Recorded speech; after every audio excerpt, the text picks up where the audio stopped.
You are now tuned into Then Radio. If you enjoy our videos, we ask that you consider joining our Patreon to support our channel. Don't forget to like and subscribe so that you never miss a new video. We hope you enjoyed today's episode, and as always, thank you for watching.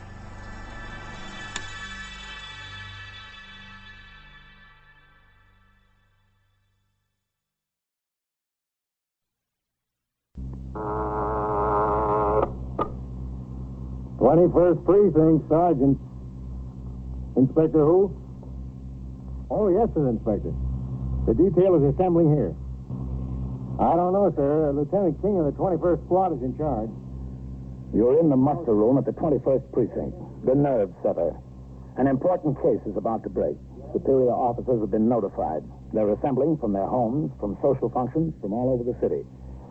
You will follow the action taken pursuant to these notifications from this minute until the final report is written in the 124 room at the 21st Precinct. Yes, sir. The brass has all been notified. They can start out any time. Yes, sir, any time now. 21st Precinct. It's just lines on a map of the city of New York. Most of the 173,000 people wedged into the 9/10 of a square mile between Fifth Avenue and the East River wouldn't know if you asked them that they lived or worked in the 21st.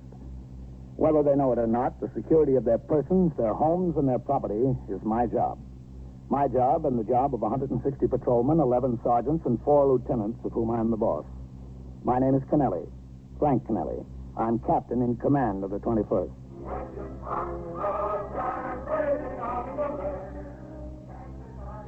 I'd been off duty since 6 o'clock. I was not due back at the station house until 4 p.m. the next afternoon, when I would work straight through until 8 the following morning. At 6:30, I met my wife at Frank and Norman's, a steakhouse on 54th Street near Broadway. We had dinner and took a cab to the 46th Street Theater to see the hit musical Guys and Dolls, an occasion we had both looked forward to for a year. The first act was fine.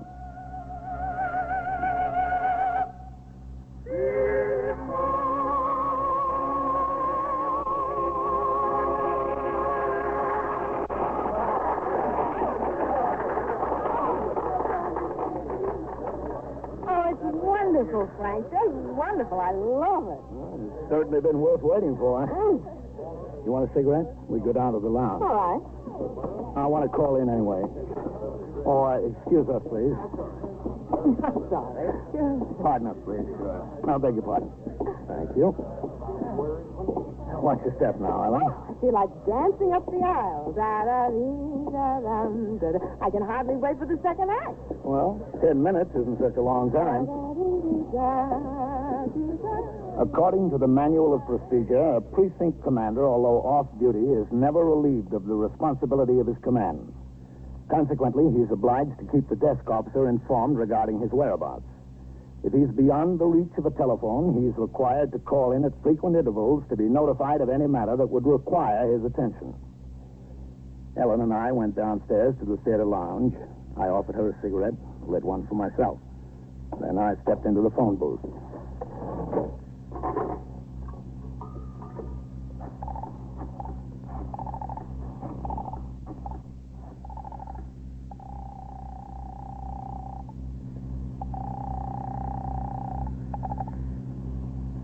First Precinct, Sergeant. There's Captain Kennelly, Sergeant. Oh, hello, Captain. Good you called. What have we got? Well, you know those 3 guys who escaped from the federal penitentiary in Pennsylvania and robbed a bank in the Bronx? Yeah? Well, I think they got them spotted. In the precinct? Yes, sir. 611 East 67th Street. The information came to one of our men walking a post over there. Farrell. Good. Are they sure it's them? Well, they must be. The detectives are getting ready to hit the place. I want you to notify division on it. Yes, sir. And put me through to Lieutenant King. You got a couple of messages here, Captain. I'll hold them till I get in, Sergeant. Yes, sir. Hold on. I'll connect you upstairs.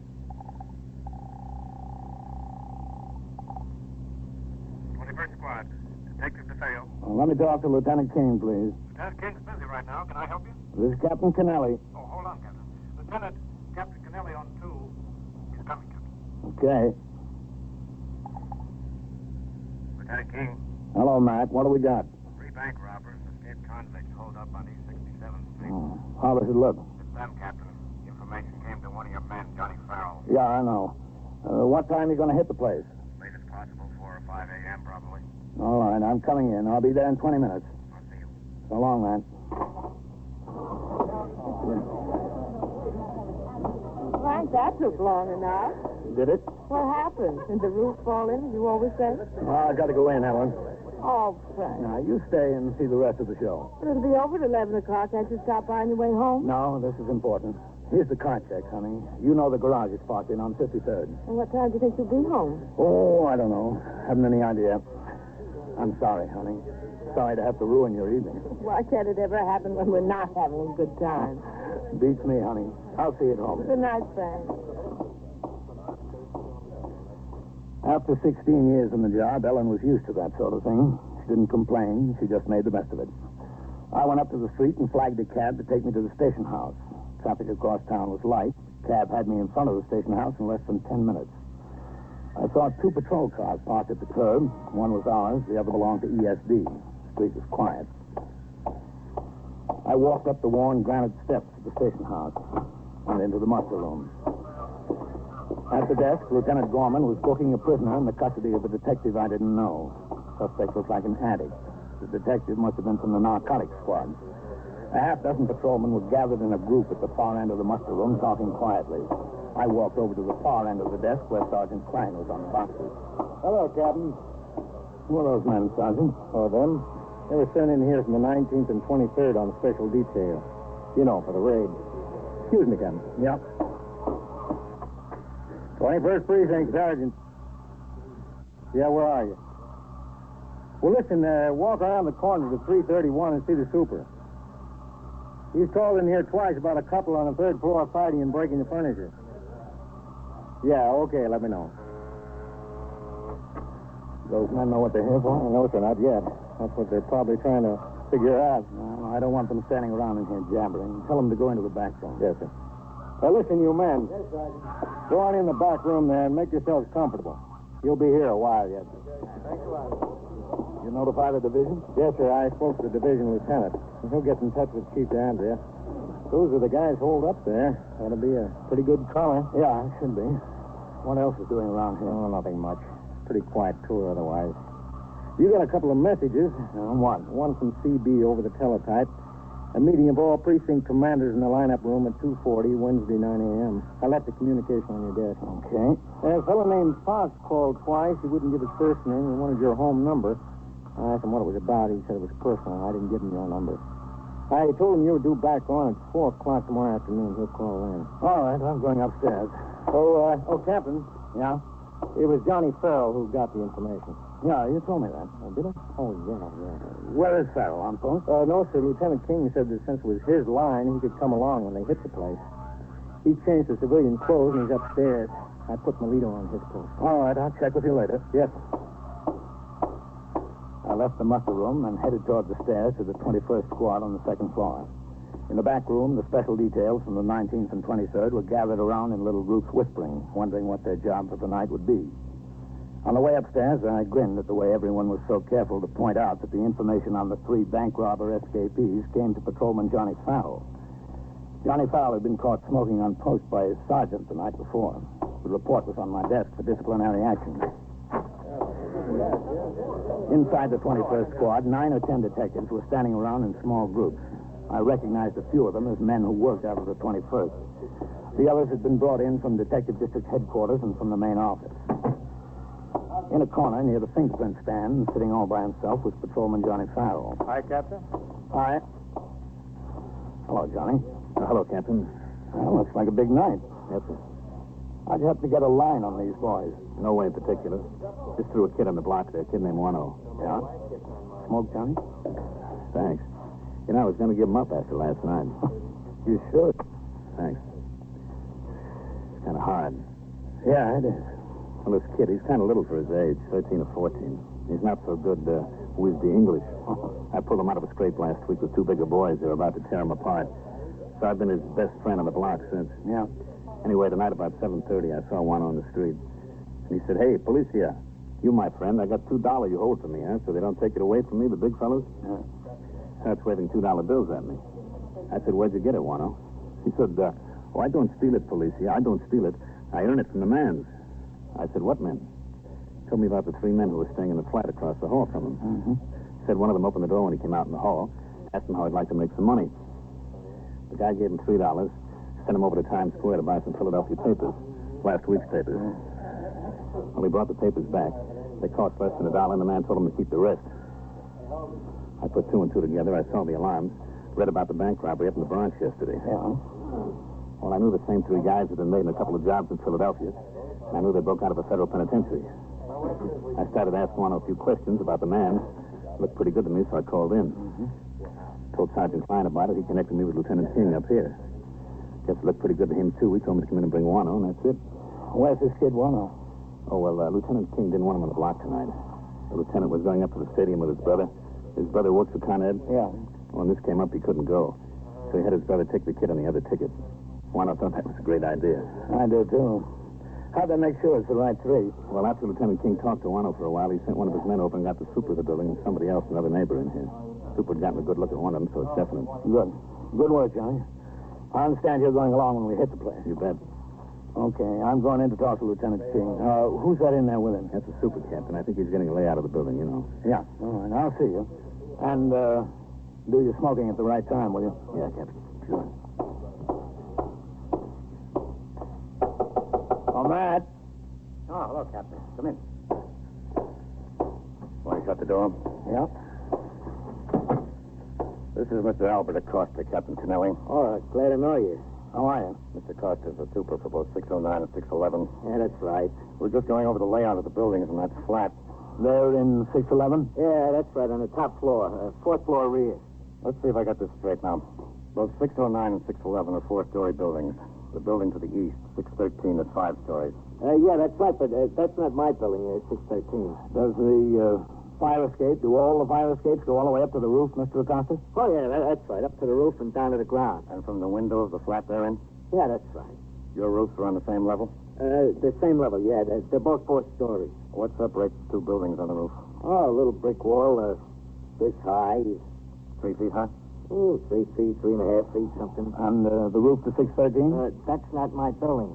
But it's 5 stories high. Yeah, 613. Then in other words, from the roof of 611, you can't get to the roof of 613. There's a wall 10 or 12 feet high. Yeah, that's right. 10, 12, 14 feet, something. No windows in that wall? Let's see. No windows. Anything on your roof? Oh, nothing. Television area. All right, Mr. Costa. I want to talk to you again later. You hungry? Want something to eat? Could I get a can of beer? Well, the luncheonette we take from doesn't have beer. Oh. All right, coffee. Coffee and a Danish. Whitey, take care of Mr. Costa, will you? Send down for what he wants to eat. Right. That detective over there will take care of you, Mr. Costa. Okay, glad to know you, Captain. Yeah, same here. Well, how does it look, man? Sam, there's no doubt about it. In addition to the kid and the super, we found 3 people who made the pictures. All of them? No, just one. Just one goes out in the street, but one's good enough for me. This one. Carl Ross. If he's identified and there's 2 more guys in the flat, it's got to be the others. Whose flat is it? Did they rent it? No, it belongs to a couple of sisters, Marie and Lois Gunny. Acosta says they've been living there for 3 or 4 years. The one sister, Marie, has been in Bellevue Hospital for months, 6 weeks. Alcoholic ward. Oh. They're young, too, in their 20s. The other sister, Lois, is still living there. Acosta says he thinks she works as a waitress someplace, doesn't know where. Is she up in the flat now? Beats me, Captain. Nobody has gone out or come in since we got onto this thing. Got the place staked out. 2 neighbors that know her with the officers. They haven't seen her. Oh, how about Bellevue? Is she down visiting her sister? Well, we checked that out, too. Got a man there. Well, how are you going to hit him? There's 3 rooms in that flat. It's in the back of the building and on the top floor. These boys are tough. There's no question about that. They had 2 guns apiece when they hit that bank. They roughed up a lot of people around Philadelphia. They were doing 25 years each when they broke. They're not going to sit still for a collar. It's going to be a hot one. Well, if they're on the top floor, you can't put anyone on the roof of 611. They'll be heard walking around. I know. We'll have men on the roofs of 609 and 613 in case they come up the fire escape. Well, that's the way they'll probably go when they hear the law at the front door. Who's going to hit the door?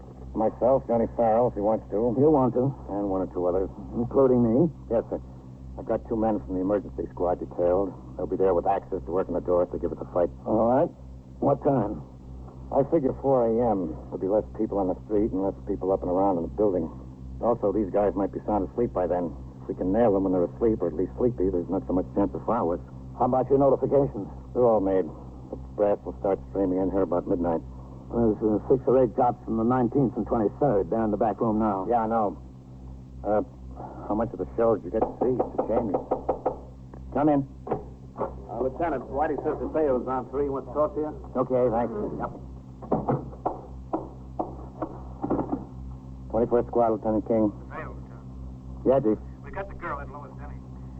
We got her as she was walking into the house. Good, Chief. Fine. It's not so fine, Lieutenant. She told me they were expecting her home at 11 o'clock. 11 o'clock at the latest. Shall I bring her in, Lieutenant? No. Where are you? I'm using the phone in Mix's funeral chapel around the corner. Who's there? Just Mixon. Business is slow. Okay, Chief. Stay there. We'll be right over. We've got trouble, Captain. Oh? They've got the girl. Ross and them expect her back in the flat no later than 11. You can't wait until 4 a.m., Matt. You'll have to hit right away, as soon as possible. What about all the brass? They've been notified for 4 a.m. We can't wait, Matt. We'll notify them again. That's all. It's been moved up. Okay. Whitey, Ben, Al. Come in here, huh? All right, now listen. We're making a change. We've got to move and move quick. Got to hit them as soon as possible. Ben, get hold of ESG. You are listening to 21st Precinct, a factual account of the way the police work in the world's largest city. A new... Now back to 21st Precinct and Captain Frank Kennelly. Although we knew hardly more than her name, Lois Dunny had become the key to the situation. The fugitives expected her to return by 11 p.m. If she didn't show up, they might suspect she'd been apprehended.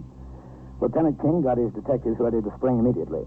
I gave final instructions to the uniformed officers who were going to assist. And then together we drove up 2nd Avenue to Mix's funeral chapel. Okay, this is good. Captain? Go ahead, man. Find a place to park and walk on back here. Yes, okay. Yeah, great place to start out from, an undertaker. Better to start out from there, man. He's got a point. Go ahead.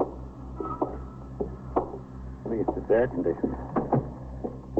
There they are, back in the office. Not a bad-looking head. No, not too bad. Hello, Dave. Hello, Lieutenant. Captain. Hi, Dave. This is Lois Dunny. How are you? Hello. You're in a big jam, you know that, don't you, miss?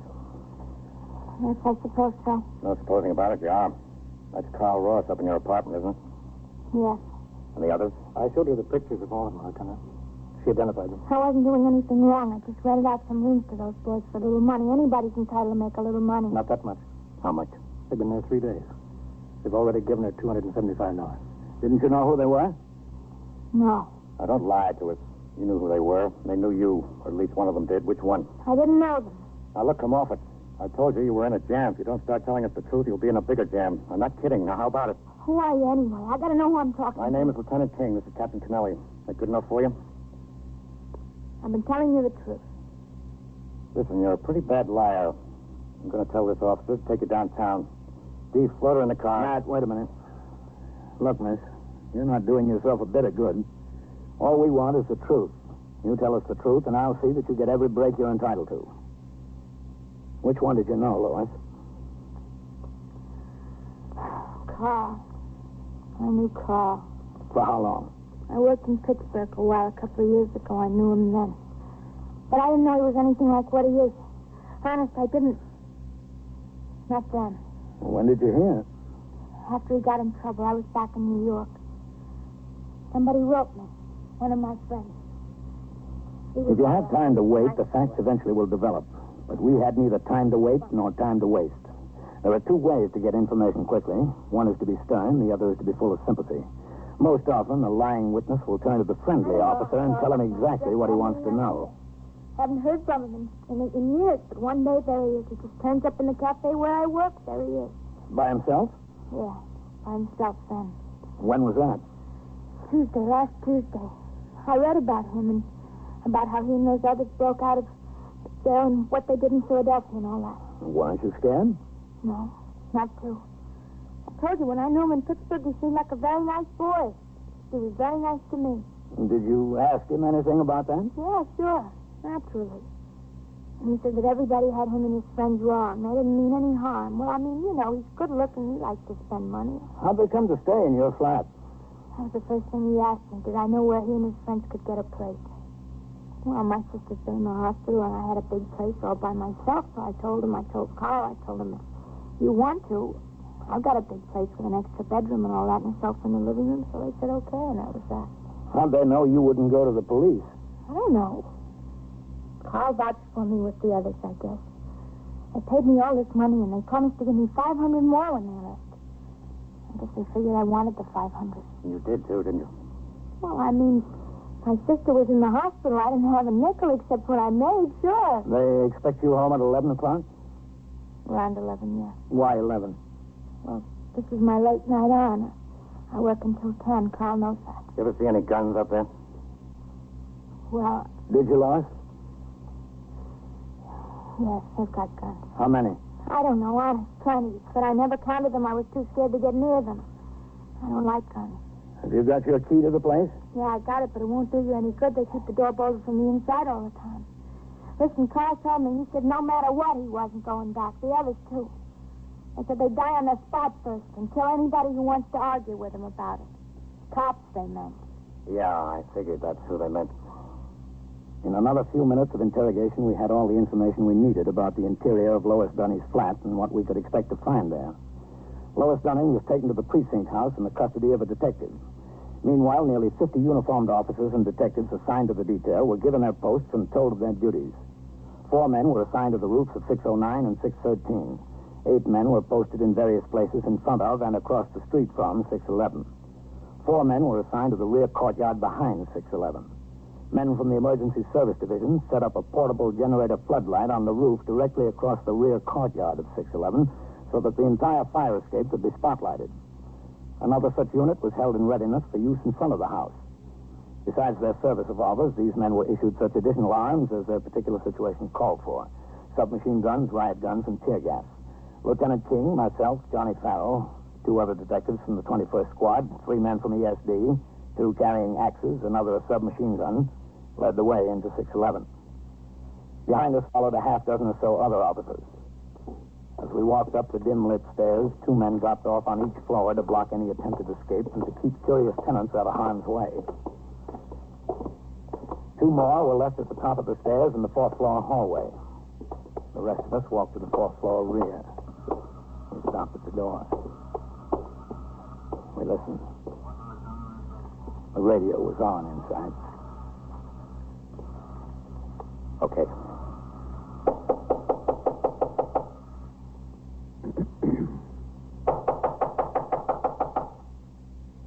Who is it, Lois? We're police officers. Open up. It's cops. They're the east. All right, okay. Open up, police officers. Knock it in. Use those axes. Right, come on. The lock. Hit the lock. Let go. Push it in. Come on, let's go. In the living room. There they are. Give up. We're through. Hold it. All right, so that's the... There they are. Nail them, Johnny. Here we are, Tom. Chief. Yeah, Lieutenant. How about it? I'm set. Let's go. There they are. Get him. Hold him. Out. You lousy. Chief, bring that brownie up here. Get him. You hit 2. Let's go. There's the other one. Out the window. Come on. Hold up. Hold up, Ross. Up the fire escape, Captain. Let's go. Watch it, Matt. Stay away, Tom. You okay, Matt? Yeah, I'm okay. Get one. Watch it up there, men. One's on his way up. Just one.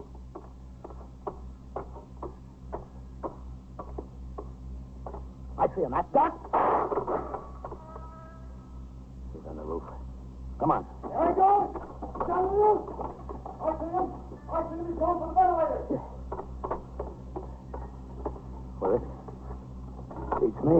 There he is. Behind the ventilator. Behind the ventilator. Let's get him.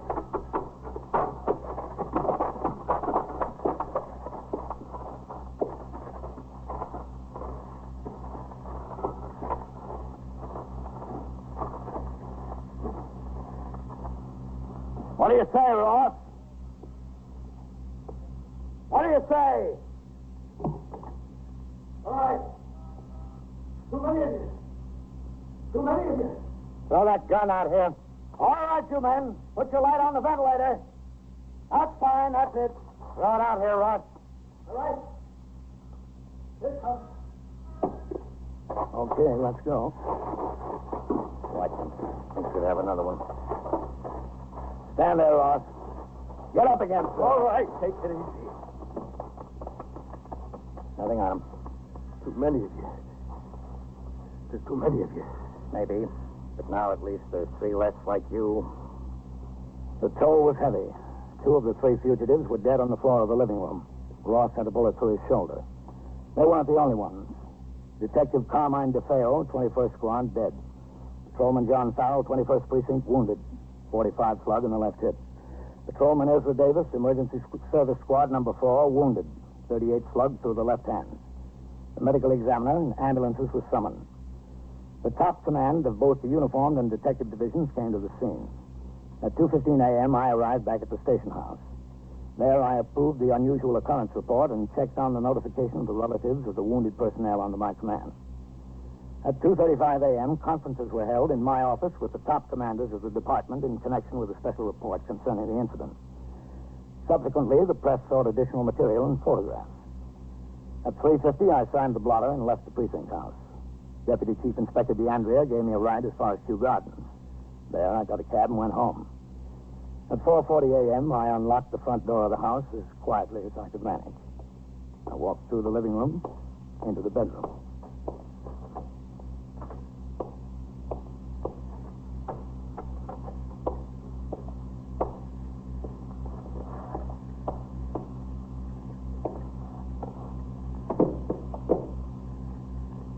Frank?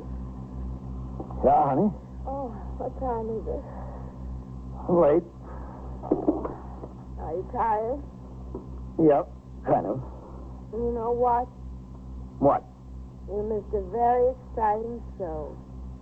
Yeah, honey. I bet I did.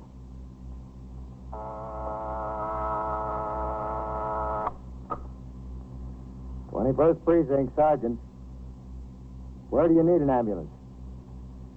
822? Is that in the building or on the street? What apartment number? What's the trouble there?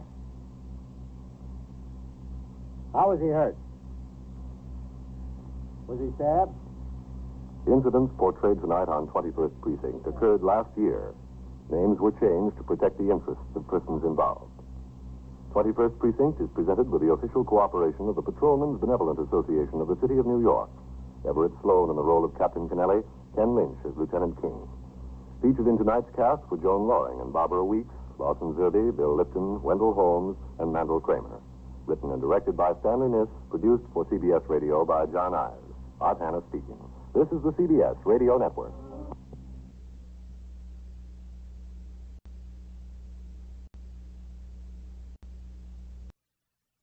Soon for the day tour.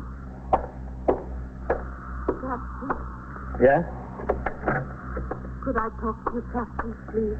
Well, Oh, you're Mrs. Rostek, aren't you? Yes, Mrs. Rockton. Well, it's been a long time. You still got the store? Oh, yeah. Sure, I got it. When Joe died, I thought maybe I'd sell it, but I couldn't get nothing for a little store like that. I got the store. How much could 5 cents candy, 10 cents sodas mean in newspapers? Well, what can I do for you, Mrs. Rostek? It's my boy, George. You remember my boy, George? Yes. He got arrested. Where? Here, upstairs, the detective. What for? Captain, Yes? they're about to turn out. Do you want to talk to them? Yes, I'll be right there. Oh, you're busy, Captain. Oh, you sit right down here, Mrs. Rostek. I'll be back. Oh, yes, sure, Captain, sure. I walked out into the muster room and stood behind the desk. The bell rang. In marched the platoon for the day tour. Patrol sergeant brought them to a halt. He reported the platoon inspected. The desk officer ordered the roll call. Martin. Rifkin. Rose. Shaw. Sutton. Thompson. Savastino. Zollet. Captain wants to talk to you. Well, a couple of things, men. We've had an alarm from the Harlem Valley State Hospital. An escaped mental case. His name is Lester C. Trey, age 58, 5 feet 10 and a half inches, 165 pounds. Gray hair, blue eyes, light complexion, medium build, and he walks with a slight limp in his right leg. They say this fellow used to hang out in bar and grills on 2nd Avenue in the 70s before he was confined. You sector men and you men on post there, keep your eyes out for him. Now, I don't like to talk about this. I'm not going to mention any names because I don't want to embarrass anybody. But get your house tax paid up. Those of you who are delinquent will have forthwith sent to your home. All right, Sergeant. Post the platoon. Platoon, 10, hut. Left, face. Forward, hut. The men who would patrol the precinct on foot and in cars for the next 8 hours walked out the door and onto the street. I looked over entries in the blotter. Then I walked back around the desk toward my office where Mrs. Rostek was waiting. 21st Precinct, Sergeant Klein. All right, 671. All right, Mrs. Rostek. Oh, I don't want to take up your time, Captain. Well, that's what I'm here for. What was your boy arrested for? I don't know. Robbery. Tell me what happened. I was asleep 2 or 3 o'clock this morning. I don't know. Mm-hmm. Somebody was knocking on the door. I thought George. I thought he forgot his key. It was 2 men, not policemen, detectives. Yeah. They said, "Where's George?" I said, "I don't know. He isn't home yet. He sleeps on the couch. He isn't home." And they said, "Could we wait?" And I didn't want them there, but I said, "All right." Mm-hmm. Then they want to look at George's things. I don't know. I told them I got no right to show them. Ask George. All right, they said. And pretty soon George come home. Maybe 3:30, 4 o'clock. There wasn't any trouble. No trouble. Okay. George showed them his things, and they said it would be better to come here and talk. George said, "Go back to sleep. I'll be home right away." I thought they just wanted to talk, so I went back to sleep. Who told you he was being held for robbery? I woke up and he wasn't there, so I came here and asked. The man out there, he said... The desk lieutenant? Yeah, the lieutenant. He said, "Go upstairs to the detective." Or was George upstairs? Yeah, in a little office with one of the detectives who came last night. They were still talking. I went in and I said, "What did you do, George?" He told me, "Go home, Mark. Get out of here." What was the name of the detective who arrested him? Oh, it's Toomey something. I don't know. How old is George? 17 in January. He was 17, or he will be No, 17? he was in January. Mm-hmm. I don't know, Captain. They came, they took him. He's a good boy. He goes to school. He works after. Let me see what I can find out. Yes, sir. Give me Lieutenant King upstairs, will you? Yes, sir. He's a good boy. He wouldn't do anything like robbery. 21st Squad, Detective Tully. This is Captain Kennelly. Is Lieutenant King around? No, sir, I don't expect him back until 11:30 or 12. Oh. Listen, Tully, whose squeal Tully, is that? that's George him, Rostek Tully. being held for robbery. It's my squeal, Captain. Oh. Well, what's it look like? We've got him made in 3 muggings. The last one was about 1 o'clock this morning. Definitely him? He had the man's wallet in his pocket when we arrested him. The man's in the hospital with 2 broken ribs and a kick in the face. There was another wallet and the lady's pocketbook in his drawer at home. Those are the other 2. What does George say? Nothing, Captain. He's about the meanest, surliest kid I've seen all year. He won't tell me the right time of day. What are you going to do with him? We're waiting for the other victims, the man and the woman.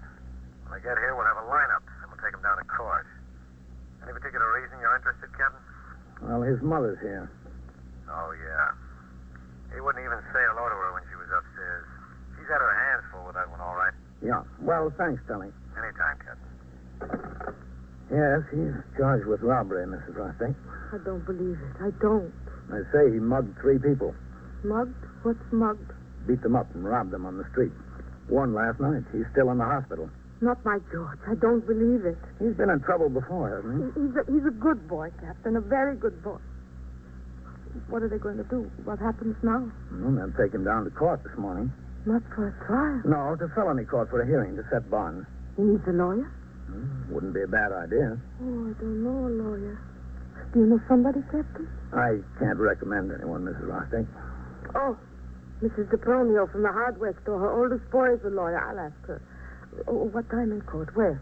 Well, I've got to get through here first, but they'll go to felony court, 100 Center Street, in the criminal courts building. You sure it's not the trial? They won't send him away? All it's for is to set bail. Oh, how much does bail cost?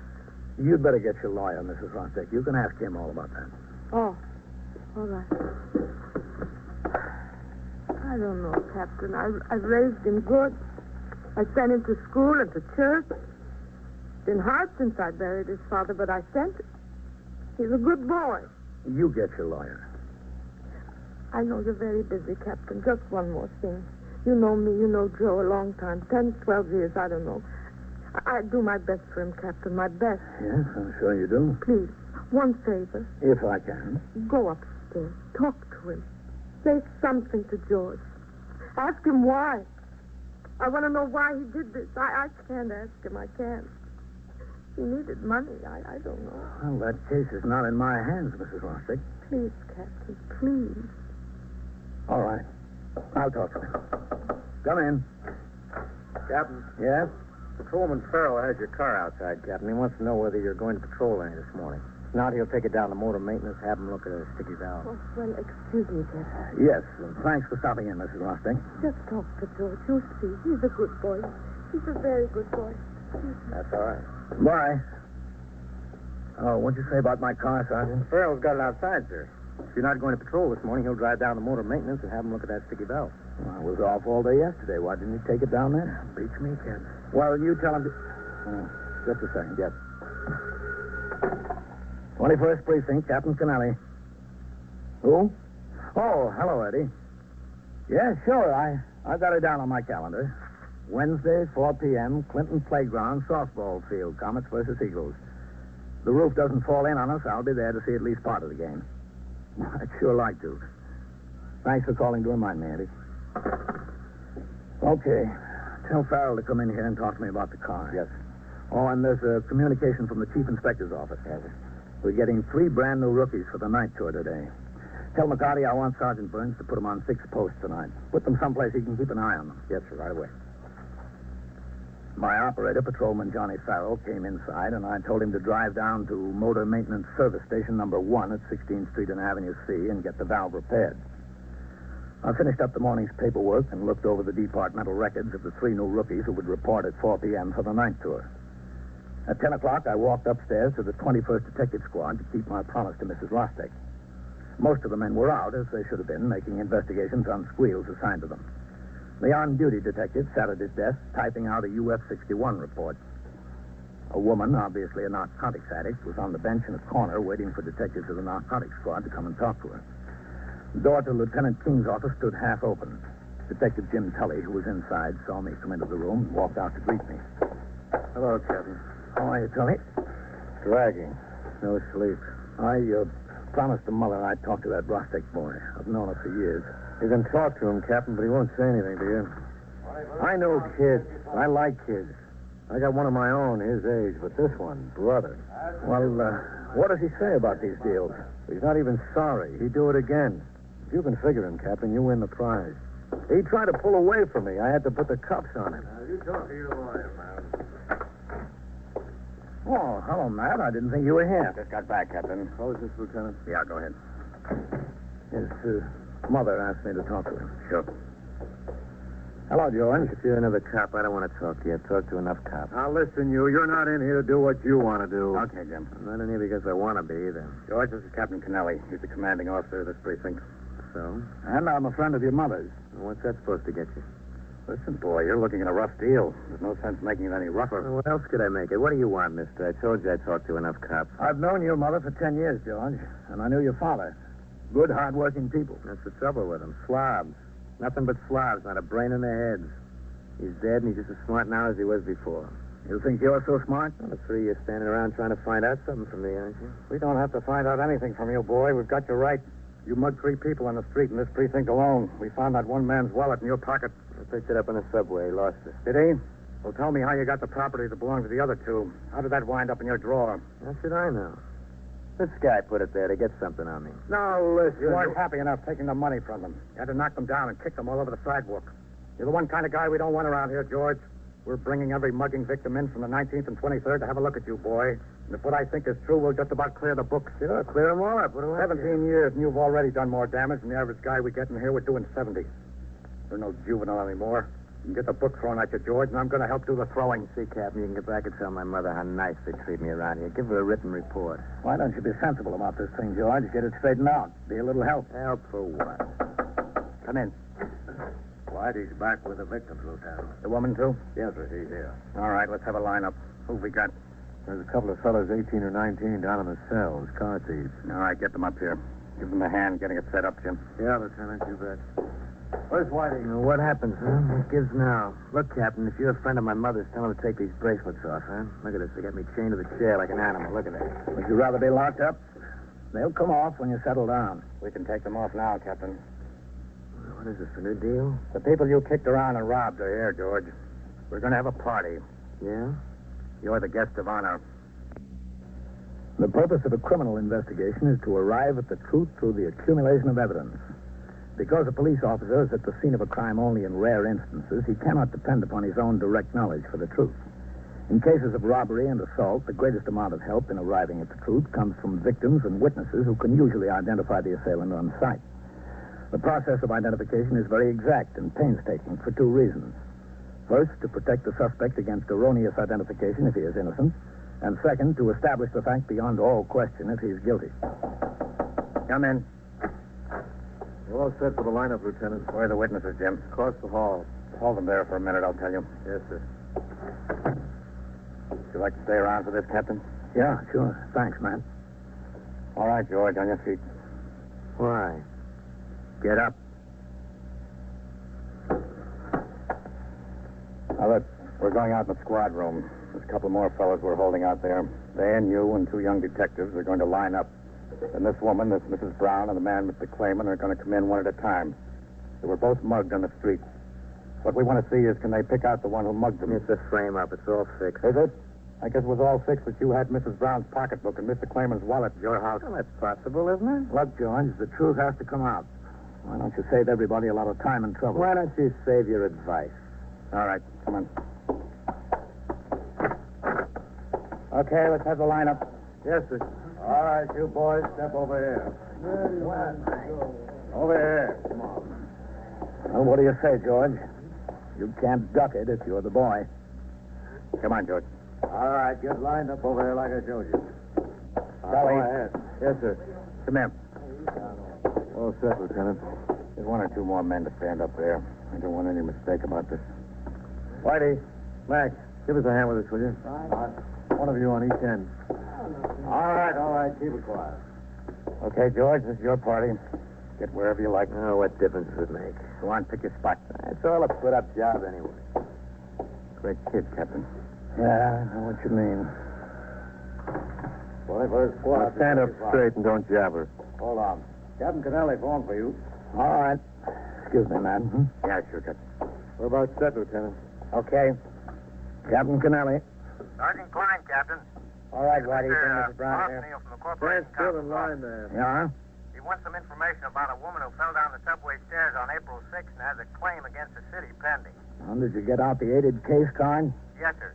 He wants to talk to the officer who was on the job and to you. Open that door over there. Oh, well, who was the patrolman? Eisman, sir. He worked a late tour last night. All right, Sergeant. Tell Mr. Arsenal to wait in my office. I'll be downstairs in a few minutes. Yes. All right, come in, Mrs. Brown. Yes, Come off this way, please. This won't take long, will it? I have an appointment. No, I don't think so. At the beauty parlor. back there. This is Captain Kennelly, Mrs. Brown. How do you do? Hello. I'm Lieutenant King. Hello. You see those men standing over there, Mrs. Brown? Yes. Could you identify any of them as the man who robbed you? Oh, well, it's an awful thing. I want you to be sure. I don't want any mistakes. Oh, there won't be any mistake. I'll be sure. I want you to look them all over good, every one of them. All right. Look them over twice if you have to. Keep quiet If you there, see the will you? one, tap him on the shoulder. And now? Yes, now. All right.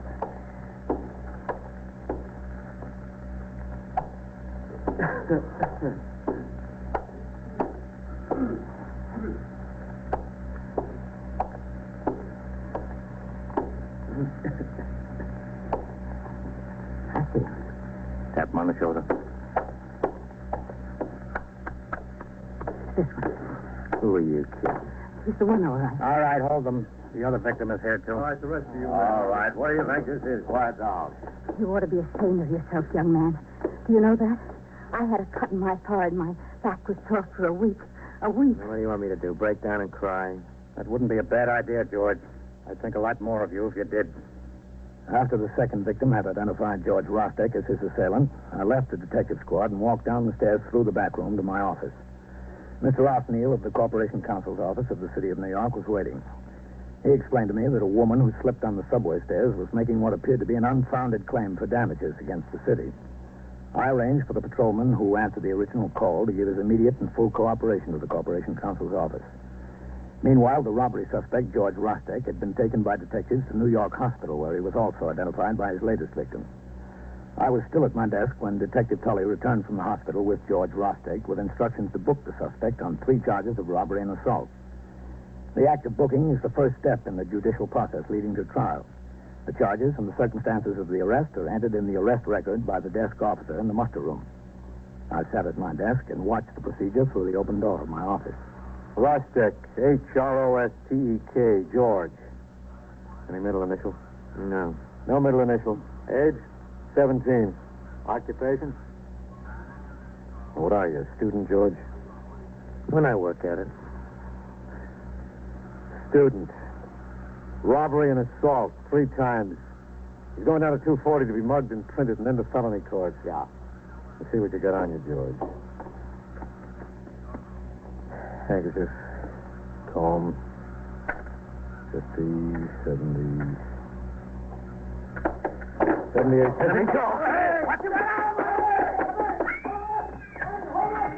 It happened faster than it can be told. A citizen, a woman, had opened the front door leading to the street, apparently to make some inquiry or register a complaint. She held the door open while talking to a friend who remained on the sidewalk. The 17-year-old suspect saw his chance and made a break for the door. We were all out the door and onto the crowded street a few feet behind him, but he was young and fast, and he knew the neighborhood. He ran across the street, down the block, and disappeared between buildings. Within minutes, there were over 30 uniformed officers and detectives on the job. The search continued late into the afternoon. No luck. An alarm was put out by CB to every precinct in the city of New York. The store, owned by his mother, and the flat in which they lived were both put under surveillance. Detectives were sent to talk to all his known friends. By 6:15, when I signed the blotter and left the precinct to go off duty, there was still no sign of him. Nor was there when I called in twice that night and 3 times the next morning. When I came back on the job at 3:45 in the afternoon, Lieutenant King was waiting in the muster room for me. Hello, Captain. Oh, Matt, you look beat. I am. No sign of him, huh? Nothing. I want to talk to you about it, Captain. Yeah, sure. We think the mother knows where he is. Yeah? Hello, Sergeant. Captain? 21st Precinct, Sergeant Klein. Yeah. All right. 9-8. Well, what's doing, Sergeant? Nothing much, sir. A few messages. I left them on your desk. Nice. We're sure she knows where he is. Did you talk to her? Yes, sir. She's a pretty bad liar, but she keeps on lying. He's not in the house or the store? I've had men watching both ever since. Well, a lot of people go in and out of that store. That's the point, Captain. Somebody that went in knows where George is and told her. What do you want me to do? Talk to her? Yes. You've known her a long time. Maybe she'll open up with you. Sure, Matt. I'll talk to her. There's nothing to lose. Nothing, Captain. Nothing except sleep. We've all lost plenty of that already. I signed the blotter, read the communications and reports, and turned out the platoon for the night tour. At 4:45, I had Patrolman Farrell drive me over to 2nd Avenue to the small candy store run by Mrs. Rostek. I got out of the car and told him to wait. As I crossed the sidewalk, I spotted Detective Jim Tully standing in the doorway 100 feet or so down the block. He'd been on the job 48 hours straight. It was his prisoner. He wanted him back.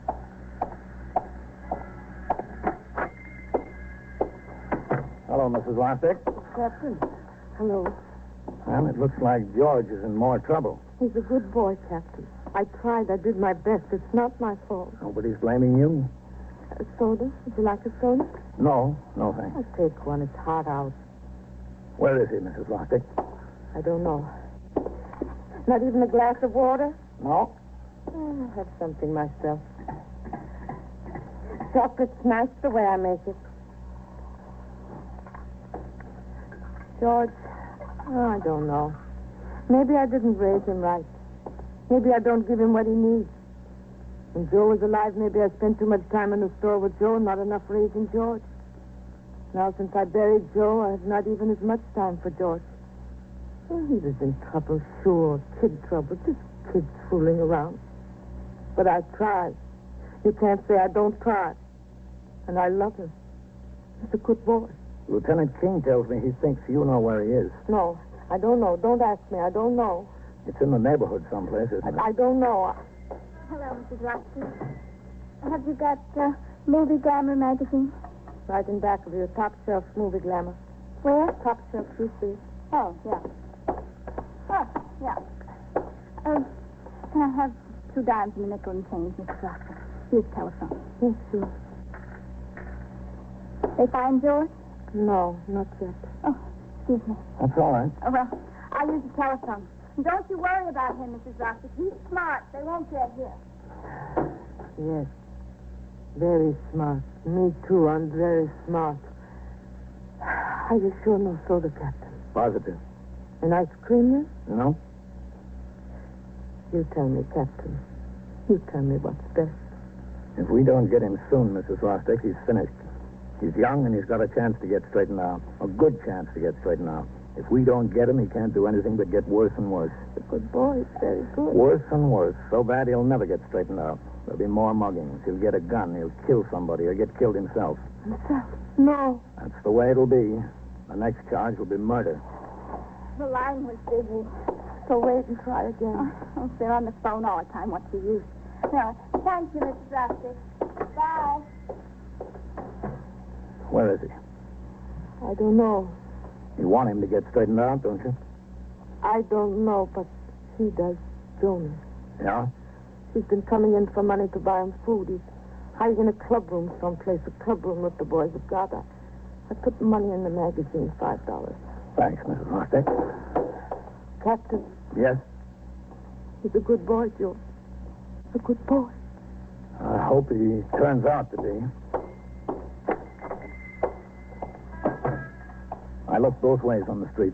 I saw that the girl had turned north and was walking slowly away from the store. I followed her until I got to the point where Detective Jim Tully was waiting in the vestibule. Jim. Hello, Captain. That girl, yellow dress and blonde hair. Yes, sir? George is hiding in the clubroom. Stay with her. She'll need you there. Thanks. Who told you, the mother? Yep. I don't get it. She was a clam with us. Why? Because George is a good boy. Get going. You'll lose her. Yes, sir. And so it goes on, around the clock, through the week, every day, every year. A police precinct in the city of New York is a flesh and blood merry-go-round. Anyone can catch the brass ring, or the brass ring can catch anyone.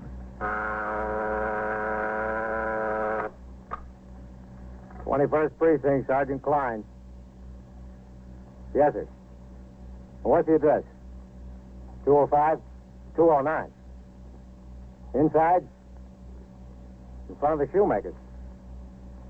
What's the trouble there? What'd the men have? What kind of a gun? Incidents portrayed on tonight's 21st Where did Precinct he occurred go? last year. How likely to Names know were that? changed to protect the interests of persons involved. 21st Precinct is presented with the official cooperation of the Patrolmen's Benevolent Association, an organization of more than 19,000 members of the Police Department, City of New York. Everett Sloan in the role of Captain Kennelly, Ken Lynch as Lieutenant King. Featured in tonight's cast were Barbara Weeks, Elaine Ross, Linda Watkins, Lawson Zerbe, Bob Reddick, and George Petrie. Written and directed by Stanley Niss. Produced for CBS Radio by John Ives. Art Hanna speaking.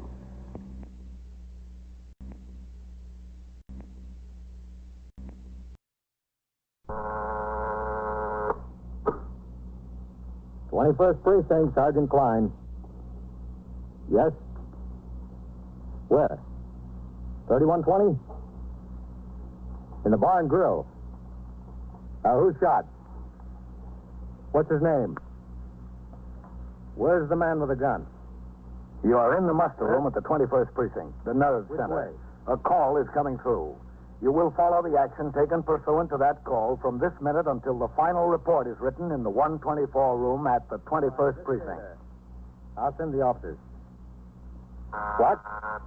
Talk into the phone. It's on its way. The ambulance is already on its way. Just wait there for the officers.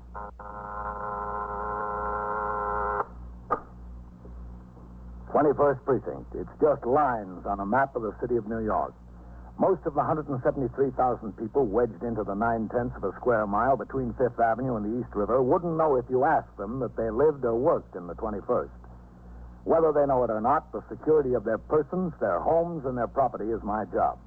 My job and the job of the 160 patrolmen, 11 sergeants, and 4 lieutenants, of whom I'm the boss. My name is Kennelly, Frank Kennelly. I'm captain in command of the 21st.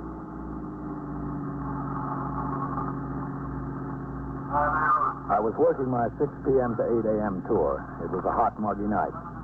After I turned out the platoon for the late tour, I went on patrol of the precinct with patrolman Johnny Farrell as operator and myself as recorder. At 2:55, we were driving south on Lexington Avenue in the 70s. There were few cars on the street and fewer pedestrians. All right, cut across east on 72nd, Johnny. We'll take a turn up first. Yes, sir. KEA 38. What was the matter with your boy, Johnny? I don't know, Captain. An allergy, the doctor said. 675. A rash like that could be caused by anything. Something he ate or one of his toys or weed or something. Hard to tell. Yeah, I know. And to keep him from scratching. How are you going to keep a kid 5 years old from scratching in his sleep unless you try Well, it? there's somebody running. Huh? Where? This side, down on the next block. Oh, yeah. Let's take a look. The man. Pull up ahead of him.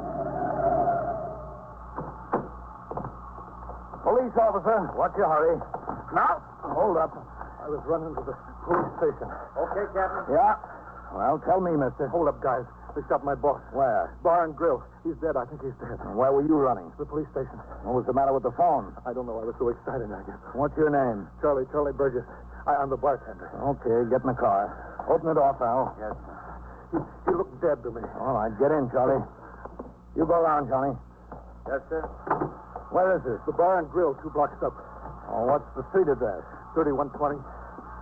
3120, Johnny. Yes, sir. The 2 guys were there for an hour almost. Poor Dutch. All right, 620.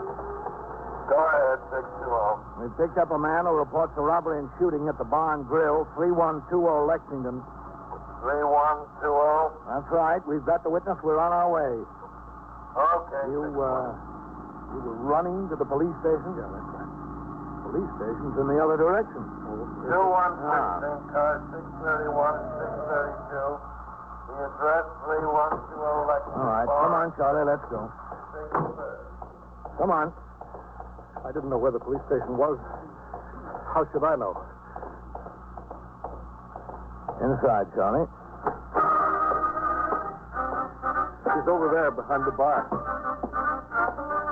How come the music? Hold up, guys. Put a couple of quarters in the jukebox. I don't know. There. Is he dead? Yeah, he's dead. Here's the gun, Captain. Over here. All right, let it lay, Farrell. And pull the plug on that jukebox. That's it.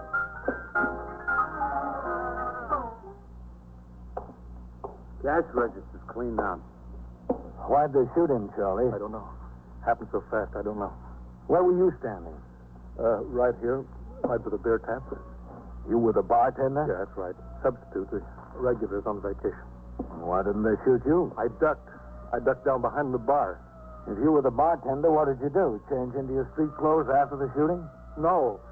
Dutch said I could go home early. Business was slow. I could go home, so I changed. Well, if you changed, what were you doing behind the bar? It was my last night. I came back here so Dutch could give me my money. No other customers around when it happened? No, just the 2 heisters. Hey, what is this, anyhow? That's what we want to know from you, Charlie. What it is. 2 sector cars, the sergeant's car, detectives from the 21st Squad, and an ambulance arrived on the scene almost immediately. As required in homicide cases, Lieutenant Matt King, commanding the 21st Squad, was called from his home. Also notified were the Manhattan East Homicide Squad, the Medical Examiner's Office, the New York County District Attorney's Office, the Police Laboratory for latent fingerprint experts, and a police photographer, and such superior officers of the department as were concerned. Premises were completely examined for latent fingerprints and other physical evidence. The apparent murder gun, carefully handled, was tagged for evidence by the laboratory men for ballistics and fingerprint examination. The body of the victim was taken to Bellevue Morgue for autopsy. At 10 minutes to 4 a.m., Lieutenant King brought Charles Burgess to the station house for a detailed account. There in the 21st Squad, he was questioned by Lieutenant King in his office in the presence of Assistant District Attorney Lewis Curley, 2 detectives, and myself. Now, you said the 2 bandits were average height. Yes, sir. Tell me what you mean, Charlie, by average height. Average height? They weren't too big. They weren't too small. Would you say they were as tall as I am? A little taller, maybe. About as tall as Captain Kennelly? About, yeah. Yeah, I guess. Both of them? And they were about the same height? Well, one was a little taller than the other. It was only a little. Which one? The one that fired the shot? Yeah, the one that fired the shot, he was a little taller. You told Captain Kennelly on the scene that the other one was a little taller. Isn't that right, Captain? That's what he said. Well, one of them was a little taller. What are you trying to do to me anyway? You're getting a little confused, Charlie. Well, this whole thing is enough to confuse anybody. Here, Charlie. Have a cigarette. Yeah, I could use one, thanks. 21st Squad, Detective. Shouldn't be confusing if you're giving us the facts. That's all I'm giving you is the facts. Thanks. That's all right. I'm telling you what happened. What else do you want from me? Okay, thanks. Nothing else, Charlie. Well, that was the ME's office with the preliminary report, Lieutenant. Yeah.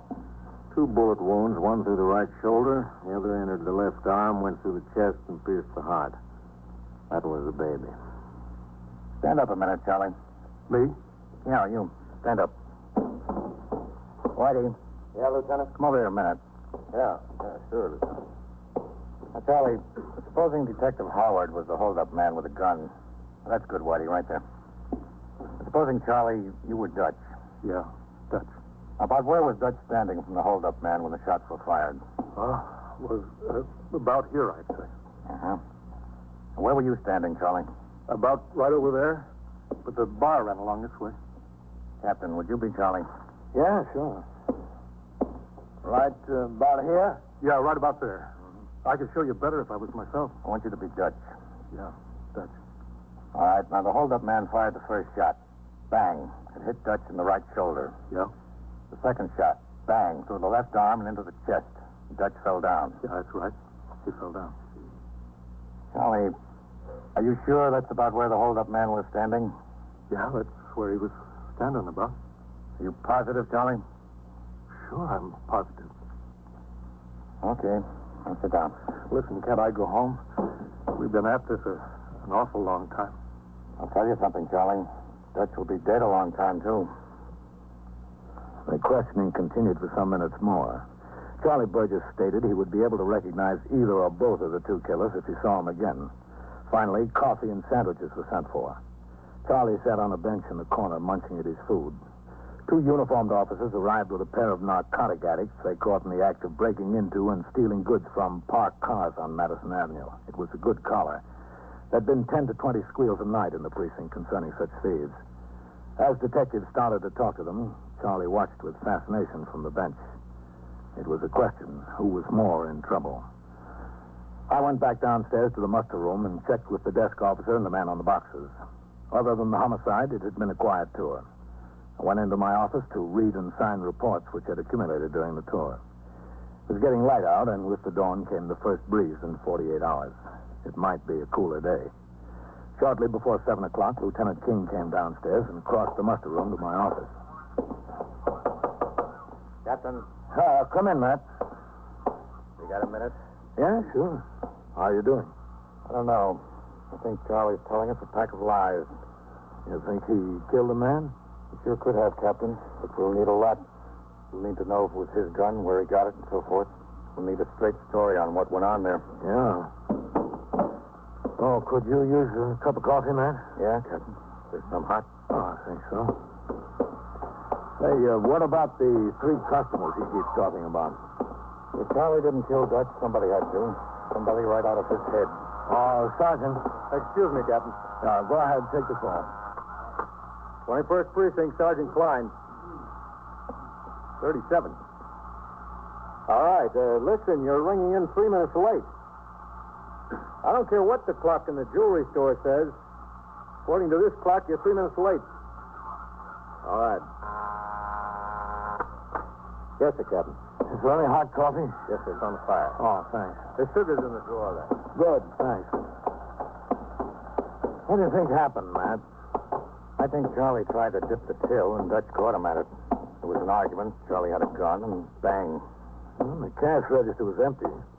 Money had to go someplace. Charlie didn't have it on him. Wasn't any place in the store. I know, but he ran a block and a half before you nailed him. Could have been dropped in a trash can, or hallway, or even a mailbox. Sugar, man? Yeah, please. Here, help yourself. Thanks. I've got 2 men out checking every trash can and doorway between the bar and grill and where you stopped him, Captain. Good. But he could have had a friend who carried it away. Yeah, that's a possibility. The problem right now is what we're going to do with Charlie. We haven't got enough to book him in on homicide. The assistant DA thinks we ought to take him down to court and have him held as a material witness. Sounds like a good idea. Oh, how's the coffee, Matt? Hot enough? Yeah, that's fine. We told Charlie what we're going to do. He called his brother, and I think they'll have a lawyer down there. The DA says if they put up a fight, he'll need your testimony at the hearing because you collared him on the street. Uh-huh. I told him you were due to go off at 8. Well, that's all right. I'll go down. He said he'd get it set down for as soon after 10 as possible. Oh, don't worry about it. Well, thanks, Captain. That'll help us a lot. Coffee sure tastes fine. Yeah. That was a good collar your men made, Hearn and Ross. Ought to clear most of those squeals we had breaking into cars. Better still, Matt. It ought to stop them. Yes, sir. You've got a big point. At 8 a.m., I turned out the platoon for the day tour. A few minutes later, with the 2 detectives and Charlie Burgess, I rode to Police Headquarters Annex, 400 Broom Street. We parked the car and took the elevator to the 5th floor Bureau of Criminal Identification. It was approximately 8:30 a.m. Charlie was taken back to the combination MO and general appearance file. Here, there are thousands of photographs of men with criminal records classified according to the type of crimes they had committed. Stick-up men, burglars, forgers, auto thieves, pickpockets, and so forth. Within each classification, the photographs are broken down according to general physical description. That is, according to height, weight, hair color, complexion, and build. Charlie was seated on a stool in front of the file. Fox and Howard stood on either side of him. I leaned on another file behind them and watched. Well, take your coat off, Charlie. You got about 6,000 pictures to look at. It's hot. No, that's all right. Oh, suit yourself. Relax, Charlie. Count on making a career out of it. I'm relaxed. Now, this is what's known as a visible record file. There's 12 slides to a cabinet, 71 pockets on each slide. In each pocket, there's 2 pictures, full face and profile of the same man. I'll pull out a slide, start dropping the pockets in front of you. Say no, and I'll drop the next one. You all set? I'm set, I guess. Now, relax, Charlie. You'll be here a long time. All right, here goes. No, that's not him. Just say no or save your voice. No. That's the guy. That's him. This one? That's him, I tell you. That's the one that shot Dutch. That's him. Are you sure? I'm telling you. Okay, study it a little longer, make sure. I don't have to study. That's him. Study it anyway. Whitey, come here. Now, just sit there, Charlie. Do you believe him? You? I asked you first. Captain? You said it like it mattered. It's like hitting the sweepstakes. 50,000 mugs to look at, and he makes the third picture. Well, either Charlie lives right, or he's the best liar I ever met. You are listening to 21st Precinct, a factual account of the way the police work in the world's largest city. Charlie Burgess was put to work looking through the mugs for the number 2 man. Meanwhile, Detective Fox had an identification man pull the complete jacket on the suspect he identified, Al Hance, also known as Alfred Harrods, a man with a record of 2 arrests and 1 conviction, armed robbery. This information was telephoned to Lieutenant King. So was the report that the murder gun bore no readable fingerprints. By 9:45 a.m., Charlie had failed to identify a picture of the number 2 man. He was taken to the car, and we drove farther downtown to the criminal courts building at 100 Center Street. There, in felony court, he was met by his brother and an attorney. After considerable argument before the magistrate, Charles Burgess was ordered held as a material witness in $15,000 bail, which could not be posted immediately. The two detectives signed a receipt for Charlie and drove him back uptown to the 21st. I went with them. In there, Charlie, in the lieutenant's office.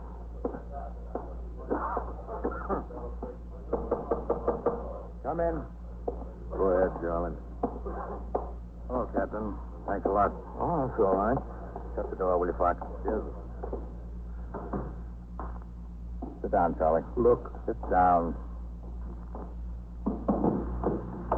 Captain, you were in on this thing before any of us, except Charlie, that is. Do you think you can get him to talk sense? I'll try. Look, I don't feel like talking to anybody. I'm bushed. Well, what do you think we are? I'm really bushed. Can't I get some sleep? Maybe? Maybe. What kind of an answer is maybe? It's as good as the answers you've been giving us, Charlie. You know I wouldn't do nothing like kill him, Dutch. I liked him. I loved him. Like a brother, I loved him. Charlie, there's more murders over love than hate. I'm telling you. Everything stacks up against you, Charlie. You say there were 3 other fellows left the bar right before the holdup. We can't find a trace of them. They were in there. They were in there. You could have used the phone to call the cops. Instead, you ran to the police station. Only you ran the wrong way. I'm from Brooklyn. I only worked there 3 days. I got mixed up. That's natural. Is standing behind the bar in your street clothes natural? No. Why did it happen when there were no customers in the joint, Charlie? I don't know. What do you want from me? Facts, Charlie. Just facts. I'm giving you facts. That's all I've been giving you. Isn't it a fact that you waited until all the customers were gone and you pulled a gun on Dutch? No, it's not. Isn't it a fact that you shot him in cold blood with the intention of saying 2 hold-up men walked in? No. And you were running away and ran right into my arms? No, it's not so. It's not so. It's not.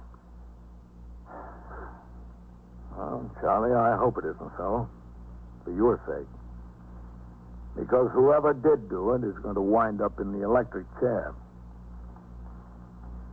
That was as far as we could get with Charlie. I left him with Lieutenant King and went downstairs to the muster room. I signed the blotter and left the precinct, not due back on the job until 8 the next morning. In the meantime, Lieutenant King had detailed 2 men to trace Al Hance, the former convict whose picture was identified by Charlie Burgess. From different sources, they learned 2 facts.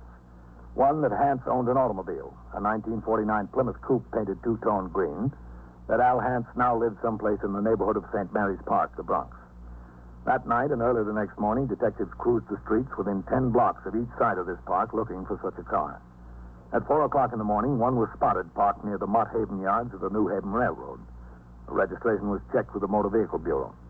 The car was registered in the name of Al Hance.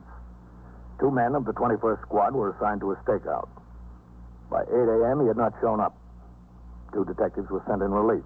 They watched until 6 p.m. Still, no luck. At that time, Detectives Fox and Howard were sent in relief. They watched the car for 7 hours. That's him, Whitey. There he goes. Let's get him.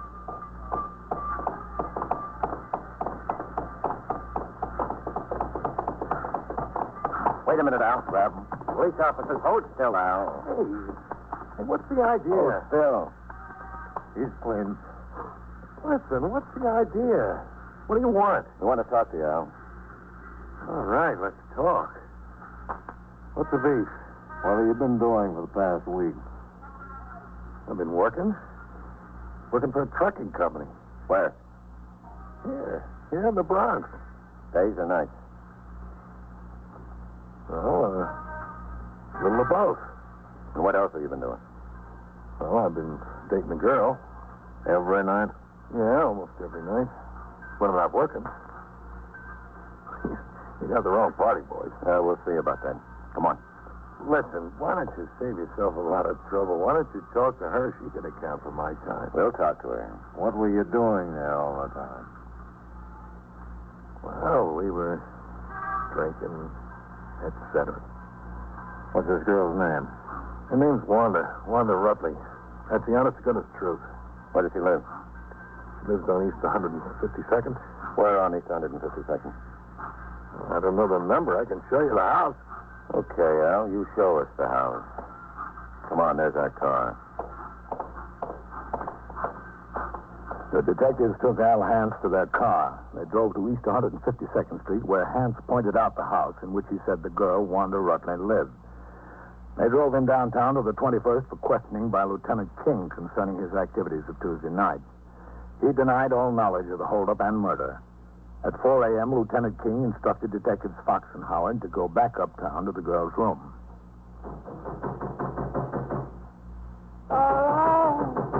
All right, I'm coming. All right, I said. Taking a girl up in the middle of the night. Yeah, what do you want? The police officers want to open up. I don't care who you are. Girls got to have some self-respect. You're a sound sleeper. I gotta take sleeping pills. Doctor's orders. Hey, don't any cops work the day shift? What are you always doing coming around the middle of the night and disturbing somebody's self-respect like this? Look at me. Lucky I wasn't too groggy to put on a kimono. Wanda, you know Al Hance? Yeah, sure, I know Al Hance. You know I know Al Hance. When'd you see him last? What day is this, anyway? This is Friday morning, 4 o'clock. Have you seen him this week? Yeah, I saw him a couple nights ago. Tuesday? Wednesday? When? Day before yesterday. No, wait a minute. What was that, Tuesday? Day before yesterday? That's right. He was here, yeah. Excuse me, I gotta sit down. Go ahead. Oh, thanks. You're very generous. What time to get here Tuesday night? Oh, I don't know. About 9, 10 o'clock, something like that. What time to leave? It was late, very late. About midnight? No, much later. What do you do, anyway? 1 o'clock? No, much later. Close to 4, after 4, something like that. Close to 4, huh? I don't know exactly where. It was rather sometime. What was he doing here all the time? Well, we were... Do I have to say? I'll say anyway. We were drinking and we were playing canasta. Canasta. Canasta. We were playing canasta. All right, Wanda. Go in and get dressed. Why? Some people want to talk to you downtown. In the middle of the night. Always in the middle of the night. It doesn't look good, Whitey. Well, that depends whose side you're on. Looks great for Al. For Charlie, it looks terrible. I was on the job at 7:45 in the morning. After I turned out the platoon, I looked over the blotter and arrest records for a picture of what had occurred in the precinct during the night. Lieutenant King walked in the front door. With him were Detective Fox and Charlie Burgess. He told me that after a night of questioning, the girl had verified Al Hance's story in every particular. Now he was about to bring Charlie face-to-face with Hance. With Lieutenant King, I followed Detective Fox and Charlie Burgess through the back room, upstairs, and into the detective squad. All right, Charlie, let's go inside. Captain? Yeah? When's it going to be over? That's what I want to know. Soon, Charlie. Okay. Uptown, downtown, I'm getting sick of it. Oh, is it? Lieutenant. Oh, all set, Lieutenant. Come in. Go ahead, Charlie. I try to help him. That's him, Captain. That's the guy. I'm the guy that what? You're the guy that shot Dutch. You're out of your mind. Him, I'm telling you. It's him. Hey, who is this jerk? He's crazy. It's him. It's him. Get your hands off me, will you? It's him. Tell him to get his hands off me. Charlie, It's him. sit down.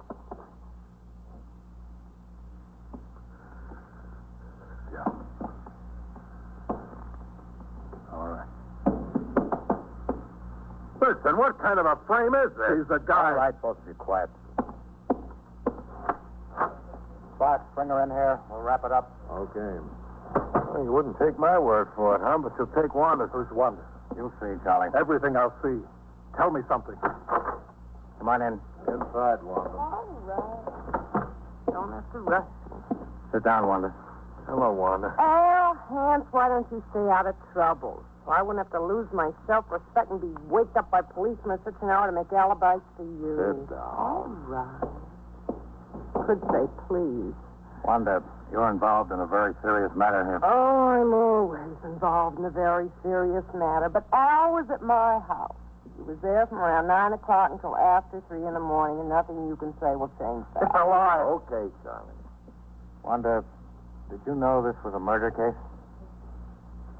Murder case? Is it? Murder? Well... Now, was Al at your place between those times on Tuesday night? I told you he was, didn't I? We want the truth, Wanda. I'm telling you the truth. You ever been in jail? Sure, I've been in jail. You know I've been in jail. How long? Overnight? I was in 2 nights once. Were you ever in 2 years, or 3 years, or 5 years? You know what it's like, Wanda? I'm not scared. I'm not scared of anything. If you testify for Al and we prove it's a lie, we can send you away. For what? For perjury. Or worse, as accessory to murder. And we will, too. You can't do that. Can you? If you lie on the witness stand, we will. Oh, fun is fun. Shut up. But I can't. Shut up, I said. Get away from her. Girl, I give you. I'll kill you. Watch him. Break that wall. I'll get him. That'll hold. I didn't mean any harm. Honestly, I didn't. He just said that he was in a little trouble, and if I was asking any questions to cover up for him. All right, Wanda, sit I down. didn't mean any harm. I didn't know it was a murder, bee. Sit down. Yeah. Is he okay? He'll come around in a minute. Thanks, Captain. For what? You see? You see? Yeah, we see, Charlie. We're sorry if we gave you a hard time. It's all right, Lieutenant. You guys were just doing your job. I know that. I'll admit it. It looked bad for me. Awful bad. Charlie, no matter how bad it looked for you, it's going to look a lot worse for him. 21st Precinct, Sergeant Klein. How'd you know it was Burglar's man?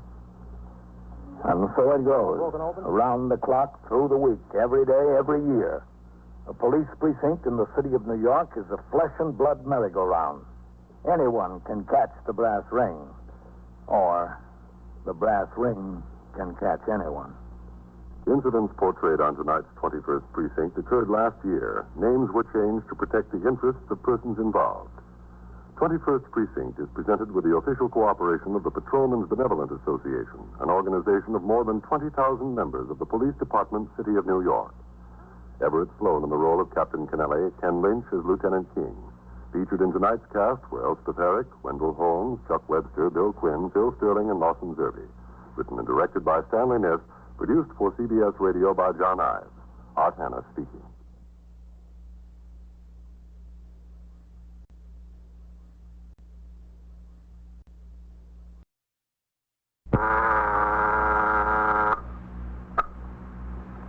First Precinct, Sergeant Klein. Yes, ma'am. Case? It isn't gas? What's the address? Which one? You are in the muster room at the 21st Precinct, On what the nerve center. Call is coming in. You will follow the action taken pursuant to that call from this minute until the final report is written in the 124 room at the 21st Precinct. All right, ma'am. You'll have assistance there right away. Yes, ma'am, right away.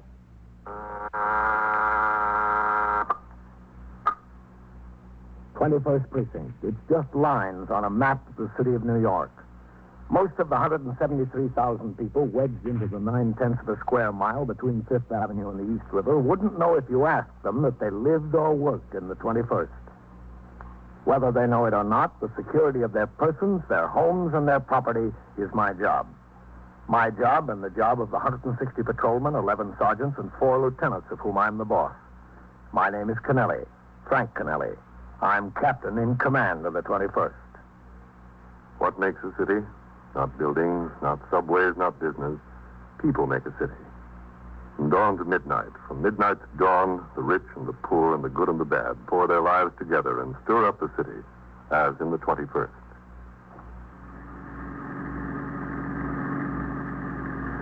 I was out of the precinct on my way to division headquarters. There was a meeting of precinct commanders in connection with new regulations for the supervision of cabarets and dance halls. It was 8:38 a.m. when the radio call went out. 21 Precinct, 5313 and 314. The address 614 East 76th Street on the second floor. All right, turn around, Johnny. Let's take a look. The emergency squad and ambulance responding. Okay. When we turned into 76, I could see we had plenty of men on the job. 2 sector cars from the precinct were in front of 614, an old law tenement. So was the sergeant's car. Ahead of them were the emergency service car and an ambulance. You stay with the car, Johnny.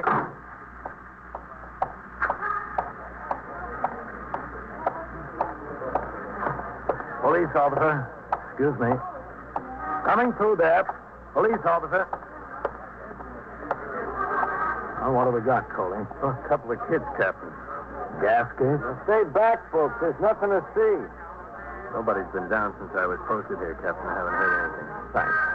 Oh, Coley, stop in and see me after the tour, will you? Yes, sir. Now, stand back there, folks. There's nothing to see. It's all... The house was no better, no worse than 1,000 others like it. No cleaner, no dirtier. Even at that time of the morning, you could smell cabbage cooking. Somebody's always cooking cabbage. It's cheap. At the top of the stairs, the cop was posted in front of the rear flat on the second floor. All the neighbors had been shooed back behind their own doors. In the kitchen, a young woman, her hair in curlers and wearing a faded housecoat, sat in the corner sobbing. In the other room, the ESD men and the ambulance surgeon were laboring desperately with respirator equipment. Sergeant Burns was standing in the doorway between the 2 rooms. What do we got, Sergeant? 2 kids? Yes, sir. Is that the mother? Yeah. They're twins. 2 boys, 9 weeks old. How are they? I don't think it looks good. Let me try for a pulse again here. Yes, sir. That's good. Hold it there. All right. Where's the father? He was a corporal in the Air Force. Killed in the crash in Alaska 7 or 8 months ago. Oh. She said that since she brought the twins home from the hospital, she's been keeping them in a couple of dresser drawers. These. She said she puts the 2 drawers on the table at night right next to each other. Mm-hmm. Each of the twins got wrapped in tight in a blanket in his own drawer. Then she uses this yellow blanket across the top of both the drawers. That's what knocked them out. Blanket on top. What's her name? Lucas. Mrs. Ruth Lucas. Let's talk to her, Sergeant. How's it look, Doc? Not very good, Sergeant. Come on. Mrs. Lucas. This is Captain Kennelly. Oh, my baby. They're dead, aren't they? The doctor and the emergency squad are trying to save them. Respirator's still working. Poor little baby. We'd like to find out how this thing happened, Miss Lucas. If you want, I don't care. I was just going out today to buy a clip for them. I cut out an ad from the Mirror last night. At Kimball's, they're having a sale on baby things. I was going down there today. The ad's in my pocketbook in there if you want to see it. No, that's all right. If you don't mind, I think I ought to have my pocketbook anyway. I cashed my checks from the government yesterday. There's $100 in my pocketbook. More than 100. Where is your pocketbook? In there on the dresser. Would you get it, Sergeant? Yes, sir. Right away, Captain. How much do you get from the government, Miss Lucas? Altogether, you mean? Yeah, altogether. From both Social Security and the pension, it comes to about $145. A month? Yes, a month. That's for me and the baby. Mm-hmm. As soon as the checks come, I pay the rent. That's what I did yesterday, the rent and the little bill at the candy store. There's about $100 left. Is this it? Yeah, that's it. Thank you very much. Did you talk to the doctor? Is there any chance? You know. He was busy. Oh. As long as you've got your pocketbook, Miss Lucas, you said you wanted to show me that ad. Oh, yeah. I was going to get Mrs. Gonzalez to come and stay with them this morning while I went downtown. She stays with them when I have to go out. It's very nice for me. She lives upstairs on the 4th floor. This is the ad. It was in the Mirror. Mm-hmm. All your money there? Oh, yeah, I'm sure it is. Well, maybe you ought to look anyway. Been a lot of people walking through here this morning. Yeah, it's all here. It's a funny time to be worrying about money. I'm sorry. Well, you've always got to worry about money. Weather's been pretty warm out, Miss Lucas. Seems to me you have them wrapped up in a lot of blankets. They've got to be kept warm. They're still so young. There was a blanket for each, the blue ones. I always wrap those around them. And then I always put the yellow one over the top of the drawers, you know. Did you tuck it in under the drawers, the yellow blanket? Yeah, it never touched them. That's why I can't understand how it happened. It never came more than this close to them. It was just to keep away any drafts. And there was at least this much open space over their heads. Only thing I can figure is they're getting so they can kick a little. One of them must have kicked it, you know. You put them to bed last night? Yes. About 6 o'clock, and then about 8, Mrs. Gonzalez came. Stayed with him for a couple of hours. Where were you? I went out with a friend of mine. Where? You know, around we went to movies. We went and had some pizza and a bottle of beer. Girlfriend? No, man. Well, I met after Harry died. What's his name? Why? Oh, I just wanted to know. Oh, Dan Torbert. Where is he now? Work, I guess. He's a mechanic. He works for a taxi company. What taxi company? Ace, something like that. I don't know. Where does he live? Uptown in the Bronx. I don't see what he has to do with it. He had nothing to do with it. He's just a friend of mine, that's all. Could you hand me that box of tissues, please? Yeah, sure. Thanks. I don't get it. I just don't. The babies were all right when I came home. Mrs. Gonzalez takes good care of them. She said she changed them, and she gave them a bottle about 11:30, and they went off to sleep again. I just don't get it. What time did Dan bring you home, Miss Lucas? Oh, I don't know exactly. It was before midnight, I think, a little before midnight. Did he come upstairs with you? Why? Oh, just wanted to know. Sure, he came up. He sat a while after Mrs. Gonzalez left. What'd you talk about? Dan and me, you mean? Yeah. Nothing in particular, just talk, that's all. You got up this morning about 8:30. That's kind of late for the mother of 2 infants to get up, isn't it? I never set the alarm. The babies are my alarm clock. They usually wake up about 6 o'clock or so, and I hear them cry. Poor kids. I don't get it. Sergeant. Yeah, Doc? Can I see you a minute? For sure. Captain? Okay. Excuse me, Miss Lucas. I'll be right back. Well, how's it look? Captain Kennelly, Dr. Mestico. Glad to know you. Yeah. Well? They're both dead. They were DOA. There wasn't even any use trying. You have any idea what the cause of death was? I don't know. It wasn't anything external. Probably suffocation. I'm going to pack up. You'll notify the medical examiner, Sergeant? Yeah, sure. I'm sorry. There wasn't anything that could be done. I know, yeah. Excuse me. I've got to pack up. Rough deal, Captain. Yeah. After you call the ME, Sergeant, notify the detectives. Tell them we've got 2 suspicious deaths. Possible homicide.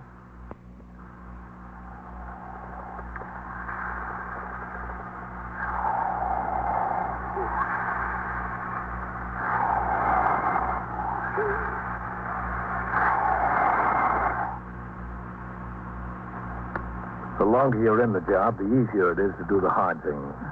But there's one thing that never gets easier. That's telling a mother her kid is dead. I told Mrs. Ruth Lucas that both of hers were dead. I left Sergeant Burns in charge with instructions to wait for the arrival of the medical examiner and the detectives. Sector men were ordered to resume patrol. On the way downstairs, I thought of a squeal I investigated as a detective before the war.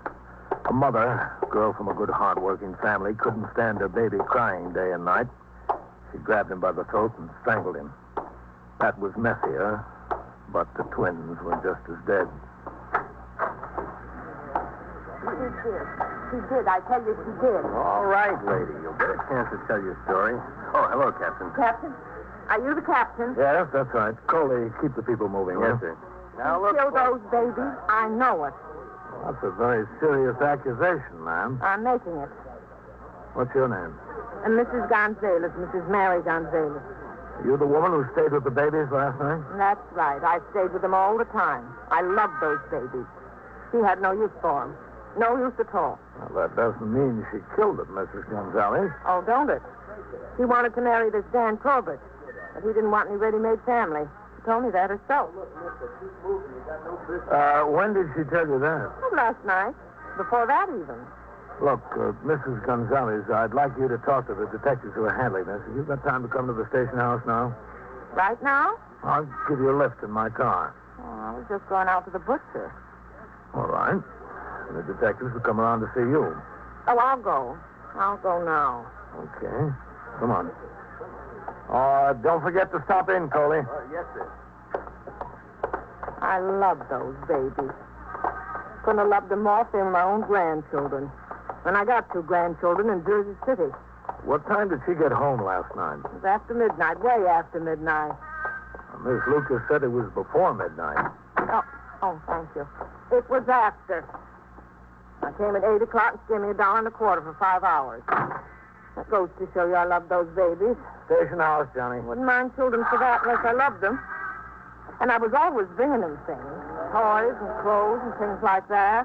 She, told me that Dan Talbot came home with her last night, Miss Gonzalez. Yes, I pronounce it Gonzalez. I'm not Spanish, you see. That was my husband's name, my second husband's name. Rest his soul. Did they, say anything in your presence? Well, no. When they came, she just gave me the $1.25 and I went upstairs. But I could smell liquor on her breath. Was she drunk? Well, she'd been drinking. I could see that. And I could see she didn't love them. I loved them. I spent more money on them than she ever paid me. A lot more. She killed them. I know she killed them. She was much sicker than The woman continued talking all the way to the station house. She told me everything she knew and everything she suspected. She ran the gamut from fact to rumor to guess. When we got there, I took her upstairs to the office of Lieutenant Matt King, who commanded the 21st Detective Squad. Then I walked down the rickety stairs through the back room. 2 division plainclothesmen had a sharply dressed policy writer there prior to booking. The 124 man was posting the newest teletype alarms. I walked out into the muster room. Sergeant Klein on the boxes waved at me, and I walked over. Couple of messages for you, Captain. Yeah? Call division headquarters. Okay. Mrs. Franklin called. She says she's president of the PS 181 Parent Teachers Association. Oh, yes. Call her back, Sergeant, and tell her the order came through. We're posting a patrolman at that crossing before and after school beginning Monday. Yes, sir. And Father Tanacci called and asked whether you'd like to speak to the boys' club this Wednesday or next Wednesday. Either date is open. Oh, which did he prefer? He didn't say anything, Captain. All right, I'll phone him.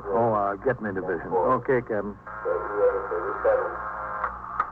This is the 21st Precinct. Captain Kennelly to speak to Deputy Chief Inspector DeAndrea. Where'd you take it, Captain? In your office? No, I'll take it here. Captain Kennelly. Hello, Chief. Yes, sir. Well, I was on my way. We had what looks like a double homicide. Yes, sir. Yes, sir. Well, I can come now. Oh. All right, Chief. I'll send my clerical man. Yes, sir. Right away. Sergeant, send McCarty up to division to get notes on the meeting of precinct commanders that just broke up. Yes, sir. I'll be in my office. 21st Precinct, Sergeant Klein. Sergeant Burns on the 614 East 76. Brains and the ME showed up. I turned it over to them. I'm going back on the street. Well, give the street my love. What's with you? The chief just chewed out the skipper. Oh, is that all? I'll see you. A precinct commander's job runs from A to Z and back again. During the morning, I approved the plans of the precinct youth patrolmen for neighborhood softball teams. I listened to a delegation from St. Anthony's on their application to close off 80th Street for a block party, and I wrote out my recommendation for departmental recognition of a patrolman. In the meantime, the investigation into the death of the twins continued. The bodies had been removed to Bellevue Morgue for autopsy. Detectives brought the mother to the station house for further interrogation by Lieutenant King. While she was upstairs, another detective brought in Dan Talbot. Lieutenant King preferred that he not see Miss Lucas at the moment, so Talbot was asked to wait in my office. While I signed reports, he sat there waiting for Lieutenant King to come downstairs and talk with him. Yes? Busy, Captain? Oh, Coley, I'll be right out. Yes, sir. You sit here, Dan. How long will it be, do you know? Oh, won't be long. I don't like to miss the time on the job. All right, Coley. Captain, some fellow who works in the laundry over on York Avenue told me that Mrs. Gonzalez is a neighborhood gossip. You know, in a police case? Yeah, the detectives know about that. Look, Coley, a loan company in Flushing wrote in and said you were 3 payments behind on a note. He had sickness in the family, and the bills piled up, Captain. I thought it was for a washing machine. Well, the note was, yes, sir, but she got sick afterwards. I'm going to get straightened out with him payday. I told him that. I'll see that you do. We don't want any more letters. Oh, Coley. Yes, sir. Don't say you're going to take care of it and not do it. If you can't make it, let me know. Maybe I can call for you and get an extension. Yes, sir. Hello, Captain. Hi, Matt. Your man's in here. Oh, that's all, Coley. Yes, sir. Well, what's it look like, Matt? Not very good for the mother. Go ahead. This is Dan Talbot, Lieutenant King. That's all right. Sit still. Oh, thanks. What's the name, Kane? King. K-I-N-G. Lieutenant Matthew King. Oh. Oh, where's Ruth? Upstairs in the detective squad. Oh, she's not in jail? No, just in the office. Oh, I thought somebody was kidding me when that detective came and told me what happened. Thought it was a joke. There would have been some joke. Well, my boss was sore I had to leave. I was putting a new clutch in the car. It has to go on the street tonight. Well, we'll see if we can get you out of here fast. She wouldn't do that to those kids. Must have been an accident. Accidents don't happen in pairs, not like that. I mean, Ruth wouldn't do anything like that. Was it all right if I smoke in here? Have one of mine. Here. Oh, thanks. Thanks a lot, Lieutenant. Thanks. I mentioned it. How long have you known Ruth? Oh, I don't know. 5 or 6 months, 7 months, something like that. How'd you meet her? Well, to tell you the truth, it was in a bar and grill. I used to stop in there once in a while for a glass of beer. I saw her in there 2 or 3 times alone. Thought it was kind of funny, a pregnant girl coming into a bar alone like that. Yeah. I asked about her. Somebody told me. I don't know. I guess I felt kind of sorry for the kid. We got to talking one night, and that was that. You kept seeing her right up until the time she had the baby? Yeah, it was funny. I'd visit her at the hospital. Some people around there thought I was a father. I didn't say nothing. I let them think what they wanted. And after she brought the kids home? It was just like before. I kept seeing her, taking her out, when she could get this Mrs. Gonzalez to sit, you know. I understand you talked about getting married. Oh, who told you that, Ruth? Is it true? We talked about it, yeah. Can I have that ashtray, Captain? Yeah, sure. Thanks. But there never was anything definite. Not one way or the other. What do you mean, not one way or the other? Well, there was a lot of problems. We both had our problems. The kids? Yeah, that plus the fact I'm not making a fortune, you know. I figured you get married, you want to enjoy each other for a little while anyway. There's time enough for kids a little later when you feel like settling down. And you'd probably have been married already if it wasn't for the kids. Oh, I wouldn't say that exactly, Lieutenant. Maybe, yeah, I don't know. Did you ever tell her that? Well, we talked about it pro and con from every angle. You know, if a guy's going to have a family, he'd much rather it be his own. That's a fact of life.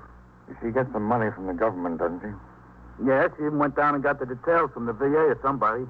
If she got married again, it'd be cut down to half or so. About $60 a month for the twins. That's what she'd get. What'd you talk about when you brought her home last night, Dan? Oh, different things. About getting married? Yeah, it was mentioned. You told her you didn't want to see her anymore, isn't that right? Well, how'd you know that? Well, let's say I guessed it. Well, yeah, that's true. I mean, the whole thing seemed kind of hopeless to me. I told her I'm a young guy and I don't want to take on somebody else's obligations. I could see it would only lead to trouble if I did that. That's exactly what I told her. If we got married, it could only lead to trouble. I'll tell you something, Danny. You didn't get married, and it still led to trouble. The questioning went on for another 15 or 20 minutes. Drink last night, Dan? I sat there watching and listening. Interrogation is a great skill, and Matt King knew his business. He was friendly, polite, and patient. Dan Talbot tried to be as helpful as he could without hurting Ruth. He was helpful, but he hurt her. Step by step, Lieutenant King was building a case of murder first against Ruth Lucas. At 4 p.m., I turned out the platoon for the night tour. At 4:10, Sergeant Klein came into my office for a conference in regard to tours off for accumulated days spent in court by men in his platoon. I guess that does it, Captain. Thanks. All right.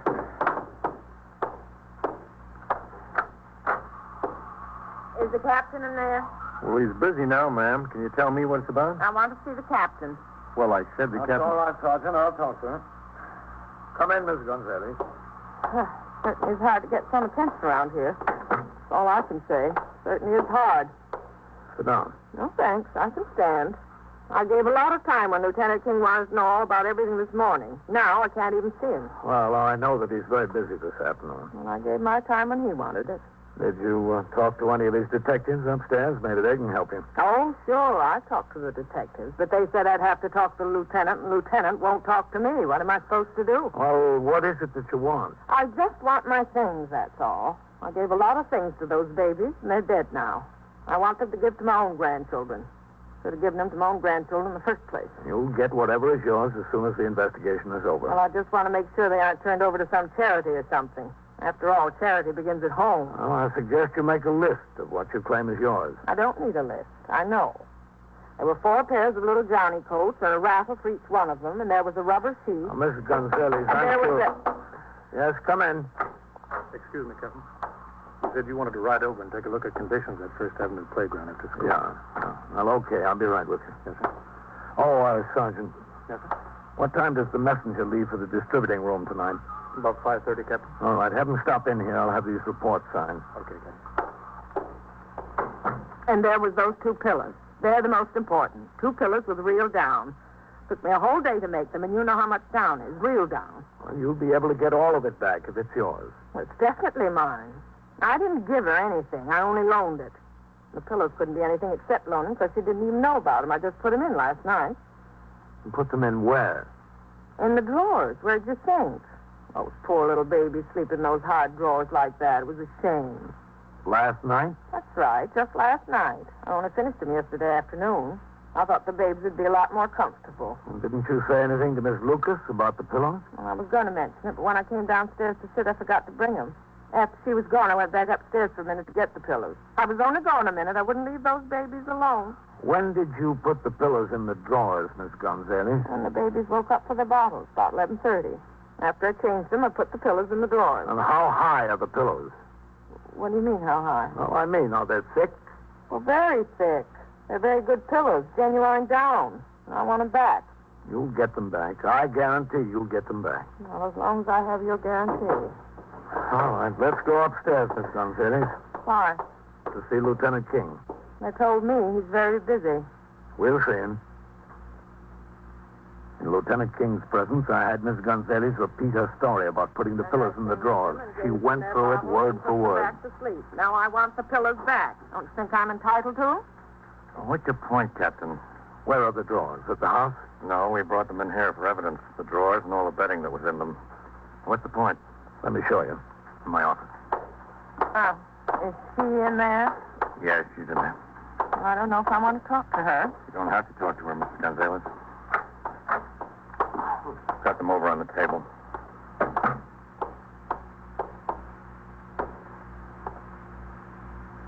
Hello, Mary. Hello. Over here. Here they are. The pillows are right under the sheets. That's where I... Just a minute, Miss Gonzalez. I'll do it. Well, they're my pillows, after all. Now, look, man. Miss Lucas didn't know the pillows were there. You take them out, and they lower the place where the baby slept about 3 or 4 inches. Yeah. With them down that much lower, there was plenty of room for them to breathe when the yellow blanket was pulled tight over the top. You put them back, and they're up pretty close to the yellow blanket. Close enough to cause trouble. What kind of trouble? Mrs. Lucas, would you come here a minute? I asked what kind of trouble. Look, I'm tired. I'm awfully tired. I know. Mrs. Lucas, did you know these 2 pillows were in the drawers? What 2 pillows? These. No. How'd they get there? I never saw them. I put them there last night. I wanted the babies to be more comfortable. Didn't you see that they were sleeping a little higher than usual? No, I really didn't. You mean that I caused the babies to smother me? That's right. You did. Oh, dear God. Dear God. All right. Sit down, Miss Gonzalez. I loved them. I loved them so, Ruth. You know I loved them. I know. I wouldn't do that for anything in the world. Forgive me. Please forgive me. Oh, Mary, I forgive you. It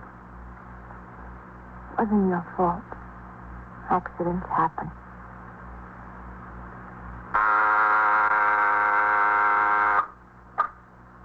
21st Precinct, Sergeant Klein. Yes, sir? What's the address? 205, 209. Inside? In front of the shoemakers. What's the trouble there? What does the man have? And so it goes, around the clock, through the week, every day, every year. The police precinct in the city of New York is a flesh and blood merry-go-round. Anyone can catch the brass ring, or the brass ring can catch anyone. The incidents portrayed on tonight's 21st Precinct occurred last year. Names were changed to protect the interests of persons involved. 21st Precinct is presented with the official cooperation of the Patrolmen's Benevolent Association, an organization of more than 20,000 members of the Police Department, City of New York. Everett Sloan in the role of Captain Kennelly, Ken Lynch as Lieutenant King. Featured in tonight's cast were Joan Loring and Barbara Weeks.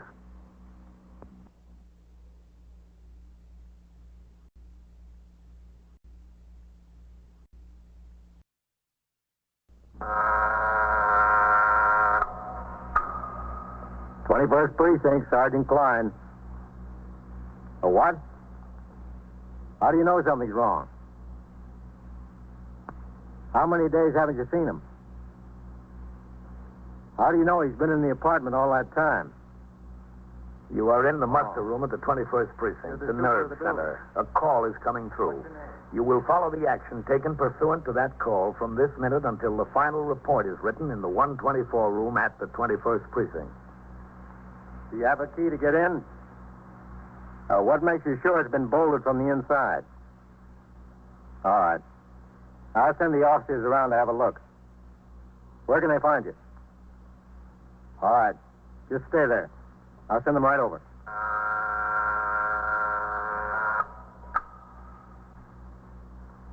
21st Precinct. It's just lines on a map of the city of New York. Most of the 173,000 people wedged into the 9/10 of a square mile between Fifth Avenue and the East River wouldn't know if you asked them that they lived or worked in the 21st. Whether they know it or not, the security of their persons, their homes, and their property is my job. My job and the job of the 160 patrolmen, 11 sergeants, and 4 lieutenants, of whom I'm the boss. My name is Kennelly, Frank Kennelly. I'm captain in command of the 21st. What makes a city? Not buildings, not subways, not business. People make a city. From dawn to midnight, from midnight to dawn, the rich and the poor and the good and the bad pour their lives together and stir up the city, as in the 21st, 7 days a week. It was Sunday morning and raining. I was on patrol when the chief inspector visited the precinct. In response to a radio signal, I returned to the house and conferred with the chief inspector, the commander of the uniformed force, for 35 minutes regarding conditions in the precinct. When the chief rose to leave, I walked outside with him to his car. It had stopped raining. Then I returned to the muster room and went around behind the desk to read the entry made in the blotter by Lieutenant Kenneth Gorman concerning the visit to the precinct by the chief inspector. But all right, Captain? Yeah? He walked in here big as life. Well, you've got to expect it, Ken. He's not going to call and tell you he's coming. Yeah, but not the day after I come back from my vacation, Captain. Could have waited until the night. Where'd you go, Ken? Maine. You like lobster, Captain? Who doesn't? You ought to go up the coast of Maine. You never had such lobster. Hey, listen, I heard they never heard of a broiled lobster in Maine. The only way they fix them is boiled. Is that right? Yeah, all these places have this great big kettle. You got to pick out the lobster you want from a little pen there. They're all crawling around live. They take and they dump it right in the kettle. And cheap. Guess how much for lobster dinner for my wife, myself, and the 2 kids? And big lobsters, Captain. How much? $5.50. No kidding. Come in, fella. Yes, sir. What's on your mind, fella? I can't find my family, Lieutenant. What do you mean you can't find them? I'm on the cruise at St. Paul. We've been cruising the Mediterranean for 2 months. We just docked at Brooklyn Navy Yard this morning. I can't find them.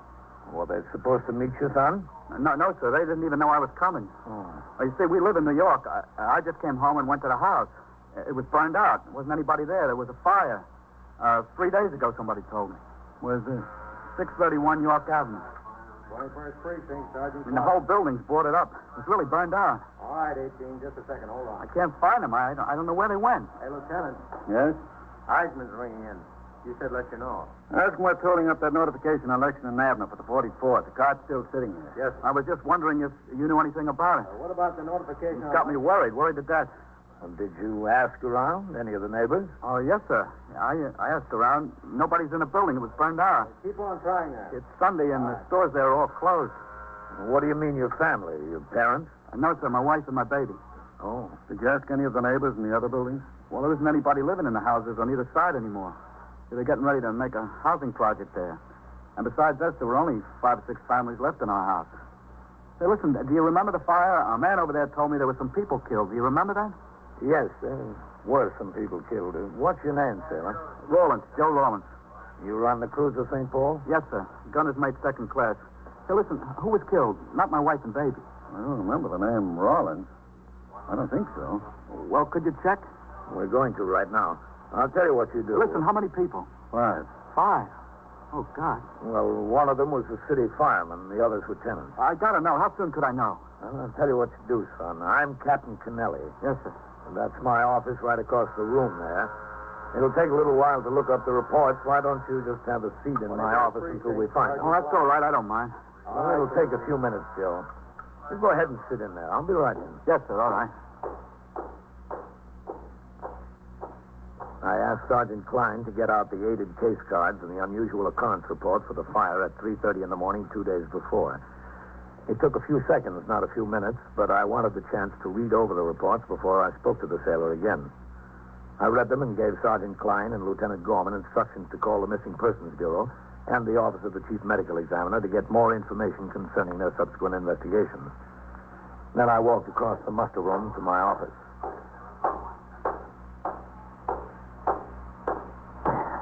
All right, Joe. Well, they weren't killed? Their names weren't listed among the victims. No Rollinses. Oh, man. Sit down, son. Yeah, thanks. Thanks a lot. You don't know what a relief it is, Captain. I know. Have a cigarette, Joe? Thanks. Thanks. Well, where are they? Where could they have gone? Well, that's what we'll have to find out. You have any other family in New York? No, sir. My folks are dead, both of them. You see, that was originally their flat there. I was based out in San Diego when I got married. And my father died, and then about a year later, my mother. Uh-huh. I was about ready for sea duty again, and I was transferred to the Atlantic Fleet, so Doris and me, that's my wife, Doris, we decided the best thing would be to take over my mother's flat. Well, sounds like it was a good idea. Yes, sir. So we brought the baby on east. That was just the beginning of May. How about any close friends she could be staying with? Well, I wouldn't have any close friends. You see, I've been gone for 3 or 4 years, and I just drifted apart from any friends I did have. As far as Doris is concerned, I don't know. I shipped out just a couple of days after we moved back here. I don't know if she made any friends or who. Does she have any family here?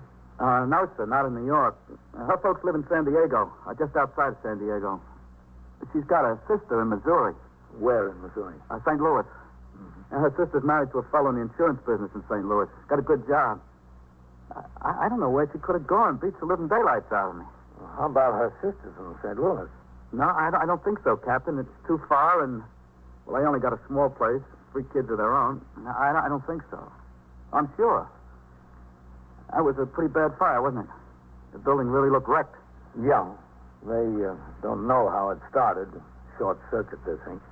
What floor did you live on, Joe? 4th floor in the front. I wonder if she got anything out of there. I had a ball signed by Babe Ruth. I'd hate to lose that. They're getting rare. How old is your baby? 2. She'll be 2 next month. You want to see a picture? Yeah, sure. She's the cutest little thing. Yeah. Josie. That's after me. Josephine's her real name. She is cute. Is that your wife? Yes, sir. That's Doris. Oh, you know where I took that? We had to change buses in Columbus, Ohio. I took that on the state capitol grounds. They got squirrels out there so tame they just walk up and take peanuts right out of your hand. Honest. About how tall would you say Doris is?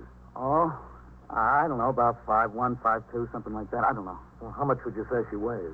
About 110, I guess. Why? No reason. Well, it must be a reason.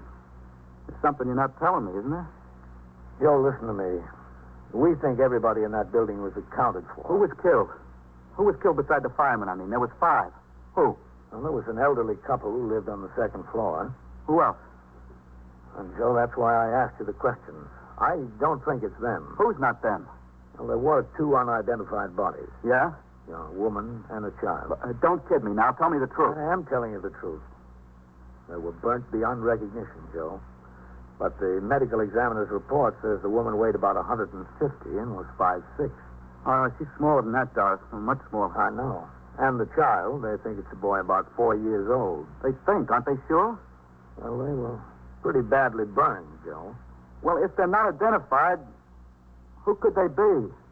Somebody must know them. Joe. Where are they? Look, Joe, our report was written the morning of the fire. The Missing Persons Bureau took over the investigation 2 days ago. Bodies have probably been identified by now. I've got my men out there checking. They don't answer the description of your family. Well, where is my family? Where are they? Come in. Captain, can I see you a minute? Yeah, sure. I'll be out. Look, don't keep anything from me. Don't keep anything from me now. Yes, Sergeant. We checked both the medical examiner and the detectives in the Missing Persons Bureau. Yes? The bodies of the woman and the kid are still in Bellevue morgue. Neither of them have been identified yet. They say it's been impossible to get a readable fingerprint off either of them. The descriptions don't fit the ones Joe gave me. It's hard to tell in these burn cases, Captain. Descriptions don't mean much. I know. He says his wife has a sister in St. Louis. Ask Missing Persons if they know about the sister. Yes, sir. Yeah, a woman and a child unidentified in the morgue. A woman and a child missing after a fire. 2 and 2, Captain. All right. Get back on the box. Yes.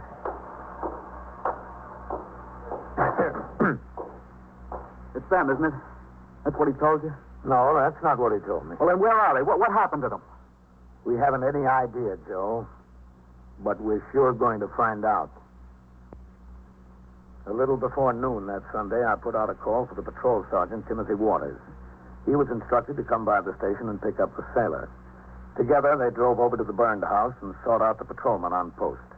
Inquiries were made among residents in all the nearby buildings to determine whether they had any knowledge of the whereabouts of the woman and child. Meanwhile, at the precinct house, the desk officer, Lieutenant Gorman, the man on the boxes, Sergeant Klein, and Patrolman Ryan, the 124 man, were making telephone inquiries to the homes of all neighborhood merchants who might have done business with the woman. You don't remember her? Mrs. Rollins, yeah. Sorry. She never came in your store, huh? All right, thank you. No luck there either, Captain. You know what I think we ought to try, Ken? Yes, sir?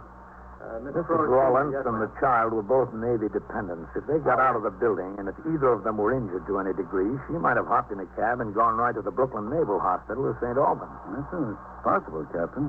That's where Navy people would head. Shall I call them? No, you better call CD instead of direct. They might want to make the inquiry through the shore patrol. I don't know. Yes, sir. Sergeant. Yes, sir? Listen, Sergeant, I want you to Excuse call... me, Captain. Oh, yes, sir. Hello, Miss Cruz. This is Sergeant Klein of the 21st Precinct. You own the grocery store at 619 York Avenue? No, it's all right. Nothing's wrong. We just want a little information. Miss CD, will you, Sergeant? You remember that fire in the building at 631 York? Lieutenant Jones, the 21st. Yeah, that's right. We're looking for a woman and a child who've been missing since then. I was around a little while ago and a woman and a child, Rollins. The name is Rawlins. Rawlins. Rawlense. Mrs. Doris Rawlins. Yeah, that's the one. Did she do business in your store? They made at St. Albans. Yeah, I see. Naval Hospital. In case either the woman or the child was admitted as a... About 5'2" or 3, 110 pounds. 22 years old, very pretty. You get back to it. No, blonde. She has a little girl, 2 years old. You don't know her? Never saw her. All right. Thanks, Mr. Cruz. I'm sorry to have disturbed you. Goodbye. Nothing, Captain. I called CB, Captain. I'll make inquiries. All right. Who'd you talk to upstairs, Sergeant? Whitey Howard, Captain. Said you'd try to locate Lieutenant King and have him call you. Okay. When did CD say they'd get back to us, Ken? Right away, Captain. this where I report something? Yes, ma'am. Can I help you? My car's gone. Where'd you park it, ma'am? On 64th Street, right near Park Avenue. I was just gone for a few minutes to take some flowers up to my friend. Was it locked? Well, of course it was locked. I got the keys. See? The doors and windows, too? Well, everything. I was just gone a few minutes. You're sure you didn't park it someplace else? Of course not. I parked it right in front of a building, right in front. It was gone. Sergeant, who's catching upstairs? They're all out, Lieutenant. They're busy with the safe and lock squad on a couple of burglaries we had last night. You see that door back there? Yes. The detectives are all out, ma'am. You go through that door and talk to the officer. He'll take a report on it. Can I give you the report? No, ma'am. He'll take it. He's got the proper form. Through the door. That's all. Thank you very much. 21st Precinct, Sergeant Klein. Hey, Captain Kennelly. Who is it, Lieutenant King? No, sir, the division captain. Oh, all right. I'll take it right here. Go ahead, Ken. Captain Kennelly. Hello, Ben. Yeah. Tomorrow night? Yes, I'm working my night, too. All right, sure. What? 21st Precinct, Sergeant Klein. The chief will be back at 10? Yes, he's here, sir, but he's on the phone. Okay, Ben. I'll see you. Bye. Hold on, Lieutenant. Lieutenant King calling in, Captain. Sergeant, leave a note on my desk. I'm to cover division between 7 and 10 tomorrow night for the deputy chief. He's got a PAL meeting at the Waldorf. Yes. All right, I'll take Lieutenant King. Captain Kennelly. Hello, Matt. Did Whitey Howard tell you what we've got about the sailor? Yeah. Well, the poor kid's about half crazy over it. No, neither can I. Listen, it's better than even money that those two bodies down in the morgue are his wife and baby, but there's two things you can do for me. You've got the connections. Well, it just involves a couple of phone calls. Yeah. One is I'd like you to get hold of the postal inspectors and have them get us into the Lenox Hill post office on East 70th. We're interested in knowing if she left a change of address card. Yeah, okay. Well, that's fine, Matt. Yeah. And the other is to check your source at Con Ed and see if she ordered electric service at another address before or after the fire. Thanks, Matt. I certainly appreciate it. Yeah, I'm sorry to bother you at home. Okay. We'll wait for your call. So long. Will he be able to manage it, Captain? Yeah, I can. He'll get right on it. Well, I hope I'm wrong. But I think we're all just wasting a lot of time. In another half hour, Sergeant Shea returned to the station house with Joe Rollins. The sailor stood by dejectedly as Sergeant Waters reported to me that he and the patrolman on post had interviewed tenants, neighbors, and merchants. They all knew Mrs. Rollins and the child on sight. Some had recalled seeing them on the afternoon and morning before the fire. Not one remembered seeing them on the street during the fire. More important, not one remembered seeing Mrs. Rollins the afternoon following the fire, when most of the tenants gathered at the scene in the hope of salvaging some of their belongings. Sergeant Waters resumed patrol and left Joe Rollins sitting in my office. I read accumulated reports and approved the list of cabarets to be inspected by the patrol sergeant that night. Ellen called, and I made arrangements to meet her in Midtown for dinner. Then I went back to reading and signing reports. Finally, the sailor raised his head.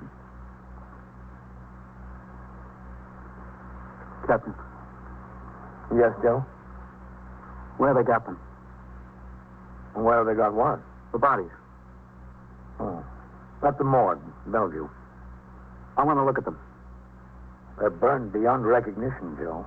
I want to see them. I want to see if they're mine. Wouldn't do you any good. I want to see them. I can tell. Missing Persons Bureau says there's only one possibility. That's to send to San Diego to our old dentist and get a chart of the work she's had done. They'll wire the dentist the first thing in the morning. No, but I can't wait that long. I want to see them now. All right, Joe. I'll take you to see them.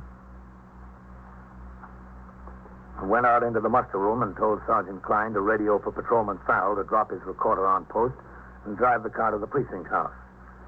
Lieutenant Gorman told me that CB had called back to report that neither Mrs. Rollins nor the child had been admitted to St. Albans or Brooklyn Naval Hospitals.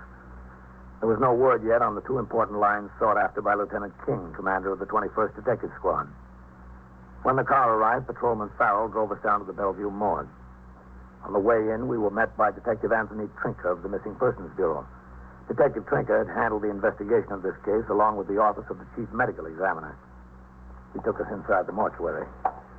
Joe's face was firm and expressionless.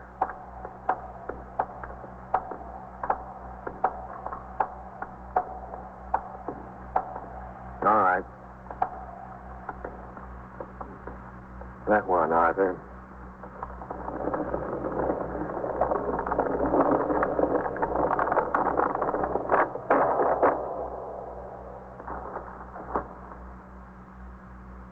Okay, Arthur.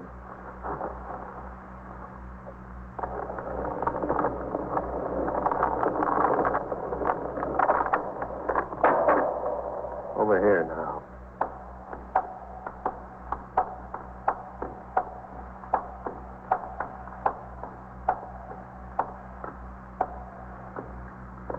All right.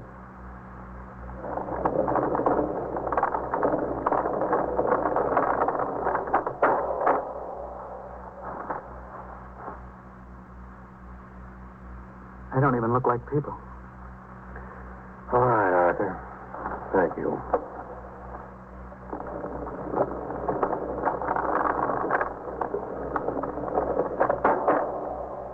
Let's go this way, huh?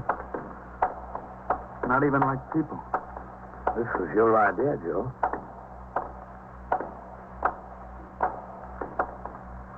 Through there.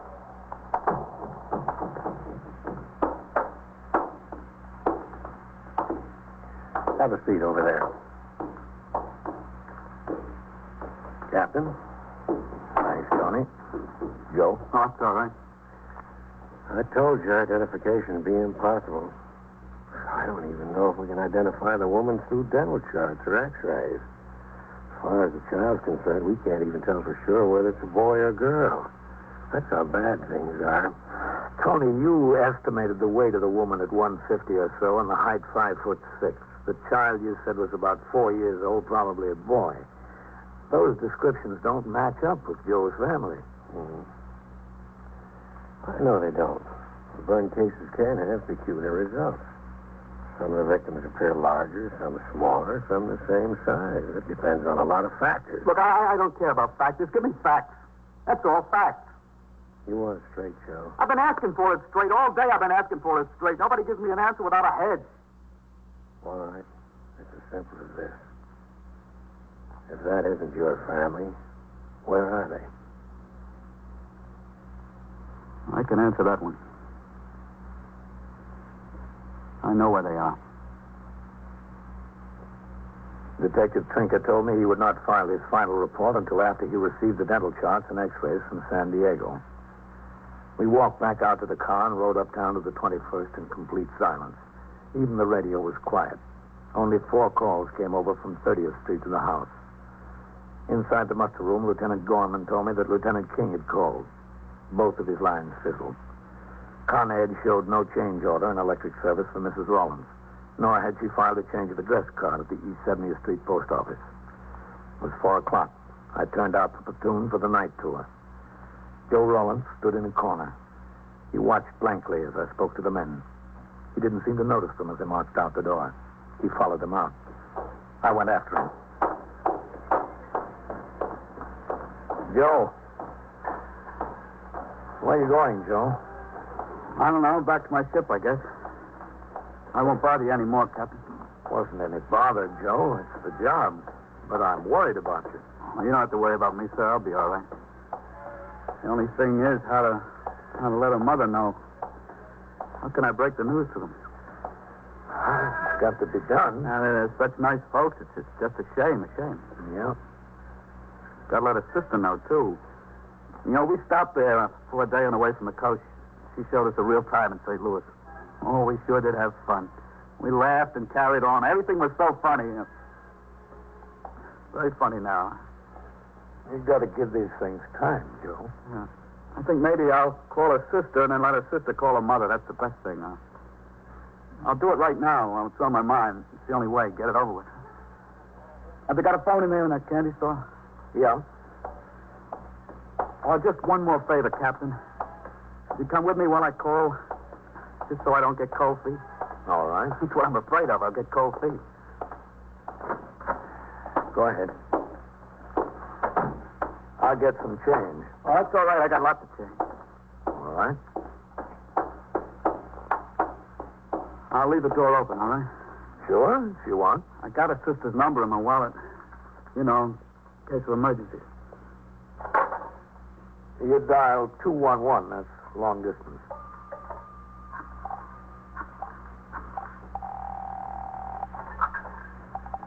Your call, please. I want to call St. Louis, Missouri. Evergreen 9970. St. Louis, Missouri, route.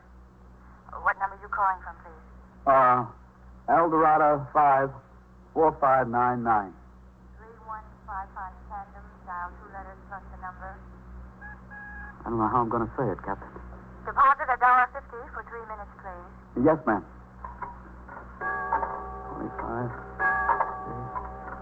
75, no. Thank you. They're ringing. I should have thought of what to say. I don't think anybody's home, Captain. Let them keep ringing. Hello? Hello, this is... Doris? Who is it, Joe? Yeah, honey, it's me. Joe, you should have written me. It's her. She's in St. Louis. Well, when'd you get in? What are you doing in St. Louis? I got in this morning. We came about 3 days ago. Oh, gee, it's good to hear you, baby. You don't know how good. Hey, what are you doing there?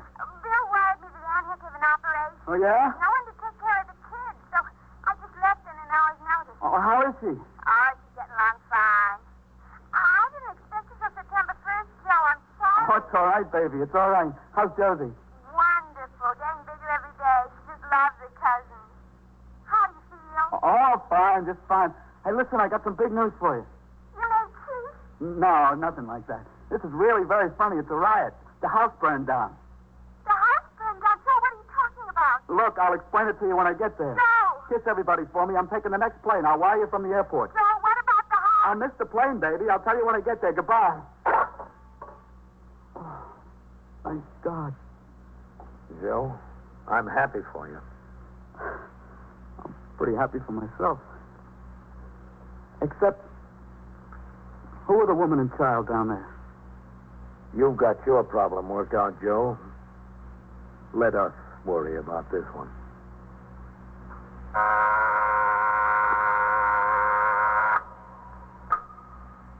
"21st Precinct, Sergeant Klein. A truck ran into what? The store? Where is it? Where? 622? Speak into the phone, please. Did it jump the sidewalk? Is anybody hurt? How many people are hurt? Speak a little louder, will you, please? What did he do? And so it goes, around the clock, through the week, every day, every year. A police precinct in the city of New York is a flesh and blood merry-go-round. Anyone can catch the brass ring, or the brass ring can catch anyone. 21st Precinct, a factual account of the way the police work in the world's largest city, is presented with the official cooperation of the Patrolmen's Benevolent Association, an organization of more than 20,000 members of the Police Department, City of New York. Everett Sloan in the role of Captain Kennelly, John Sylvester as Joe. Featured in tonight's cast were Jean Gillespie and Anzie Strickland, Lawson Zerbe, Santos Ortega, and Bob Simon. Written and directed by Stanley Niss, produced for CBS Radio by John Ives. Art Hannes speaking.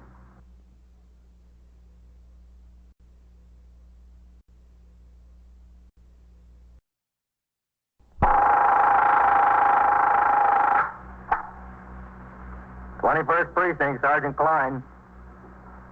In the basement where? 340? Who shot him? Who? Oh. Is he dead? He's not dead. Who's there? Sergeant Burns there? You are in the muster room at the 21st Precinct, the nerve center. A call is coming through. You will follow the action taken pursuant to that call from this minute until the final report is written in the 124 room at the 21st Precinct. All right, I'll send an ambulance. Emergency squad for what? Who said so? Okay, tell them I'll call CB to send the ESD car. Yeah, right away. Right away.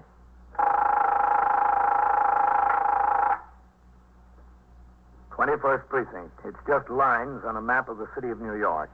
Most of the 173,000 people wedged into the 9/10 of a square mile between Fifth Avenue and the East River wouldn't know if you asked them that they lived or worked in the 21st.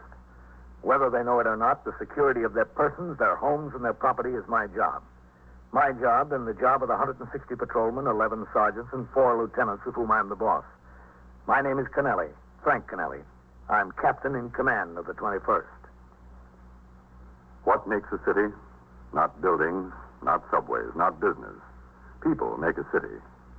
From dawn to midnight, from midnight to dawn, the rich and the poor and the good and the bad pour their lives together and stir up the city, as in the 21st, even on a quiet night. I was working my 6 p.m. to 8 a.m. tour. At 10, after I'd finished reading and signing the reports and communications that had accumulated, I investigated 2 minor complaints about conditions in the precinct that had been brought to my attention. At midnight, I turned out the platoon for the late tour and went on patrol until shortly after 2 a.m. Then I returned to the station house where Lieutenant Gorman, as desk officer, and Sergeant Klein were on duty in the muster room. I went around behind the desk to sign an entry in the blotter stating that I had completed patrol and returned to the precinct house. Thank you, Captain. Yeah? There's some coffee hot if you want it. Well, not a bad idea. What's doing? Nothing much, Captain. A hack driver turned in a woman's purse he found in the back of the cab. It had $62.08 in it, that's all. Any identification in it? No, sir. Just the money in a small change purse, compact, a handkerchief, and a pack of cigarettes. Nothing else. She thought he was a big hero. All right, 29. I told him you guys are supposed to look in the back seat of your hacks every time you discharge a passenger. Next time you get sent down to the hack bureau on a violation. Well, I'll get that coffee. Yes, sir. No, Sergeant. Oh, yes, sir. All right, go ahead. Take your spot. Yes, sir. 21st Precinct, Sergeant Klein. All right, 15. You take the meal period down. All right. Okay? Yes, sir, Captain. I had a communication from the Telegraph Bureau. They're interested in the QD-76 report dated last week. Car jumped the curb and knocked over a call box on Park Avenue. The driver didn't answer the summons in court, and they want to issue a warrant. Will you get it out? Yes, sir, but can I wait a few minutes? What's the trouble? I got a man on post 6 minutes late ringing in. Who's that? Patrolman Bevan, post number 4, Captain. All right, go ahead. Yes, sir. When did he ring in last? 142, Captain, from box number 23, on time to the minute. Communications Bureau, Patrolman Thomas. This is Sergeant Klein, 21st Precinct. Yes, sir. Have 604 to call the 21st. 604, yes, sir. He's not taking his meal, is he? No, sir, he's not due for his meal until 3:30, 3:30 to 4. He's 7 minutes late now. What's the trouble? Patrolman Bevan, post number 4. He's 7 minutes late ringing in. No kidding. He's been a good man, Captain. One of the best folks we got in here in that last bunch. Yes, I know. Did he ring in on time earlier? Right on time. 21st Precinct, Sergeant Klein. Box 31, Sergeant Burns. Oh, hello. It's Sergeant Burns. Listen, right over to post number 4 and see if you can locate Bevan. He's 8 minutes late ringing in. Bevan? Yeah. I rode by there about 20, 25 minutes ago. I saw him on post. Did you stop and talk to him? Yeah? You didn't give him any calls, did you? No, not a thing from here. Okay, I'll get back to you. Well, he said he rode by there about 20 or 25 minutes ago and saw him. Is he riding over there now? Yes, He's a good kid, that Bevan. Father was a lieutenant in Brooklyn East Borough headquarters. Retired a year or so ago. Did you know him, Captain? No. You get out that QD-76, Sergeant. Yes, sir, right away. He said he's in the drawer, Captain. 21st Precinct, Sergeant Klein. What? Well, who is it that stabbed? Who? Speak into the phone. I went into the 124 room and had a What's cup of the coffee. address? Patrolman Ryan, the clerical man, Where? called to my attention an MV-104A report concerning an accident on Franklin D. Roosevelt Drive along the East River, which had occurred during the day tour. A passenger in one of the cars involved had died of injuries in Mount Sinai Hospital at 1:50 a.m.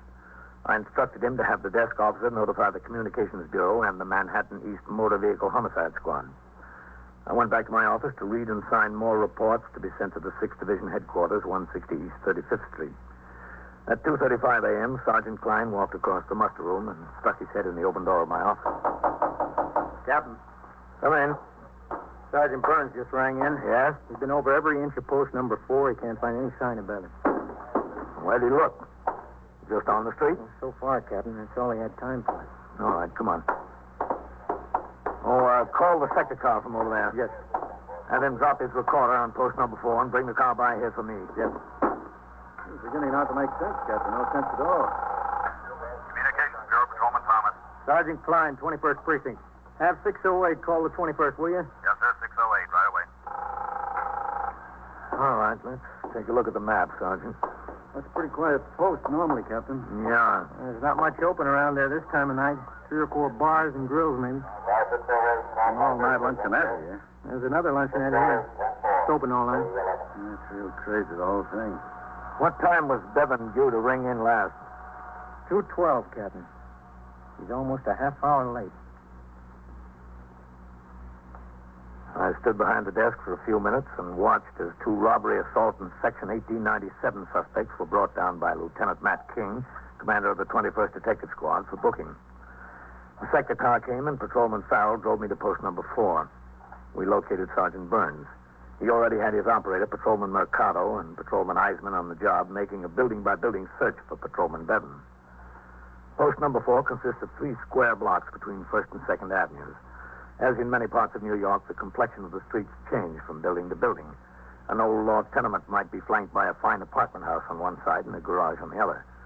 We shook every door, went in every basement, inspected every courtyard, and climbed to every roof. In this, we had assistance from the men on adjacent posts, from the men on the ESD car patrolling the district, and from Lieutenant King and 2 of his detectives of the 21st Squad. By 3:18 a.m., there was still no sign of Patrolman Bevan. Beats me, Captain. Just beats the living daylights out of me. Yeah? Bevan was the kind of a guy that... Wait a minute. There's somebody walking. Where, Captain? Right Oh, there. yeah. Hey, mister. Mister, wait a minute. We want to talk to you. Oh, no. Have you been around here for the last hour? Look, officer, all I had was 2 beers. That's all. Just 2 beers. You can't kill a man over 2 beers, can you? What's your name? My name is Joseph Lance Baldwin Jr. Junior because I was named after my father who had the same name, only senior. 2 beers, and that's all. Look, have you seen a policeman around here tonight? A policeman? Yeah, I've seen a cop around here. When? Right now, him. He's a cop. And, look, the sergeant, too. 2 beers, Sergeant. You got my word of honor. My scout sergeant. Where do you live? Joseph Lance Baldwin Jr. 2 beers. No. You told us your name. Where do you live? There, right there. I almost made it, too, didn't I? Almost. Listen, you won't tell Alma. Please don't tell Alma. All right, come along. Take me to jail, lock me up, and throw the 2 beers away, but don't tell Alma. Come along. That's all I had. You can ask anybody. Is this the house? Yeah, this is it. 728. 728, apartment 6B. You're not going to tell Alma. Got your keys? I think so. I think I got my keys, but please don't tell Alma. We'll let you tell her yourself. You make the stand? Oh, yeah, sure. Thank you very much. Well, good night, gentlemen. Good night. It was a pleasure to have found with you. Oh, there's Matt King. Captain. Hello, Matt. We found him, Captain. Where? The next block in the basement of a tenement, 740. He was shot. How bad? He's not dead, but it's pretty bad. Through the jaw and neck on the right side. Is he conscious? No, he lost a lot of blood. Even if he was conscious, I don't think he'd be able to talk. That's the ambulance, I guess. Who shot him? You have any idea? Yes, sir. Who? It looks like he shot himself.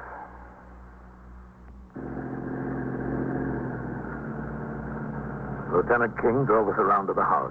It was an old law tenement building. The ambulance and the sector car were parked in front. It was 3:31 a.m. There was no crowd on the sidewalk, but tenants in nightclothes were beginning to stick their heads out of the front windows. The first floor above the street was occupied by 2 business establishments, a beauty parlor and a radio repair shop. An iron gate and fence separated the basement stairs from the sidewalk. We went down. Go ahead, Captain.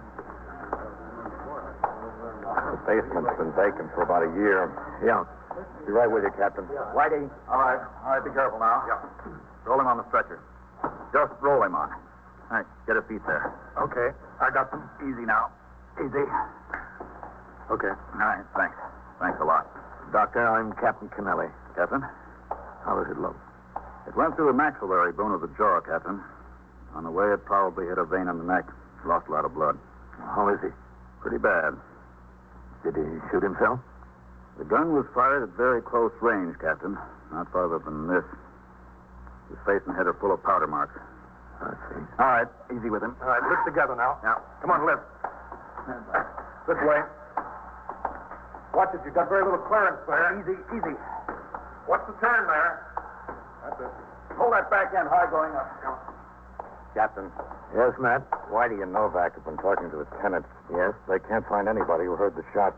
The next floor up, the stores, and the flats don't start until the second floor. Only one shot? Are you sure? That's all that was fired from a service gun, Captain. Is it possible he chased someone down here? Is it possible they had a gun and shot him? Yes, sir, it's possible. But not likely. No, sir. That shot was fired at very close range. There isn't any sign of another person being down here. Is that his flashlight there? Yeah. We're leaving it lay there for a while till we get some measurements. Was it turned on? It was on, Captain. The switch, that is. The light was broken when it dropped, apparently. The gun was on the floor right near him. How old is he, Captain? He's on his way, Captain. How old is he, Sergeant? 24, 25. Married? Yeah, he's married. A couple of young kids. Do you have any personal problems that you know of? Not that I know of, Lieutenant. He never spoke to me about any personal problems, man. Well, he's got a big personal problem now. Yes, he has. If he lives. I waited around the scene for a few more minutes while Lieutenant King and his detectives continued their investigation, and Sergeant Burns talked to Lieutenant Gorman and got information for his UF-6. He ordered the sector cars to resume patrol and release the ESD car to its regular duties. From a call box on the corner, I gave instructions to the desk officer to notify the division command regarding the occurrence. He told me that according to Patrolman Bevan's records, he resided in Jackson Heights, Queens. His wife's name, Marion. I instructed Lieutenant Gorman to call CD with a request that the 110th Precinct notify Patrolman Bevan was wounded and in Bellevue Hospital. Otherwise, things were still quiet in the precinct. Patrolman Mercado was assigned to post number 4. Patrolman Farrell drove me downtown to Bellevue. I waited in the doctor's lounge for the surgeon. Dr. Lowfield? Yes, I'm Dr. Lowfield. Captain Kennelly, 21st Precinct. We met. Oh, yes, Captain. Well, what kind of a chance do you think he has? Fair, Captain, just fair. No better than that? Well, we tried to probe around in there when he came into emergency.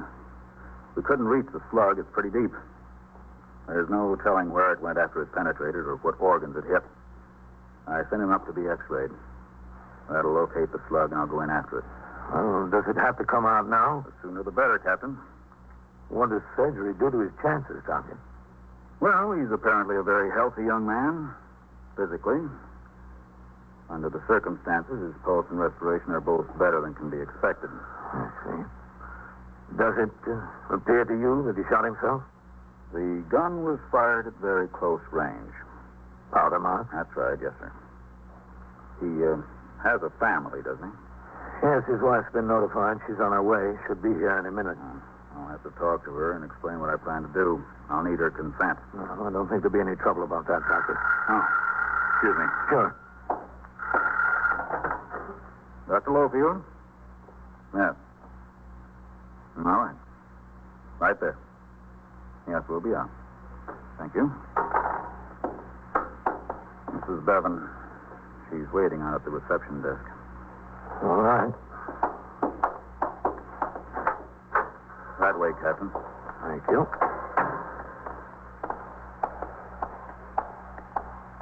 This is the worst part of my job, Captain.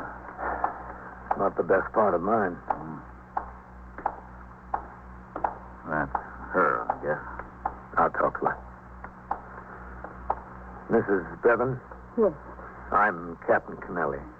How's Joe? Where is he? Well, this is Dr. Lowfield. He's dead, isn't he? That's what you're going to tell me. No, he's not dead. You sure?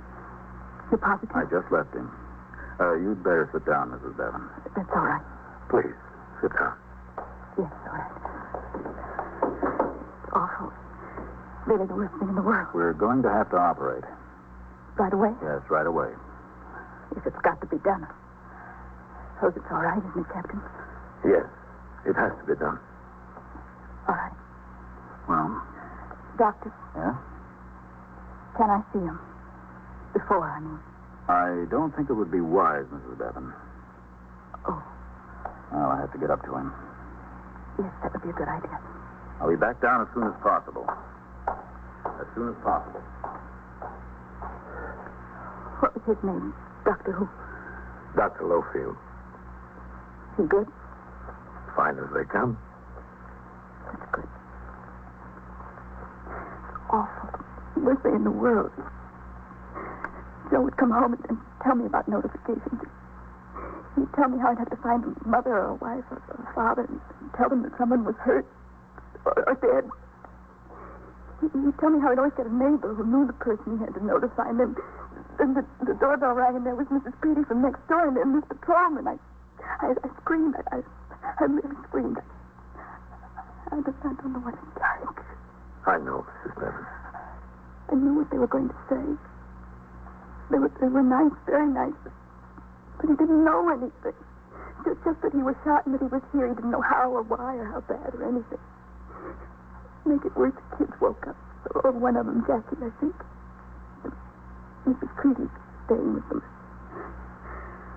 But she's glad her husband isn't a cop. He's a salesman or something. Very nice people. I'm sure they are. Captain, you've got to tell me how bad is Joe.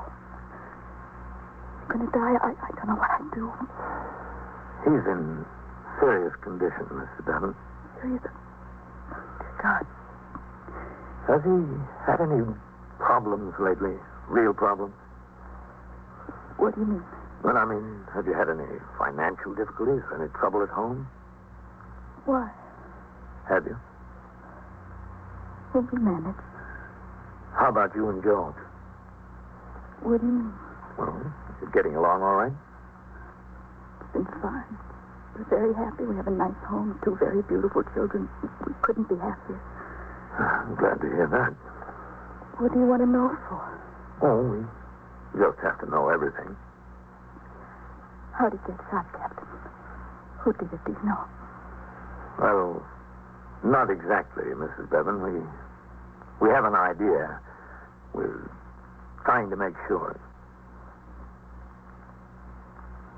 I waited with Mrs. Bevan for another 15 or 20 minutes until her mother arrived from Brooklyn. The operation had not yet been completed. I arrived back at the precinct house at 5:14 a.m. Muster room was quiet. Hello, Ken. How is it, Captain? Not too good. They hadn't brought him downstairs yet when I left. That can be a rough operation, I guess. Yeah.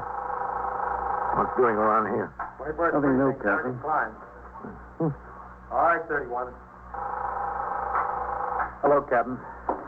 Any messages, Sergeant? Just division headquarters. The division captain wants you to call if there's any change in Bevan's condition. You needn't bother unless there's a change. Okay. Hasn't been a change, has it? No. Still critical. Beats me. Sure beats me. Here's some hot coffee, Captain. No, thanks.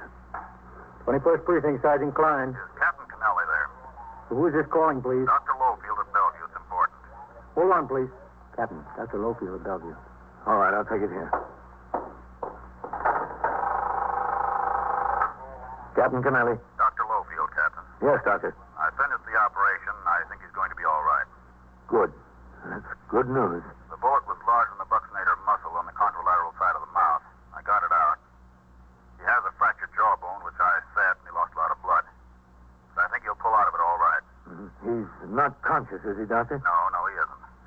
Listen, Captain. Yes? Do all your men carry a standard service revolver? What do you mean? Well, do you all carry 38s? In uniform, the men are required to carry a 38 special. Why? Is that what Patrolman Bevan had? Yes, what's your point? Well, the slug I took out of him was a little beat up, but it doesn't look like a 38 to me. Doesn't it?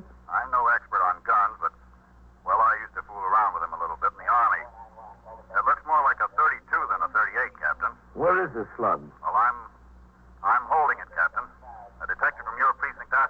Lieutenant King?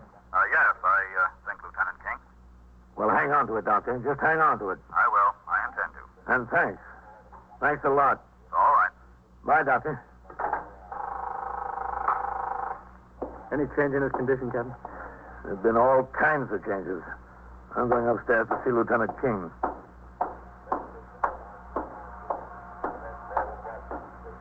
I went through the back room and upstairs to see Lieutenant Matt King. He telephoned to Dr. Lowfield.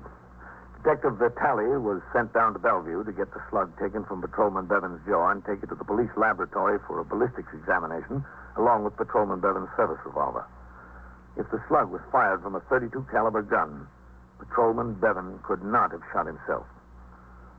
By 8 a.m., there was no word on the ballistics examination. I turned out the platoon for the day tour, signed the blotter, left the precinct to go off duty.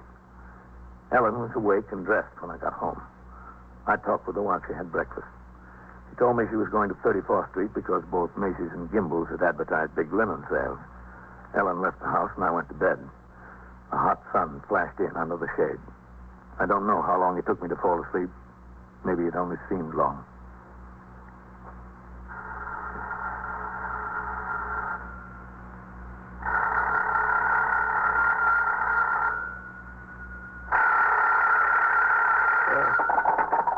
Hello? Captain? Yes? Matt King. Oh, hello, Matt. Will you sleep? Yeah, that's all right. What time is it? 1 o'clock, 5 minutes after. Oh, what have you got? The slug they took out of Bevan. Yes? It wasn't a .32, it was a .38. The doctor was wrong. Oh? But it wasn't fired from Bevan's service revolver. Wasn't it? Not according to the report.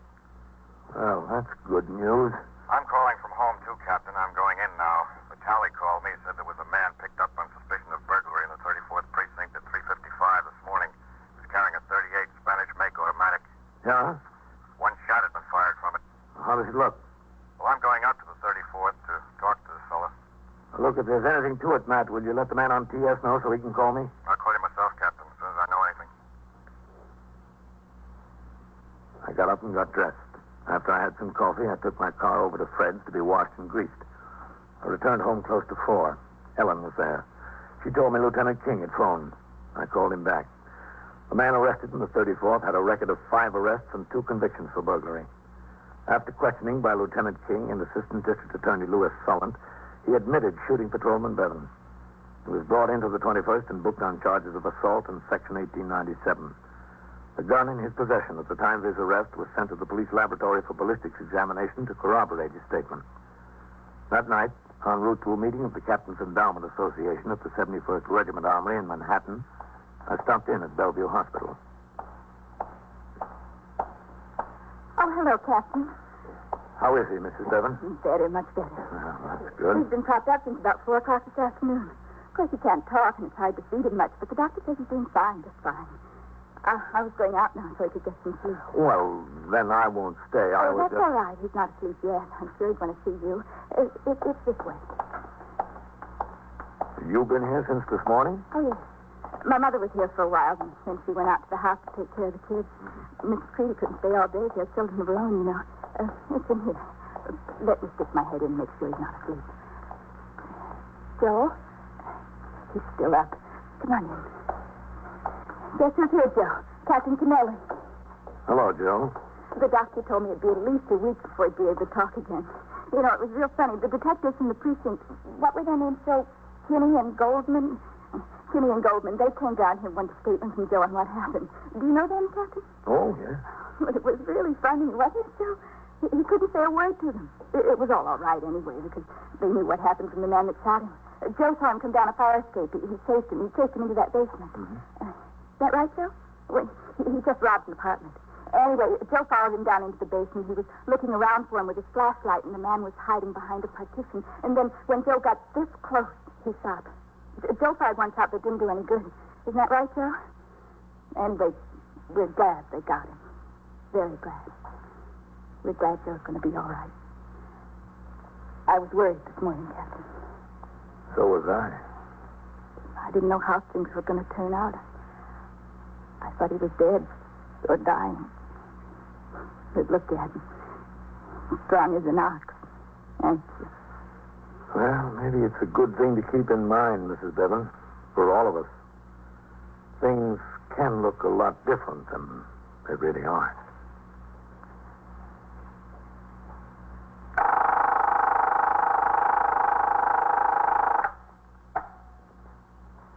"21st Precinct, Sergeant Klein. I can hear you. What's the trouble there? She all alone? How much is on the clock? $2 and what? Why can't you pay it? Where'd she lose it? Where? Doesn't she have any money? Nothing, huh? Well, all right. You're driving a hack. Drive her into the station house. We'll talk about it when you get here." And so it goes, around the clock, through the week, every day, every year. A police precinct in the city of New York is a flesh and blood merry-go-round.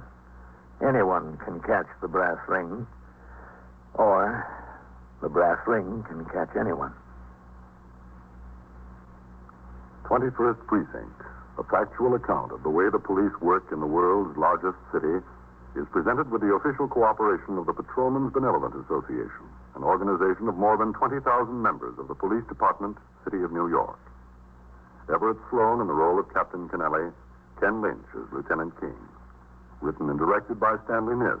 Produced for CBS Radio by John Ives. Art Hanna speaking.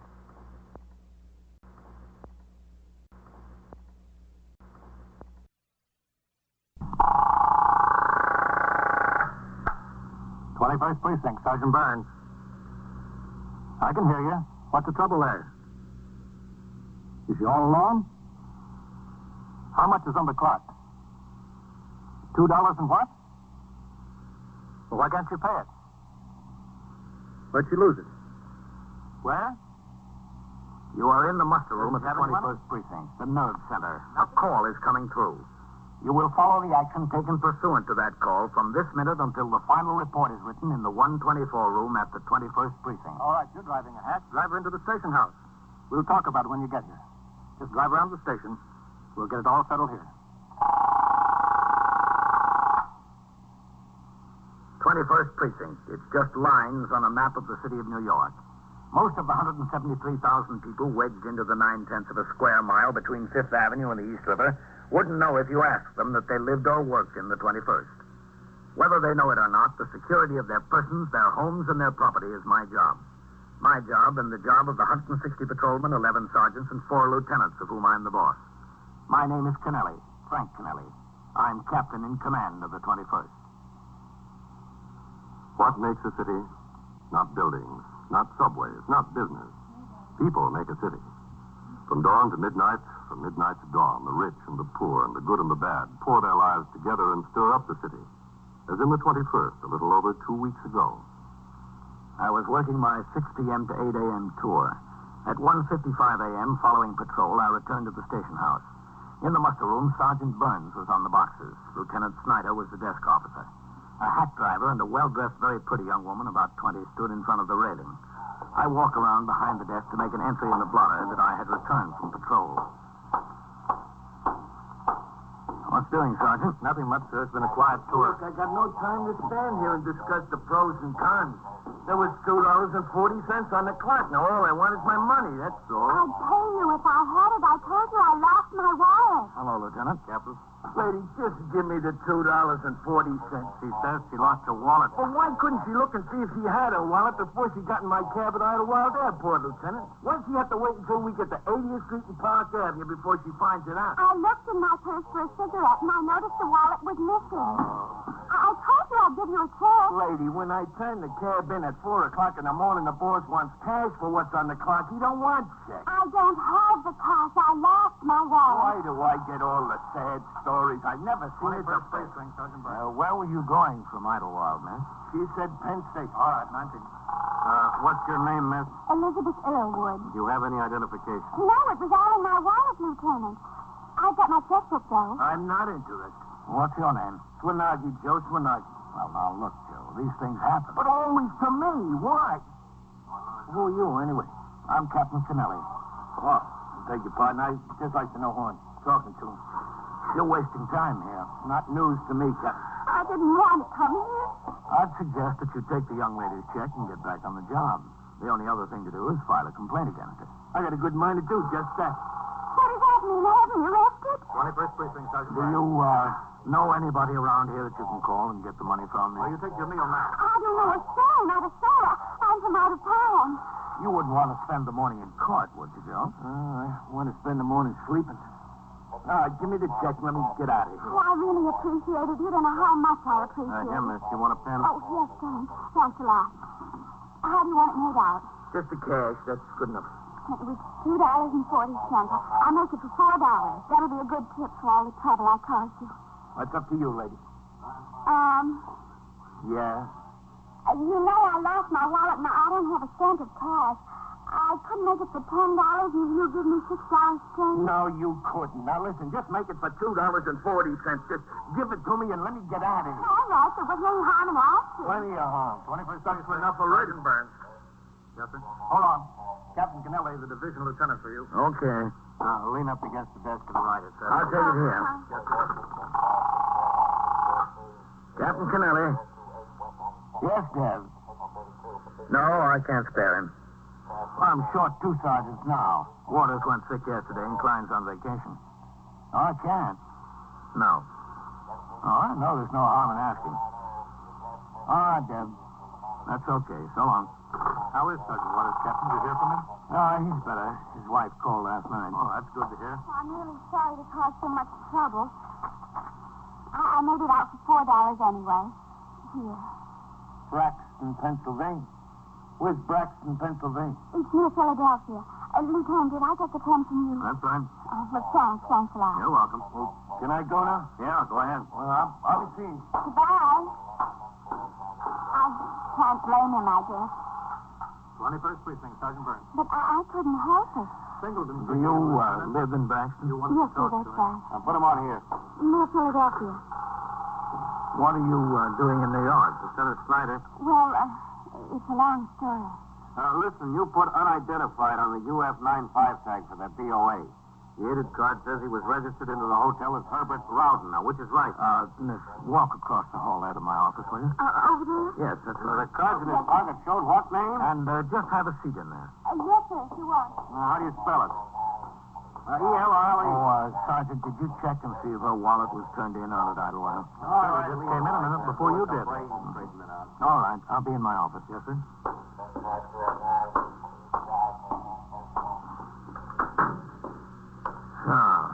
Elizabeth Elwood. How do you spell that? E-R-L-W-O-O-D. What were you doing out at Idlewild?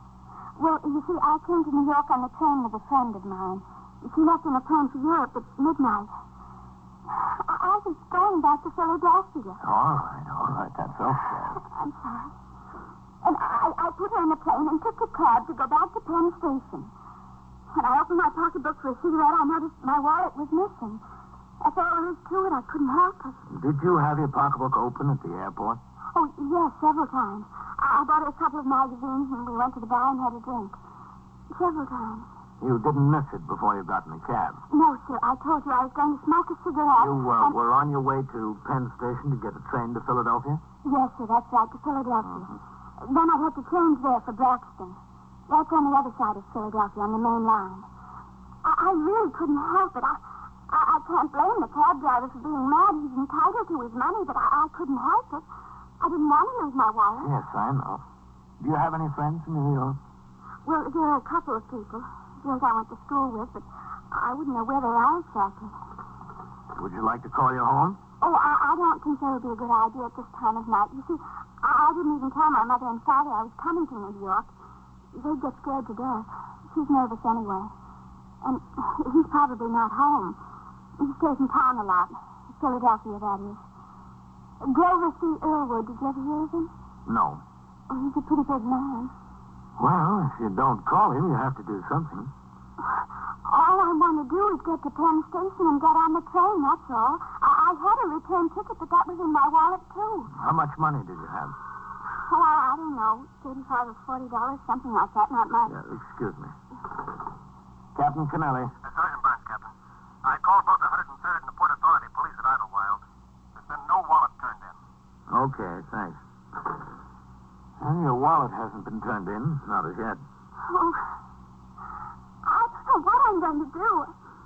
Look at me. I look terrible, don't I? Well, there's no reason for you to have been crying.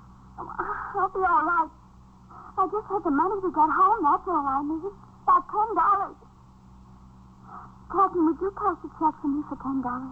Miss. $10, that's all. I could get a train home and pay the cab fare from the Braxton station to my house. That's all it would take, $10. Look, Miss Elwood, if I cashed a check for everyone who walked in the door... Good, I promise it's good. Oh, I don't doubt that. I'll leave my watch with you. Look, it's a beautiful watch. My father gave it to me. 17 jewels and a gold case. You keep it until you're sure about the check. All right, never mind the watch, Miss Elwood. Just write out the check. I'll cash it for you. Oh, thanks. You don't have any idea how this saves my life.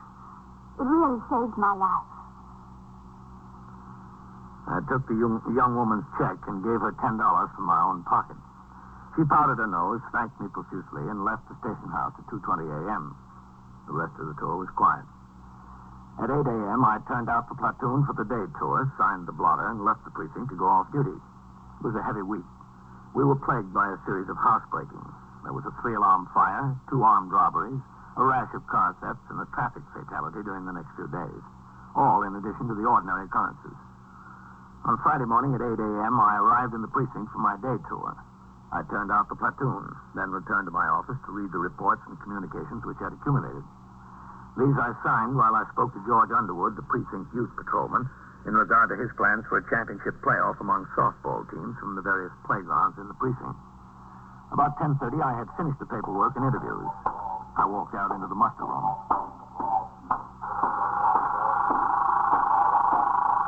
21st Precinct, Sergeant Burns. Oh, Rolf, walk around to 346 and see the super. City Marshal's on his way to serve an eviction notice. Super says the tenant might give a little trouble. He's a fighter. Yeah, that's right. Okay, let me know. What have we got, Sergeant? Nothing much, Captain. Pretty quiet. Hey, Captain. Just got a minute. Yeah, sure. Hello, man. Hi. Hello, Lieutenant. Wait. What's the trouble? Listen, Captain. Did you take a check from a girl a few days ago? A kid, 18 to 20, honey-colored hair, very pretty. Yes, that's right. For $10. How did you know about it? I just got a call from downtown. We were notified by the Pennsylvania State Police. Was forged. You're kidding. No? Your bank will notify you today, I guess. That girl's been papering the town with those checks. Put out a couple of dozen of them. How do you like that? The forgery squad got in the whole list this morning. Somebody down there recognized your name. They phoned up and asked if it was you. It's me. Who is she? Do they know? No. She's really laying down that paper all over New York. Just small amounts, but she sure picked a good name to forge. Mrs. Elizabeth Hance Earlwood. Big name in Philadelphia. I see how she does it. I do. That kid sold me a bill of goods. She came in here with a real sad story about losing her money. Yeah, that's what she's been using, according to the forgery squad. Same story. The bank down there just threw their hands in the air when all these checks started showing up. She sold me. She really sold me. Yes, sir. Sweet, innocent, and in trouble. You can see how she hung that paper all over town if she sold you, Captain. Just next time, be careful. No, man. Next time, I'll take the watch. An alarm was put out for the young woman who forged the name of Elizabeth Hance Earlwood to more than 2 dozen checks and passed them on various merchants and individuals in the city of New York. But the alarm didn't stop her. In the next few days, 12 more such checks were refused payment by the bank at Braxton, Pennsylvania. In New York, the investigation was handled by detectives of the Forgery Squad, one of the several organizations of specialized investigators who operate on a citywide basis from the central office. In the meantime, the tour-by-tour activities continued in the 21st Precinct. On Saturday, we had a bad homicide. On Sunday morning, a 7-year-old girl on her way to church was struck by a hit-and-run driver on First Avenue. Both her legs were broken, but she was more worried about her dress. The house burglaries continued. No leads there. Monday morning at 11:40, I returned to the precinct from patrol. In the muster room, Sergeant Burns was on the boxes. Lieutenant Snyder was on duty as desk officer. Hello, Red. Captain. Hello, Captain. What's doing, Sergeant? Nothing much, sir. It's a quiet tour. A couple of messages for you. No, thanks.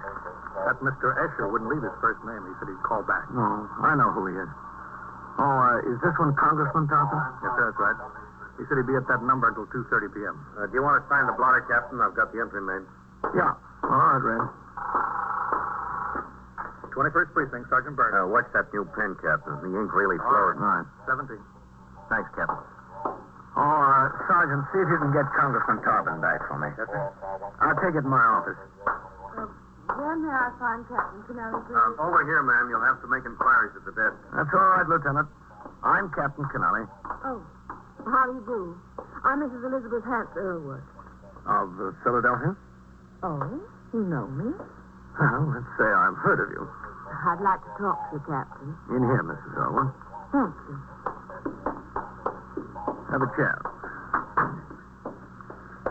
Thank you. Well, somebody's been using your name in vain, Mrs. Irwin. That's what I want to talk to you about, Captain Kennelly. Oh, how do you pronounce it? Kennelly or Kennelly? Kennelly. There's a Mrs. Conwood who served with me on the Philadelphia Eleemosynary Board. She was a Kennelly. Mrs. Byron Conwood, is she your family? No, I'm afraid not. Perhaps it was Kennedy. What can I do for you, Mrs. Irwood? You know, I'm not handling the investigation. I'm just another victim in this case. Yes, and it's too bad. I know you were just performing an act of kindness. You were being a good Samaritan. Well, I was trying to be. You were. And I want to make restitution of the $10 you lost. You're under no obligation to do that, Mrs. Irwin. I think I am. It was $10, wasn't it? Those checks were forged on your bank account. The responsibility belongs to the first endorser. The responsibility belongs to me, Captain. You see, I know who forged all those checks. Who? Well... Oh, excuse me. Of course. Captain Kennelly. Captain, I have Congressman Tarpon for you. Oh, all right. I'll just be a minute, Mrs. Irwin. That's all right. Hello, Frank. Oh, I tried to reach you yesterday, Congressman. Yes, I know. I'm sorry I didn't get back to you. What can I do for you, Frank? Well, just a little information, that's all, Congressman. Do you know Father Cotella of St. Agnes? Yes? Well, he has a student he's very interested in. The boy finished his first year at CCNY, and he's made excellent marks. He's right up there at the top of his class. Good athlete, nice young man. Well, there's not much money in the family. They have a little hardware store. The boy wants to get into West Point. He'd be good. Father Cotella knows there are competitive examinations before you make your appointments. He just wants to find out how to go about getting him on the list. I told him I'd call you. Sure, Frank. I'll have my administrative assistant get in touch with Father Cotella, all right? Fine. You want the boy's name? No, not yet. We'll get all the information on him from Father Cotella. Well, thanks for calling, Frank. Thank you. Goodbye. Bye. Once a good Samaritan. Oh, it's all part of the job, Miss Irwin. You said you knew who forged those checks. Yes, I do. Who? My daughter. Oh?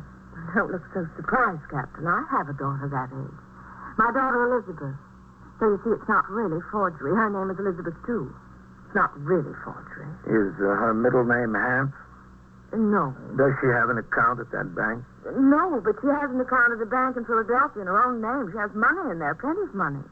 I deposit $50 a week to her account. I don't understand why she does it. I don't understand. Have any officers come to see you at home, Mrs. Irwin? Oh, yes, a very nice young detective from the Pennsylvania State Police. Very nice. Did you tell him you suspected it was your daughter? No. Why not? My husband told me not to. I wanted to tell the bank to pay the checks just to let them go through, but my husband told me not to. You have any idea why your daughter is doing this? She's forged and passed nearly 40 checks in New York alone. I don't know. I really don't. She's had everything all her life, everything. There's not a thing she wanted we didn't give her. And she just left home all of a sudden, and the next thing we knew, the checks started. I didn't even know she was in New York. Why did she leave home, Miss Irwin? I don't know. Well, there must have been a reason. It was something with her father. What? Well, it's really very personal. Miss Irwood, your personal matter isn't personal anymore. It's very public. About 40 people in New York are victims of it. I'd rather not go into it. I'm afraid you'll have to. Well, I'm involved in it, too, in a manner of speaking. Yeah? Well, you see, my husband was away. He told us he was going to Chicago on business. The weekend came, and Liz was invited out to Wilmington for a party on Saturday night. She didn't want to go. She never wants to go, but I talked her into it. Anyway, she went and she had a very good time. After the party, the young hostess and her friends decided to go to an inn on the shore for coffee and a snack. She saw her father there. Oh? He was with another woman. How old is Liz? 19. She'll be 20 in October. And did she talk to her father? No, luckily he didn't see her, but she came home very upset. I had no idea what the trouble was. Finally, on Monday or Tuesday, she spoke to me. Told me she'd seen him. Well, I said, Liz, I'm sorry you had to find out this way, but it's been going on for years. Your father has his friends, and I have mine. That's the way it is. What did she say? Nothing. Nothing at all? Well, as a matter of fact, I was just on my way out of the house when I told her I was late for a dinner party. Did she leave right away? Oh, no. In a day or so. Do you have any idea where she's staying in New York? No. Oh, could she be with friends? Well, she only has one friend here. I called her even before the check started, but she hadn't heard from Liz. Captain, that girl has had the best education money could give her. She has a car all her own, a 1952 convertible, all of her own. She has clothes, lots of clothes, and money of her own. What made you decide to come to New York, Miss Elwood? I wanted to find her and bring her home. That's the natural thing for a mother to do. I want to get the thing straightened out. Besides, my friends would begin to ask questions. Does your husband know you came? No. He'd be against it. He's afraid she'll cause a lot of trouble. He doesn't want any trouble or any scandal. He's very annoyed with this. Is he? Well, I admit I don't understand her myself. What's gotten into her? Why would she do this to me? Well, I'm not sure I can answer that, Miss Elwood. I'm only a policeman. I took Mrs. Elwood upstairs to the 21st Detective Squad and introduced her to Lieutenant King. He called Detective Scanlon of the Forgery Squad, who was handling the squeals in this case. Detective Scanlon, along with Lieutenant King, interviewed Mrs. Elwood. As she repeated the story she told me, I went back to my office. A new alarm was put out for the young woman, and a communication to the Pennsylvania State Police advised them of the actual circumstances in the case. The next day, orders came through from the chief inspector instructing each precinct captain to accompany the patrol sergeant on cabaret inspection at the rate of no less than 2 a night until all cabarets were visited. Delegates to 2 recent conventions had complained that they were being overcharged in a few midtown nightclubs. We were instructed to look for such violations of the state liquor law and city licensing regulations as might lead to the clipping of patrons. These included the lack of a bill of fare plainly stating prices, improper lighting, and mingling of entertainers and employees with patrons. Everything looks all right here, Captain. Yeah. Did you take a look in the kitchen? Yes, sir. Are they prepared to serve food? Yes, sir. There's a cook on the job. All right, let's go. We can go around the corner to the High-Low Club, Captain. We'll see. Oh, just a second. Wait here a minute. There's someone at the bar I want to talk to. Yes, sir? Well, it depends, honey. It depends on how you feel about it. Excuse me. What's on your mind? I want to talk to the young lady. What do you want to talk to me about? Listen, it's a private conversation, fella. Get lost. I'm a police officer. Oh, excuse me. What do you want to talk to me about? Now, Liz, you remember. Listen, what's the trouble anyway? What's your name, mister? Why do you want to know that? Because this girl is wanted for passing 39 forged checks, that's why. It's so, Carl. It's absolutely so. Listen, I only met her tonight only an hour ago. What's your name? Holt, Carl Holt. That's the truth. You can ask her. Isn't that the truth? It's the truth. Did you cash a check for her, Mr. Holt? For me? No. You would have, Carl. You would have. Everybody does. Even policemen. Everybody loves me. I called Sergeant Burns over, and we took Liz Elwood and her companion to the station house. On the way in, Patrolman Novak, who had relieved Sergeant Burns on TS, told me that Lieutenant King was in. I instructed Sergeant Burns to resume his duties and went upstairs to the 21st Squad. After a few minutes of questioning, Carl Holt convinced us that he had, in fact, only met the girl that evening in another bar. He gave his address and promised to appear again if needed. Then he was allowed to go. Detective Scanlon of the Forgery Squad was called. While he was en route, Matt King and I talked to the girl. Is that the only reason, Liz? Well, I had to live. You want to call your mother? You can place a call to her. No, I don't want to call her. I don't want to talk to her. Well, if you don't, Liz, I do. Is this phone to TS, man? That's right, yes, sir. I haven't anything to say to her. 21st Precinct, Sergeant Burns. This is Captain Kennelly. Yes, sir? Would you step in my office and look in the corner of my desk blotter? There's a note with the number of Mrs. Elizabeth Hance Earlwood in Braxton, Pennsylvania. Braxton? Yeah, that's right. Place a collect call to Mrs. Earlwood at that number. Right away, Captain. Right. You have a bank account of your own, Liz.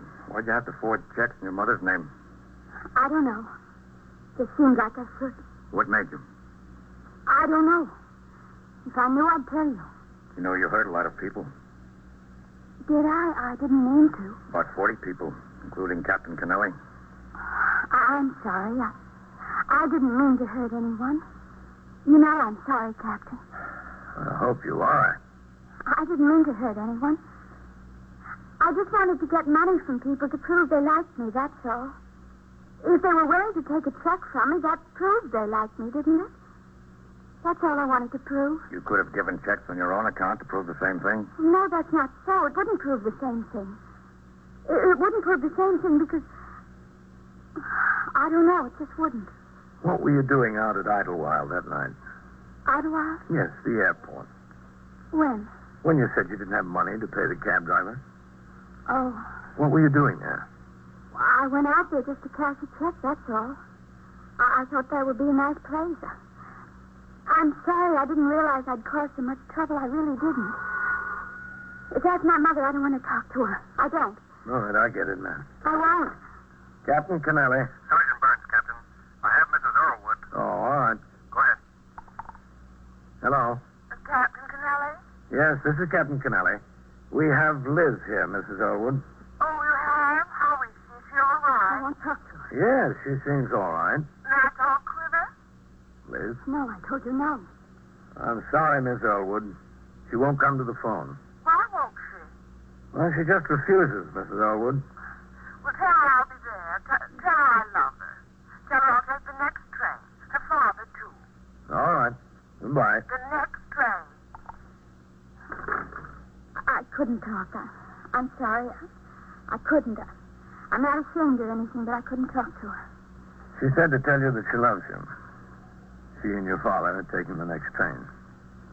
They won't be here. They told the captain they would. No, they won't. All they'll do is send money. They always send money. They think it's the same thing. But it isn't. It really isn't the same. Is it? No, Liz. There's a big difference. All the difference in the world.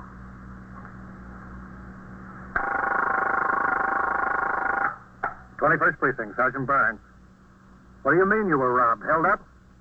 Where this happened? Where? Did he have a gun? Well, there were two men. When was this? Just now? How long ago? And so it goes. Around the clock, through the week, every day, every year. A police precinct in the city of New York is a flesh and blood merry-go-round. Anyone can catch the brass ring. Or the brass ring can catch anyone. 21st Precinct, a factual account of the way the police work in the world's largest city, is presented with the official cooperation of the Patrolmen's Benevolent Association, an organization of more than 20,000 members of the Police Department, City of New York. Everett Sloan in the role of Captain Kennelly, Ken Lynch as Lieutenant King. Featured in tonight's cast were Gene Gillespie and Barbara Weeks, Wendell Holmes, Bill Zuckert, Bill Lipton, and Louis Van Ruten. Written and directed by Stanley Niss. Produced for CBS Radio by John Ives. Art Hanna speaking.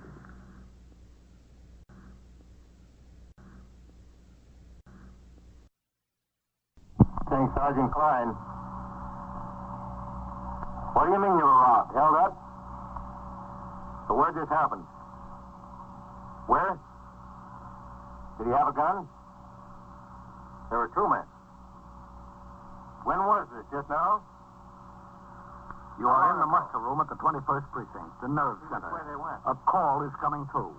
You will follow the action taken pursuant to that call from this minute until the final report is written in the 124 room at the 21st Precinct. Where are you calling from? Where? On what floor is that? All right. You take the elevator back downstairs. The officers will be right there. They'll be right there. You just wait. Yes, ma'am. 21st Precinct. It's just lines on a map of the city of New York. Most of the 173,000 people wedged into the 9/10 of a square mile between Fifth Avenue and the East River wouldn't know if you asked them that they lived or worked in the 21st. Whether they know it or not, the security of their persons, their homes, and their property is my job. My job and the job of the 160 patrolmen, 11 sergeants, and 4 lieutenants of whom I'm the boss. My name is Kennelly, Frank Kennelly. I'm captain in command of the 21st. What makes a city? Not buildings, not subways, not business. People make a city. From dawn to midnight, from midnight to dawn, the rich and the poor and the good and the bad pour their lives together and stir up the city. As in the 21st, sometime in a way you'd least expect. I was working my 8 a.m. to 6 p.m. tour. It had started to rain during the night, and it was still raining at 1:15 p.m. when I came out of the luncheon meeting of the Lenox Hill Lions Club, at which I spoke on the problems of juvenile delinquency. From the lobby of the hotel, I rang in. Sergeant Klein on TS told me everything was quiet. I instructed him to send a car for me. When it came, I had the operator, Patrolman Farrell, drive me to the New Era Theater, a movie house on First Avenue. I went into the lobby and was told by the manager that Mr. Crows could be found at the back of the theater near the candy stand. I saw him in the dim light, and I walked over. A cartoon was on the screen. Hello, Mr. Crows. Huh? Oh, Captain, how are you? Just fine. I had a report from Sergeant Collins on the night tour that you've been having some trouble over this way. Yeah, that's right, Captain, but I told the sergeant what was on my mind last night. I appreciate you stopping by anyway. Well, I'm giving instructions to the men on post and in the cars here to pay special attention to the conditions. Oh, well, thanks. Oh, just a second. Here's that scene. I get the biggest kick out of these cartoons. I don't know why. You ever see anything so funny? Well, it's sure clever, all right. Look in there, Captain. A rainy afternoon and business is just fine. You know, I got the answer to what's wrong with the picture business. Have you? Mm-hmm. If they make a good picture, you do business. Even on a day like this. It's simple. Make all good pictures. How many kids, as a rule, hang out at that candy store at night, Mr. Claus?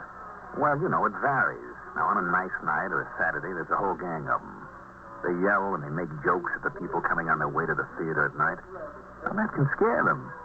I don't need my patrons scared away. Condition at the box office is bad enough, and it's not healthy for the neighborhood. All right, Mr. Cross. We'll see what we can do about it. Look at that rabbit.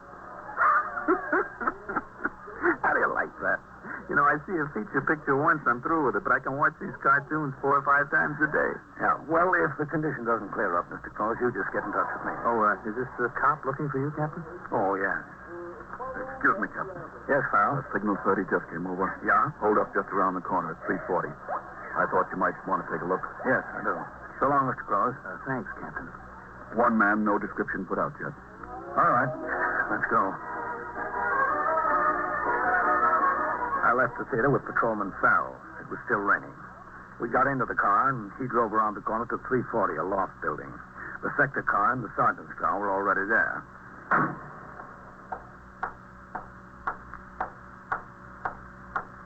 Sergeant Burns had posted his operator at the front door of the building to keep the curious out of the lobby. He held the door open and nodded as I went in. The lobby was long and narrow, the building old and grimy. At the far end of the lobby was a single old-fashioned elevator. Sergeant Burns was talking to a woman dressed in a raincoat, a woman about 35. The sector men and the patrolman on post were questioning the elevator operator several feet away. I walked to Sergeant Burns. Do you know how much was in the envelope exactly? Hello, Sergeant. Well, Captain. There was $1,362.25. Exactly? Yes. How did you know that? I just came from the bank. It was the payroll. Oh. Captain Kennelly, this is Miss Beatrice Parazoni. How do you do? Is that how you pronounce it, Parazoni? Please to meet you. Yes, that's right. She's a bookkeeper for a firm up on the 6th floor, Captain. Mm. She's coming back from the bank with a payroll. Man followed her into the lobby and onto the elevator, pulled a gun, took the package. Then he forced the elevator operator to take them back down to the ground level. He got off, told him to go straight up to the top. Is that about right, Miss Parazoni? Yes, that's right, exactly. Did you get a description, Sergeant? Yes, sir, as good as they could give me. I didn't remember much. I honestly didn't. I could only look at that gun. That's all I could see. The elevator operator not so good with the English. I called TS, gave him the best description we could get. Good. What kind of company is it you work for? Well, it's a place that makes optical lenses, you know, for eyeglasses. Yeah. It's just a small company, about 14, 15 men working in the shop and myself in the office with the boss, that's all. That was the whole payroll, $1,362.25, the whole payroll for a week. Where's your boss? Did you tell him about it? I stopped up on the floor to call the police. He's not there. He's out selling. He's usually in the shop in the morning and he goes out seeing customers in the afternoon. How long have you been employed there, Miss Parazoni? Oh, almost 10 years, between 9 and 10. You never had anything like this happen before, did you? Oh, no, nothing like this at all, never. Well, it's 5 minutes after 3 now, Miss Parazoni. What time did you leave the office for the bank? Well, it was just about 2 o'clock. On payday, I usually work all morning until I get the payroll finished, and then I write out the check, and the boss signs it before he leaves to call on customers. I had the check, and I went out to lunch. And then I was going to the bank right before it closed to come back here in time to make up the payroll for when the men go home. You follow this pattern pretty much every week? What do you mean? Well, I mean, you pay on the same day every week? Oh, yes. And do you go to the bank just about the same time? Yes, they're usually right before it closes. Oh, Sergeant, you ought to have the sector car and get back on patrol. We don't need them here anymore. Yes, sir, Captain. All right, Ryan, Thomas. I really ought to be getting upstairs and back to work, Captain. I don't know what I'm going to do about the payroll today. I don't know where I can reach the boss, and the bank is closed. It'll be a shame for the men to go home without their money. Can I go upstairs now and see if I can get it straightened out? Well, the detectives will be here any minute, Miss Parazoni. They'll want to talk to you. I think you ought to wait down here until they come. Hello. Ring in when you get back in service. I don't see what I have to wait for the detectives for. I told you everything I know. I told you and that sergeant and that policeman there. Yes, well, it's the detective's case. It's up to them to conduct the investigation. I see. Out of all people, Captain, I don't know. Why did they pick on me? The funny thing, he picked on me. Is it? I guess he didn't pick on me. He just picked on the $1,300. The essential duty of the uniformed force is patrol. When the criminal is unknown or has fled, it is the job of the detectives to investigate. In this, as in all similar cases, the 21st Detective Squad under the command of Lieutenant Matt King was notified by the desk officer immediately on receipt of the report.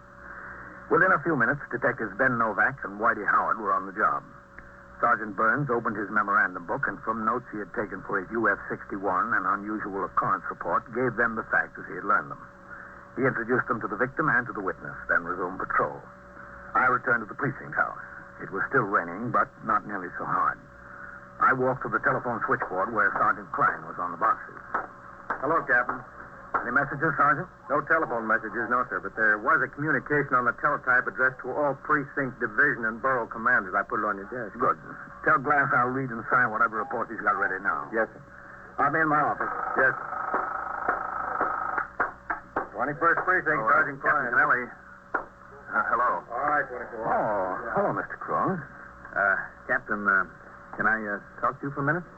What's the matter? Are those boys at the candy store giving you trouble this early in the day? No, I'd just like to talk to you, Captain, if I could. Yeah, sure. Come into my office. Thanks. Thanks a lot. Go ahead. Have a seat, Mr. Cross. Yeah. Thanks a lot. Well, what's on your mind?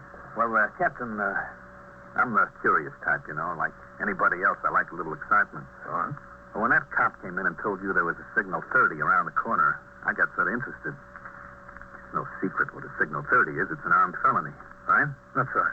Well, anyway, I figured I'd like to see what's going on. So when you left, I got my raincoat and I walked around the corner. The cop was standing at the door of the loft building, so I couldn't get in. But I looked through the door and I saw that girl you were talking to, and from the conversation around there, I found out that she was held up for a payroll. Right? Yes, that's right. What about it? Well, look, it's none of my business, maybe. I feel like an idiot. Well, you came here to tell me, didn't you? Yeah, I did. That girl, Captain, the one that was held up, she did an awful funny thing a little while before. Well, what do you mean? About 2 o'clock, I was standing in the lobby there. In the lobby of the theater. It was raining outside, and I was still wondering how we were doing all the business we were doing so early in the day with the weather. But a good picture will bring him in. That's all you need. What about the girl? Yeah, well, I guess it was about 2 o'clock. I remember it because she had on a funny brown raincoat with a plaid pattern. You know, the one she was wearing. Yeah? Well, she bought a ticket and she came in the theater. Did she? Yeah, she did. Now, I know that's not funny in itself. I wouldn't have noticed her except for that raincoat. But I stand in the lobby a few minutes, talk to ticket taker, go to the box office, talk to cashier, shake hands with a few patrons. Then it's about 2:10, maybe 2:15, and I see this raincoat walking out again. Well, I figure this is funny. So I stop her in the lobby, and I say, what's the matter, lady? Did you see the picture before? If you saw the picture before, I'd be glad to give you your money back. We don't want any dissatisfied patrons. What'd she say? She said no, she didn't see the picture before. So I told her, look, lady, if it's not the kind of picture you think it is, or you don't like it, let me give you a free pass. You can come back some other time. You know, we do these things for public relations. So she says, no, everything is all right. She doesn't want her money back or anything like that. Anyways, while I'm standing there talking to her, a man walks out of the theater, and he walks right past without saying a word. Well, she sort of looks at him like she was going to say something, like she knows him, but he walked out, and he didn't even turn to her. Yes? Well, that's all. Is it? Yeah, except that she left. Well, I shouldn't butt in anybody else's business. Sit down, Mr. Crows. You think there's something to it, Captain? I thought there was something to it. That's why I came over here, but I can't figure out what. What did the man look like? Well, that's kind of hard to say. Was he tall? Oh, I couldn't say he was exactly tall, but I couldn't say short either. Medium, maybe. You sure it was the same girl? I'm positive. I never forget a face, and I never forget a raincoat. In the whole city of New York, there couldn't be two raincoats like that, at least in this neighborhood. Listen, Captain, you think there's something to it? You think I hit on something? Maybe. For what? What? Mr. Crows, it's just like in your business. They're not all good pictures. Some of them we have to clear up. The inconsistency of witnesses and their honest mistakes are major problems to law enforcement officers. The whole truth is not an easy thing at which to arrive. In this case, the victim of the robbery, Miss B. Parazzone, made no mention of stopping at the movie theater en route to the bank. The theater manager said he saw her there. This discrepancy could be either a mistake of identity, a coincidence, or of great importance. I asked Mr. Crows if he would mind telling his story again. He agreed, and I took him upstairs to the 21st Detective Squad on the second floor. In my presence, he repeated the events as they occurred. Lieutenant King questioned him in great detail. When you saw her in the lobby, do you remember what kind of hat she had on? Well, it wasn't a hat exactly, Lieutenant. It was a bandana-like, a handkerchief over her head. It was raining. You know, lots of girls wear those things when it rains. And you couldn't see what color hair she had? No, but it was the same girl. Take my word for it. It was the same girl. Was she carrying anything in the theater? What do you mean? You mean a package or a pocketbook, anything like that? Yeah, she was carrying a pocketbook. Anything else? An umbrella. She had an umbrella. What kind of umbrella? What do you mean, what kind of umbrella? What color was it? What kind of handle did it have? Oh, well, I don't remember those things, Lieutenant. I didn't take that much notice of it. When you looked through the door at the building and you saw her standing there talking to me, Mr. Crows, did she have the umbrella in her hand then? Well, I don't remember seeing it, Captain. Maybe she put it down someplace. I don't remember. She might have had it. All right, Mr. Crows. Thanks a lot. Look, I don't know. Maybe I'm just shooting my mouth off. I don't even know what it all means. Probably just wasting your time and my time, too. What am I doing here? I should be over there thinking up ways to promote that stiff I've got opening on Monday. You're not wasting our time, Mr. Crows. We've got to consider every angle. Well, that's what I figured. Oh, thanks a lot, Mr. Crows. That's all right. We'll keep an eye on that candy store. I'd appreciate that, Captain. Novak. Ben Novak. Yeah, Lieutenant? Come in here a minute, William. Yes, sir. What do you think, Matt? I don't know. She could have had a good reason for stopping in the movie. If it was her. Yes, Lieutenant. Shut the door, William. On this robbery this afternoon, Ben, how close did you question the girl, the victim? Hello, Captain. Ben? Well, like I told you, she accounted for her time to the minute. Says she left the office about 5 minutes to 2. She said she went down to the restaurant and had a sandwich. And then she went to the bank and started back for the office with the payroll. Did she say anything about any stops in between? No, sir. She couldn't have forgotten about making a stop someplace, could she? No, sir. I went over it with her 3 or 4 times. She was pretty hazy on the description of the guy, wasn't she? Nothing definite. She said she was pretty scared. All she could see was the gun. How about the elevator boy? Well, I couldn't get much out of him. His English is pretty slim. Hernandez will be in at 6 o'clock. I'm going to see if I can get him to ride up there with me. Man lives on 106th Street. Hernandez can talk to him in Spanish, and maybe we can find out something that way. Yeah, that's a good idea. How'd you leave it with this girl? Well, I told her we might want her to take a look through some mugs in the Rogues Gallery, see if she could pick out the man. When did you say you might do this? I said I might call her this afternoon. She said she'd be willing to ride downtown with me after she got finished work. Did you talk to her boss, Ben? Yes, sir. What did he say about her? He says she's been there about 10 years. She's a good bookkeeper. He says she practically runs his business when he's away. She's 36 years old. She lives with a married sister up in Washington Heights. Well, what's the deal, Lieutenant? What's this all about? She may not have told you a straight story about what happened after she left the office. No? Why'd you call her, Ben? Tell her you want her to take a look at some of the mugs. When, after she gets finished work? No. I want to get it straight right now. I left the detective squad and walked downstairs through the back room where Patrolman Glass, the 124 man, was posting the latest teletype alarms. I saw Sergeant Waters come in the front door as I walked into the muster room. I called him aside and told him of an order that had come through assigning to the precinct a patrolman who had just been flopped after 8 years in the 10th Detective District. The man would be in Sergeant Waters' platoon. We conferred for a few minutes regarding the proper assignment for this man, whether he should be given a fixed post or made recorder in a sector car. We looked over his departmental record and discussed the mental effect that emotion might have on the performance of his duties as a patrolman. It was decided to put him on post number 3. Sergeant Waters went into the locker room to change to his uniform. Other men of the night tour were coming into the station house. I walked over to TS. 21st Precinct, Sergeant Klein. Yes, sir, Captain. That's all right. Go ahead. Take the call. Who? Somebody's kidding you, mister. It's the 21st Precinct of the Police Department. All right. Yes, Captain. Get me division, will you, Sergeant? Yes, sir. Oh, hold it a minute. I didn't know we were coming here. Just a second now, miss. I've got a call upstairs. I thought we were going downtown to look over some pictures. We are, yeah, but I've got to check something here first about the car. Sergeant, could you ring upstairs for me? Yeah, sure, Ben. Hello, Miss Parazone. Oh, hello. Well, are you feeling better now? Oh, yes, a lot. Well, who do you want up there, Ben? Lieutenant King. Is Lieutenant King there? This is Sergeant Klein on CS. Ben Novak wants to talk to Got him. any idea yet who that hold-up man was? Well, the detectives are handling it now, miss. Oh. Lieutenant King is on his way downstairs, Ben. Oh, good. Oh, here he comes now. I just called up for you, Lieutenant. Yep. Hi, Captain. Hello, man. Lieutenant, this is Miss Beatrice Parazone. She was the victim in that hold-up before. Oh, yes. How do you do, Miss Parazone? We're on our way downtown to look over some mugs to see if she can identify the man. How's the car? Is it tied up? I sent Whitey up to the 23rd to pick up a fellow that we're holding there. He'll be back in a minute. Can you wait? Have you got time, Miss Parazone? Well, yes, I guess so. How long do you think it'll take downtown to look at the pictures in it? Well, there's a lot of pictures, isn't there, Captain? Yeah, plenty. Well, I'll call my sister. She's expecting me home for dinner. Oh, I think you'll be home for dinner, all right. We kind of early. Now, according to Detective Novak, you said you went downstairs about 2 o'clock or 5 minutes after. You went to a restaurant, had a sandwich for lunch, then went to the bank. You got the payroll and started back at the office. That's what she said she told you. Is that right, then? Yes, sir, that's what she said. Well, that's what I did then. I just wanted to get it straight. How long has your boss been in business there, Miss Parazone? He started just before the war. Have you been with him all that time? Well, practically, Captain. I came in 1943. You live with your sister, is that right? Yes, that's right, up Morrison Heights. She and her husband. And their boy. They have a boy, 6. How old are you? 36? You ever married? No, sir. What do you do when you're not working, Miss Parazone? Is that sort of a personal question? Well, maybe. I'm just a curious type. Nothing much.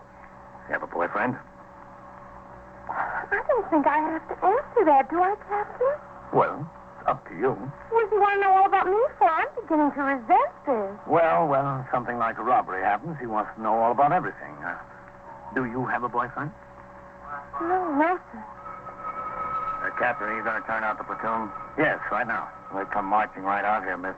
Captain, can we wait in your office for a minute? Yeah, sure. Go ahead. All right. Come on this way, Miss Parazone. Then, yes, sir. We'll be for a few minutes.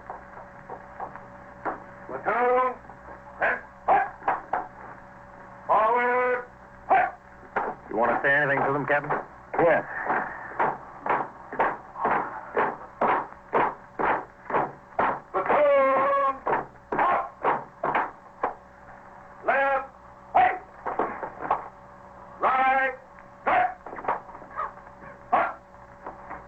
Report, second platoon. Platoon Inspector, sir. Roll call. Ahern? Yes. Coley? Yes. Eisman? Yes. Glass? Yes. Sotto? Yes. Nelson? Yes. As the roll was being called, I realized what course Lieutenant King was taking with the hold-up victim, Beatrice Parazone. He wanted her brought into the station house, but without getting her unduly alarmed. Hence the excuse about the car and the interrogation in my office instead of upstairs in the detective squad. He had timed it perfectly. I spoke to the platoon and instructed the sector men and men on post to correct the condition which existed at the candy store near the New Era Theater and to watch for similar problems at other movie houses in the precinct. I read the alarm concerning the hold-up man wanted for the robbery in the precinct that afternoon. All right, Sergeant. Post the platoon.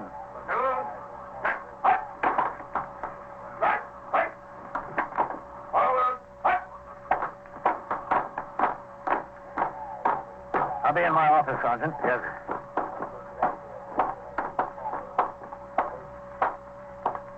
Matt? Oh, come in, Captain. I want to get at these reports here. That's all right. We're just talking. You're sure we're not disturbing you here, Captain? No, go right ahead. Sandy, you want to check on the car? Okay, Lieutenant. Close the door, will you? Yes, sir. What else do you do in your spare time, Miss Barazoni?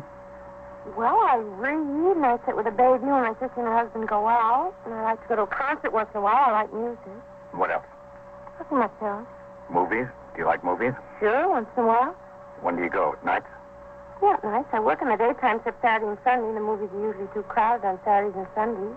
There's other things to do. You ever go in the daytime? No. Then why did you go today? What do you mean, today? Who said I went to the movies today? Did you? Well, yeah, for a little while.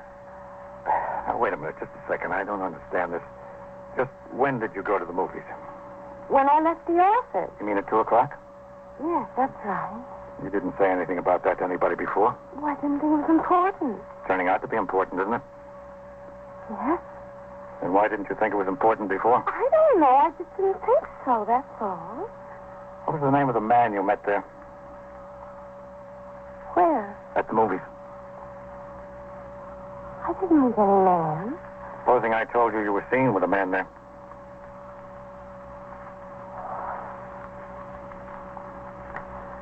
All right. I knew you'd find out. He said you wouldn't, but I knew you'd find out. Sure. We find out everything, don't we, Captain? Most of it. I didn't want to do it. I really didn't. I was afraid, and it wasn't right, and I didn't want to do it, but he said it wouldn't hurt my boss or me, only the insurance company. Nobody would find out about it. He was wrong, wasn't he? Yes, he was wrong. Why did you meet him in the theater? He wanted me to tell him how much was in the payroll. What's his name?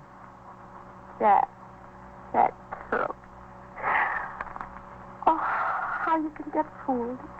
Sure can get fooled. He sounded so nice when I first met him. Where was that? On my vacation in the mountains. Where, at the hotel? Yes, that's right. I took my 2 weeks and I went away. I didn't expect to meet any man. All I wanted to do was get a little country air, a little fun time, that's all. But he was there, and we danced, and we went boating, and we swam together. I didn't even go up there with any intention of meeting a man.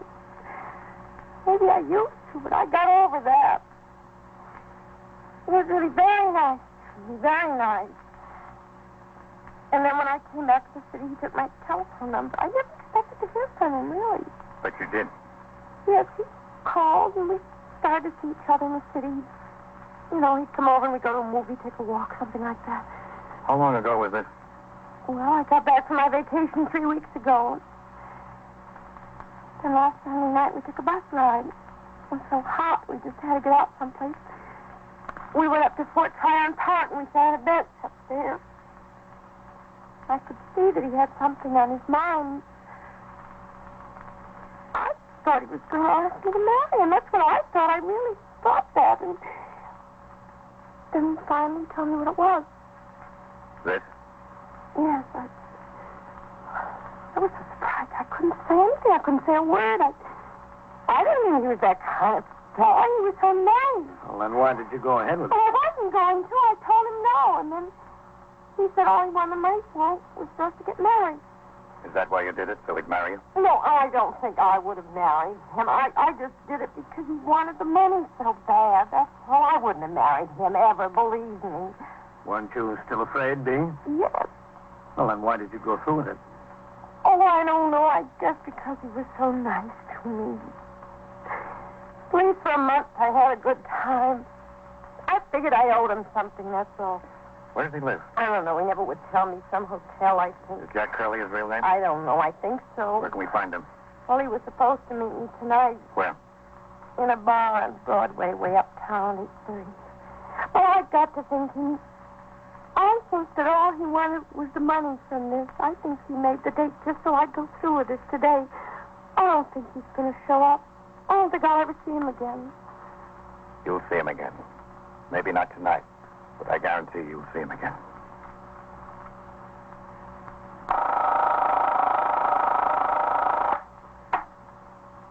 "21st Precinct, Sergeant Klein. Who's dead? Who? She was killed. Ah. Where is it? Where? 88 East what? East 70th. Who is this calling? What's your name? Doris what? All right. Just stay right where you are. The officers will be there right away. Yeah, right away. Oh, don't worry about it. So They it take goes. care of it. Around the clock, through the week, every day, every year. A police precinct in the city of New York is a flesh and blood merry-go-round.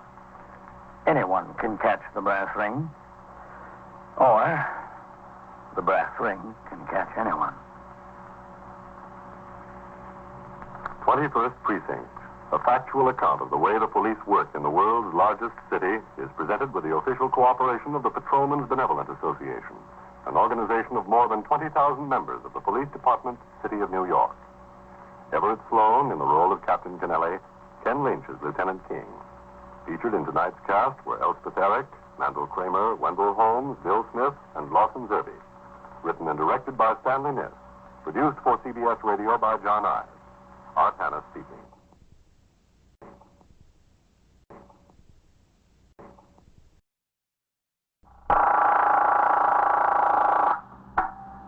"21st Precinct, Sergeant Klein. Who's dead? Who? She was killed. Ah. Where is it? Where? 88 East what? East 70th? Who is this calling? You are in the muster room at the 21st Precinct, the nerve center. A call is coming through. You will follow the action taken pursuant to that call from this minute until the final report is written in the 124 room at the 21st Precinct. All right. Just stay right where you are. The officers will be there right away. Yes, right away. They'll take care of it. Yes, right away. 21st Precinct. It's just lines on a map of the city of New York. Most of the 173,000 people wedged into the 9/10 of a square mile between 5th Avenue and the East River wouldn't know if you asked them that they lived or worked in the 21st. Whether they know it or not, the security of their persons, their homes, and their property is my job. My job and the job of the 160 patrolmen, 11 sergeants, and 4 lieutenants of whom I'm the boss. My name is Kennelly, Frank Kennelly. I'm captain in command of the 21st. What makes a city? Not buildings, not subways, not business. People make a city. From dawn to midnight, from midnight to dawn, people pour their lives together and stir up a city where even love can lead to death. I was working my 8 a.m. to 6 p.m. tour. When I arrived at the station house, I signed the blotter and read over reports and communications that had accumulated since I went off duty 24 hours previously. Sharply at 8, I walked into the muster room and turned out the platoon for the day tour. As the men marched out the door to take over their posts, Sergeant Burns, the patrol sergeant, indicated he wanted to see me. I came around from behind the desk where Lieutenant Gorman was on duty as desk officer and Sergeant Klein on the boxes, and crossed to my office. Sergeant Burns was waiting inside. Morning, Captain. Hello, Sergeant. Well, what is it? Balney went sick this morning, Captain. Yes, I noticed it on the roll call. What about it? Well, he's been riding in Sector Car 2 with Warren. Yes, I know it. Listen, what's this UF-61 here? It says a radio stolen from a parked car. What kind of radio? And where was the car parked? I can't sign a report like that and send it on to division. Was that on my tour, Captain? Yesterday, yes. Don't you look these things over before they're written up? How did he get by you? Whose is it? Parker. Check his memorandum book and see if he's got the facts himself. If he hasn't, get on his tail. Yes, sir. All right. What about Balney? Well, he's been riding his recorder in Sector Car 2 with Warren. Yes? I noticed they hadn't been getting along so well together, always scrapping about who's going to take what pinch and so forth. No complaints to me, but I could see this had been going on. I warned them that I'd split them up if they didn't knock off. Well, it kept going on. After the tour yesterday, I told them I was going to put them both on fixed posts today. And Bolney went sick this morning? Yes, sir. Well, how about Warren? He's swinging. You think Bolney's malingering? He looked all right yesterday afternoon, Captain. Did he? Yes, sir. Sergeant Klein. Sergeant, get me the reserve surgeon, will you? Yes, sir. Captain, looks like we've got a bad homicide. Where? The boy's hopping, Captain. I got 4 or 5 calls. All right, I'll be out. Says it looks like we've got a bad homicide. Where's that? I don't know. The board's jammed up. That's right, 8870. Right. That's all we know about it. Call came through CB. I caught it on the air. Okay. I'm sorry, Captain. That's all right. What do we got? It came over the air as a Signal 32 ambulance responding. I rang down to CB and they told me a woman called in, the maid, apparently. She got to work this morning and found the lady's body. Homicide for sure? She was a little hysterical, that's what they gathered. No name? No, sir, not yet. Well, did you notify the detectives? Yes, sir, just now. That's the press again. They've been burning in here since the call was put out. 88 East 70th, that's the good address. 21st Precinct, Sergeant Klein. Let's take a ride over there, Morley. Yes, sir. Look, you know as much about it as we do. Call didn't even come through here. The detectives are just now on the way. I just know I about gave instructions to the desk officer to reach the surgeon on reserve by telephone with a request to visit the home of Patrolman Bolney, who reported sick under circumstances which indicated he might be attempting to evade disagreeable duty. Then with Sergeant Burns, I drove to 88 East 70th Street, the scene of the reported homicide. The house was a 4-story white stone mansion built early in the century and converted within the last 10 years to an apartment building, 1 apartment on each floor. One of the sector men had been posted at the street door to keep the curious out of the entrance hall. He told us the occurrence did, in fact, appear to be homicide. We went inside and took the small self-service elevator to the 3rd floor.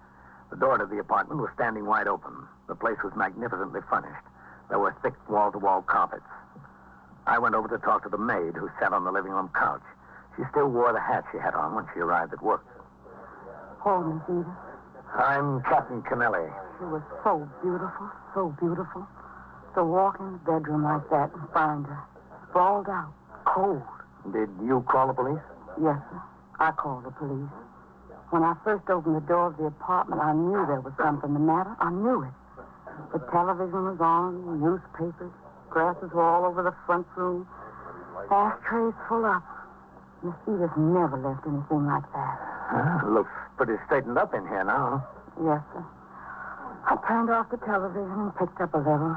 Then I walked back to the kitchen. That's when I saw her. The minute I saw her, I knew it. Laying on the floor there in the bedroom, just stretched out. That yellow hair she had all turned everywhere. She always had it so neat. So neat, mister. What's your name? My name? Yes. Doris. Doris Rumsey. Ramsey? No, sir. With an O. My family spell it with an O. Head bashed in like that. Who could do something like that to Miss Edith? She never hurt anybody in the world. Never anybody in the world. So kind and nice. Where do you live, Doris? 134th Street. Where on 134th Street? 46 West. Poor Miss Edith. Poor sweet little thing. Excuse me, Captain. Never hurt Yes? nobody. Ambulance Nobody. crews here. Only Oh, well, you good. better keep them out in the corridor. The fewer people walking around in here, the better. Yes, sir. Tell them. Her name was Edith Camden? Yes, sir. Edith Camp. Yes, sir. Mm-hmm. Does she have any family? No, sir. No family. At least not in New York. She comes from Texas. She's got brothers in Texas. 2, I think. Poor, sweet little girl. So sweet. She must have been pretty well off to live in an apartment like this. Did she live here alone? Yes, sir. All alone. She wasn't married. No, sir. Was she ever married? No, sir. Not that she told me. Did she go to business? What do you mean? Well, I mean, did she have a job or anything like that? Oh, no, sir. Not Miss Edith. Well, what did she do? She had a friend, Captain. Oh. Hello, Captain. Oh, hello, Matt. Doris, this is Lieutenant King. He's in charge of the detectives who take over this case. Yes, sir. You tell him everything he wants to know. Yes, sir. Poor Miss Edith. I don't know what I'm going to do without her. I couldn't work for nobody else. Nobody else. Where is it, Captain, in there? Yeah. Let's take a look. You sit here, Doris, all right? Yes, sir. It's all right. I'm not going no place.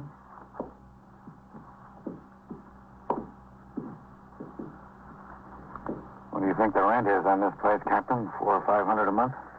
Yeah, something like that, I guess. Pretty steep. Not if someone else pays it. In here, man.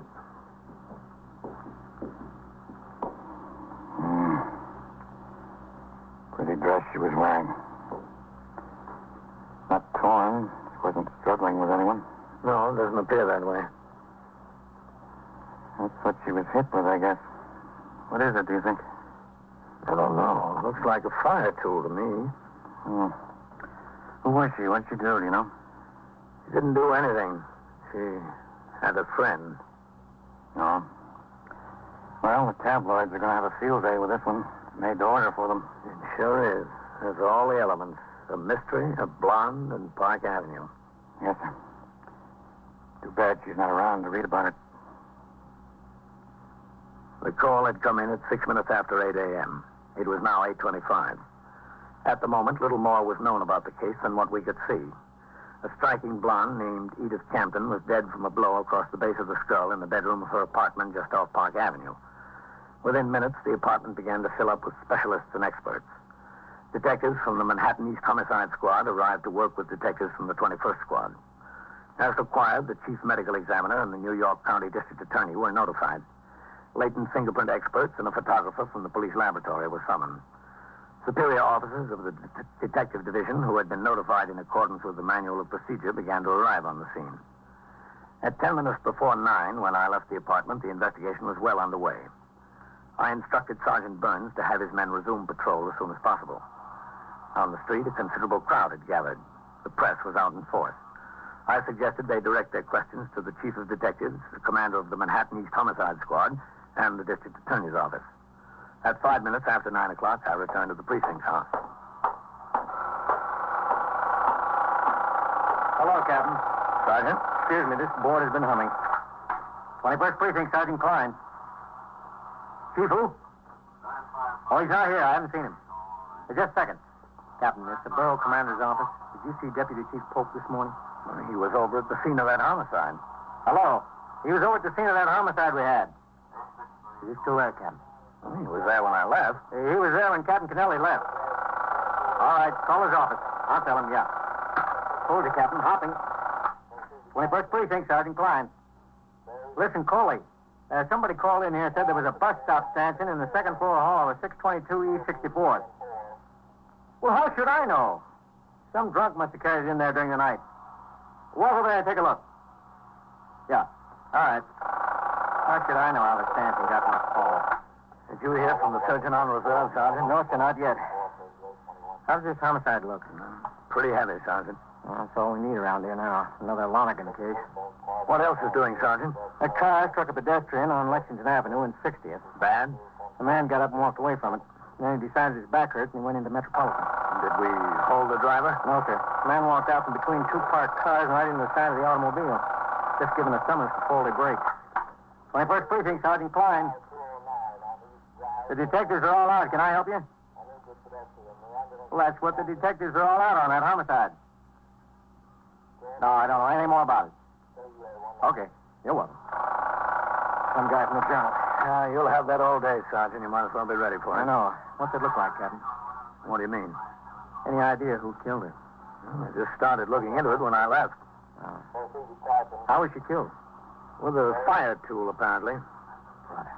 Listen, what time have you got Farrell and Eisman down for their meals? 12:30 to 1 for Eisman, 1 to 1:30 for Farrell, Captain. Well, switch them around because I want the car at 1 to take me downtown to Division. Yes, sir. Let Eisman take his meal at 1 and put him on post until Farrell gets back with the car. She was supposed to be a pretty good-looking head, Captain. Yeah, I imagine she was. And one of those fellows in the press told me she won a beauty contest in Texas 7 or 8 years ago. That's how she first happened to come to New York. Judges picked her unanimously. Texas Venus, they call her. Did they? I wonder what the judges would have called her if they'd seen her this morning. Homicide is, of course, the most serious crime on the books. But it's not very often that detectives are called upon to deal with a murder mystery typical of detective fiction in which the guilty party must be singled out from among a number of known suspects. Nearly all homicides fall into two other categories. Either they're crimes committed in the heat of passion with the killer readily identifiable and easily apprehended, perhaps within minutes after the act, or they're felony murders committed during the course of robbery, burglary, or rape, in which case the killer seldom had any previous connection with the victim. In the case at hand, there was an element of mystery. At 20 minutes past 10 a.m., I had finished reading and signing reports and communications. Captain Kennelly. Sergeant Klein, Captain. The surgeon on reserve is ringing in. Dr. Van Teller? Oh, all right. Hold on, Captain. Captain Kennelly. Hello, Captain. Dr. Van Teller, Chief Surgeon's office. Yes, Doctor. I called at the home of Patrolman Boney. He was in bed. Well, did you examine him? Yes, I did. Did he appear to be malingering? Well, he complained of a pain in his stomach. I see. Of course, anyone can complain of a pain in the stomach, whether they got it or not. But a temperature of 101.5 is a little bit difficult to manufacture. He's sick, all right. Oh, well, what's the matter with him, Doctor? Well, it looks like this virus is going around. That's what I'd say it is. Well, how long do you think he'll be out? A couple of days, that's all. All right, Doctor, thank you. All right, Captain. Goodbye. Much obliged. Captain Kennelly. Sergeant Klein on TS, Captain. Joe Wagon of the news is out here. He wants to see you. Oh, about what? About what, Joe? About the homicide, Captain. Tell him I don't know anything about that. He ought to talk to the detectives. Yes. Captain says he doesn't know anything about it, Joe. Talk to the detective. Oh, just a second. He wants to see you anyway, Captain. All right, tell him to come on in. Yes. Go on in, Joe. Oh, Sergeant. Yes, sir. Who's on post number 6? Singleton, Captain. Come in. When he rings in, Sergeant. Yes, sir. Hello, Captain. Yeah, leave the door open, Joe. When he rings in, tell him I've got a written complaint from a citizen about a peddler selling fruits and vegetables from a wagon over there. Tell him if he runs across that peddler to check and see if his license is okay. Yes. Oh, sit down, Joe. Big doings up here today, Captain. Well, I can't tell you anything about it, Joe. I don't know anything. I was only there for a few minutes this morning. What did the apartment look like upstairs? Plush? Yeah, it was plush, if you want to call it that, but you better talk to Lieutenant King or the Chief of Detectives or the Homicide Captain. They've got it all over there. We don't know anything here. Well, Captain, I got tired of waiting out on the street. I saw all the big brass going in and none of them coming out. You get tired of standing first on one foot and then the other. What's the deal? Who did her in? Joe, I told you, I don't know anything. You're the captain of the precinct, aren't you? Well, I still don't know anything. What is this, Frank? The Wilhelmstrasse? Somebody's got to know something. Now, be patient, Joe. You've got a morning paper. You've got all day to get your story. You'll get it. I'm embarrassed to call my city editor. Well, don't be embarrassed, Joe. He understands. You never know how to talk to him. Get your story out there, Joe. The Chief of Detectives. Excuse me, Captain. Thanks a lot. The muster room was alive with activity. Lieutenant Matt King of the 21st Detective Squad had walked in the door with the Chief of Detectives and the acting captain in command of the Manhattan East Homicide Squad. Close on their heels were reporters from all of the 7 daily papers with general circulation in New York, the Associated Press, and a newsman from CBS Radio. Lurking on all sides were photographers from most of the papers and motion picture cameramen. It was apparent that these top officers had avoided talking to the press at the scene of the homicide, but now they were cornered. I walked out into the muster room where the questions were being fired at a rapid rate. Chief, did the medical examiner fix the time of death? Not yet, not definitely. Sometime during the night. So there is quite a double life. All right, take it easy. Just a second. Quiet. Listen, Chief, we don't have anything for a story yet. Nothing. Give us a break, will you? Well, I'll tell you what we do, boys. There's some things we know we can't tell you yet. Give us a couple of minutes to decide what we can tell you, and you'll have a story.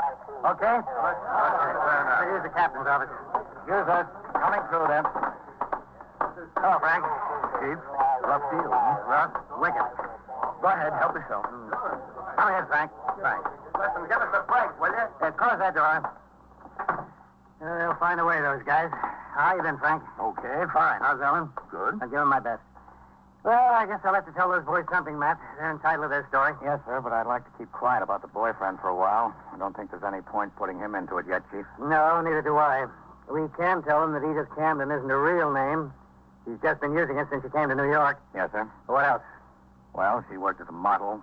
Not a cover girl. No, sir, for a fashion house, then at a store, but I think they know that. How about suspects? Well, who, Chief? Well, supposing I say there's 4 or 5 people we want to talk to, but that we can't divulge any names at this point. Yes, sir, that'd be good. You might want to mention her address and phone book, that we're checking every one of her friends. No, I'd better say acquaintances. Yes, sir. Yes, just that address and phone book ought to make him happy. Always does. 30 detectives assigned to the case. How's that? Fine. They want to know if there was any evidence of her being killed by a burglar or someone who entered the apartment with criminal intent. I think you can tell them that the place wasn't broken into, Chief. Okay.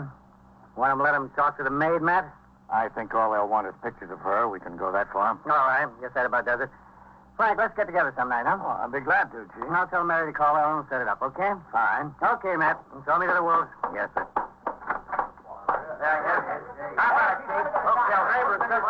All right, fellas. Give him a chance. Give him a chance. Chief, one question first. My desk wants to get a photographer into her apartment. When can we do that? Sometime early this afternoon, just as soon as the technicians from the police laboratory get finished. What time? What time, Matt?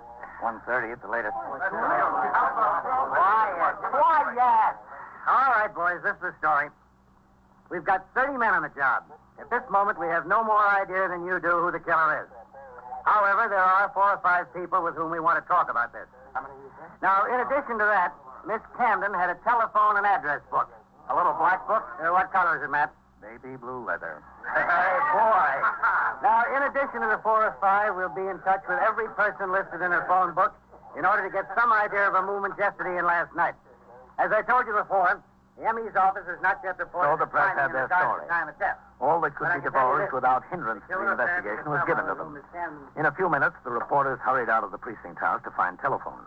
The chief of detectives and the acting captain of the homicide squad went upstairs to the 21st squad with Lieutenant King. Within an hour, both had left the precinct house.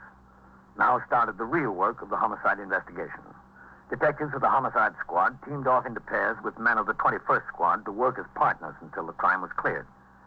At 1:30, the car came by the station house to take me to 6th Division headquarters, 160 East 35th Street, for a conference with the division commanders. While I was out of the precinct, a well-dressed, graying man in his late 40s was brought in by Detectives Whitey Howard of the 21st Squad and Edward McInerney of the Manhattan East Homicide Squad. They took him directly upstairs to the 21st Detective Squad.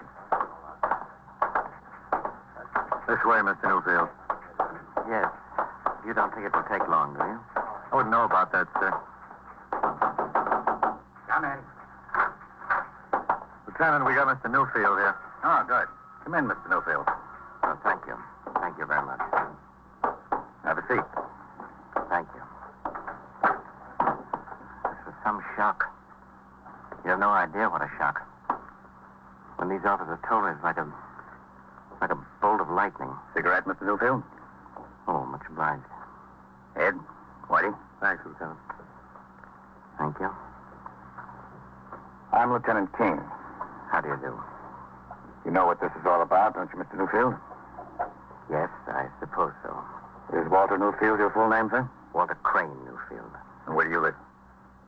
I have a home in Westchester. Where in Westchester? Winslow Park. Your business in New York? That's right. What is your business, Mr. Newfield? I'm a paper broker. And what is that? I act as broker for mills in selling paper to printers and publishers. I see. Do you commute to New York every day? Every weekday, yes. You married, Mr. Newfield? Yes. For how long? 19 years. Any children? 2. 2 girls in high school, 15 and 17. You were acquainted with Miss Camden? Yes. For how long?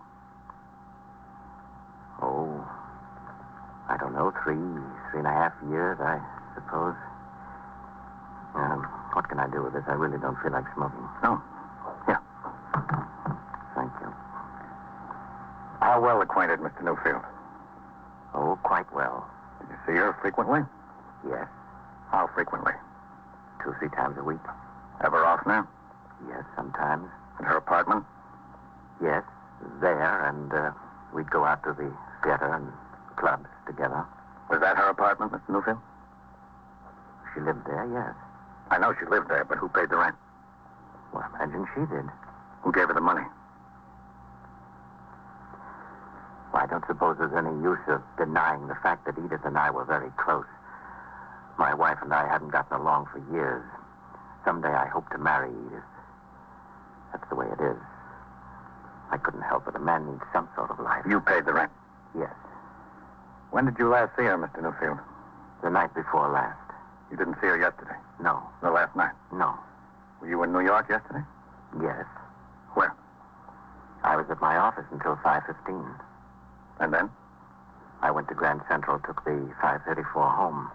To Winslow Park? That's right. Was your wife at your home in Winslow Park? No. Where was she? She and the girls are in Cape Cod for a month. Was anyone at your house in Winslow Park besides you? No, I was all alone. Did you see anyone you knew on the train? Well, I think so, Lieutenant, yes. Who? Well, I don't recall at the moment. I have to think about that. Sure, go ahead. Think about it, Mr. Newfield. Lieutenant, I know this can't help coming out. This whole thing is bound to get in the papers. I don't care about myself or what anybody says about me, but those two young girls of mine, this is going to be terrible on them. Just terrible. It'll be worse on them, Mr. Newfield, if you continue to tell us lies. Well, I haven't told you any lies. Just said you didn't see Miss Camden last night. That's a lie, isn't it? No, it isn't. Said you were home in Winslow Park last night. That's also a lie. We know you never left New York. How about the truth, Mr. Newfield? How about the truth? Well, I don't know what to say. I don't know what to do. I haven't had time to think. I have nothing in the world but those two girls. Please think of them. That was your job, Mr. Newfield. I've got mine. The interrogation of Walter Crane Newfield continued. So did my conference at division headquarters. It finally broke up at 3 p.m. Patrolman Farrell drove me uptown to the 21st. I instructed him to pick up his partner and resume patrol. He drove away, and I walked up the steps and into the muster room.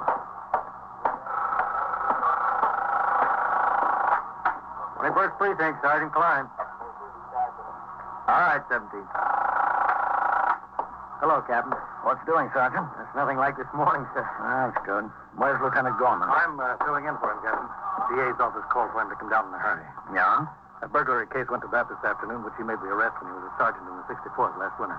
Well, this is a fine time to let us know, isn't it? Well, the boy was going to take a plea, but he decided to stand trial at the last minute. Oh. All right. Stand right up to the desk there, would you please? Here. Okay, Whitey, book him in. Yes, sir. Just a second. Hello, Matt. Captain. Walter Crane Newfield. Matt?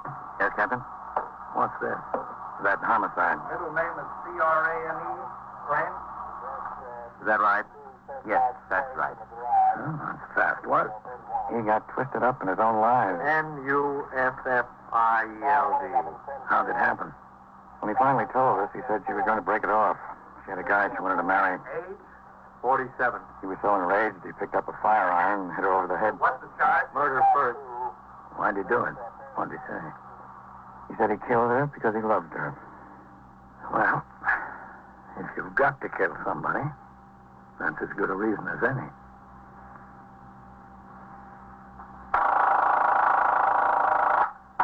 First Precinct, Sergeant Klein.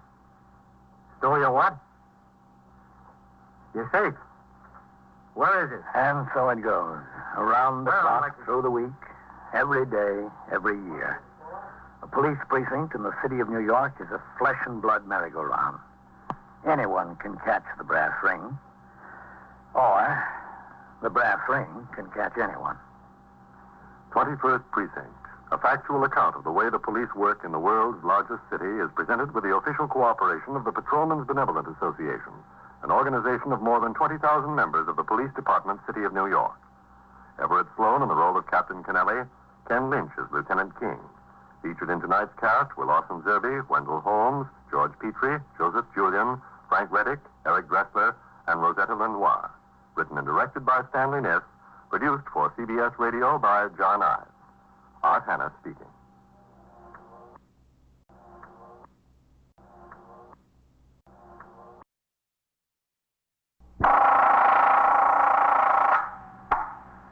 Precinct, Sergeant Burns. Stole your what? Your safe? Well, where is this? Where on Lexington? What is it, a store? You're in the muster room at the 21st Precinct, the nerve center. A call is coming through. When did you discover? You will follow the action taken pursuant to that call from this minute until the final report is written in the 124 room at the 21st Precinct. All right, the officers will be right over there. That's right. Just stay there.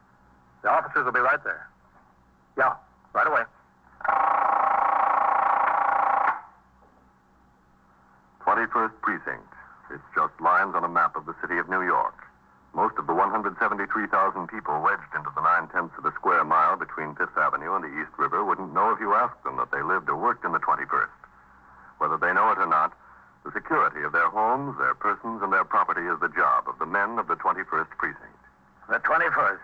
160 patrolmen, 11 sergeants, and 4 lieutenants, of whom I'm the boss. My name is Kennelly, Frank Kennelly. I'm captain in command of the 21st. Tours vary like the weather. Some are calm, 8 hours with hardly a murmur in the precinct. Others are stormy. The switchboard hums continuously, and the sector cars hurry from one run to another. This tour was a stormy one. When I came on the job at 7:30 a.m., a 3-alarm fire in an old brewery near the East River had just been brought under control. 2 city firemen had been overcome and taken to Metropolitan Hospital. At 8:16 a.m., a bus and a taxicab collided on 2nd Avenue.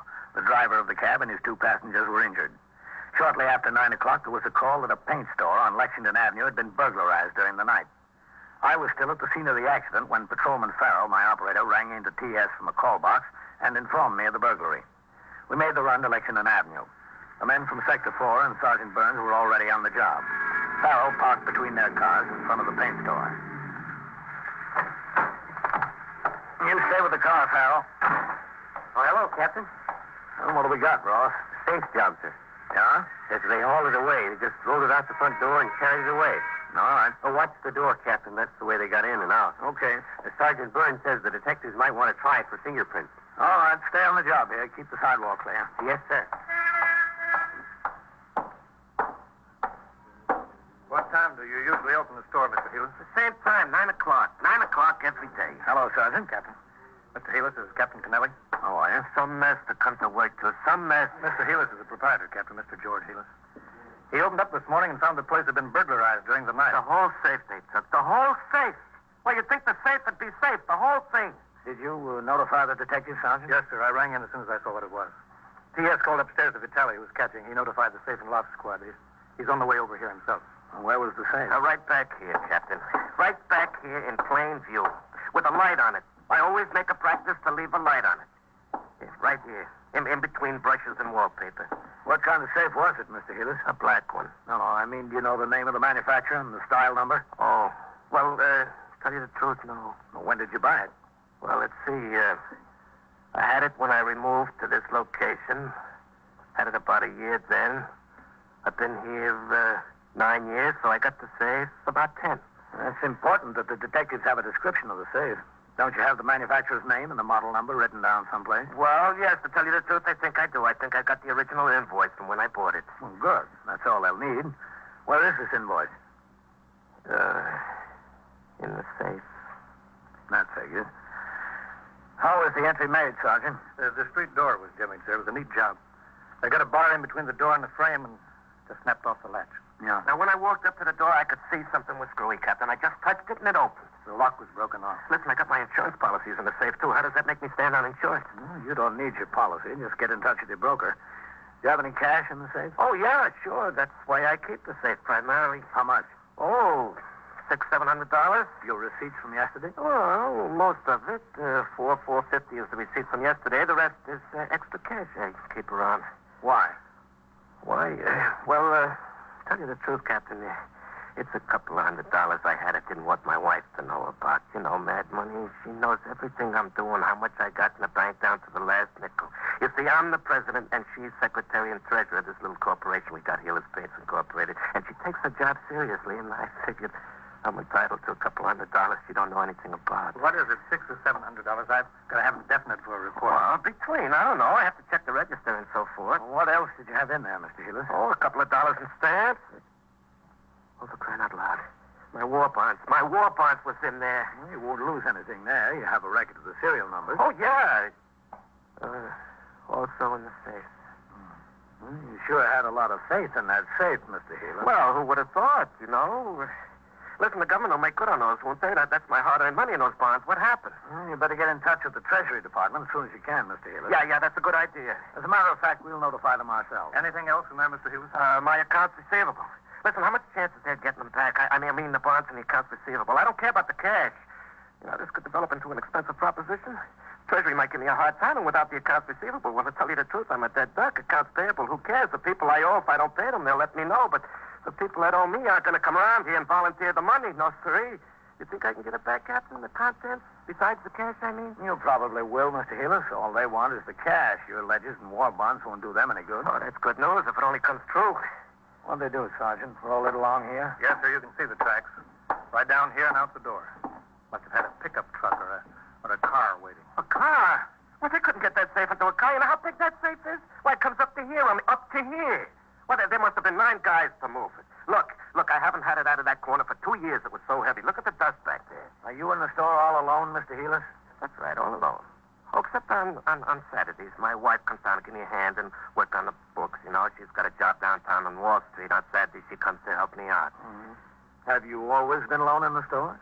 Well, yeah, for the last 3 or 4 years. I used to have help, but it got more than the traffic could bear. I couldn't keep them. I always had their problems, plus my own. I figured it didn't pay. 12 guys there must have been to roll that safe out of here. Believe me, it was this big, and heavy. Now, who could that be on the phone? It's a fine time to call. Well, you better answer it, Mr. Heelis. It's a fine time for business as usual. Go ahead. Yeah, excuse me. Some deal, huh, Captain? It is some deal. I had to jimmy the door. They had to roll the safe out here across the sidewalk and onto the truck. Why was the patrolman on post? Beats me, Captain. Hello, Heelis Street. What time do you think they broke in, Sergeant? They closed the store at 6 o'clock. Didn't open up until 9 this morning. It could have been any time in between. All right. Sergeant, send forthwith to the men who are on post here for the night tour and for the late tour. I want them both in my office by noon. Yes, sir. I want to know why they didn't see this burglary in progress, or at least discover that the door was jimmy. Hey, listen, Captain, that telephone's for you. For me? Yeah, I answered it, and somebody says, who's the cop in charge there? It was some dame. And I said, there's a captain here. And she said, let me talk to the captain. All right, where is it? Yeah, back there on the counter, right next to the cash register. Okay. You don't need all those men here, Sergeant. Get some of them back on patrol. Yes, sir. All right, man. Captain Kennelly. Are you in charge of the cops there? Who is this? Well, that's not important now, Captain. And if you want to talk to me, it's important. Well, look, if you really want to know who it is, I'm the guy that got the safe from there. Is that so? Yeah, that's so. I want to make you a little proposition. Well, I don't know whether I want to talk about a proposition with you. Well, whatever we talk about, let's make it fast. I don't want to give you a chance to find out where I'm calling from. All right, I'll make it fast. What do you want? I want the combination. You don't want much, do you? Look, we've been trying to get into that thing all night. We've been trying to rip it. We've been using a torch on it. All we want's the dough, that's all.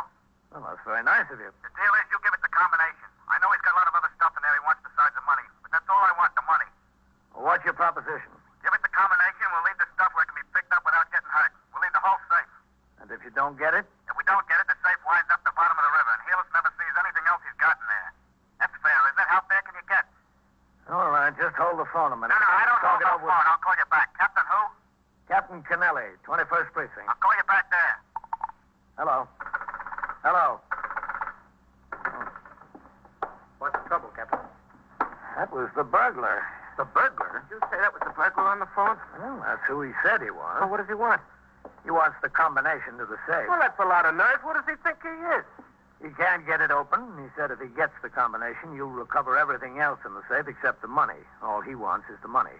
If he doesn't get it, the whole thing goes to the bottom of the river. You mean I could get my accounts receivable and my war bonds back? Well, that's what he said. Well, who cares about the money? I'm covered with insurance for that. I'll go along with him. I'm inclined to do that. Well, I don't know whether I am, Mr. Heelis. Now, look, whose stuff is it? I got a lot to lose. We'll talk it over with the detectives. We'll see what they want to do about it.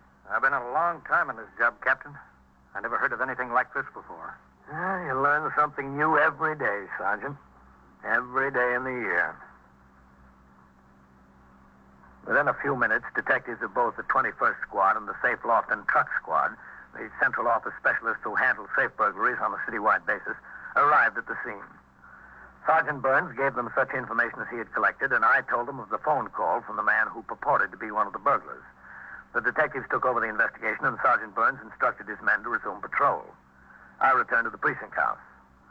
Lieutenant Gorman told me he had sent forthwith to the homes of Patrolman Coley and White. These were the men who were on post number 6, which included the burglarized paint store during the preceding night and late tours. Both men were en route from their homes. I went into my office to read and sign reports and communications which had accumulated since I was on duty previously. At 20 minutes after 10, I had almost finished with the paperwork when I looked up and saw Lieutenant Matt King, commander of the 21st Detective Squad, and another man standing in the door. You got a minute, Captain? Yeah, sure, Matt. Come in. How are you, Captain? Fine, man. This is Detective Andy Sawyer of the Safe and Loft Squad. I'm glad to know you, Sawyer. Yes, sir. Sit down. Matt, sit down. Thank you. Pull that chair over. Well, that was an odd one this morning, wasn't it, Captain? Yeah, it sure was. How do you figure it, Sawyer? You fellows ever heard anything like that before? No, sir. Neither to us. Guy must be a psycho trying to swing a deal like that. Well, it didn't sound much like a psycho over the phone, Matt. How have you fellows got it figured? Well, there are a couple of things, Captain. One, Mr. Healer said it was a woman on the phone when he answered. You picked it up. It was a man. Yeah, that's right. Two, from the description Healers gave us of the box, it sounds like a certified 600. Now, a safe man who really knows his business wouldn't find much trouble getting into a box like that. He'd try ripping it.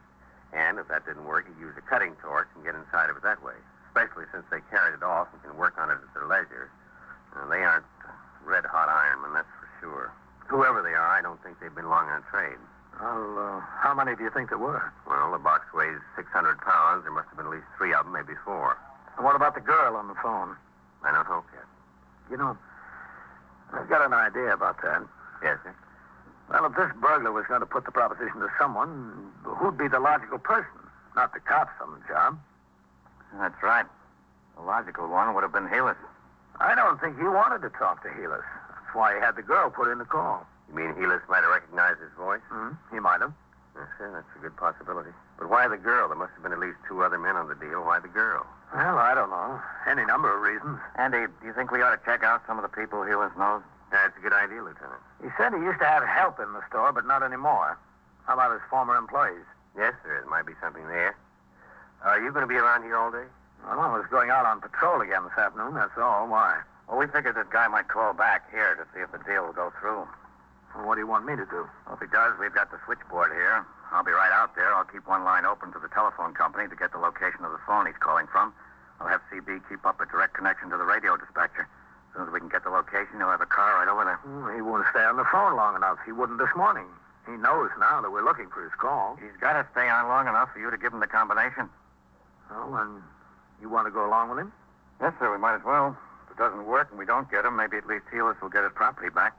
That's what he's most worried about anyway. Yeah, we'll be out at the board and start to work on every call that comes through to you, Captain, if that's all right.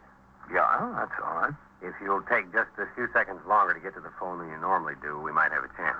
If he calls again. Well, Captain, he's got the safe. We've got the combination. If he had moxie enough to carry that safe out across the sidewalk, he's got enough to make another telephone call. Squad stationed himself next to the telephone switchboard, ready to use another line to trace any subsequent call from the safe burglar. He got head starts on 2 callers who asked for me, but both of them turned out to be ordinary police business. At 11 o'clock, Patrolman Coley, who had worked the 4 p.m. to midnight tour on the post where the safe burglary occurred, came into the precinct house as ordered. I questioned him thoroughly regarding his activities on post during the previous night. At the end of the interview, I was convinced that the burglary had not occurred through his negligence. Patrolman Coley was allowed to return to his home. By 11:35, the safe burglar had still not been heard from again. I finished my paperwork and started out of the office and into the muster room when I saw Patrolman White, dressed in civilian clothes, standing at the desk talking to Lieutenant Gorman. He saw me and crossed the muster room. Excuse me, Captain. Hello, White. I got a forthwith to appear at the precinct house, Captain. Lieutenant Gorman said you put out the order. That's right. Come inside. Yes, sir.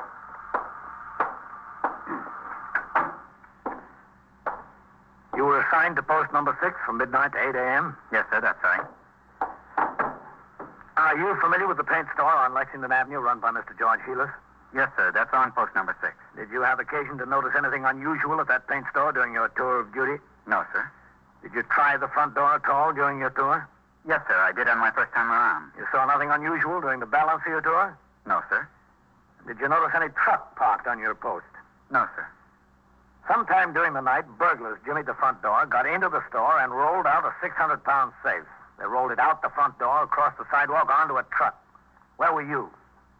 I didn't see them, Captain. I know you didn't see them. I'm trying to find out why. Yes, sir. After your first time around, didn't you try the door again during the course of your tour? No, sir. Why not? Can you explain why you didn't? Yes, sir. Well, go ahead. Explain. That's what I'm waiting for. Well, sir, a little after 1 o'clock, there was some trouble over in a bar on 3rd Avenue. What kind of trouble? 2 of the patrons got into a fight, Captain. One of them hit the other over the head with a beer bottle. This man was hurt pretty bad. I had to go to the hospital with him. Oh. What time did you get back on post? At 2:23, Captain. Well, did you start around again? Yes, sir. Did you try any front doors? I started you, Captain, but it was along about that time that the alarm hit for this fire in the old brewery on the river. Yeah? Well, Sergeant Collins drove by, sir. He instructed me to leave my post and go over to York Avenue. What did you do there? The fireman had a hose line struggling across York Avenue. There was about 30 pieces of apparatus there. I was instructed to reroute traffic onto 1st and 2nd. Well, how long did you stay there? Until I was relieved, Captain. What time was that? 20 minutes after 8 o'clock this morning, Captain. I came to the station house and changed to my civilian clothes, sir. Then I went home and went to bed. And that's where I was when I got the forthwith. Okay, White. You can go on back to bed.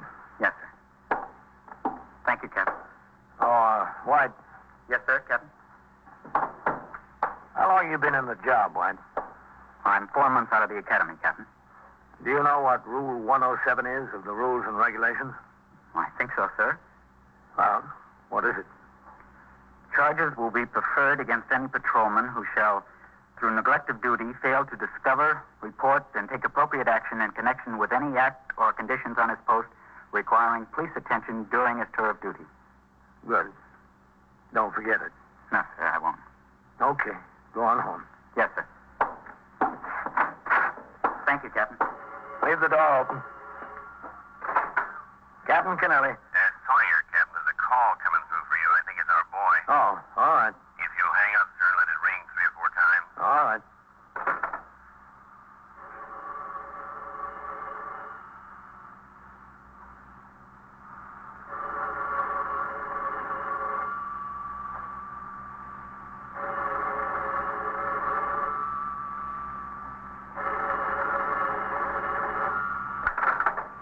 Captain Kennelly. You know who this is, Captain?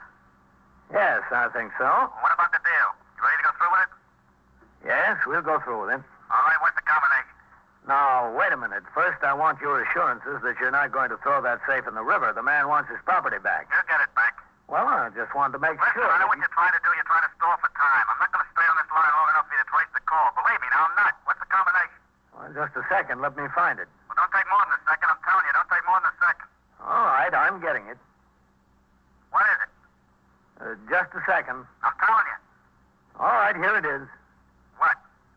It's 2 full turns to the right. 2 full turns to the right. Write that down, honey. Stop at 71.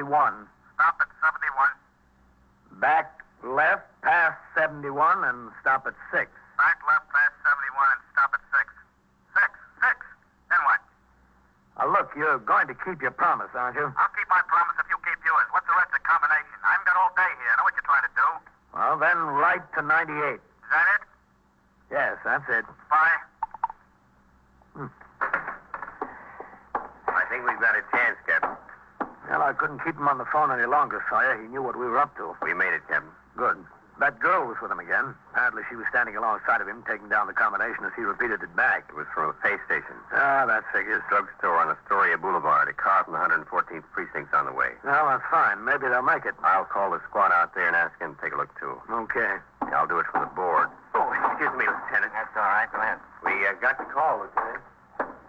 Did you talk to him, Captain? Yeah, I gave them the combination. They traced it to a pay station and a drugstore on Astoria Boulevard. Yeah, well, he's probably gone by now. Yeah, a car is on the way, and Sawyer's calling out the 114th squad and have them go take a look, too. Astoria, huh? Ah, that's right. You know something, Captain? I've had Vitaly and Novak over there talking to that Mr. Heelis for the better part of the morning. Yeah. We've been going on the possibility that maybe your suggestion is correct. The man didn't want to talk to Mr. Heelis on the phone because he might recognize the voice. They asked him all about former employees and friends and relatives, anybody that he knew that was familiar with the store or worked there. Well, did you get anywhere? No place much, but one thing came out. What's that? Heelis' wife has a brother who's been in a little trouble. Oh, is that so? Yeah, he did one bit for grand larceny. He's been out for 2.5, 3 years. Hasn't gotten jammed up again since. Heelis said his brother-in-law used to clerk at the store on Saturdays once in a while. You know, just help him out a little bit. Yeah. Said he wasn't much account as a clerk. Didn't know varnish from enamel. Said he hasn't seen his brother-in-law in about 7 or 8 months. Doesn't think his wife has either. Well, that's nothing in itself, is it? Heelis would know his brother-in-law's voice over the telephone. Yeah. And his brother-in-law might think that Heelis is a pretty good mark. Well, it's a possibility, but you still don't have much, man. Do you know where he lives, the brother-in-law? Where? Astoria. Well, I guess you want to talk to him. Yes, sir. I guess we do. In another minute or so, Detective Sawyer came into my office and told me that he had spoken to the acting lieutenant in command of the 114th Squad. 2 detectives from there were en route to the drugstore on Astoria Boulevard to see if they could locate the caller. It was determined that Detective Sawyer, accompanied by Detective Vitale of the 21st Squad, would go to Astoria and talk to the brother-in-law of the victim, Lee Goring. The fact that the brother-in-law lived in Astoria and had a criminal record was considered more than a coincidence. After they left my office, I turned my attention to other business at the precinct. At 1 p.m., I went on patrol and returned in time to turn out the platoon for the night tour at 4. The precinct was calmer than when I came on the job in the morning. The storm had abated. After the men marched out of the door, a call came from upstairs through T.S. Lieutenant King would like to see me in the detective squad. I walked through the back room where several of the men who had just come off duty were standing around talking. I climbed the rickety stairs to the second floor and walked into the 21st Squad. I saw Detective Sawyer sitting on the edge of a desk talking to a small, blonde young woman. I walked over to him. Well, I was just doing him a favor. That's all I was doing. Hello, Sawyer. Oh, hello, Captain. How are you? After all he asked me to do was to make a telephone call for him. If a girl can't make a telephone call for a man, well, what's this world coming to? Captain, this is Eleanor Hoffel. How do you do? I'm sure. Well, I didn't have anything to do with breaking into that store. I wasn't anywhere near the place. I didn't even know what it was all about. He asked me to do him a favor, that's all, and I did. I didn't know what it was all about. He asked you to write down the combination, too, when he got it from the captain here. You knew what that was all about, didn't you? Well, not exactly. He's not the kind that tells you everything. Have you got it wrapped up, Andy? Yes, sir, pretty much. Vitaly and I went out to this house in Astoria. We found the brother-in-law out there and her. I told you, I was just visiting. That's all I was doing. I was just visiting. We took a look in the garage, and what do you think was there?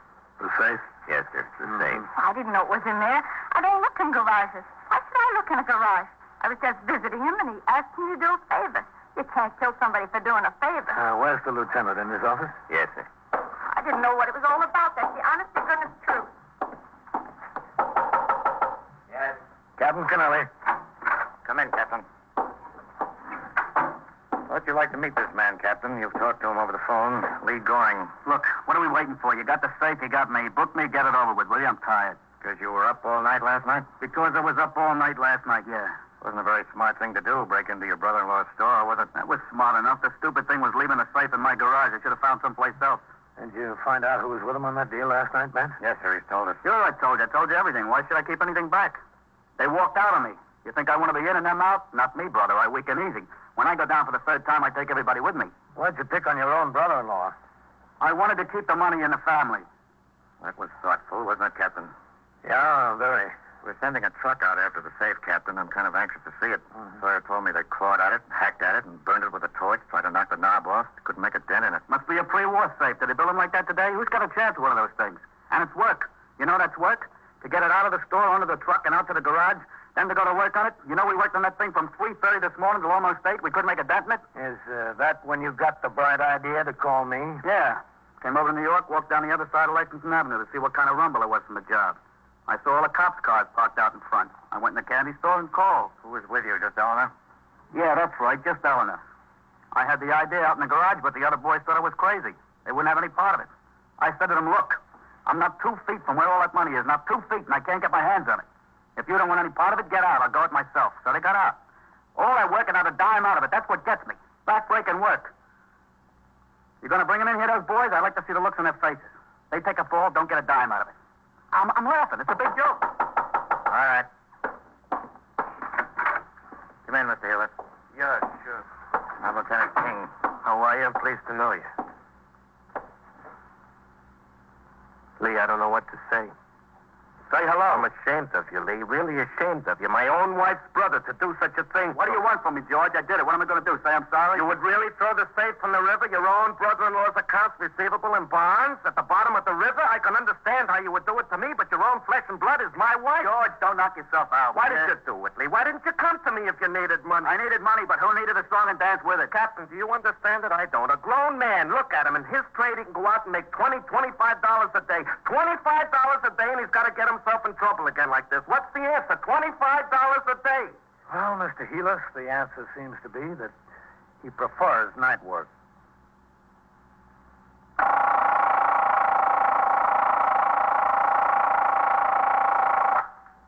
21st Precinct, Sergeant Burns. Well, who got bitten? How old? 4? Well, where's the dog? Is the dog there? Well, where is the dog? Where's that? Oh, I see. Well, what's the name of the girl who was bitten? W-E-A-L-D. And so it goes. Around the clock, through the week, every day, every year. A police precinct in the city of New York is a flesh and blood merry-go-round. Anyone can catch the brass ring. Or the brass ring can catch anyone.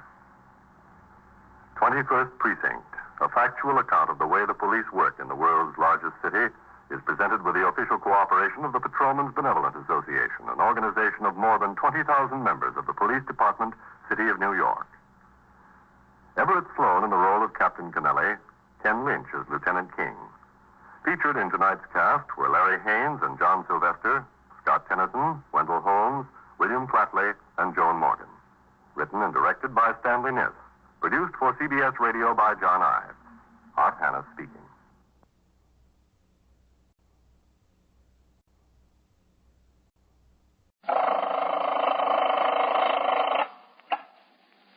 "21st Precinct, Sergeant Klein. Well, who got bitten? How old? 4. Where's the dog? You are in the muster room at the there? 21st Precinct, the nerve center. A call is coming through. You will follow the action taken pursuant to that call from this minute until the final report is written in the 124 room at the 21st Precinct. All right. You just wait right there in the emergency room. Yes, right there. I'll have an officer come over. Yes. Right away.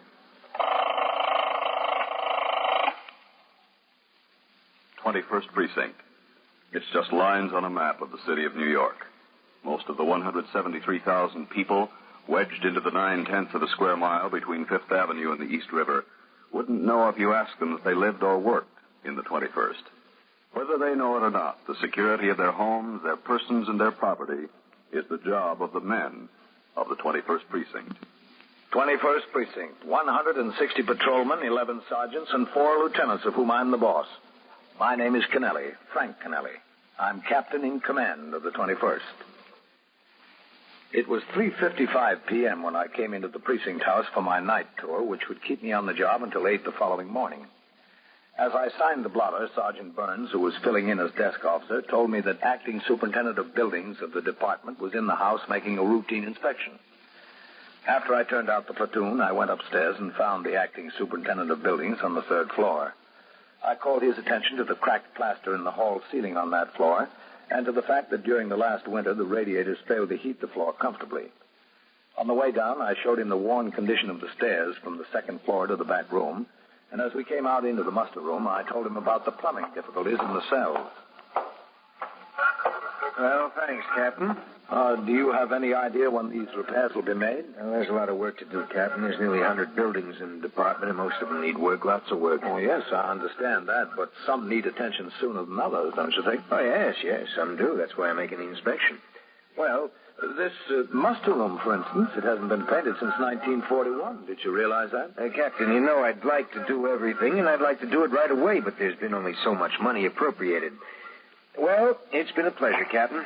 Sign the blotter and get on my way. A little bit behind schedule. I still have to visit the 23rd this afternoon. Where were you? Mr. Balney wants to sign the blotter, Sergeant Burns. Step on around the back of the desk, Mr. Balney. Right over here, Mr. Balney. Well, thank you, Captain. Well, that one's got whiskers. I used to use it myself. Ring it on time. What's doing, Sergeant? Oh, nothing much, Captain, except that young fellow over there is waiting to see you. Who is he, do you know? He says his name is Weald, Harold Weald. Said it was personal. I told him you were busy. He said he'd wait. He wouldn't tell either me or Sergeant Burns what was on his mind. Excuse me, Captain. Yeah, go ahead. 21st Precinct, Sergeant Klein. Well, thanks for all your courtesies, Captain. I'll try to get something done. I promise you that. Oh, sure. What, ma'am? Absolutely necessary, Mr. Balney, that we get sufficient heat up on the 3rd floor. No one can work up there. Listen, madam. Oh, it's a long time until winter. Please, madam. Yes, it was a long time since last winter, too. That's when I reported. Madam, you have my word, Captain. There'll be someone here within 2 weeks. That's a civil action, madam. If he owes you money, we can't collect it. You better see your lawyer. Oh, I'll talk to that fellow that's waiting, Sergeant. Yes, sir. If you can't afford a lawyer, go to the Legal Aid Society. The Legal Aid Society. Mr. Wheel? Yes, that's right. Captain Connolly? Kennelly. Oh, I'm sorry. Oh, that's all right. Well, what can I do for you? Well, listen, Captain, I'm sorry to bother you, but I got an awful problem. It's my kid. Well, what's the trouble? Well, she got bit by a dog. When was this? Friday morning. Where? In the playground there, 62nd Street, York Avenue. Uh-huh. How old is she? 4. She's 4. Excuse me, Captain. Yes? Division captain is calling in for you. Oh, all right. Thanks, Sergeant. I'll take it in my office. Yes, sir. Come in, Mr. Wheel. Yeah, thanks. My mother takes her to the playground almost every day. Go ahead. Thank you. Have a seat there. I didn't think there was anything to it. Excuse me a minute. Oh, yeah, sure. Captain Kennelly. Hello, Denny. Oh, just fine. When? Well, just a second. Let me look at my chart. Yeah, I'm working Monday. Where? All right, I'll be there. Okay, so long. How'd you happen to get bitten, Mr. Wheel? Well, I wasn't there personally. I was working. Mm-hmm. What do you do? Me, I'm a driver for the Ace Taxis. I should be on the job now, but I thought I'd better take off the afternoon and get this straightened out. Yeah. How bad was the bite? Well, bad enough, I guess. He got her in the thigh, He really dug in. Did she get medical treatment? Oh, yeah. My wife said the lady with the dog was very nice. Janet, that's my wife. She got kind of excited at first, but the doctor fixed it up, said it was nothing serious. So I forgot the whole thing, until I got a call from my wife this afternoon. Uh-huh. What happened then? Well, my wife was all excited. She called my dispatcher, left word for me to call her. When I did, she said somebody had been around from the Board of Health. Told her they couldn't get hold of the lady with the dog, and if they didn't by tomorrow morning, she'd have to bring the kid down for rabies shots. There's 22 shots. It takes 22 days. Well, where does the woman with the dog live? In this precinct? I don't know whether it's in this precinct. It's Mrs. Charles Whitney, 190 Sutton Place North. That's in this precinct, yes. So I took a walk over there before. It's a big apartment house, very expensive. I started to go in. The doorman asked me who I wanted, so I told him the whole story. Mm-hmm. He buzzed up to the apartment. There wasn't any answer. He told me a policeman had been around 2 or 3 times today and the day before. The policeman couldn't find anybody there either. Is he from here, that policeman? Yes, that's right. In dog bite cases, there's a 480V notice to be served on the owner. Mm-hmm. A notice to deliver the dog to the ASPCA for observation. Well, anyway, I got to talking to the doorman, and he said he thought sure somebody was home because the elevator man heard the dog barking in the apartment when he went up there on the floor for something else this afternoon. Oh, is that so? Well, I'm only going by what the doorman said the elevator man said. Now, look, the lady was very nice, but I don't want my kid to go through any 22 shots. What's more important, the dog or the kid? What do you think, Mr. Wheel? Well, I know what I think. The important thing is what you think. That Mrs. Whitney, her husband, is a big-shot judge, the doorman told me. You sit here, Mr. Wheel.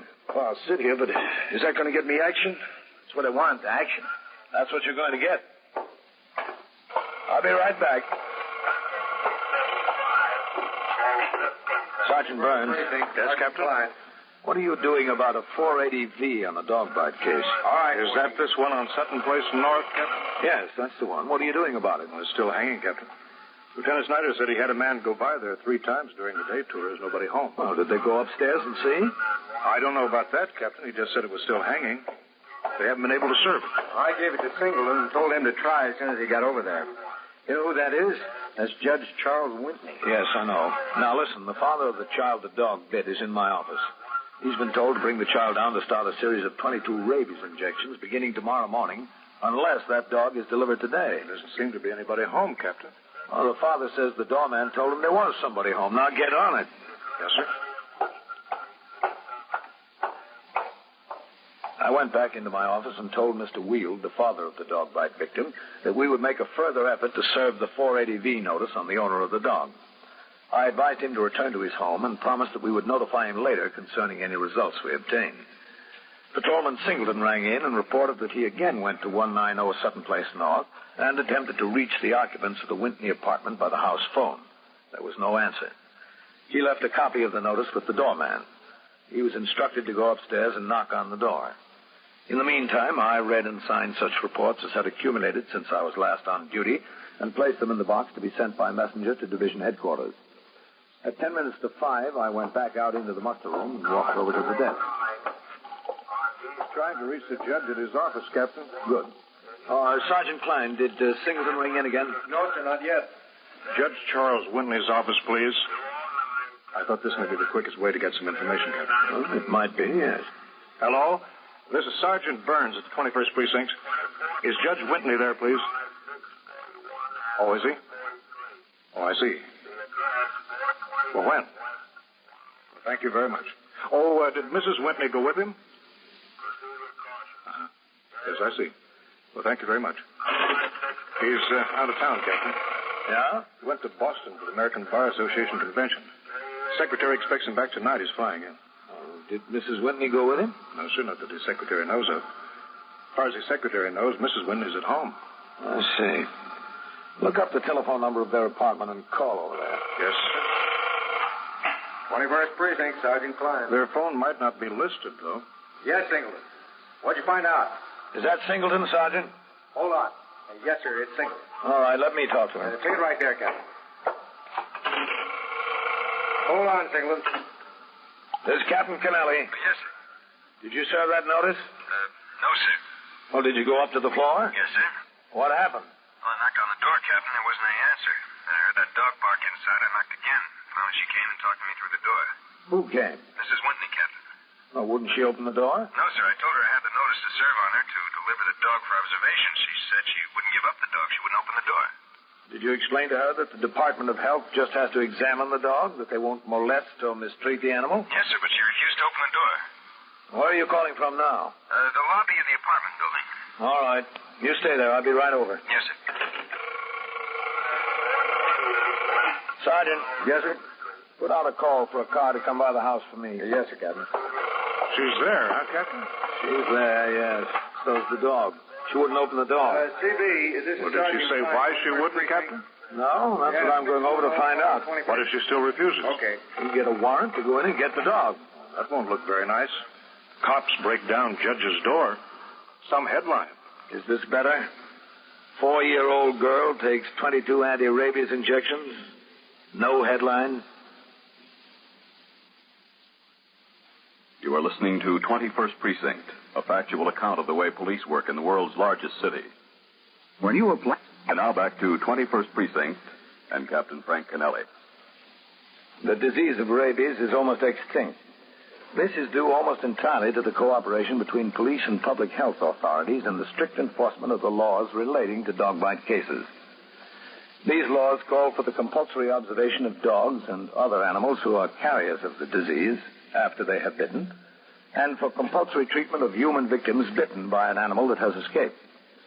The fact that the disease is now rare does not lessen the strictness of enforcement. The idea is to keep it rare. At 5:05 p.m., the car came by the station house and drove me to 190 Sutton Place North, a new apartment building in a high rent classification. As we drove up, I saw Patrolman Singleton on the sidewalk in front of the building. The man was standing there talking with him. All right, wait for me here.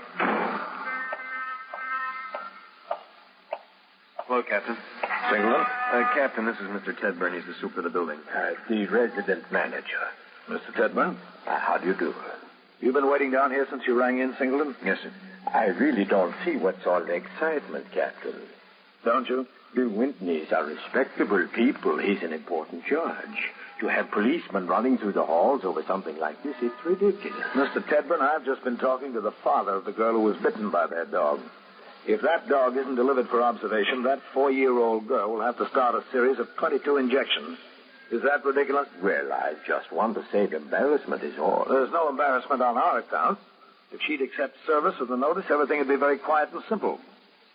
What kind of dog is it, Singleton? Well, the doorman told me a boxer, Captain. That is right, a boxer. Big fellow, Yes, sir. All right, let's go up. Yes, sir. Do you mind if I come along also? I'd be glad to have you, Mr. Tedburn. You can see that we don't embarrass anyone.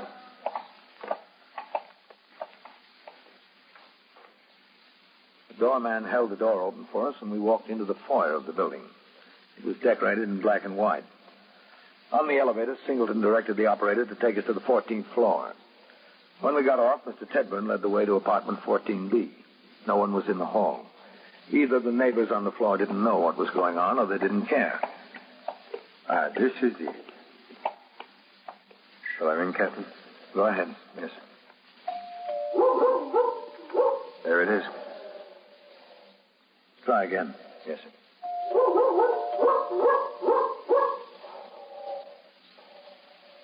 Mrs. Whitney, we're police officers. We want to talk to you. It is a wonder the neighbors haven't complained about that dog. He certainly does raise the roof, doesn't he? Mrs. Whitney! You know, Captain, I'm beginning to more and more see this thing from your point of view. Are you? Under these circumstances, I think I have a right to use my passkey.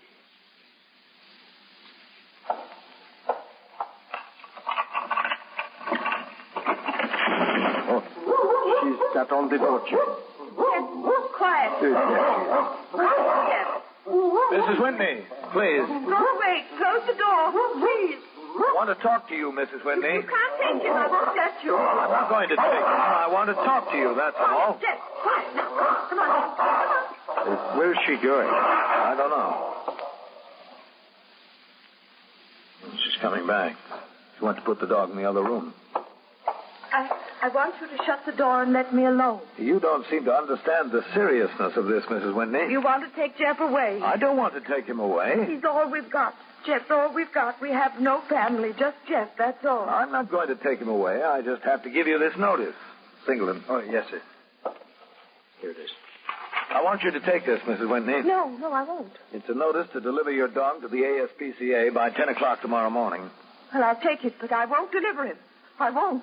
You can't have him. He's the only thing I've got left. The only thing. All right. Let's shut the door. Thank you, Mrs. Whitney. I won't. Do you think she will bring that dog down there? I don't. She's been served with the notice. Okay, Singleton, get back on the job. Yes, sir. People can live in a building 20 years, and you never know they ever existed. 20 years. Hit that elevator bell, will you, Singleton? Yes, sir. Then a little thing like this can cause so much trouble. It's always the little things that cause trouble, Mr. Tedburn. People seem to manage the big ones. We rode down in the elevator. I thanked Mr. Tedburn for his assistance and came out of the building with Singleton. He resumed walking his post, and I got into the car and went back to the precinct house. There, as the officer who served the 480V form on Mrs. Whitney, I filled in the lower half and delivered it to the desk officer to be forwarded to the Bureau of Preventable Diseases, Department of Health. Sergeant Burns told me that Patrolman Mercado had come upon a boy, 17, in the act of turning in a false alarm. He chased him up the stairs of a tenement and over the roofs of 3 adjacent buildings before he was apprehended. The boy admitted turning in at least 5 false alarms during the last month. I went on patrol of the precinct, during which I stopped on post number 2, saw Patrolman Mercado, and congratulated him on the arrest. Later, while I was still on patrol, there was a radio signal to call in. He stopped at the nearest box, and I was told by Sergeant Klein that a visitor was waiting for me, Judge Charles Whitney. I had my operator drive me around to the precinct house. When I got out of the car, I instructed him to pick up his partner, who had been taking his meal period, and resume patrol. As the car drove away, I crossed the sidewalk and walked up into the muster room. Hello, Sergeant. Captain. 21st Precinct, Sergeant. Where's the judge? I suggested the judge wait in your office, Captain. Good. All right. Oh, what's doing, Sergeant? Oh, it's been a quiet tour, Captain. All right, I'll be in my office. Yes, sir. 21st Precinct, Sergeant Klein. Open the what? Judge Whitney? Oh, hello, Captain. We've met before, haven't we? Yes, I think so, at some dinner. Oh, yeah. Well, sit down, Judge. Thank you. I just got into LaGuardia from Boston an hour ago. Yes, sir, I know. I understand you were over to the apartment, Captain.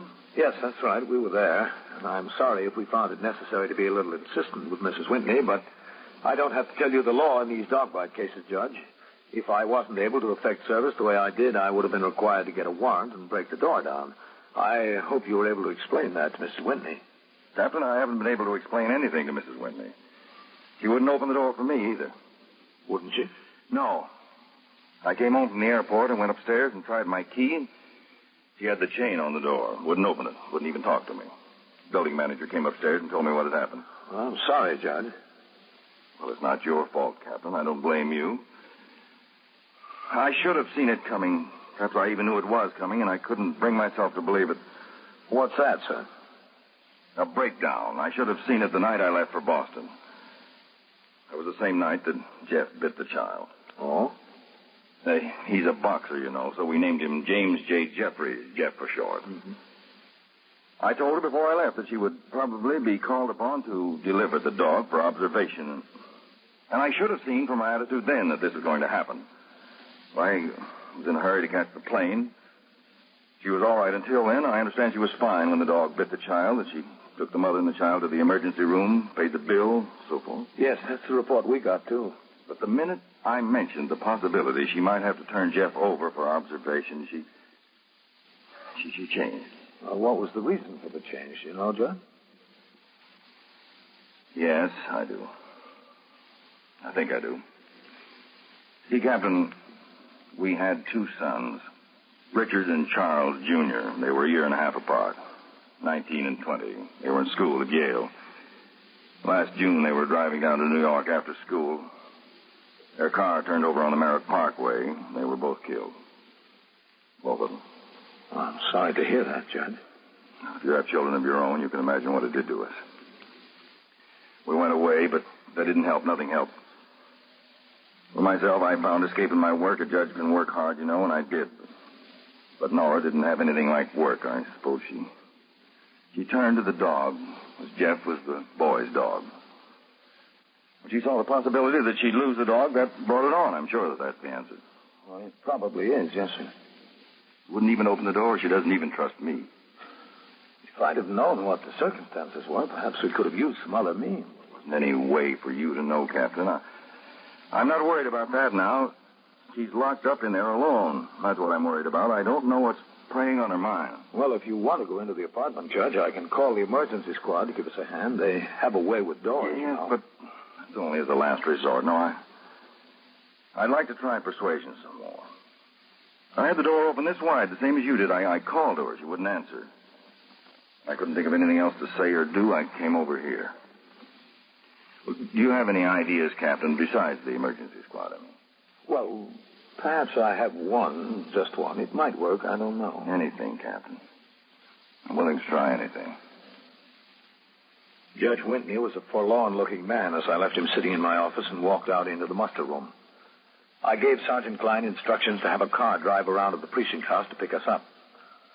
Also, I told him to have sector car number 1 go to the home of Harold Weald, the father of the dog bite victim. They were instructed to locate Mr. Weald and ask if he would accompany them to 190 Sutton Place North. The car came by to drive Judge Whitney and myself to his apartment house. We rode the elevator to the 14th floor in silence. Is this way, Captain? Yes, I know. Oh, of course you do.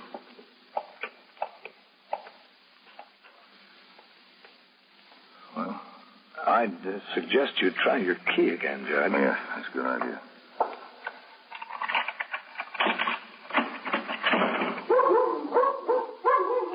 Still on the chain.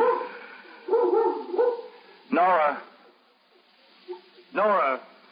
Why don't you try calling the dog? If he comes to the door, maybe she will, too. Yes, that's a good idea. Jeff, boy. Hey, Jeff. Hey, Jeff. Hey, Jeff. Come on, Jeff. Usually comes when I call him, Captain. Well, I think she has him in the back with the door closed. That's where she had him before. Nora. Please come to the door, Nora. Please. Nora. Be any use. Let me try. Mrs. Whitney. Mrs. Whitney. All right, wait till you're right. One minute. Oh, yeah. Took us a little while to locate him, Captain. Hello, Captain. Judge Whitney and Mr. Weald. Hi. How do you do? Judge, Patrolman Singleton. How do you do? Pleased to know you, sir. He told me about all the trouble you've been having, Judge. I don't like to cause any trouble, but after all, my little girl... I think it's the other way around as far as trouble being caused is concerned, Mr. Wheel. Now, don't worry about that. Well, I think you better call the emergency squad, Captain. This isn't going to do any good. Try again, Judge. Once more. All right. Nora. Nora, please come to the door, Nora. Nora. I think she's coming. Please, close the door, Charles. Let me in, Nora. You've got to. Close the door and go away, Charles. Sweetheart, now, please. I'm not going to let you in. You're part of the law, too. You're on their side. Mrs. Whitney. Close the door, please. This is Mr. Wheel. He's the father of the little girl. Oh, how is she? She's all right, I think, ma'am. I'm sorry. I'm terribly sorry. Jeff never bitten anyone before. I think it was an accident. I think he was just trying to get that red ball she was playing with. Just the red ball. He's a very good dog, really. Yes, ma'am.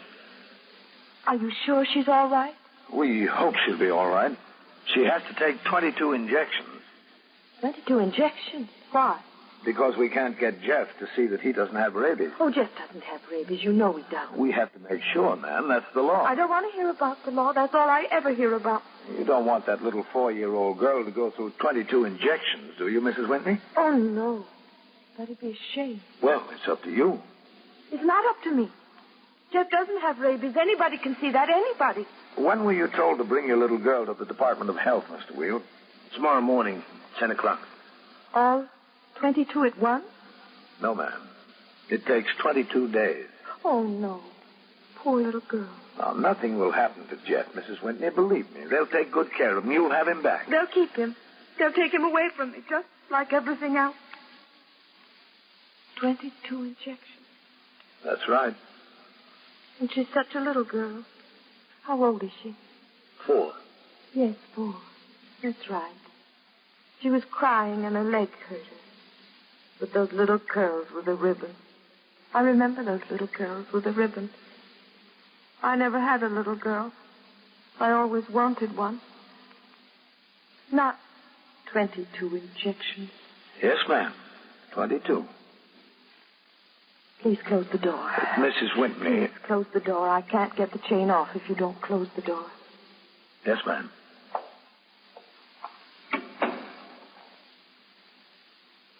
What's she waiting for? All right. Take it easy.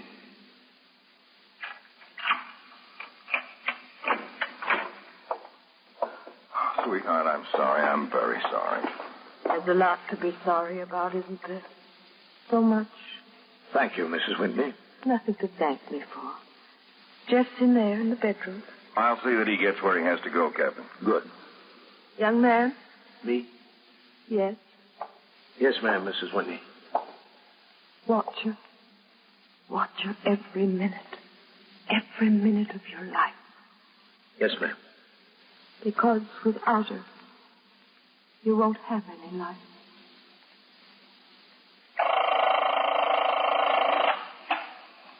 '21st Precinct, Sergeant Klein. He jumped, or he's going to jump? Where is he? On a ledge? Where is it? East 71? And so it goes, around the clock, through the week, every day, every year. A police precinct in the city of New York is a flesh and blood merry-go-round. Anyone can catch the brass ring, or the brass ring can catch anyone. 21st Precinct, a factual account of the way the police work in the world's largest city, is presented with the official cooperation of the Patrolmen's Benevolent Association, an organization of more than 20,000 members of the Police Department, City of New York. Everett Sloan in the role of Captain Kennelly. Featured in tonight's cast were Lawson Zerbe, Wendell Holmes, Bill Zuckert, Don McLaughlin, Barbara Weeks, Bill Lipton, and Donald Bain. Written and directed by Stanley Niss. Gaylord Avery speak. Gaylord Avery speak. Gaylord Avery speak. Gaylord Avery speak. 21st Precinct, Sergeant Klein. He jumped or he's going to jump.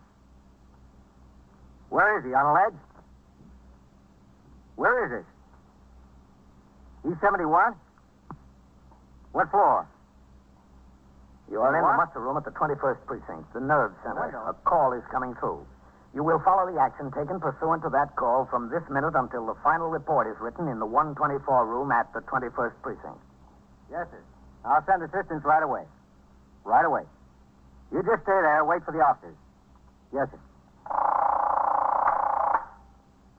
21st Precinct. It's just lines on a map of the city of New York. Most of the 173,000 people wedged into the 9/10 of a square mile between Fifth Avenue and the East River wouldn't know if you asked them that they lived or worked in the 21st. Whether they know it or not, the security of their homes, their persons, and their property is the job of the men of the 21st Precinct. The 21st, 160 patrolmen, 11 sergeants, and 4 lieutenants, of whom I'm the boss. My name is Kennelly, Frank Kennelly. I'm captain in command of the 21st. I was working my day tour, 8 a.m. to 6 p.m. When I returned from patrol of the precinct at 2:20 p.m., the desk officer, Lieutenant Snyder, told me he had received word from the district attorney's office that 9 of my men, Sergeant Collins and 8 patrolmen, had been instructed to appear before the New York County Grand Jury at 10 the following morning. All had been at the scene when a gang of 5 safe burglars were apprehended 3 weeks earlier. I took the teletype communication concerning this matter and went upstairs to Lieutenant King's office in the 21st Detective Squad on the 2nd floor. Come in. Hello, Matt.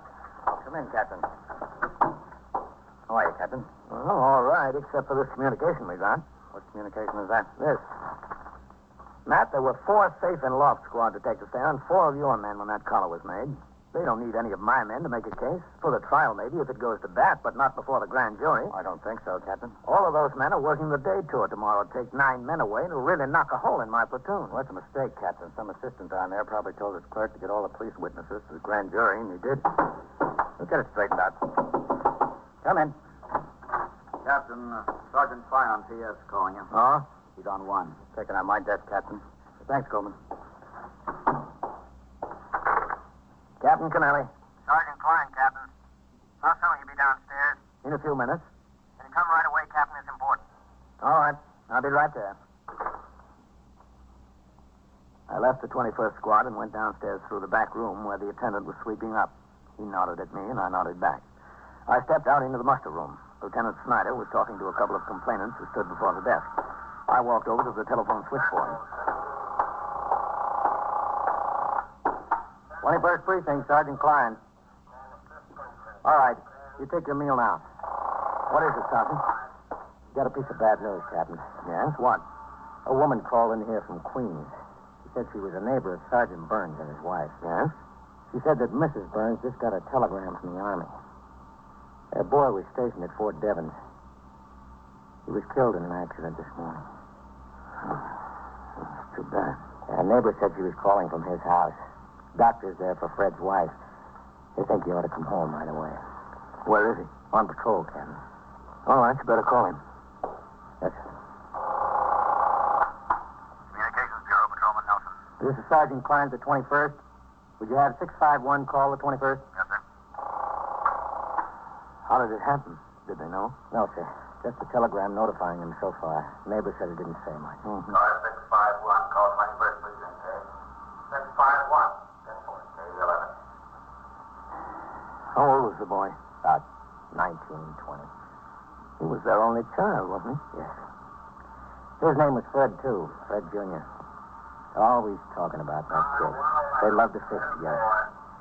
All he used to do when he was swinging or working the night tour, go fishing with his boy.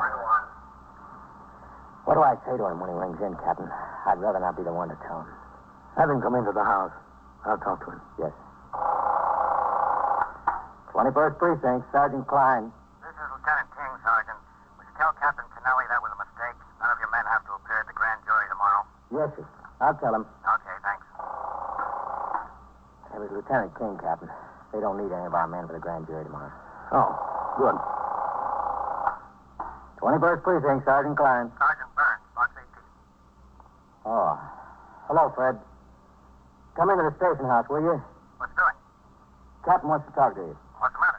Just come in, will you? All right. Tell the skipper I'm on my way. I'll be on in 5 minutes. And don't eat things that disagree with you. He's on his way, Captain. They'll be here in 5 minutes. Send them into my office. Yes. A large part of a policeman's job is conveying bad news. Hardly a day goes by that we're not required to notify a wife or mother, a father or husband that someone close is dead or sick or in serious trouble. These notifications are difficult enough when total strangers are involved. Telling a man you've known and worked with that his only son is dead is twice as hard. I waited in my office. I tried to read over a few of the reports that had accumulated, but my eyes turned automatically through the open door into the muster room. Finally, I saw Sergeant Burns walk in. He approached the desk, talked for a few seconds to Lieutenant Snyder. Sergeant Klein busied himself filing aided case cards. When Sergeant Burns crossed the muster room toward my office, my attention turned to the file of reports in front of me. Captain? Come in. Yes, sir. Shut the door, will you, Fred? Lieutenant Snyder says you wanted to see me, Captain. Yes, that's right. Sit down, Fred. Yes, sir. Yes, sir?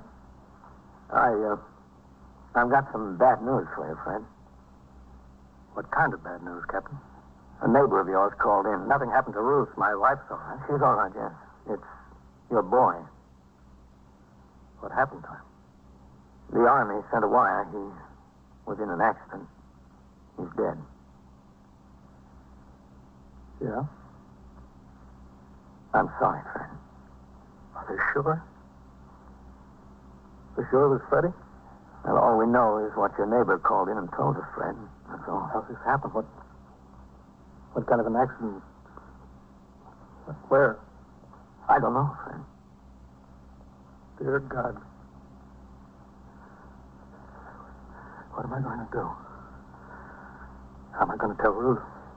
She knows, Fred. The wire came to your home. Oh, yeah. Yeah. 19 years old, that's all. Just 19 years old. When he got out of the Army, he was going to try and get on the cops. I told him all the time, you don't want that, get into something where there's more money.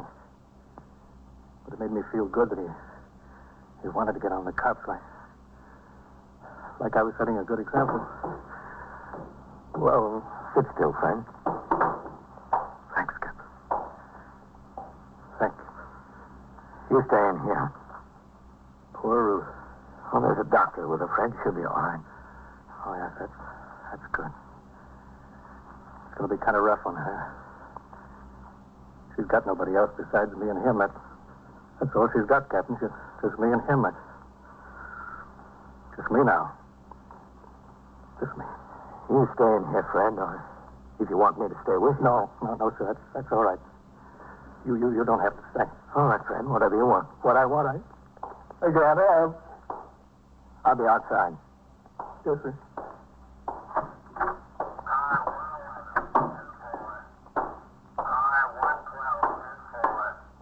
How is it? You all right, Captain? Yes, I think so. 21st Precinct, Sergeant Klein. All right, 15. You think somebody ought to stay in there with him, Captain? He wanted to be alone. Oh. Hello, Captain. Matt, is that my message about your men not being needed at the grand jury tomorrow? Yes, sir, I gave it to him. You know what happened? It's a laugh. Somebody down at the DA's office. What's the matter? Fred Burns just got word his son was killed. Oh, that's rough. Yeah, he was a nice kid. I met him once. We went fishing. Captain, don't you think somebody ought to be in there with him? I don't know whether it's good to leave him in there alone. He ought to have company. This is one time a man doesn't need company. Not when he's crying. In about 20 minutes, Sergeant Fred Burns came out of my office. He changed to civilian clothes. I offered to have a man accompany him home. He refused. The rest of the afternoon was quiet. I turned out the platoon for the night tour at 4. From 4:30 to 6, I completed my paperwork and dictated a special report regarding changed conditions in the precinct in connection with the reopening of the schools. Shortly after 6 p.m., I signed the blotter and left the precinct to go off duty. The following day, before I reported for my night tour, I drove to the home of Sergeant Burns in Queens. I found the street with little difficulty, but every house was alike, except for the numbers on the doors. I parked my car and headed up the flagstone walk. Number 72 was a little different than the rest. There was a black wreath on the door.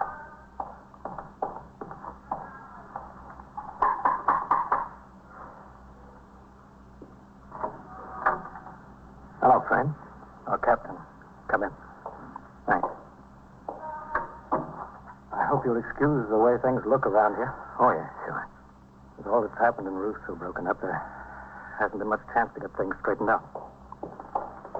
They brought him home late last night. For a while, she's all right, Captain, and then you know. I can't blame her. I feel that way myself. I understand. Ruth, this is Captain Kennelly. You have my deepest sympathy, Miss Burns. It's awful. It's awful. Yes, ma'am. Captain. He was going to be 19 next month. Raise a boy and see him like this in your own living room. He just got made corporal just the day before. Army sent that flag along with him, having 2 soldiers come over for the funeral. Army's been very nice about the whole thing. CO called me up on the phone last night and told me how the whole thing happened. Would you like a cup of coffee, Captain? No, thanks, friend. There's some on the fire in the kitchen. No, never mind. I think I'll have some myself. I haven't had a thing hardly since I first found out. Would you come in the kitchen with me? Sure. I'm just going in the kitchen, Ruth. I'll be right back. She's in bad shape. She's in terrible shape. I don't know how she'll be able to get through this, you know. Right in here, Captain.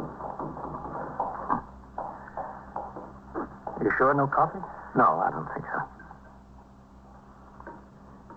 19 years old. That's all. Just 19. It was the hit-and-run driver that did it. Yes, I know. Lieutenant Gorman told me when I called the station house. Oh, yes, he was here last night. Well, sit down, Captain. Yes, he and everybody from my squad, everybody to a man. That makes you feel good. As good as you can feel. Did they get the driver? No, it was in town. You see, Freddie was made corporal, and the next night he got a pass, went into town to celebrate. You know how a kid is. Everything calls for a celebration. Yeah, I know.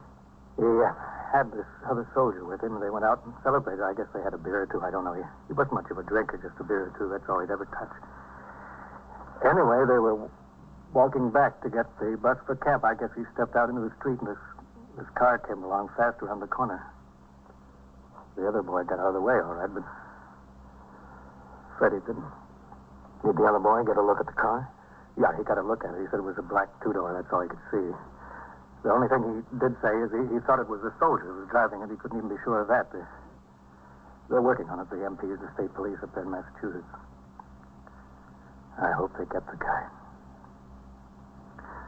You sure no coffee, Captain? No, thanks. I hope they get him.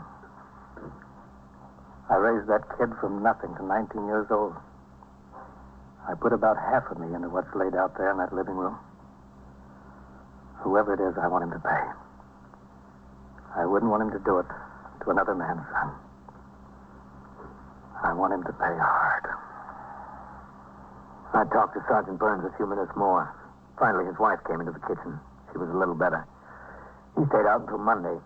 When he reported back on the job for the night tour, I talked to him in my office for several minutes. He seemed fairly composed considering the circumstances and told me his wife had overcome the initial shock.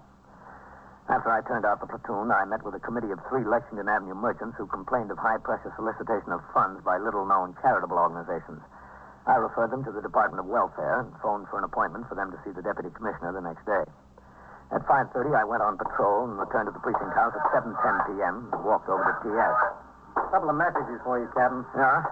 And there's someone waiting for you. Who's that? Well, he said he was with Take the call, Sergeant. Yes.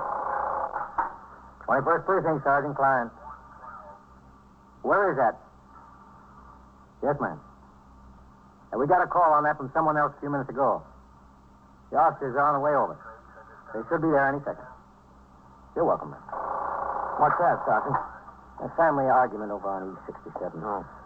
Who is it that's waiting for me? Lieutenant Nolen, Captain. He says he's with the 1st Army Military Police Apprehension Unit. Where is he? Well, I asked him to wait in your office, and I told him you were due back in the house any minute. He's in there. Okay, thanks. Yes. I'll be in my office. 21st Precinct, Sergeant Klein. Lieutenant Nolen? Yes, sir. I'm Captain Kennelly. How do you do, Captain? Lieutenant Richard Nolen, 1st Army MP Apprehension Unit. I'm glad to know you. Sit down. Thank you, sir. Well, what can I do for you, Lieutenant? We got an arrest to make in your precinct, Captain. Oh? You need some assistance? Yes, sir. I think we will. But that's not the problem right now. What is? This feller's AWOL. We've had the house staked out since last night. His wife's apartment, that is. Mm-hmm. We're 90% sure he's up there, but nobody's shown their head out of the place since we've been watching. Yes? We thought either he or his wife would come out today. We'd like to wind it up, but we don't have a warrant. And being federal officers, we can't go in there without a warrant. We can't go in there either, Lieutenant. Not under these circumstances. We've got to have reason to believe that there's evidence of a crime or a fugitive from a crime inside. And by crime, I mean a felony, not AWOL. He also is a fugitive in connection with a felony. Is he? Yes, sir. The Massachusetts State Police have got a warrant out for him on manslaughter. He's suspected of driving a hit-and-run car that struck another soldier and killed him. What was the name of the victim? And we got the request to apprehend from the MPs at Fort Devens. Didn't notice whether it was mentioned in the report or not. Oh, yes, sir, here it is. Corporal Fred Burns, Jr. I think we can be of assistance to you, Lieutenant. Thanks, Captain. Anything you can do will be appreciated. We're glad to do it. The victim's father is a sergeant of police in this precinct. Yes? Yes. Well, that's a strange coincidence. It doesn't happen every day. It's funny. I'm sorry. I guess funny is not quite the word. I told the MP officer the case was properly in the province of the detectives, and I took him upstairs to Lieutenant King's office. There, he said the suspected soldier's name was John Escher, private, first class, age 22. He said that Escher had a 24-hour pass on the same night Corporal Burns was run down. Escher borrowed a car from a friend. He returned it early the next morning. There was a large dent in the front right fender, and the headlight was smashed. Escher failed to report for duty the following day and had been AWOL since. This information had been forwarded to the 1st Army Military Police by Fort Devens MPs with a request that Private Escher's listed residence be checked. The residence was a small flat on the 3rd floor of an old law tenement building on East 76th Street. Lieutenant King and I sought all the available information from the MP officer. How many men have you got planted over there now, Lieutenant? Well, Lieutenant, we got the request yesterday from Fort Devens. I sent 2 of my best men right to the address. We staked the place out. We haven't seen either her or him since we've been there. She hasn't come out. Well, maybe she's not there. She might have gone to meet him someplace. There's somebody there, sir. I got hold of the people who live downstairs from them. They've been hearing voices and people walking around in the Escher place. People? That's what they said. 2 people at least. Has Escher had any previous criminal records you know of, Lieutenant, before he went into the service? No, Lieutenant, no record at all. He had gone AWOL once before. That was limited to company punishment. He overstayed a leave 48 hours. Well, Captain, I suppose we can have a look. All right, Matt. But there's one thing. Yes, sir? Can I use your phone to TS? Sure. Thanks. 21st Precinct, Sergeant Klein. This is Captain Kennelly. Put out a radio call for Sergeant Burns. Yes. Tell him to come into the station house. Yes, right away. I think he'd like to go along. I'm sure he would, Captain. In 5 minutes, Sergeant Burns was in the station house. He appeared to accept his instructions as he would in connection with any other duty assigned. We left the precinct house for the East 76th Street address at 10 minutes to 8. It was just getting dark. Lieutenant Nolen spotted the 2 men he had planted watching the buildings. He signaled for them to join us. Lieutenant King gave his instructions. He, Lieutenant Nolen, Sergeant Burns, and myself would lead the way up the stairs to the 4th floor. An MP and a detective right behind us would proceed straight up the stairs to the roof of the building to block an escape that way. The other officers would remain on the 3rd floor landing. All right, you drop off here. Yes, sir. Let the detectives and the MPs handle it, Fred. We'll stay in the background. Yes, sir. And you keep away from the boy. Yes, sir. All right, up quietly now. The door in the front. Kenny, the tally, up to the roof. Right, sir. Okay.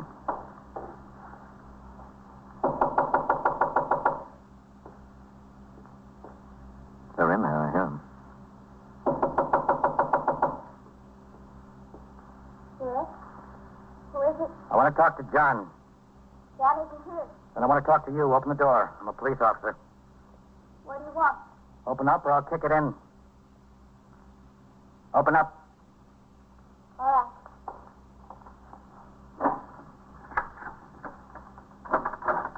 Where's John? He's not here, honest. Isn't he? All right. He is. But please, he's scared. He's scared half to death. He told me about the accident. He did. He said he didn't see that soldier. It wasn't his fault. It really wasn't. Why didn't they stop the car? I don't know. Where is he? He don't know why either. He just didn't, that's all. Where is he? In there. In the bedroom. Is he armed? Does he have a gun? No, he doesn't have a gun.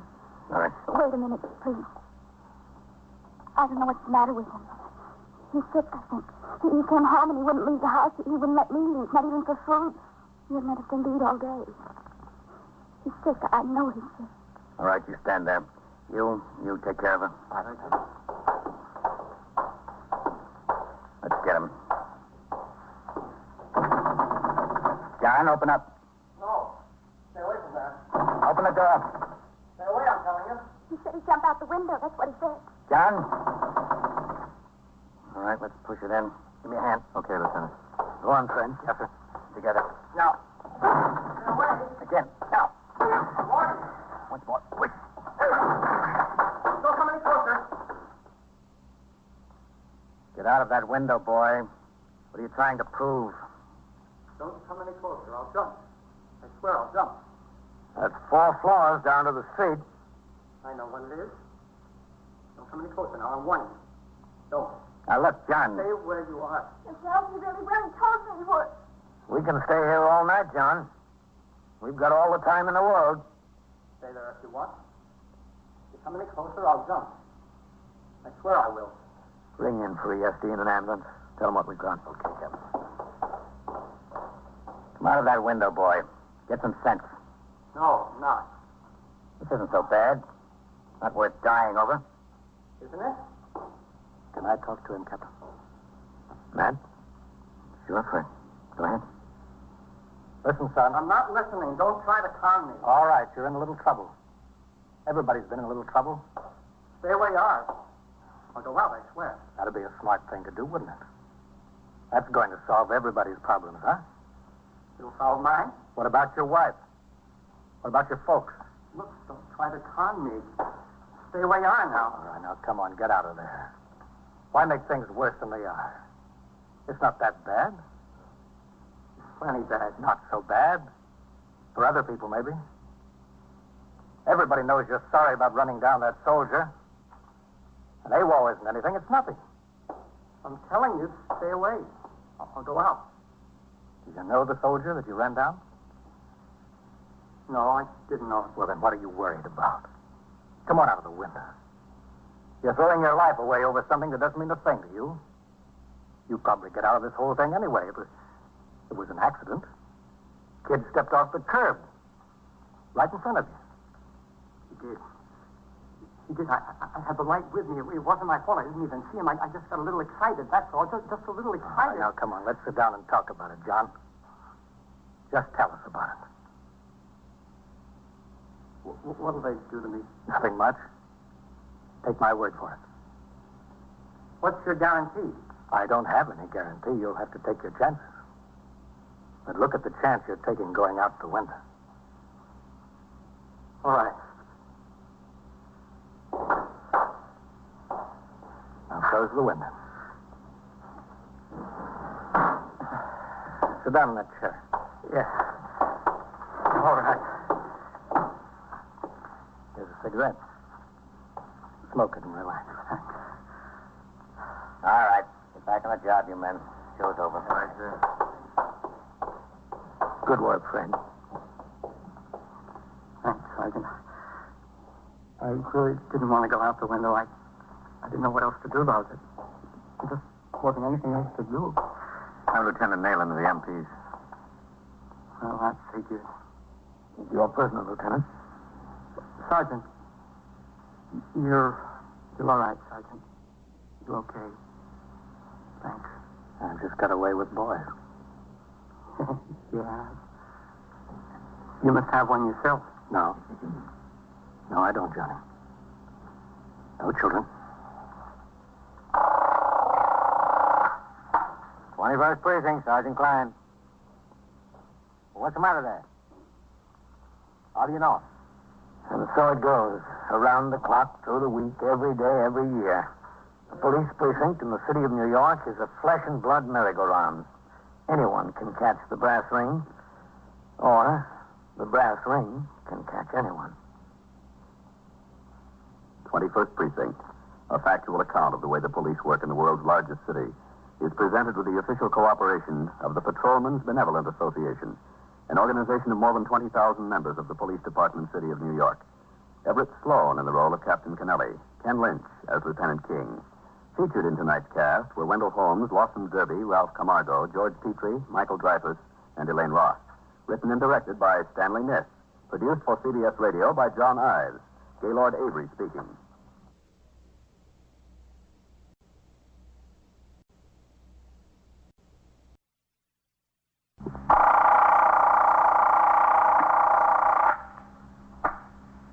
'21st Precinct, Sergeant Klein. What's the matter with him? How do you know he's dead? From what? Where is this? You're in the muster room at the 21st Precinct, the nerve center. A call is coming through. You will follow the action taken pursuant to that call from this minute until the final report is written in the 124 room at the 21st Precinct. All right. You just wait there for the officers. No, right there. I'm sending him now. You just wait there and show them where he is. All right, thank you.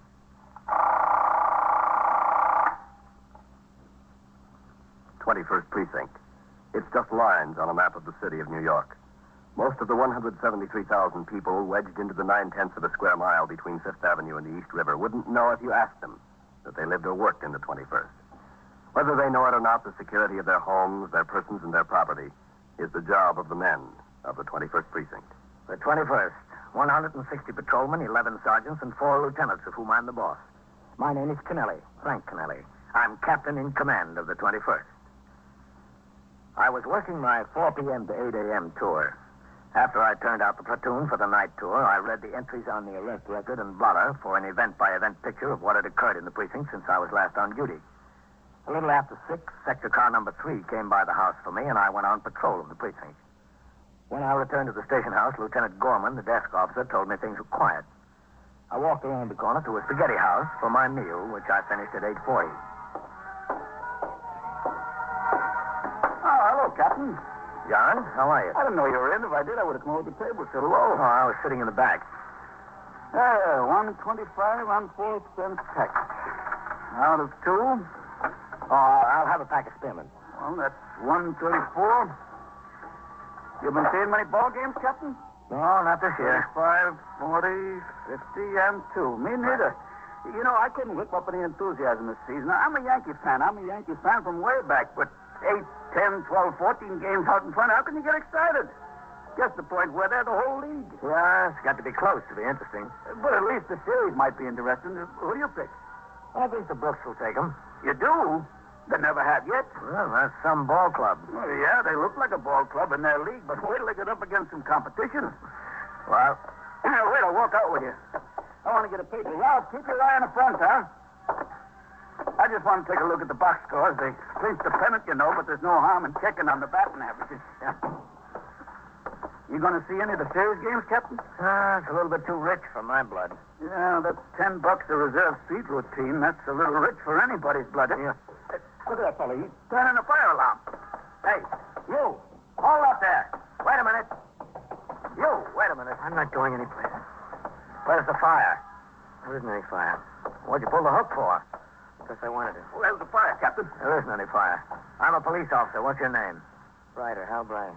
Don't you know it's a criminal offense to turn in a false alarm? I know it's a criminal offense. Captain, you want me to run around the station house? You want to get some help? He doesn't need any help. No, John, they'll be here. Don't worry about it. Why'd you pull the hook? Come on, look at me. Talk to me. Why'd you pull the hook? Because I want to go to jail, that's why. I want to go to jail. You will, mister. You can count on it. The essential factors in fighting a fire are the promptness of discovery and the speed at which firemen arrive on the scene. But speed has its hazards. As many or more firemen are killed and injured in accidents occurring while responding to alarms as in the course of fires themselves. During the last calendar year, there were 13,981 false alarms in the city of New York. And to each of these, no less than 4 pieces of fire department apparatus and 2 police cars responded. In this case, the offender, Hal Bryan, made no excuses, nor would he offer any reason for his act. He was questioned for some minutes on the street by myself, by other police officers on the scene, and by the fire captain in command of the apparatus which responded. After the fire apparatus left, he was taken around the corner to the precinct house, where, as arresting officer, I booked him in. How do you spell that? C-R-I-D-E-R. Any middle initial? E. Hallie Brighter. How old are you? 21. Where do you live? I live at 734 East 81st Street. What apartment number? 2B. Bond is $500. Can be posted with me. What do you mean, bond? Bail. If you can get somebody to post $500 bail, you don't have to appear until he comes up in court. Otherwise, we'll have to hold you. I want to be held. I don't want any bail. Oh, look, son, this isn't doing you any good. You must have had a reason for pulling that hook. Now, tell us about it. I don't want to talk about it. Just lock me up. Well, that'll come soon enough. How many other false alarms did you turn in? None. This is the only one. What was it? Just an impulse? No, it wasn't an impulse. I thought about it. I thought about it a long time. Look, that's my office across there. Go in there and sit down. I'll be in a minute. Why? I want to talk to you, that's why. I've got nothing to say. I just want to be locked up. Go in there and sit down. Yes, sir. I don't want to talk. I don't want to talk to anybody. That's an odd one, Captain. Yeah, sure is. You want to take this pinch yourself, Captain? You'll have to go to court in the morning. No, that's all right. Well, what's the matter with that guy, Captain? Maybe he likes to hear sirens. I give him a boot. Did you see his eyes? Looks like a user to me. He did it that, didn't he? I know he's a user. I wanted him to tell me. What's his idea? What could he get by turning in a false alarm? Well, what could he get besides a little time on Rikers Island? I'll be in my office, Lieutenant. Yes, sir. All right, Hal. I want you to tell me what your trouble is. I've got no trouble. Haven't you? Stand up. Why? I said stand up. Yes, sir. Take your coat off. Why? Is that the only thing you know? Why? Take it off. Yes, sir. Put it on that chair there. Roll up your sleeve. Oh, what are you trying to find out that you don't already know? Let me see your arm. How long have you been on the habit, Hal? Long enough. All right. Sit down. Why'd you pull the hook on that firebox? It's a long story. You wouldn't be interested. Well, who said I wouldn't? Well, I'm not interested. Look, you locked me up. I don't feel like talking to anybody. I'm beginning to feel lousy. I feel terrible. Are you married? No, I'm not married. You live on 81st Street there all by yourself? Yes, all by myself. You have any family? What's this got to do with my family? Where are they? I don't have any family. When did you shoot up last? What difference does it make? When? Yesterday morning, not since then. Who's your connection, Hal? I've got no connection. Well, you must have been getting it someplace. Where? I don't know. I don't know anything. If you don't know anything, Hal, we'll teach you a lot around here. Who are you calling? 21st Precinct, Sergeant Klein. Sergeant, ring upstairs to the detective squad and see if we can locate Lieutenant King. Yes. And ask him to come into my office for a minute, will you? Yes, sir, Captain. What do you need him for? If you're a narcotics user, Hal, it's his job to find out who sold it to you. Why'd you pull that fire alarm? I don't think you'd understand. Maybe I would. Why don't you try me? I told you it was a long story. It's cold in here. You know that? It's awfully cold in here. Now, I'm beginning to feel terrible. Really terrible. I'm sick. Put your coat on. Yeah, thanks. That ought to help a little. You work, Hal? You got a job? Yes, I did have. I did have until the day before yesterday. What happened? I got fired. Why? Why do you think? How'd you get the habit? You should have known better than that. You look like an intelligent boy. I'm very intelligent. Top 10 in my class. A big deal. How'd you get hooked? Well, it was this girl. What's her name? It doesn't have anything to do with it. I thought I could kick the habit anytime. First it was just once in a while and maybe 2 or 3 times a week, and then it got to be a regular fix every day. Every day. Where is this girl? I don't know where she is. I lost track of her someplace down the line. I don't know what happened to her. I haven't seen her in 5, 6 weeks, a couple of months. Listen, I gotta loosen my tie, Captain. It's getting awfully warm in here. You don't mind if I loosen my tie? No? Go right ahead. Thanks. But I was buying 2, 3, 4 caps a day. See, I had a good job. It was beginning to cost me $40, $50, $60 a week to support the habit. It was too much. It was way too much. And it was getting so I couldn't get halfway through the day. I imagine you couldn't. And when they fired me, there I was with no money, owing everybody, not a chance in the world to get another job. And it kind of brought me to my senses. Did it? So I told myself, Hal, you're going to kick the habit. You're going to kick it right now. So I went home. You know what I did? What? I went to the drawer and I got the works. You know, the needle and the cotton and everything. Mm-hmm. Well, you know what I did with them? I broke them up and I threw them down the toilet. I said, Hal, that's all, boy. You're through. That's all. So I started to sweat it out. I stayed around the house. I didn't leave. And then I started to dry up. Just dry up. This cold turkey is awful. You know how sick I got. I told myself I was going to sweat it out, and I was sweating, too. I really was. Anyway, I had a bottle of whiskey there. I thought maybe that would help, get me over the hump, so I soaked it down. And I soaked it down. Anyway, I got stinking passed out drunk. I just passed. Listen, is there a window open, Captain? There's an awful draft in here somewhere. No window open. Well, I don't know. Maybe it's just my imagination. I guess I'm just getting sick again. Anyway, I flopped down in the bed, and it was 11:30 in the morning before I woke up, and I wasn't feeling too sick, so I said, Hal, maybe you're over the hump. Maybe you're there. Well, didn't you eat anything? No, I wasn't hungry. I wasn't hungry at all. I just would get into one chair, and I moved to the next one, and I'd take my shoes off, and I put them back on, but I was going to sweat it out. I made up my mind I was going to sweat it out. But you didn't. No, I didn't. I shot up about 8:30 last night. Well, that was last night. What about today? Well, I didn't give up the idea of kicking the habit. I figured I'd make it because it cost me my last $6 for the 3 caps the night before. See, I didn't have a cent left. So... Well, anyway, I didn't care how sick I got. I really stuck it out. Till about 8 o'clock. And then I thought I'd better go out and get some air. See, that's what I needed, some air. So I went down the street and I started walking, and it was getting worse all the time. It was just worse and worse. And I walked by where my connection hangs out. I just walked by. See, I didn't even stop. You didn't have the money. Well, that's true, but I went right by him anyway. See, I was feeling terrible. It was real bad, and I walked down the street, and I saw this car. And it was in the back seat. There was a fur coat. And all kinds of things kept going through my head. Hal, get the coat, put it in soak, get money for a fix. Well, I walked around the block 3 times past that car, and the last time I stopped, and I was just about to open the door, see, and I stopped, and I said, Hal, what's the matter with you? You know what you're doing? This is what you said wouldn't happen to you. You're not going to be a thief like everybody else on the habit, so I just walked some more, and I thought, Hal, if you're in jail, it's cold turkey, and there's no questions asked. So you pulled the hook on the fire alarm? Yeah, that's right. I pulled the hook. To get in jail? Yes, sir, to get in jail. Well, Hal, that's the only thing you were right about. Upstairs together to wait arrival of detectives from the narcotics squad who would interrogate the boy in an attempt to learn his source of the drugs. At 9:30, a car came by the precinct house and took me down to 86th Street and York Avenue, where one of the candidates for mayor in the forthcoming election was speaking to a rally. The crowd was neither large nor disorderly. After the rally broke up, I resumed patrol of the precinct. At 11:30, I returned to the precinct house. As the sector car drove away, I walked up the worn front stoop into the muster room. 21st Precinct, Sergeant Klein. Hello, Captain. Sergeant? All right. 11. Yeah. Now, watch it there, Captain. Huh? Ain't sweat. The Mendicant squad just dumped 6 moochers in here. Were they picked up in this precinct? Yes, sir. Seems there was a migration from the Bowery. They came up in a lump. Oh, Captain. Yes? There's a young woman waiting for you. No? Where? She said she'd be right back. She asked if there was a phone here that she could use, and I told her there's no public phone in the precinct house. She'd have to go to the candy store down the block. Who is she? She's the sister of that boy who turned in the false alarm.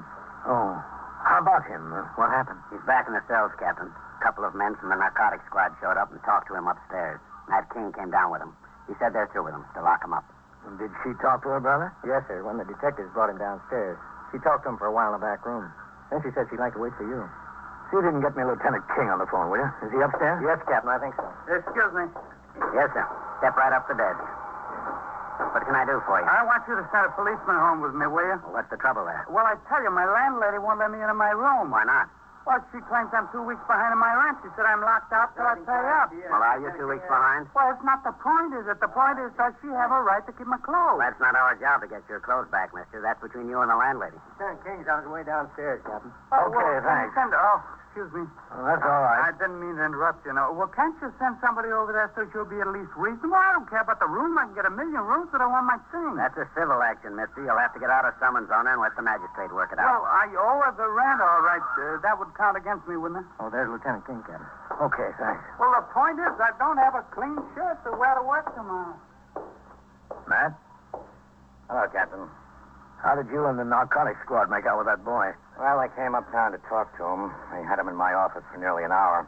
Not so good with him. No? No, sir, he wasn't carrying. Didn't have a thing on him. While they were talking to him, I sent Novak and Howard over to have a look in his room. They couldn't find the works or any junk over there. Well, he told me he disposed of the works. Yes, I know. He wouldn't open up to us about his connection. But from what he told you about where he was walking, right by his connection, he said. Yeah, that's right. And from where he saw the car and from where he pulled the fire hook, they've got a pretty good idea on just about the location his connection hangs out. They're checking around to see if they can spot him. Well, what about the boy, meanwhile? Well, there's no narcotics case against him, Captain.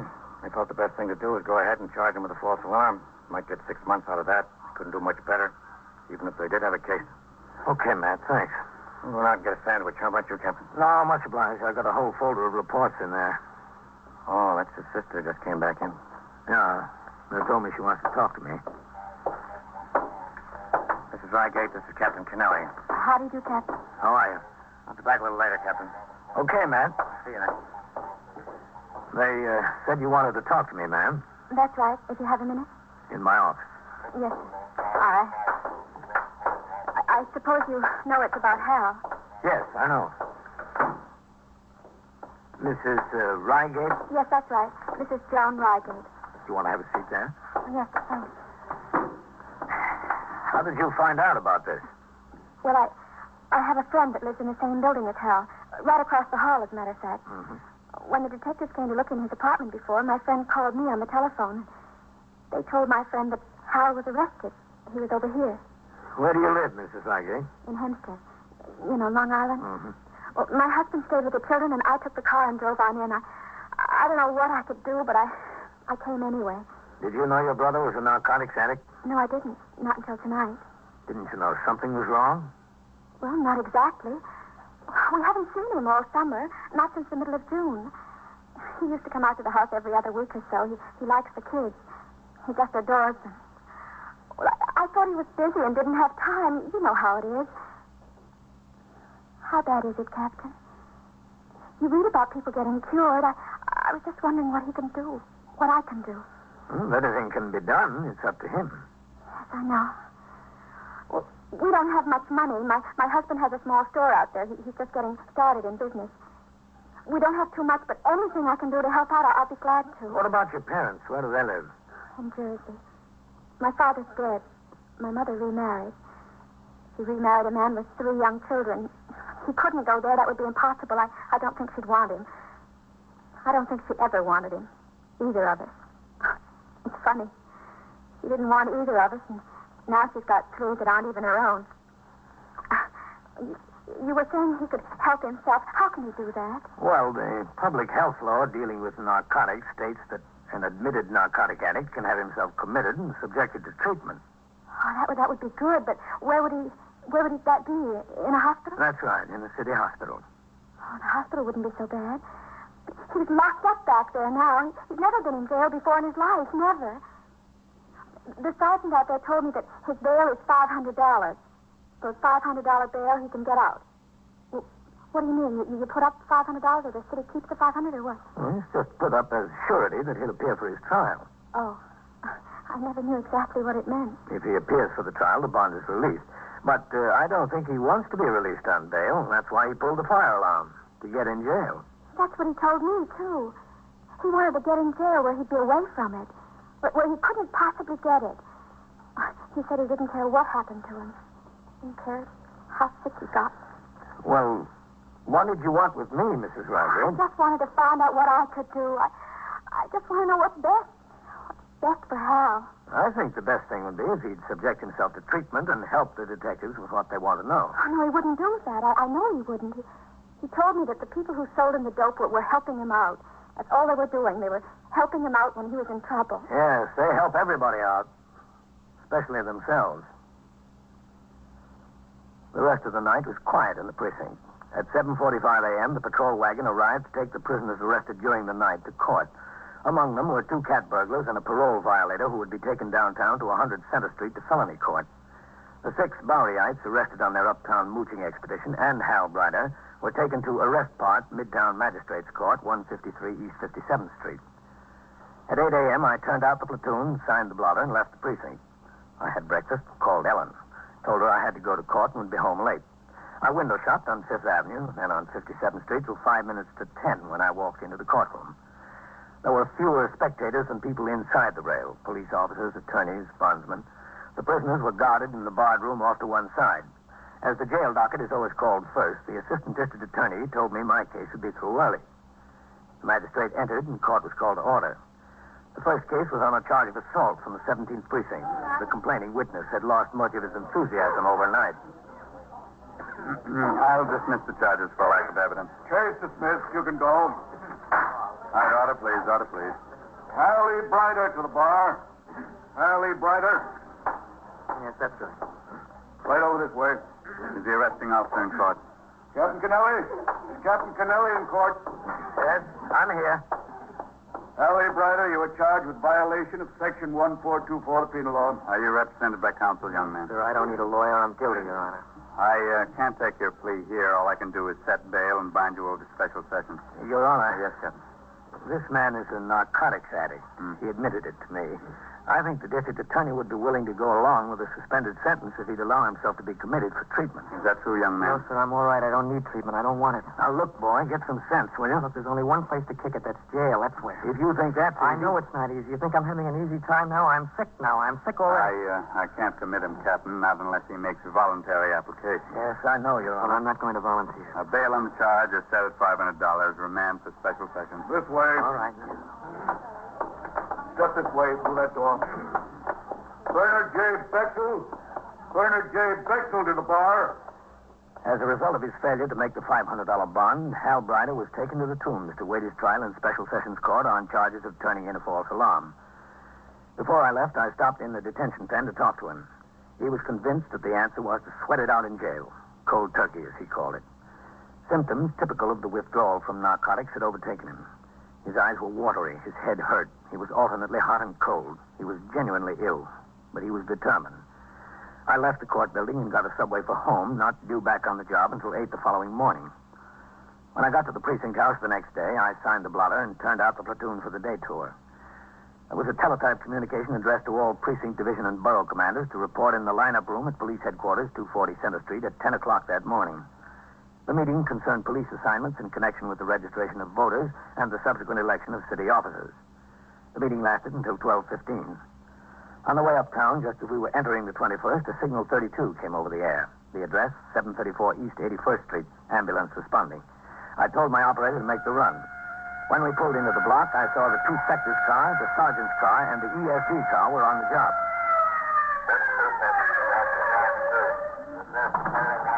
All right, let's keep the sidewalk clear, Farrell. Have these people move on. All right, police officer. Coming through there. Police officer. All right, let me through there. Oh, hello, Captain. What have we got, Sergeant? DOA. Yeah? I was just going out to notify the medical examiner. What is it, natural causes? No, sir. Not homicide? No, sir. You know who he is? He's your friend, the false alarm kid. Where is it, Sergeant? Top of the stairs, Captain. I'll walk up with you. Lieutenant King is here. Oh? Is he? Yes, sir. How did it happen? Lieutenant King says it looks like an overdose. There was a hypodermic needle and 4 or 5 empty capsules around. How did he get out of jail? I thought he was going to sweat it out there. And my sister is here. She told me she won his bonds. Oh. Right in there, Captain. He's in there. She went down to visit him at the Tombs yesterday afternoon. She paid a bondsman $25. He got out last night. In there.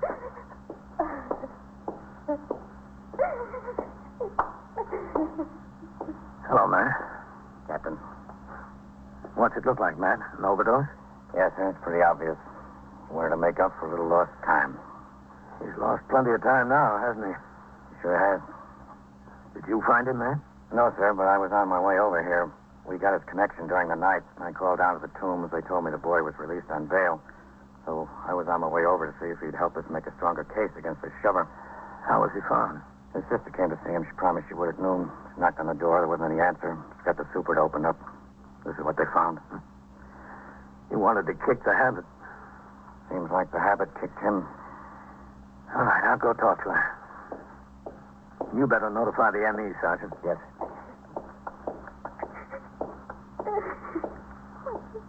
Mrs. Reigate? It didn't have to happen.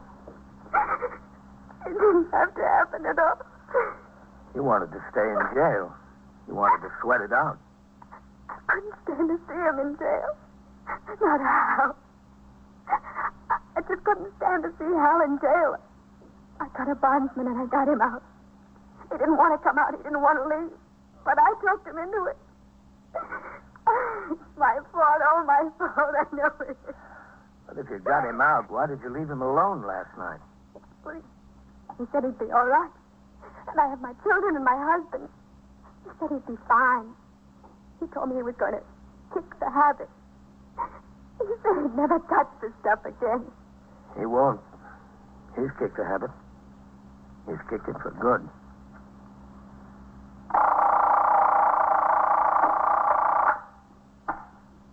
"21st Precinct, Sergeant Klein.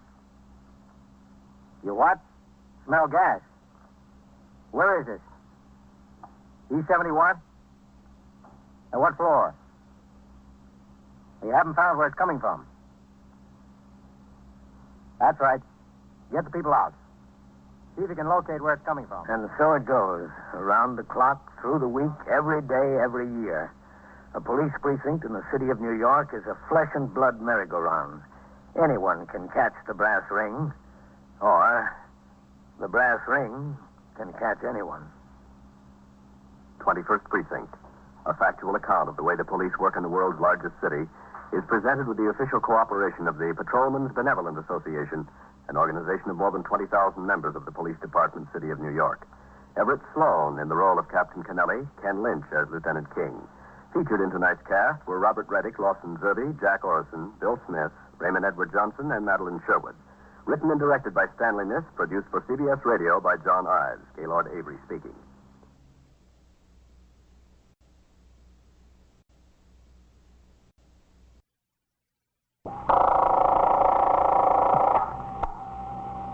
"21st Precinct, Sergeant Collins. You what? Smell gas? Where is this? East 70 what? What floor? You haven't found where it's coming from?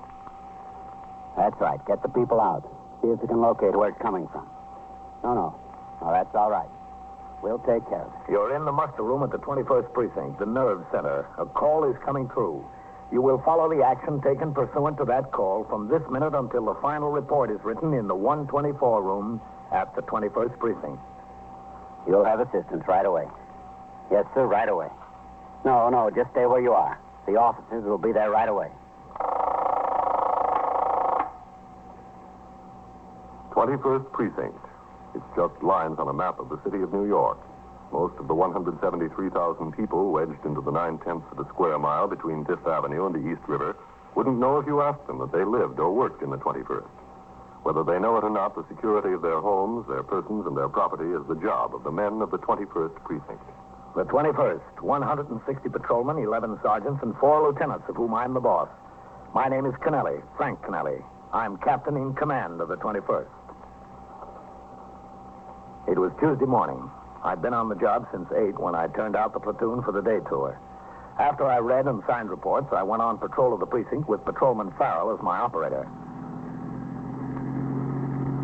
As we turned off Park Avenue into 72nd Street, a signal 32 came over the air. 618 East 75th Street. Ambulance and emergency squad responding. Sounded like a gas case. I told Farrell to make the run. When we turned into the block, I could see that sector car number 1 was on the job. So was the sergeant's car. There was no sign of either the ambulance or the ESD car. 618 was a 5-story tenement building. A few passers-by and neighbors were beginning to gather on the sidewalk. There's the spot, Farrell. Pull in. Yes, sir. All right, let's go. Right with you, Captain. That's either ESD or the ambulance coming now. Yeah. Keep the sidewalk clear, Farrell. Keep them off the stoop. That's all right, folks. Will you let it go, yeah, huh? Will you please get off the stoop? Dig here, Farrell. Yes, sir. Boy, I can smell that gas out here. It's sick. Farrell. Yes, sir. Keep people away from those doorbells. Yes, sir. Now, look, I told you to get off the stoop. Sergeant Collins. Who is it? Captain Kennelly. Second floor, Captain. All right.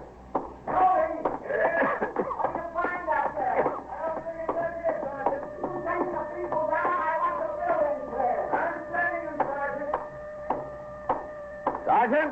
In back, Captain. All right. Anybody home in there? Oh, Open up. It's the police. Where is it, Sergeant? Beats me, Captain. We haven't been able to locate it. Well, we better locate it fast. Open up in there. Send the building up. Open up in there. There's nobody's home, Captain. We've been hitting every door. I sent a man up to third and another to fifth who was clearing everybody out. It's not on this floor. Coley! Did you locate it? He's on the fourth floor, Captain. Whole hall smells of gas. No telling where it's coming from. Who put in the call? Super. He's up with Coley. Tenant smelled gas in the hall. How about the main feed line? I sent glass into the basement with the super's wife to turn off the valve. Good. Now, come on, folks. Don't stand there and talk about it. Out on the street, please. Get on the sidewalk. Did you open your windows, folks? And have your doors open? All right. Out of the building. All right, come on. Yes, sir. Anybody cover the third floor yet? Just quickly and away up, Captain. I told those people to clear out, not them. Let's try that one. Yeah. Smells pretty strong here. Police officers, open up in there. Police officers, open up. This could be it, Captain. Open up. Coley! Come on down here. Bring the super with you. Well, this is it, I'm sure. What do you want to do, Captain? Push the door in? Yeah. All right, let's go. Together. Again. Now. Is that it, Sergeant? You think so, yeah. Let me see if I can kick it. Go ahead. Try it again. Yep, this is it, all right. Keep low. Coley, hit that window. I'll get this one. Yes, sir. Sergeant, get the stove. I got it. Shut off, Captain. How's the other window, Coley? Shut, Captain. This looks like the culprit, Captain. Yeah. Coffee boiled over. Put out the flame. Sure ruined a good coffee pot. Well, that looks like about it. Coley. Yes, sir. Take a look in that room. See if anybody's in there. Yes. Let's try this one, Sergeant. Only one burner was on, Captain. Looks like an accident. Nobody in here. Coley, anybody in that room? No, sir, nobody. Well, the ambulance and the EFD just got here. You can head them off, Sergeant. We don't need them. Yes, sir, right away. Say, Coley, where's the super? I left him out in the hall, Captain. Well, I want to talk to him. Yes, sir. Let's give this room a chance to air out. Who is it down there, Phil? Yes, Sergeant. Mr. Campisi. Tell me you see him in the ambulance. We won't need him. Coffee boiled over. Nobody hurt. Yes, sir. You want to see me? Yeah, this is Captain Kennelly, Mr. Philip Campisi, Superintendent. Glad to know you. How are you? Real mess this turned out to be. Real mess. Well, it could have been worse. I headed off the ambulance and the EFD, Captain. Good. Hey, listen, was it necessary to kick the door in? Look at that. The panel is split. The lock is busted. Ain't worth much of anything now. What'd you expect us to do, Mr. Campisi? There might have been somebody overcoming here, or a spark could have blown up the building. Well, that's all well and good, but I'm the one that's got to explain to the landlord. I'm the one that's got to ask him for a new door, new hardware. This could never be fixed, never. Even the frame is shot. Look, what's the name of the tenant here? The tenant? Yeah. Oh, the tenant is a fellow named Harrods, Alfred Harrods. Listen, is any damage inside? Just to the coffee pot. Oh, well, that ain't the landlord's. That's his, Harrods. None of these flats furnished. Tenants got to furnish their own furniture and furnishings. Where is he? What do you mean, where is he? Where'd he go? Well, listen, as long as he pays his rent, he can come and go as he pleases. I don't keep track of him. Can we take a look inside? I just want to check for sure there's no damage. I got to call the landlord, give him the whole story. I guess it's pretty well cleared out by now, huh, Captain? Yeah, I'd imagine. Landlord's going to hit the ceiling about this door. Still smells pretty bad of gas in here. Oh, it's all right. You don't have any idea where this tenant could be. Well, I told you. Did you call the police? Yeah, that was me. Mrs. Truro on the fourth floor come down and knocked on my door. She said she smelled gas in the hall, you know. Well, I came upstairs and I checked immediately. Sure enough. Well, I couldn't tell where it was coming from, though. I had the same trouble as you, so I called. Mm-hmm. Well, who knows what could happen in a situation like that? You got to call. Don't look like there was any damage to the stove, huh? Listen, Mr. Campisi, this whole thing was very lucky. Yeah, very lucky. New door. The place could have been blown sky high. I want you to call the station house when this tenant gets home. I want to send an officer over here to talk to him about going out and leaving a pot of coffee on the fire. Talk to him myself. Well, you call the station house. Yeah, okay, I'll call. Coley. Yes, sir. Go downstairs and tell Farrell he can let the tenants up now. It's all over. Yes, sir. He should be given a piece of somebody's mind. Where does he work? Well, I don't know. A salesman, I think. He sells things. Yeah? What? Well, I don't know. I never asked him. He paid up 2 months' rent in advance when he moved in, so I wasn't too curious. Well, how long has he lived here? Oh, 3, 4 weeks. You know he had a phone put in? It's the only phone in the building. Besides mine, which the landlord stands good for. If the guy can afford a phone, I don't worry too much. Did you see him this morning? No, I don't budge out of my place. Not unless I have to. I still smell a little gas in here, Captain. Well, check that burner again. Yes, sir. Looks off to me. It is. Well, open up the oven. Yes, sir. Well, what do you know? Hey, that's a fine thing to keep in the oven. Papers. What is it, Sergeant? Policy slip. Let's see that. No wonder the guy looks like a millionaire. Just some cash, Captain. Hey, is all that good? It's good. I never saw so much money in a lump. Looks like we've got a policy drop, Sergeant. Yes, sir. Well, listen, I didn't know what the guy did. Don't hold it against me that he lived here. Tenant is a tenant until he proves himself otherwise. Coley. Yes, sir. Let's see what else we can find around here, Sergeant. Yes, sir, Captain. Give Sergeant Collins a hand. Yes, sir. Let's start over here. You never know about some people. Numbers game in my building. You just never know. On discovery that the flat in which there had been a gas leak was occupied by a person in apparent violation of the gambling laws, I instructed Sergeant Collins to notify the desk officer at the 21st, who in turn would notify the office of the division commander, so that plainclothesmen responsible for the enforcement of gambling laws would be sent to the scene to investigate. As this notification was being made, a more thorough search of the premises was conducted by Patrolmen Coley and Farrell under my supervision and in the presence of the civilian witness, Philip Champisi, the superintendent of the building. In a closet were found 2 electric calculating machines and tally sheets, in addition to the policy slips and the cash. 80, 800, 20, 35, 45, 6, 7, 8, 9, 50. 1, 2, 3, 4, 5, 6, 7. Like a gold mine. $2,857, Captain. All right, Coley. Enter the amount in your memorandum book. Hey, now, here's an opportunity. Let's all go to Belmont. We could still make the daily double. You want to sign my book, Captain? Yeah. Here you are, sir. Hey, what's all the production? Are you afraid this Harrods guy might say you shortchanged him? Well, we just don't want to give him anything to say. Farrell, Yes, sir. you got all that stuff together? Yes, sir. We'll need a bushel basket for all these policy slips, Captain. Boy, this guy was running some bank. Mr. Champisi. Yeah. What happens to all the money? Oh, it gets turned over to the property clerk until the court determines who's the rightful owner. Well, listen, could you give me some consideration? You know, if I didn't put in the call, you never would have found it. When did you say this Mr. Harrods moved in here? Oh, I don't know, 3, 4 weeks ago. And he told you he was a salesman? Yeah, that's right. He didn't tell you anything else? What do you mean? He didn't tell you what he sold? Well, listen, I didn't know anything about him. What can I do? Now, listen, Captain. Are the plainclothesmen on the way, Sergeant? Yes, sir. But one of the tenants told me he saw the girlfriend of the fellow who has this flat standing outside in the crowd. Oh, yeah. I forgot to tell you about his girlfriend. Is she still there? She was when I came up. I told Farrell to keep an eye on her. Take charge here, Sergeant. Yes, sir. Come on, Mr. Champisi. Yeah. Man, what a day. You live to be 100 and never see so much excitement, huh? How about a smoke, Captain? Give me that. Oh, I'm sorry. The gas. Excuse me, I forgot, Captain. Well, you better remember, or you'll never get anywhere near 100. Come on, let's get downstairs. Although the flat in which the gas leak had occurred was obviously a policy drop, there was no conclusive evidence that would lead to a conviction of either Harrods or any of his associates, despite the large amount of cash discovered, the calculating machines, the policy slips, and the tally sheets. Both the policy slips and the tally sheets were from previous days' play, and it's a good idea to have evidence showing the play was made on the day of the arrest. It was my thought to keep the girlfriend of Harrods under surveillance until the plainclothesmen arrived.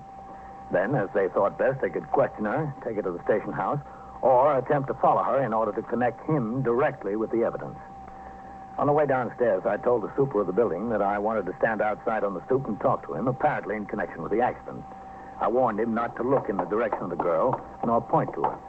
All right, I'll do just like you say. Count on it, Captain. I hope I can. Farrell. Yes, sir. Don't look in her direction, but which girl is it? See the gray Plymouth coupe parked at the curb there? Yeah. She's standing right next to it, Captain. The blonde, about 25 years old, 5'4", has on a beige coat. Yeah.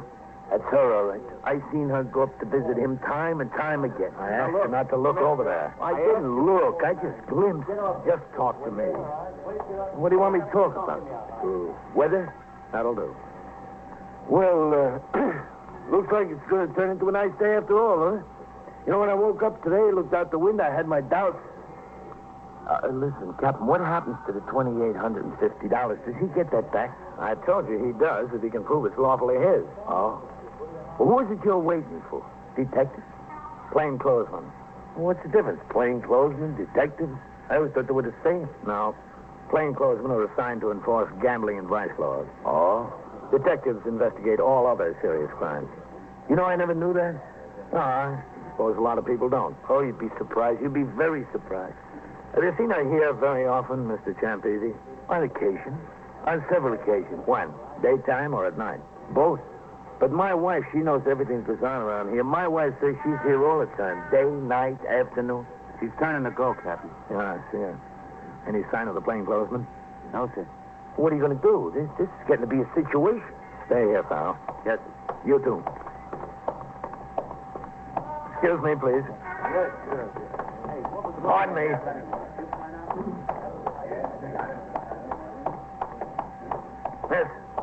Miss, wait a minute. Me? Yeah. What's your name, miss? Who are you? I'm a police officer. What do you want to know my name for? I want to know. Gloria. Gloria Nathan. Who's your friend in that building? What building? 618 East 75th. I don't think I have to tell you that. It's Al Harrods, isn't it? No, it isn't. Well, who is it then? Nobody. Well, why were you standing outside there? Well, I was just curious. I'm entitled to be curious when there's excitement going on. It's Al Harrods, isn't it? He's your friend. No.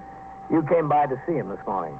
When you were walking down the street toward the place, you saw the police there. You were worried. You found out the gas leak was in his place. Listen, I don't know any Al Harrods. I told you that. I was just standing there because I was curious, that's all. Look, Gloria, you don't want to get into trouble, do you?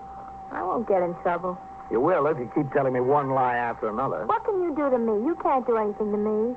Would you mind walking back to the building with me? Of course I'd mind. Well, let's walk back anyway. I haven't done anything. I don't see why you're picking on me just because I was curious. Well, there's a few things we want to get straightened out. If you want to get something straightened out, that's no business of mine. What's it got to do with me? Mr. Champese. Person is entitled to be curious. You call me, Cap? Yes. Is this young woman a friend of Al Harrods? Yeah, he's a friend of his. I seen her go up there. That's a lie. Plenty of times. I never even heard of any Al Harrods. The plainclothesman, Captain. This is getting to be ridiculous. You're telling him? Hello, Captain. Thomas, how have you been? Fine. Understand you struck gold. That's right. Look, all this is well and good, but what do you want with me? I've got a right to know. Sure, you've got a right to know. We're going to take you to the station house. One of the plainclothesmen went upstairs to take charge of the premises, while the other accompanied the young woman, Gloria Nathan, and I to the station house. A policewoman was sent for to make a search of the suspect. In the meantime, Patrolman Coley and Sergeant Burns returned to the station house with the money found in the flat. This was turned over to the desk officer and entered in the blotter. In about a half hour, the policewoman arrived and made a search of the clothing and purse of the suspect. Nearly 1,000 policy slips and about $400 in cash was found on her person. While the policewoman sat nearby, Gloria was questioned in my office. Well, now, look, you know what's going to happen to you, don't you? No, I don't know. What? As soon as we get through talking to you, I'm going to take you out there to the desk and book you in. Then you're going to ride down to court and talk to the judge. They won't keep me. I've got the number of a bondsman. All I have to do is call him. That only lets you out until the trial. What good's a bondsman going to do you after you're sentenced? You're headed straight for the house of detention. You ever been in there? No. No, I haven't. No, I didn't know. That's why I asked you. You know you can get a year out of this, Gloria? No, he wouldn't be that tough. I'm never that tough in these kind of cases. Ask the captain.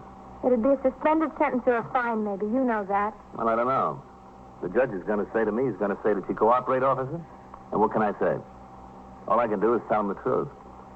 All I can say is, Judge, she wasn't a bit of help. Her boyfriend had this policy drop, but there wasn't a bit of conclusive evidence up there. She had all the incriminating evidence in her possession. She wouldn't help us at all. I've seen people stand up there. They think, who you hurting making a little book or writing a few numbers tickets?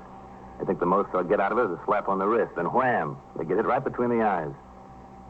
You know, it doesn't make any difference what you think or what I think about it. Gambling is a violation of the law. The way things are, pressure's on the judges, too. They let somebody off easy in a gambling case to get criticized. They've been handing out some jolts down there. Isn't that right, Captain? Yeah, so I hear. He wouldn't give me a year. You want to take the chance, it's up to you. All I can tell him is that you want a bit of help. Supposing I want some help.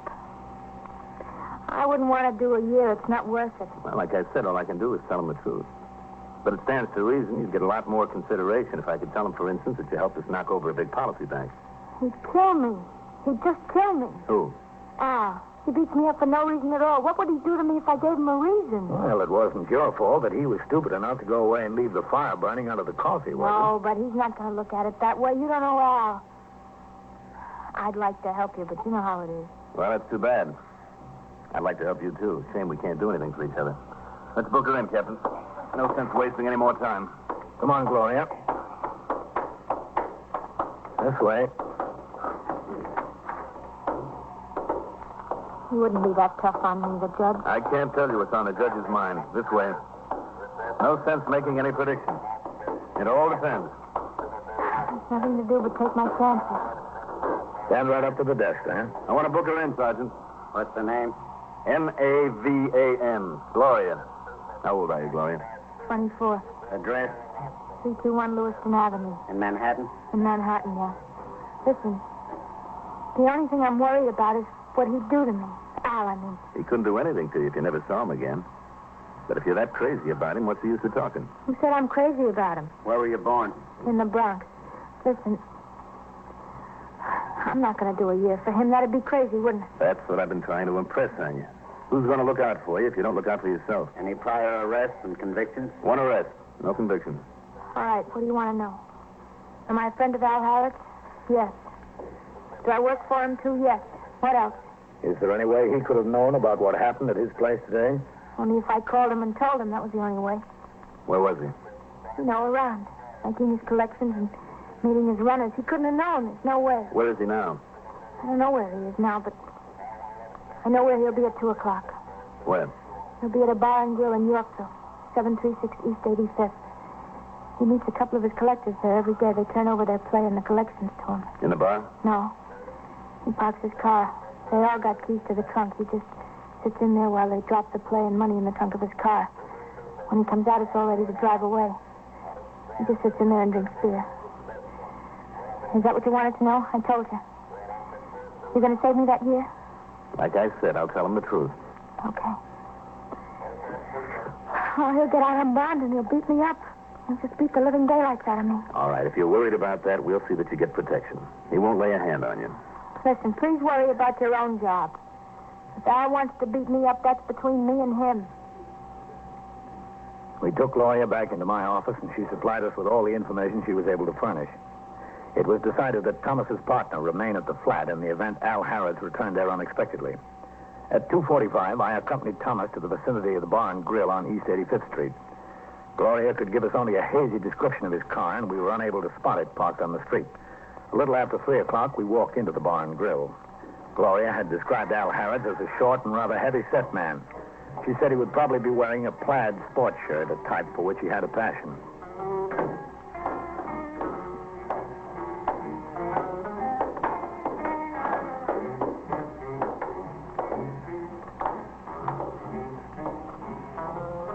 There's a fellow in a plaid shirt back there in the booth.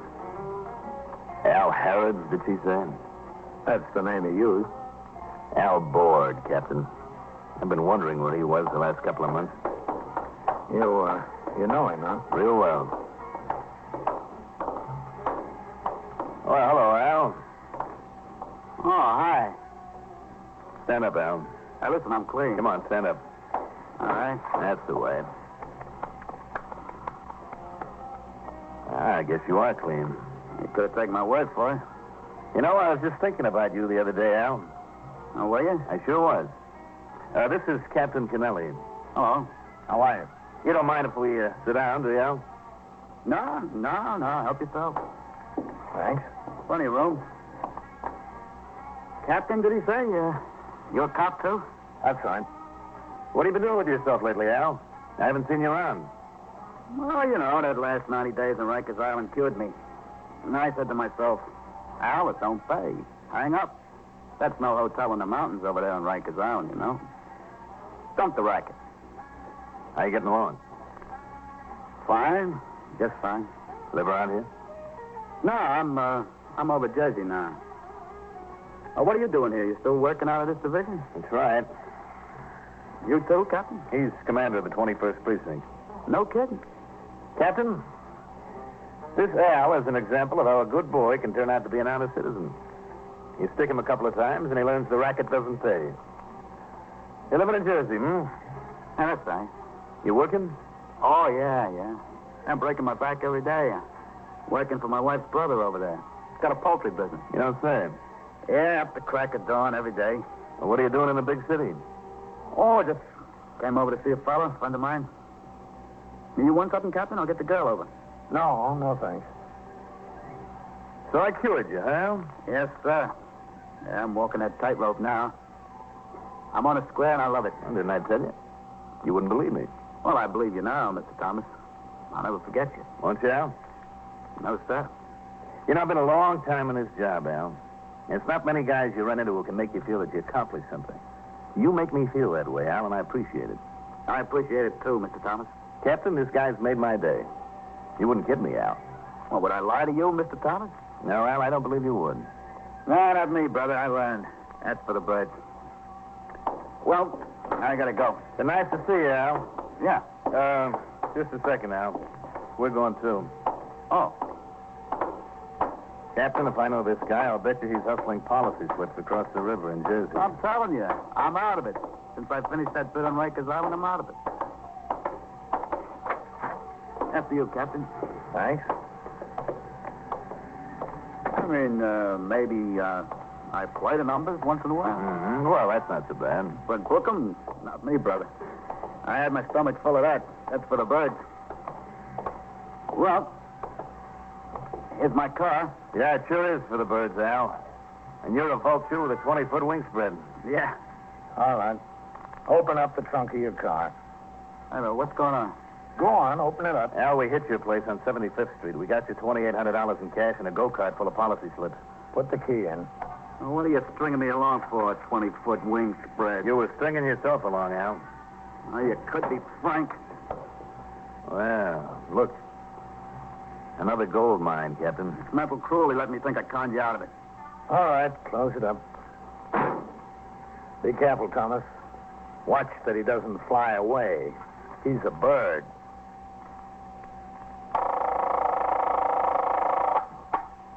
21st Precinct, Sergeant Collins. Where's this? 3361. How was he shot? How many hold-up men? Just one. Which way? And so it goes, around the clock, through the week, every day, every year. A police precinct in the city of New York is a flesh and blood merry-go-round. Anyone can catch the brass ring, or the brass ring can catch anyone. 21st Precinct, a factual account of the way the police work in the world's largest city, is presented with the official cooperation of the Patrolmen's Benevolent Association, an organization of more than 20,000 members of the Police Department, City of New York. Everett Sloan, in the role of Captain Kennelly, featured in tonight's cast were Mandel Kramer, Bill Quinn, Bill Lipton, Joan Loring, Bill Zuckert, John Sylvester, and Jack Orison. Written and directed by Stanley Niss, produced for CBS Radio by John Ives. Art Hanna speaking.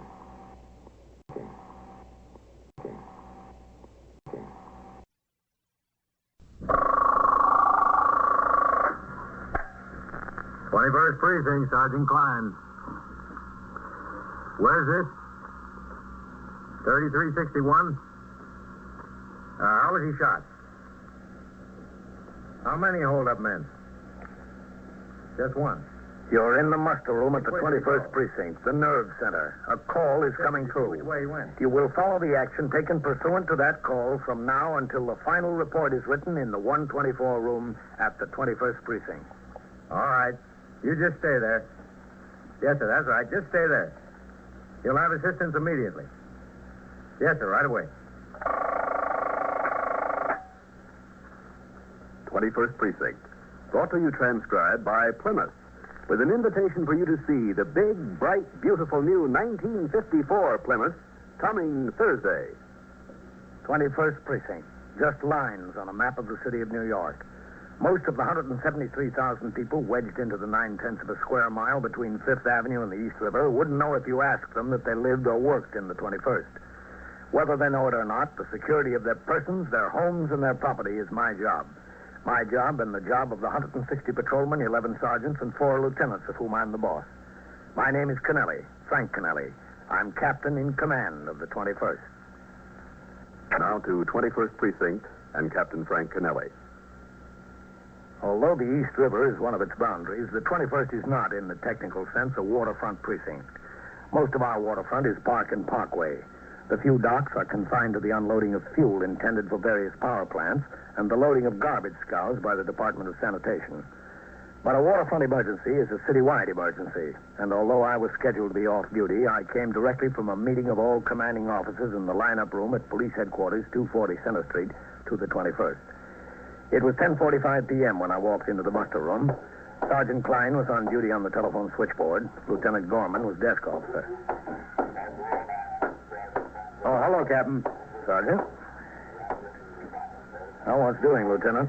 Pretty quiet tour, Captain. Keep your fingers crossed for me, will you, Captain? Why, Sergeant? He heard that the commissioner is making 5 captains, 12 lieutenants, and 23 sergeants tomorrow. Where'd you hear that? A friend of mine in the chief clerk's office. I hope it's 12 lieutenants. I'm number 11 on the list. Just my luck, you only make 10. Then you'll be number 1 on the list. That's an honor in itself. Well, worry about it tomorrow, Sergeant. We've got other problems tonight. The emergency chart is going in. The waterfront situation? Yeah. There'll be an order coming through any minute now. You better get out the emergency call cards. Yes, sir. We'll be going on 2 platoons, 12 on and 12 off. That could be it. That is it.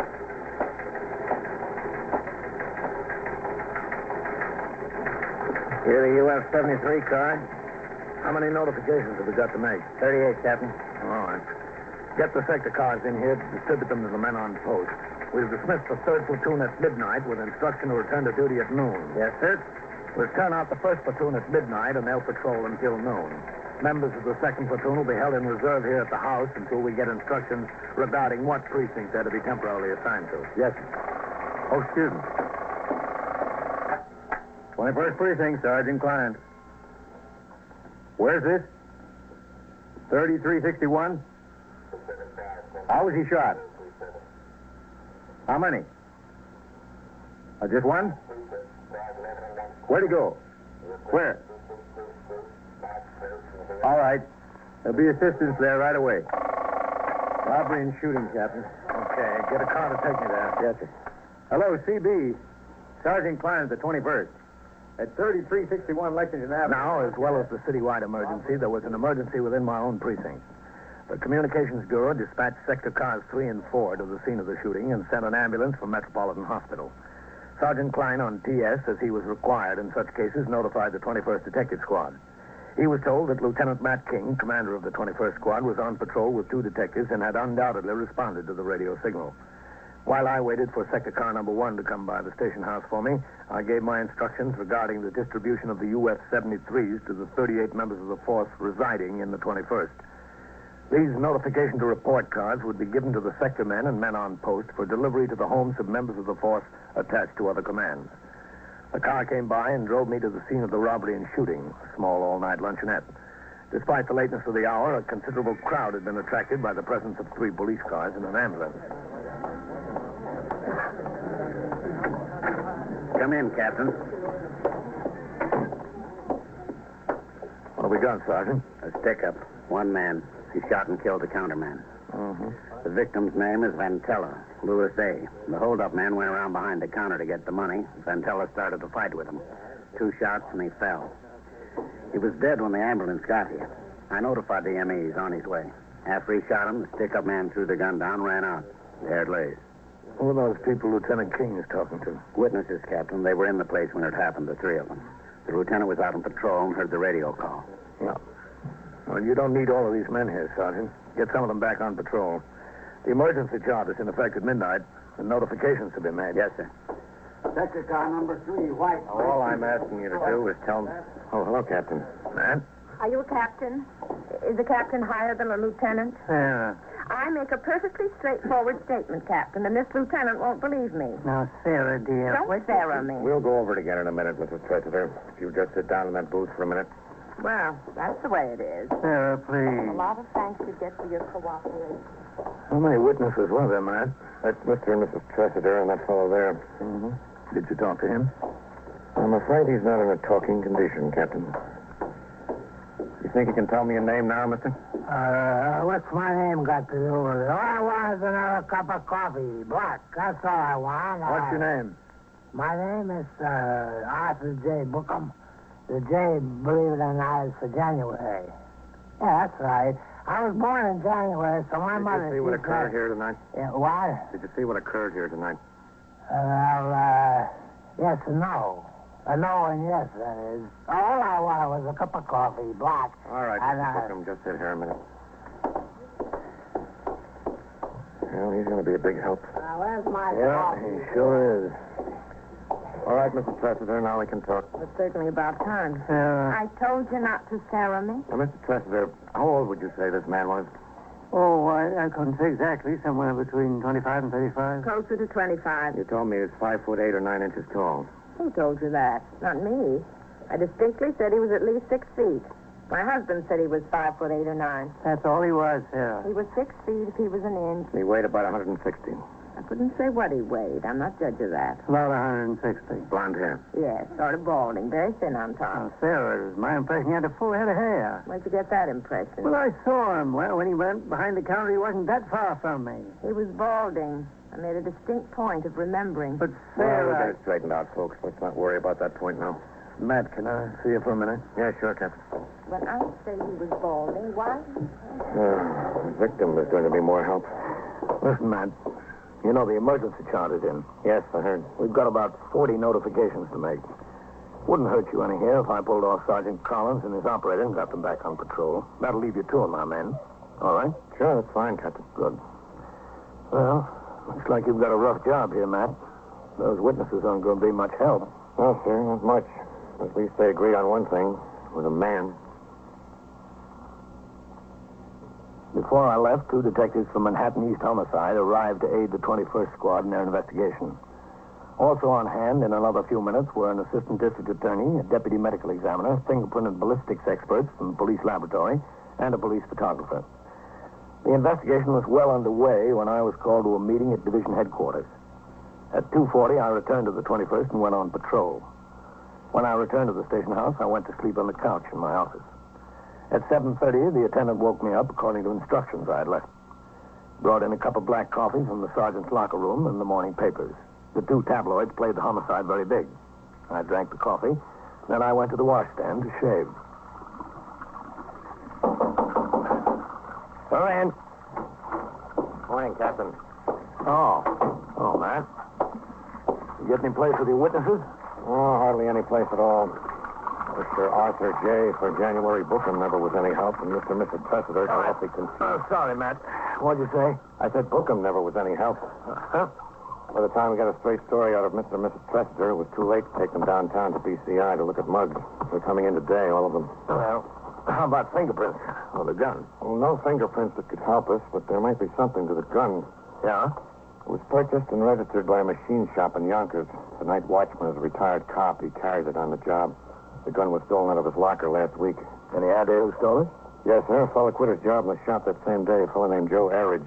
He's the one I'd like to talk to. Any reason outside of the fact that he quit his job? Yes, sir. He did a bit once before for armed robbery. Oh, that sounds good, man. You got an address on him? We've got an address, Captain. But he's not there. Hasn't been for a week. Excuse me. 21st Precinct, Captain Kennelly. Sergeant Klein on TS, Captain. Yes, Sergeant. There's a man calling in who insists on talking to you. Says it's very important, but he won't give his name. Well, what's it about? Would he say that? No, sir, just that it's very important. And he won't talk to anyone else. All right, Sergeant, put him on. Yes. Go ahead. This is Captain Kennelly. Are you captain of the precinct? That's right. Are you sure? I told you I was. What is it you want? I want to give myself up. I killed that restaurant man last night. What's your name? Oh, no. You let me do the talking. All right. You do the talking. Matt, get on it. Okay, good. Where are you now, mister? Never mind where I am now. You said you wanted to give yourself up. You go to Central Park and sit on the bench that faces 64th Street, outside the walls. Where? On Central Park West or on Fifth Avenue? On Fifth Avenue. You sit on the bench that looks down 64th Street. And? And I'll meet you there in an hour and give myself up. Yes, but listen. No, I won't listen. If you want me to give myself up, you be there. And be there yourself. I know who you are. Hello. Hello. We couldn't even get started, Captain. Well, I tried to keep him on the phone. Who was it? The man says he's the killer. Wants to give himself up. I have to meet him in an hour. Well, that's the way it goes. You can break your back on these things and they walk in the front door. What difference does it make, Matt? As long as they walk in. You know, there's very little that surprises a police officer. If a man calls in and says he's a killer, you believe him until you learn differently. I was on the bench facing 64th Street just outside the Central Park wall 5 minutes early. Lieutenant Matt King had planted detectives behind the wall in automobiles on both 5th Avenue and 64th Street and on the sidewalk. The weather was fair, the street full of strollers. I watched the approach of every pedestrian coming from either direction. They all passed. Finally, a carelessly dressed and hatless man who looked in his middle 30s turned off the walk and came toward the bench.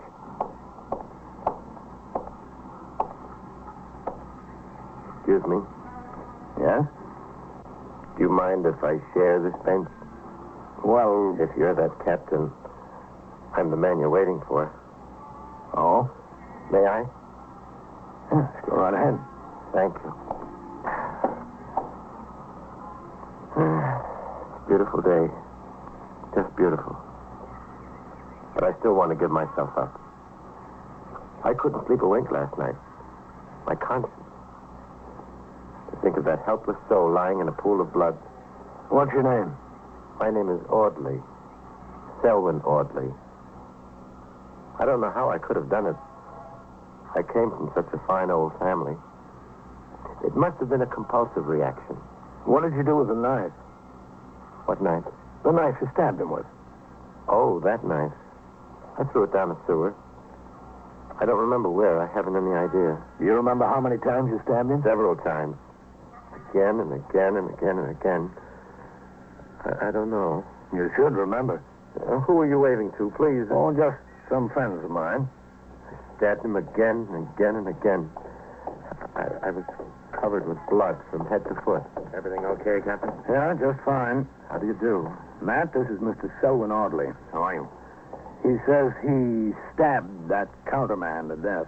In cold blood. I belong in jail. Oh?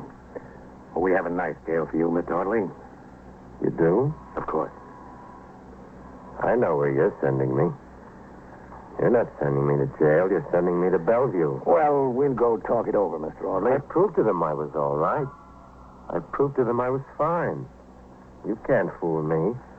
I've been there before. Oh, that's good, Mr. Audley. You know your way around. The police are always interested in help from citizens, but sorting the useful information from the irrelevant often takes hundreds of man-hours of investigation.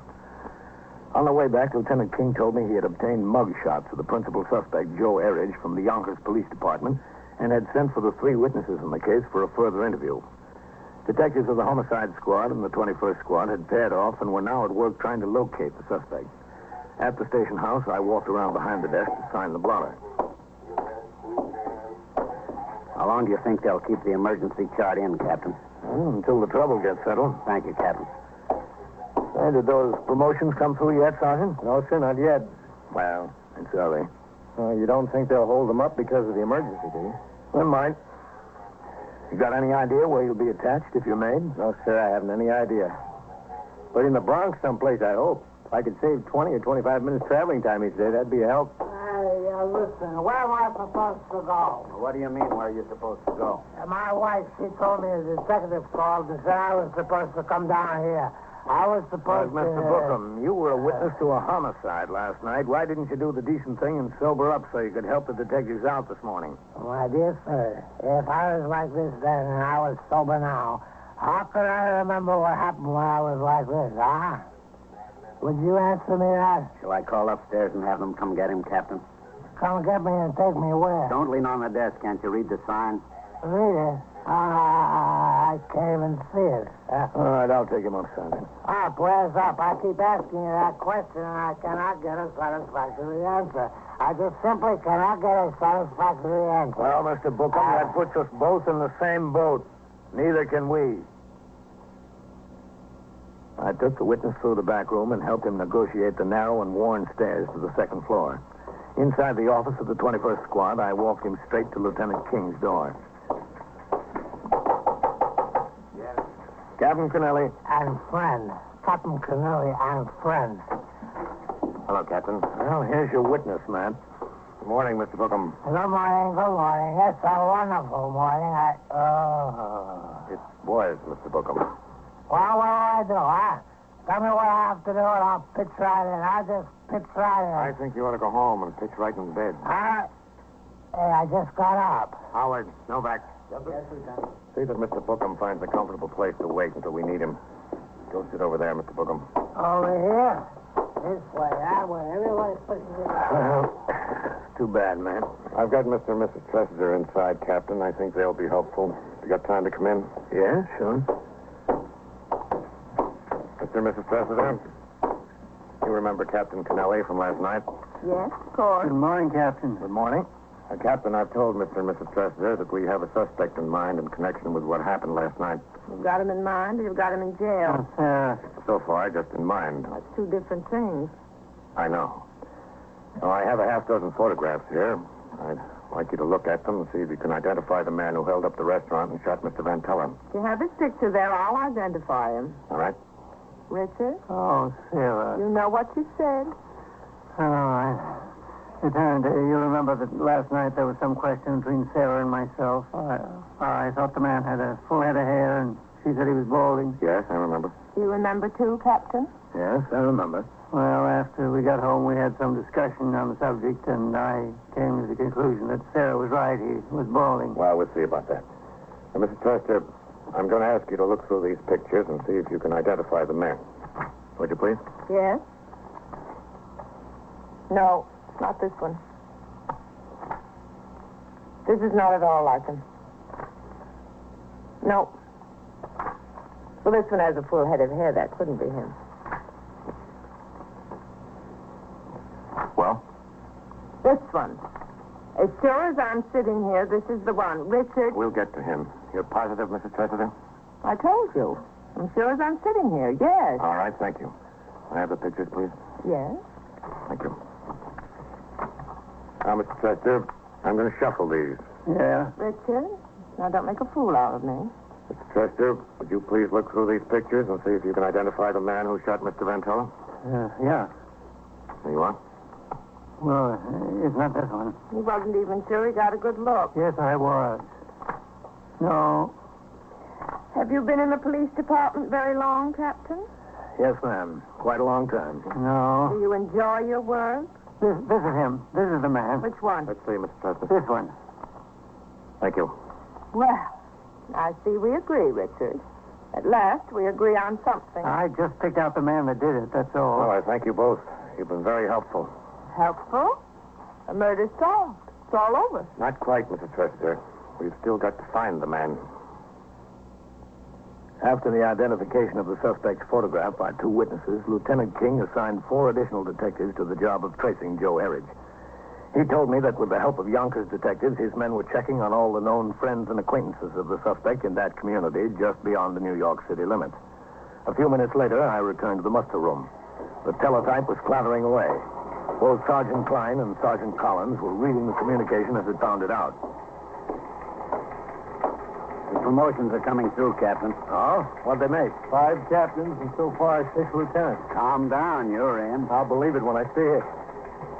Pope, that's a friend of mine. We were partners in the 10th for a while. What do the orders say?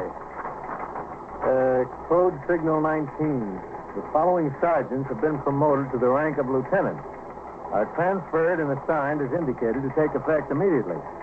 All are instructed to report to the office of the chief clerk at 9 a.m. for the issuance of lieutenant's shields and swearing-in ceremonies. Collins? I'll take it, sure. It's like waiting for a baby. 21st Precinct, Sergeant Collins. That's 1, 2, 3, 4, 5, 6, 7, 8. All right, you Captain. take your minute. Sawyer. That's another friend of mine. He got what he wanted. The squad. Did they get to you yet? No, not yet. This is number 10 coming. Oh, there you are. Congratulations, Lieutenant. Oh, thanks. Let's see what the job is. Signed to 11th Division Headquarters. That's plain clothes work. Oh, I don't know whether I wanted that. You got it, though. Well, at least the job's near home. Congratulations, Lieutenant. Thanks, Captain. I'm sorry to leave this job. Really sorry. The teletype machine continued to pound out promotions and went through a list of 23 patrolmen made sergeants. One patrolman from the 21st, Glass, was made and transferred to the 44th. As is customary, both men were relieved of their duties for the rest of the day in order to secure the uniforms and insignia of their new rank in time for the swearing-in ceremonies. Late that afternoon, Lieutenant King told me they had located a girlfriend of the homicide suspect and were questioning her in the hope of learning the whereabouts of Joe Erridge. She insisted she had not seen him, but she gave the detectives the name of another friend, a man. A man was found at his work in Long Island City.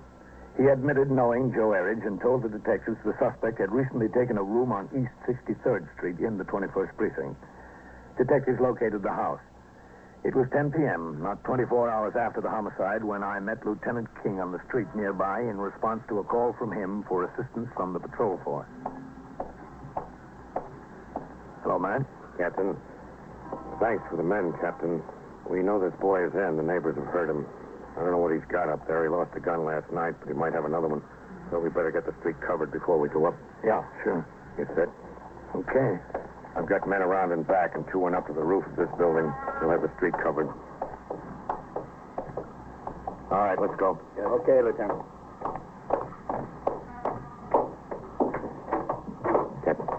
Thanks. Second floor front, Captain. Klein got made a lieutenant. Yes, sir, I heard. I hate to lose him. He's a good man. This is it.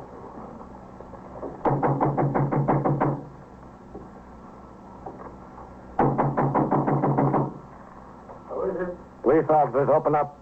Get away from there. Open up. Get away. Get away. Get back. I'll kick it in. Get away. Stay away from me. There he goes. Out the fire escape. Hold up there. Come on down, Joe. Now on your right. That ain't so long. He's going up. Come on down. Stay away. Get him, Matt. You hit him. Come on. Yep. He's down, all right.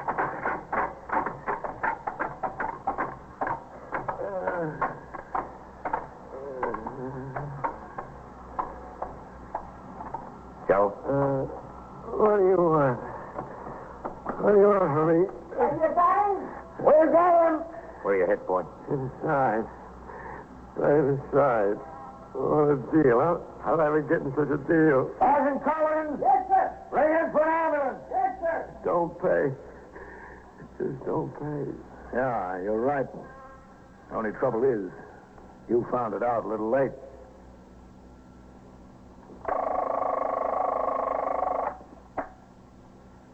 The 21st Precinct, Sergeant Collins. Who's missing? Is that your wife? Well, what's your name? How do you spell that? I-N or A-N? Where is it you live? 502? What floor?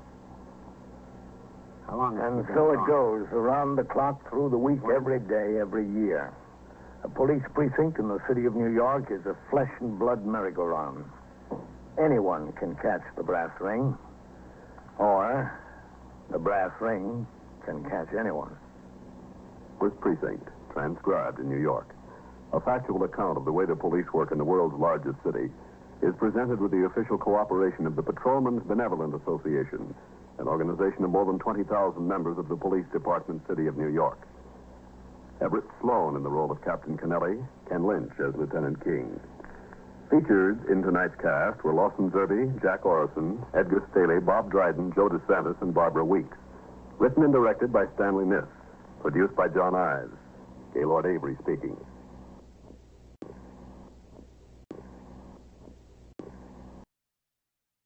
A call is coming through. You will follow the action taken pursuant to that call from this minute until the final report is written in the 124 room at the 21st Precinct. All right, I'll tell you what you can do. You better come into the station house and talk to the detectives. Yes, sir. There's someone up there all night. 21st Precinct. It's just lines on a map of the city of New York. Most of the 173,000 people wedged into the 9/10 of a square mile between 5th Avenue and the East River wouldn't know if you asked them that they lived or worked in the 21st. Whether they know it or not, the security of their persons, their homes, and their property is my job. My job and the job of the 160 patrolmen, 11 sergeants, and 4 lieutenants, of whom I'm the boss. My name is Kennelly, Frank Kennelly. I'm captain in command of the 21st. I was working my night tour. At 5:50 p.m., I walked out of my office into the muster room where Lieutenant Gorman was desk officer and Sergeant Burns was on telephone switchboard duty. 21st Precinct, Sergeant Burns. Hello, Captain. Sergeant? You don't have to ring in to ask me that, Captain. We'll walk by there again. See if they're home now. Well, I'll go on patrol now, Lieutenant. These roofs ringing every time they want to take a deep breath. Didn't you, Sergeant? Yes, sir. I guess I did. Sergeant, have sector car number 3 come by the house for the captain. Going on patrol. Yes, sir, right away. All right, step right up to the desk, mister. CB, this is Sergeant Burns. I'd like to get a little information. Yes, sir. Well, it's a long story. I'd just like to know what to do about it. Do about what? Well, about 6 to 8 weeks ago, on the 26th of August to be exact, I came home from work. And my wife was in the living room, and she had company. Another woman, a girl about 20 or 21. Mm-hmm. I didn't know who she was, and there were introductions all around. My wife said she was Mrs. Lois Heppel. Anyway, this Mrs. Heppel had a baby with her. Baby boy, about 9 months. His name is Richie, the baby. 722. Well, so I sit there wondering when supper is going to go on the table and what this Mrs. Heppel is doing. And then Cora, that's my wife, springs it on me. 37. We're taking in a paying guest, the baby. That hits me between the eyes. But I'm polite about the whole thing. I take Cora into the kitchen. I ask her, what's this all about? Are you going nuts? But she gives me a long song and dance about how another lady she met in a delicatessen told her about Mrs. Heppel was looking for someplace to board the baby for a couple of months. Well, Cora's dying to have the kid in the house. She won't take no for an answer. So to make a long story short, we took in a baby. Well, what do you want us to do about it? Well, I'm not asking you to do anything about it. All I'm asking for is a little information. Did this Mrs. Heppel pay you anything? That's just the point. And my wife made an agreement that we would board the baby for $12.50 a week. So when she left the kid with us, she gave us $37.50 to cover the first 3 weeks. She said she would either come by the house or send us the money before the 3 weeks was up. Well, how much has she sent you since? Nothing. Not one lousy cent. That's what I'm so burned up about. We got the kid. We haven't heard a word from her. Not a single word. Oh, I see. So what I'd like to know is, what am I supposed to do? What's your name? Me? Wigan, Harry Wigan. 21st Precinct. How do you spell that? W-I-G-A-N. Yeah, come by the station house. Captain's going on patrol. All right, where do you live? 502 York Avenue. Are you the captain here? Yes, that's right. I'm Captain Kennelly. Well, I'm glad to know you. Look, is there something that can be done? Where do I go? Who do I see? Well, there might be something that can be done, Mr. Wigan. This child, or the mother, is not related to either you or your wife. Related? I never seen either of them before in my life. I seen the woman just that once in my living room when I came home from work. This woman, the mother... Mrs. Heppel, Lois Heppel. She agreed to pay you $12.50 a week to board the child? Yeah, that's right, $12.50 a week. Oh, I told my wife, I told her, Cora, $12.50 a week to take in a kid is nothing today. Nothing. It'll cost more than that, just expenses out of the pocketbook. But she's got to have the kid. She's got to have him. I couldn't even reason with her. How long have you been married? 16 years. Any children of your own? No children. Not that we didn't want any. Her especially, but it was just one of those things, the way it worked out. There was no children. What did this Mrs. Heppel tell your wife? What do you mean? Well, I mean, why did she have to board the baby in a foster home? Oh, well, she said that she had the chance of a pretty good job in one of those airplane factories out in Long Island. Said she wanted to take the job, but that she couldn't do that and take care of the kid, too. She wanted to take the job so she could save up some money. Did she give you the address where she'd live out on the island? She said she'd send it when she got settled. Well, did she send it? Yeah, just like she sent the $12.50 a week. Did this Mrs. Heppel live with her husband? I don't even know that she had one. I asked the people in the building where she was staying there. They never saw any husband around there. Well, did she leave any forwarding address at the building? Nothing. She just left. And she owes you approximately 4 weeks' board? Approximately, just about. All right, Mr. Wigan. You and your wife bring the child into the station house. If what you told us can be substantiated, we... Oh, it could be substantiated, all right. Well, then the mother's guilty of abandonment. You make your complaint here, and we'll see that the child is taken care of. I'll be in my office, Lieutenant. Yes, sir. Thanks, Captain. Thanks a lot. Listen, Captain. Yes? All right. I just want you to know that I got nothing against the little fella. He's all right. But I just hate being made a chump out of. You know what I mean? I understand, Mr. Wigan. It's just a rotten, lousy thing for that mother to do, and I ain't going to be the sucker in the deal. How does your wife feel about it? Well, it don't make any difference how she feels about it. I'm the guy that's paying the bills. And I got enough to pay with $63.34 a week take-home pay without worrying about somebody else's obligation. All right, Mr. Wigan. You and your wife come into the station house with the child. We'll get it all straightened out. Yeah, well, I'll go home right now and get him. Well, you can wait until tomorrow if the baby's asleep. You've had him this long. Another night won't make any difference. To you, I know it don't make any difference, Captain. To me, it's plenty of difference. A few minutes after Harry Wigan left the station house, sector car number 3 came by to take me on patrol of the precinct. I had the operator, Patrolman Mercado, drive me to a political rally on 76th Street where all the candidates for city council from the AD were speaking from the same platform. The crowd was not large, and the number of patrolmen assigned to the job was more than adequate. Before returning to the station house, we made a swing of the south end of the precinct by way of York Avenue, where we saw sector car number 1 parked at the curb. We stopped.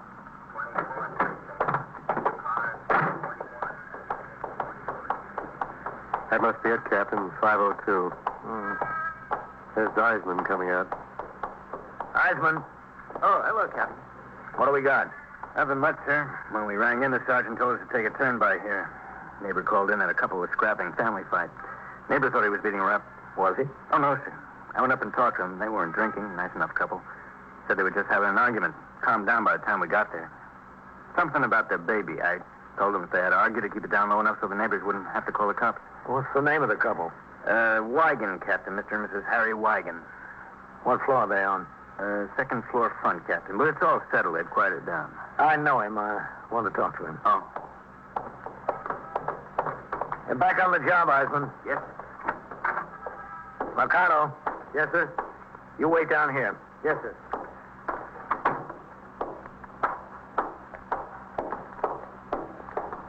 The building was old but well kept. No one was in the hall. The other neighbors didn't know there was a disturbance, so they'd been coaxed behind their own doors by the patrolman on the job.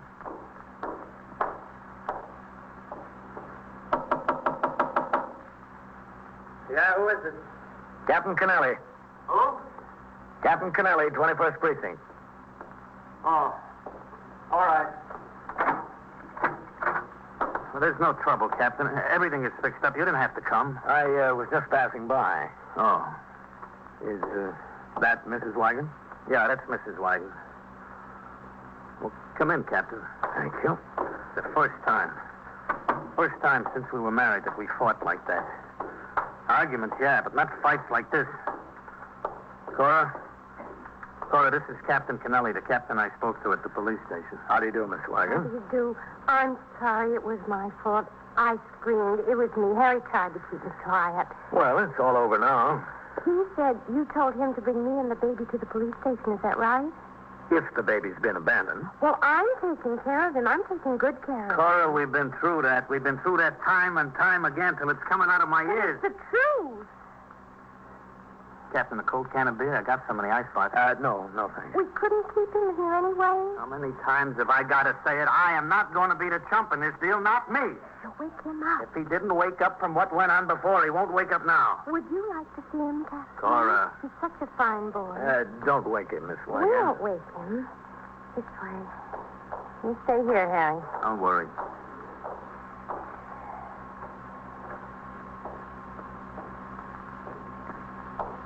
Ever see such a butterball? I love him. You don't know how I love him. How many children do you have, Captain? 3. 3?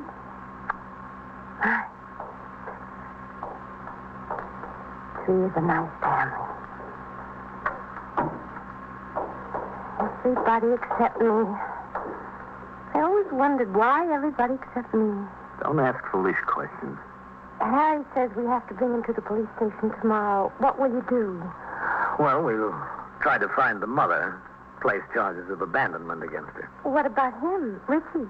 The New York Foundling home. It's a very fine institution. Oh, no. Well, he's not your responsibility, Mrs. Wagon, if the mother abandoned Just him. because the mother abandoned him, is that a reason for me to abandon him? Laura, we've been through all that. We've been all through it so much the neighbors had to call in the police. Now, please. Harry, give me some light. The answer is, has been, and always will be no, and oh. That dame made a monkey out of I'm it. not thinking of her. I'm thinking of him. He's got nothing to do with it. She's not going to get away with it. That kid gets turned over tomorrow. Now, folks, let's settle down. It's settled down, and it's settled. Tomorrow, bright and early. It was settled. The husband made the decision. The wife had apparently resigned herself to it. She sat down on the couch and stared down at the floor. I said goodnight to each of them and left. Downstairs on the street, Sergeant Collins' car had pulled up behind my own.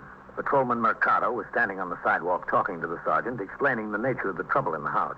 I joined them.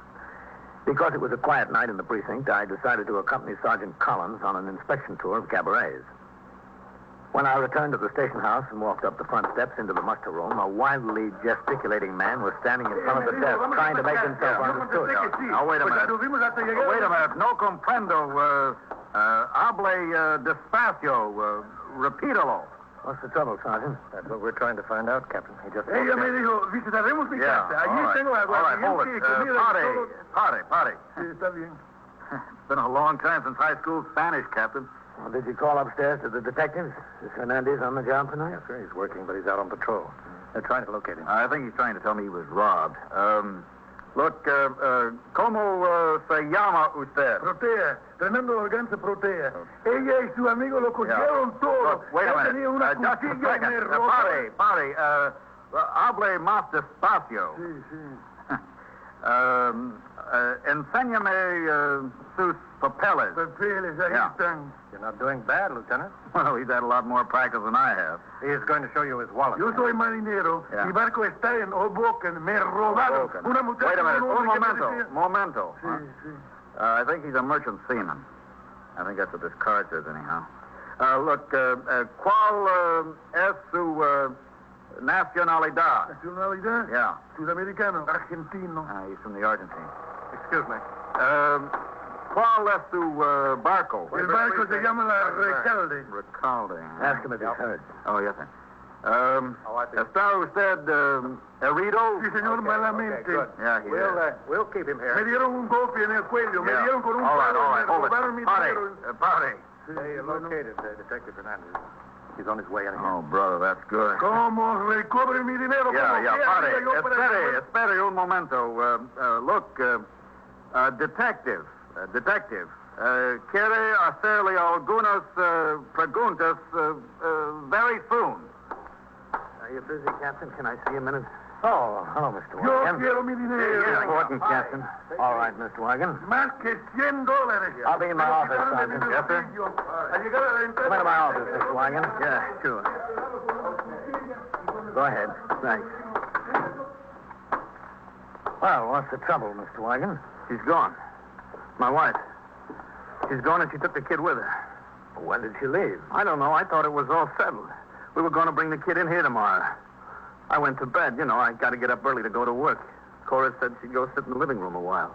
And she left after you fell asleep? Yeah, that's right. She just took the baby and she left. Well, have you any idea where she went?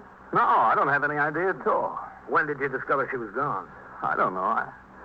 I'm usually a sound sleeper, very sound, but I guess I just felt that something was wrong. I woke up and she wasn't in the bed. I went out into the living room and into the kids' room and she wasn't there. Does she have any relatives she could have gone to? That's the funny part of it. Not a soul. A sister in Boston. That's all the relatives she's got. What about friends? Well, it was so late, I didn't feel like calling anybody. Is there anyone in the building she could have gone to? I thought maybe she had done that at first. And then I looked in the closet. She took her winter coat and bundled up the baby with some heavy blankets we had there, so I figured that she wasn't going anyone in the building. How about a hotel? I don't think so. She didn't take any money. Nothing? Well, payday's tomorrow. She didn't have only a couple of dollars left. She left a couple of dollars right on the dresser. She took it out of her pocketbook and left it right on the dresser. Captain, I don't think she took a cent with her. Not a cent. That's what worries me. You're positive she didn't go to her friends? Can't be positive, but I don't think so. Well, you ought to check some of your friends in the neighborhood. Well, I wouldn't want to do that, Captain. I've been in enough trouble tonight. It's late already. They all got to get up early in the morning. I wouldn't want to wake any of them up. Well, if she didn't have any money with her, Mr. Wagon, that's where you're going to find her, I think. Look, Captain, don't you think I was right? I mean, why should we be chumps and take on somebody else's obligations like that? I can see that she likes the kid. She loves him. I like him, too. But her mother made a sucker out of her. She just played it for chumps. She knew she wasn't coming back when she left the kid. I just don't go for that kind of deal. Your wife seemed happy enough with it. Well, there's got to be somebody in the family that looks out for your rights. There's got to be somebody that sees you don't get stepped on. Listen, Captain, I'm worried to death. What can I do? If you don't want to contact your friends tonight, the only thing you can do is wait until morning. Well, that seems like an awful long time, Captain. An awful long time. Mr. Wagon finally took my suggestion and went home to bed. In the meantime, we notified CB and the Missing Persons Bureau. An alarm was put out over the teletype to every precinct in the city of New York, giving a description of Cora Wagon and of the child. As patrolmen on post and in the sector cars in the 21st rang in, the sergeant on TS gave each of them the description and told them to be on the lookout for the woman and the child. Not long afterwards, sector car number 3 responded to a radio call to meet the subway station agent in the 68th Street station of the Lexington Avenue local. There he is. In the booth. You call the precinct? Yeah. Wait a minute. I'll be right out. What's the trouble? Over here. 2 passengers called her to my attention. Go on through. I've been watching her. Thanks. As far as I know, she's been sitting there a couple of hours. Over there, on the bench. The woman with the baby. She's just been sitting there. Yeah. Okay. You can go on back if you want. We'll handle it. Oh, good. Thanks. Seems awful funny. Yeah. I'll see you.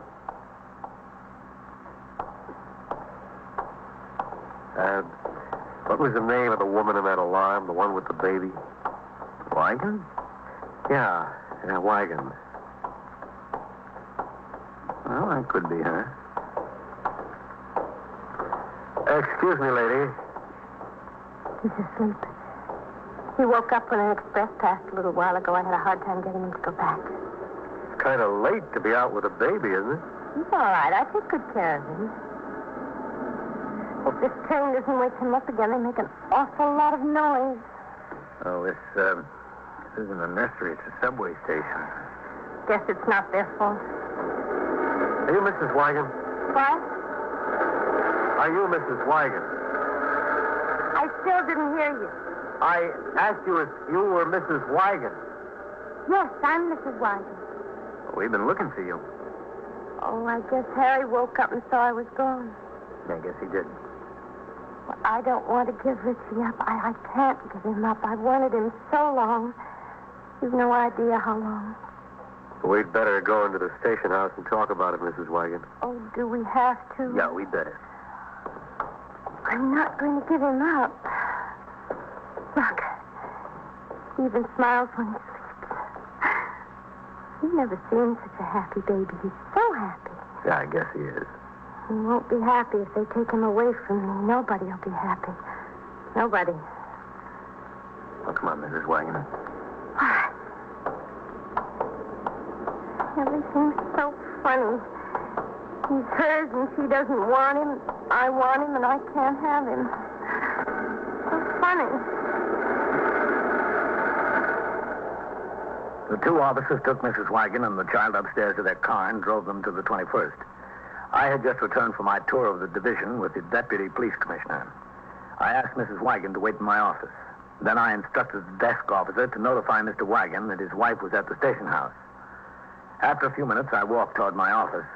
Through the open door, I could see her holding the sleeping child tightly in her arms. She looked down at him fondly. Oh. Is Harry coming? I sent an officer around to tell him you were here. Oh. I think he really likes Richie. I don't understand him. I'll be out or in the kitchen or someplace, and I'll come in and find him playing with the baby, and he jumps away. Like he was caught stealing something. I don't understand him. He told me the mother is making a sucker out of him. Yes, he told me that, too, but maybe it's not her fault. I don't see how anybody could help caring about Richie. Maybe she's sick or something. That could happen, couldn't it? Couldn't that be why she didn't send the money? Well, we'll find out. The detectives will start checking into it. Do they have to take him away from me? Can I keep him till they find out something? According to the law, Mrs. Wagon, when a parent has agreed to pay for a child in a foster home and goes away without leaving an ascertainable address or continuing to arrange for board, the child is considered abandoned. I haven't abandoned him. I want him. Yes, but you see, he's not yours. It's up to the Department of Welfare to provide shelter for him. Can I keep him? Is there any way? Well, there probably is. You can get your husband to agree to seek adoption. Harry? Not the way Harry feels. He wouldn't agree to anything. He likes the boy. You said that yourself. And he told me he did. Yes, I know, but he's so sore at Mrs. Heppel. He's so sore he takes it out on Richie and on me. Oh. Excuse me, I thought he was stirring. Look. Like a log. He's really a good baby and so happy. Yeah. Babies usually are if the person taking care of them is happy doing it. Yes, I know. I'm happy. I've been married all these years, and I've never been so happy. That's what I think may be the matter with Harry is. I think he's jealous. Imagine.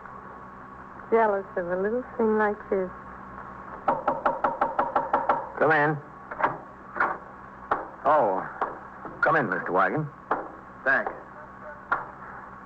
Should I close the door? Yes, please.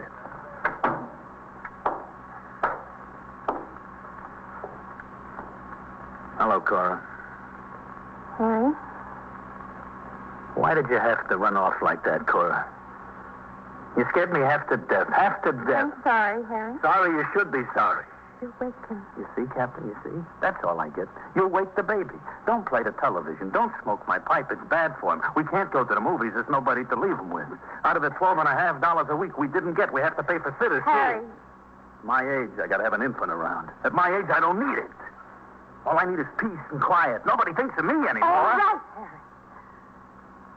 I'm going to give him back. The welfare department does something with them. You'll have your peace and quiet.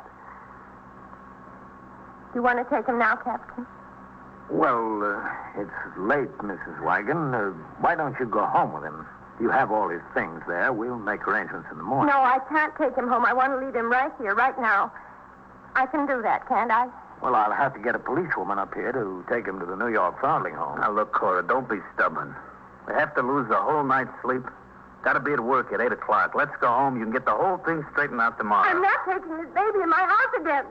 Not unless I take him there to stay. I'm not. And you got your way, didn't you? What else do you want from me? You could at least try to make it a little easy on me. Harry, I'm ashamed of you. You don't know what you put me through. You don't realize how much I love you to do this for you. Cora, honey, cut it out. I won't cut it out. You haven't got a brain in your head, not one brain. Yeah, I guess maybe I haven't. Captain, I guess I'm a louse. Are you? Yeah, I know I am. I want to admit to you right here and now that Mrs. Hepler sent me $12.50 every week to the place where I work, every week. Is that so? Harry.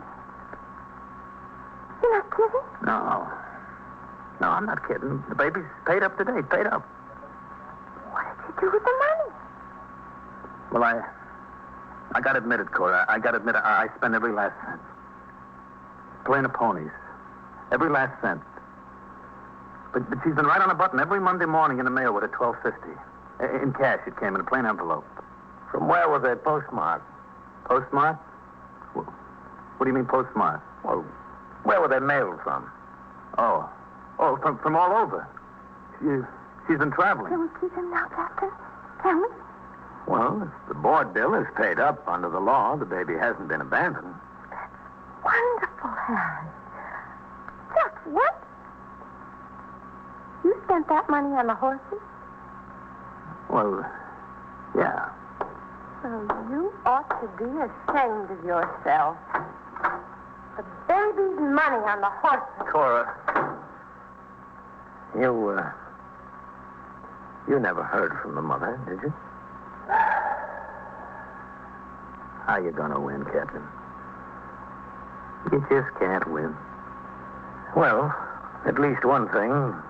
In a marriage, you can't do any worse than come in second. Go on. Catch up with her. 21st Precinct, Sergeant Burns. What do you mean you were robbed? Oh, broke into your apartment. Well, where is this? And so it goes, around the clock, through the week, every day, every year. A police precinct in the city of New York is a flesh and blood merry-go-round. Anyone can catch the brass ring, or the brass ring can catch anyone. 21st Precinct, a factual account of the way the police work in the world's largest city, is presented with the official cooperation of the Patrolmen's Benevolent Association, an organization of more than 20,000 members of the Police Department, City of New York. Everett Sloan in the role of Captain Kennelly.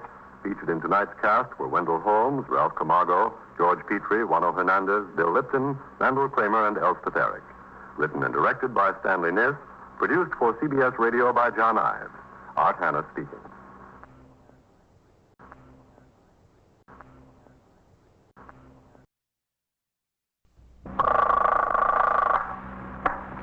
st Precinct, Sergeant Burns. What do you mean you were robbed? Oh, broke into your apartment. Well, where is this? 761? What apartment number? Was that B or C? You are in the muster room at the 21st Precinct, the nerve center. A call is coming through.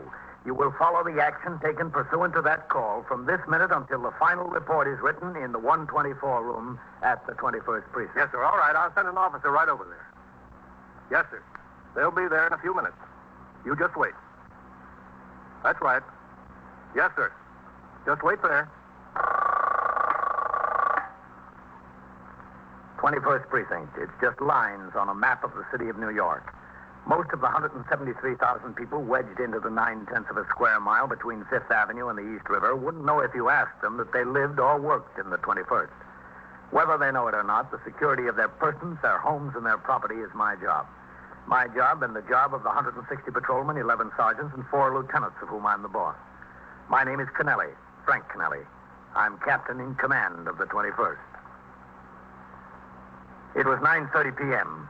I returned to the precinct house from patrol and walked into the muster room where Lieutenant Snyder was on duty as desk officer and Sergeant Burns was on the boxes. Hello, Captain. Sergeant, what's doing? Nothing much. Lieutenant King's been wanting to talk to you. Is he upstairs? Yes, sir, I think so. All right, ring up there and tell him I'm back while I sign the blotter. Yes, sir. Hello, Lieutenant. 21st Squad, Detective Novak. This is Sergeant Burns on PS. Would you tell Lieutenant King that Captain Kennelly is back in the house? Yeah, sure. Lieutenant, Captain Kennelly's downstairs. Yes, sir, all right. Would you ask the captain to wait there? Lieutenant King is coming downstairs. Yeah, okay. Did you get Lieutenant King? Yes, sir, he's on his way downstairs. TT order came through just after you left, Captain. Winter overcoats on the 4 to 12 tour, November 8th. Have McCarthy posted on the bulletin boards. I already told him, Captain. Oh, excuse me. Go ahead. 21st Precinct, Sergeant Burns. Lady, I told you before, there's nothing we can do about that. We chase robbers. We're not plumbers. Yes, I know, Lady. Captain. Matt, what's doing? Lady, ma'am. I talked to you in your office, Captain. Sure. I'll be in my office, Sergeant. Yes, sir. I can't send a policeman over there for that, lady. What have you got, Matt? Go ahead. Sit down. Yes, sir. Now, what is it? Looks like we've got a cop in a jam. From here? Yes, sir. Who? I don't know yet. Well, what's it all about? Well, the commander of the 6th Squad called up here about an hour ago. 2 uniformed men jumped a burglar coming out of an apartment building. Had to chase him into the courtyard, but they finally collared him. Yeah? They brought him into the station house. He admitted he was in an apartment there. He dropped a pillowcase during the chase. Had a portable radio, an electric razor, a few other things in it. Came out of the apartment. They took him up to the squad down there and started to talk to him about other deals. The boy admits to about 25 burglaries. Well, what's that got to do with us? Well, the boy, his name is Ristons, Leroy Ristons, told him he burglarized an apartment in this precinct 3 or 4 weeks ago. Had a couple of suits, some jewelry, good stuff, a gun, about $600 in cash. Said he came down the service entrance and walked out onto the street. Said as soon as he hit the sidewalk, a cop was there and shoved him against the building. Said he thought he was through. Cop went through the stuff, and he admitted he burglarized this apartment. Said the cop went through his pockets, found the cash. Yeah? Said the cop put the money in his own pocket, gave him back all the merchandise, hit him on the can with his nightstick, and told him to get out of the precinct. Said he ran to the subway station, got on a train, hasn't been back on the east side since. What does it sound like to you? Oh, got a cigarette, Matt? Yeah, sure, Captain. Thanks. Thanks. You're welcome. Well, I went through our squeals. October 5th, Mr. Philip Nayland, 761 East 68th Street, a lawyer with offices at 156 Wall. He reported his apartment had been broken into. 3 suits of his, a diamond ring, a wristwatch, diamond pin belonging to his wife, 32 caliber S&W revolver for which he had a permit, and $575 in cash were taken. Well, that sounds like the same deal this boy was talking about. Yes, sir, it does. It checks his story. At least that he burglarized the house. He reported this on the 5th? Yes, sir. Well, when did the burglary occur? Night of the 4th? Could have been either the 2nd, 3rd, or 4th, Captain. This was a weekend. Mr. and Mrs. Nayland left the city Friday afternoon to spend the weekend in the country. They discovered the burglary when they got back Monday morning. What time of night did all this occur? Did you find that out? No, sir, not yet. Lieutenant McInerney told me they were still questioning the boy down there at the 6th. Wanted to let me know what they were developing. Yeah. 21st Precinct, Sergeant Burns. Sergeant, 761 East 68th Street is on what post? Post number 9, Captain.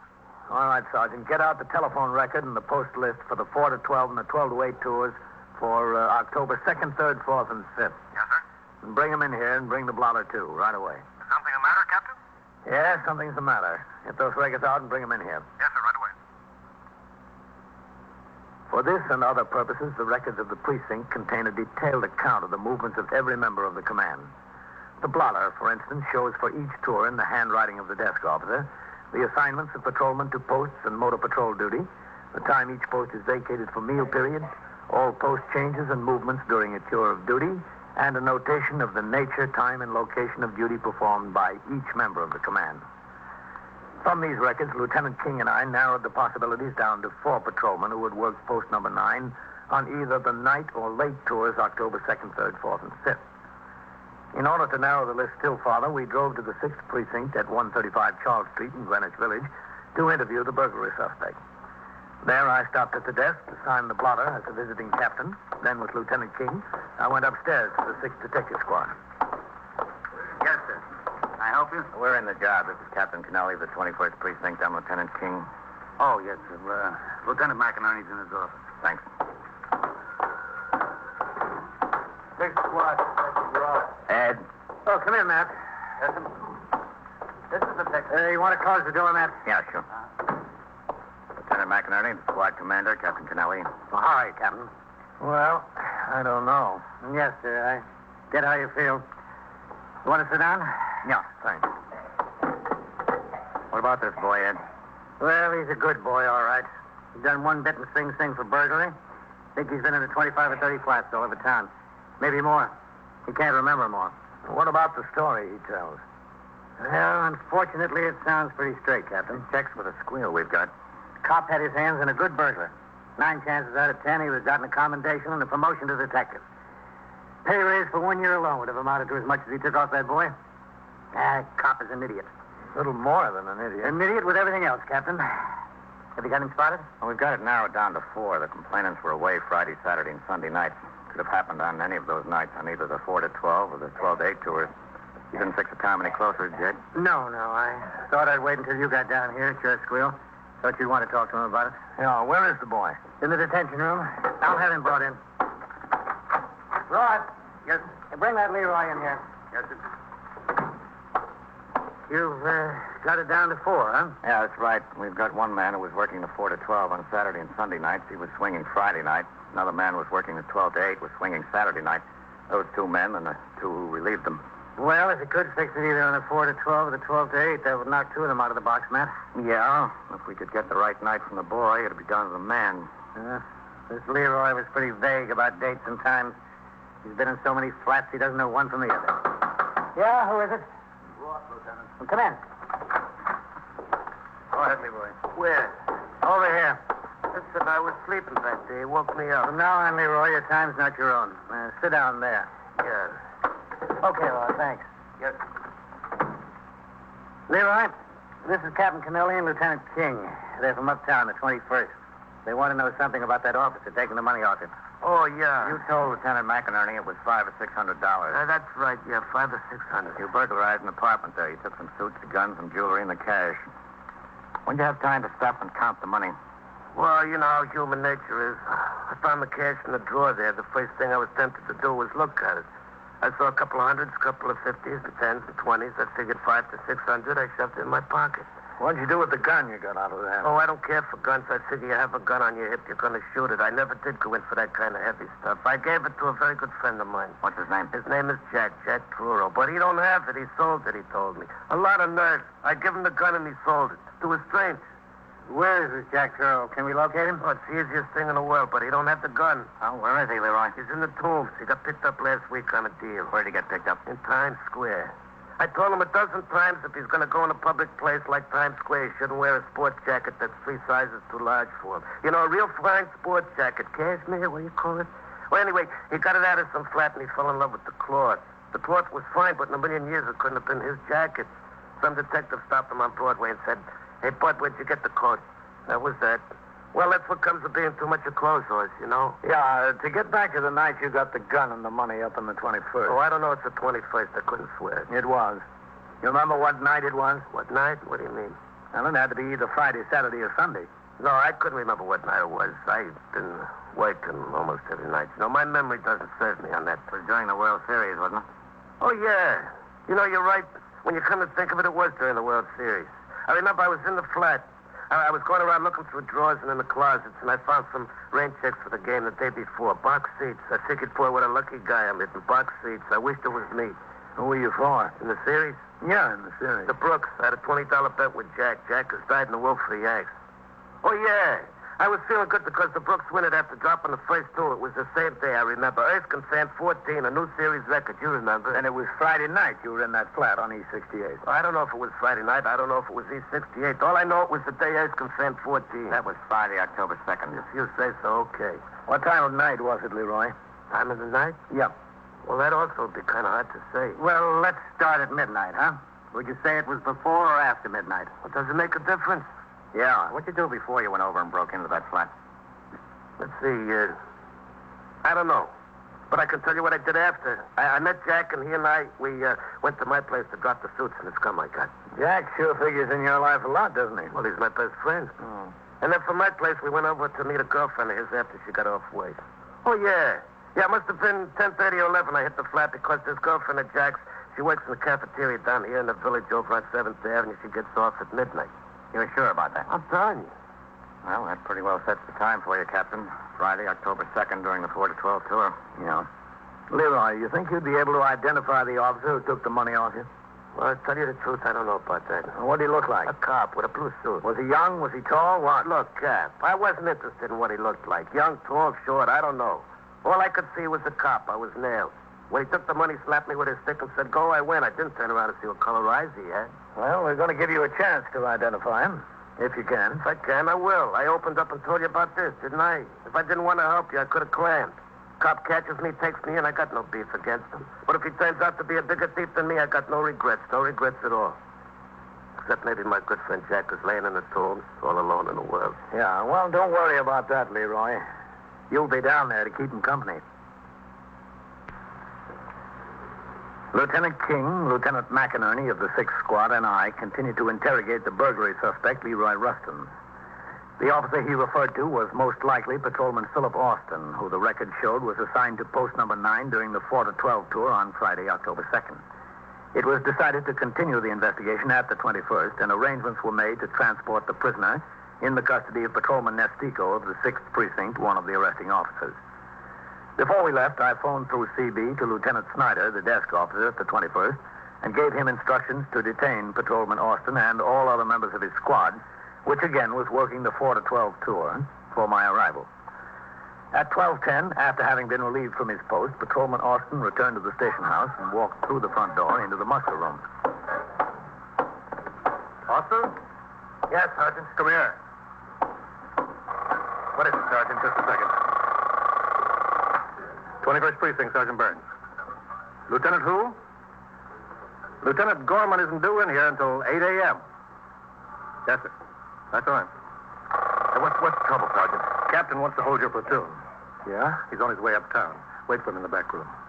Why? Just wait. Oh, listen, Sergeant, my wife's brother has a birthday party tonight. I told him I'd get over there as soon after 12 as I could. You'll have another birthday next year. What do you say, Phil? Farrell? Yes, Sergeant. Come here. What's it all about? Want to see me, Sergeant? Yeah, wait in the back room with the captain. He'll be back any minute. Oh, what's the trouble? There's no trouble. Just wait. Okay, Sergeant. And don't change from your uniforms. Leave them on. Listen, Sergeant, he's liable to be another hour. Will you stop giving me an argument? Now, go ahead. Sure, Sergeant. Come on, Phil. Yeah. I don't know. Why do I have to get all the dirty details? Sure beats the living daylights out of me. Oh, it's not that bad. Hi, fellas. Hi, Carl. Anybody know what this is all about? Ah, beats me. Big deal. Come on, Austin. Sit down. No sense getting worked up about it. I don't know if the captain wants to see us. Where is he? Look, we're all in the same boat. Yeah, but you got no place to go except home and the bed. Every time somebody can think of some extra detail, they think of us. Don't get mad until you find out what it is. Hi, Austin. What's doing? You know as much as we do. Grab a seat. Oh, they probably got the midnight snack on the table over there right now. And the beer is just flowing. Stop aggravating yourself, will you? Well, what do you expect me to do? I'm out walking a post for 8 hours. When the tour's over, my time should be my own. This is something I'm going to take up with the PPA delegate. Watch it. Skipper. I'm sorry to hold you, men. It's all right, Captain. Oh, Lieutenant. Now, Lieutenant King and I would like to have you stay around a few minutes to help us out on something. That all right with you? Yes. How long will it take, Captain? Oh, not very long. I have to go into my office. We'll be ready for you in a few minutes. Come on, man. Okay, Captain.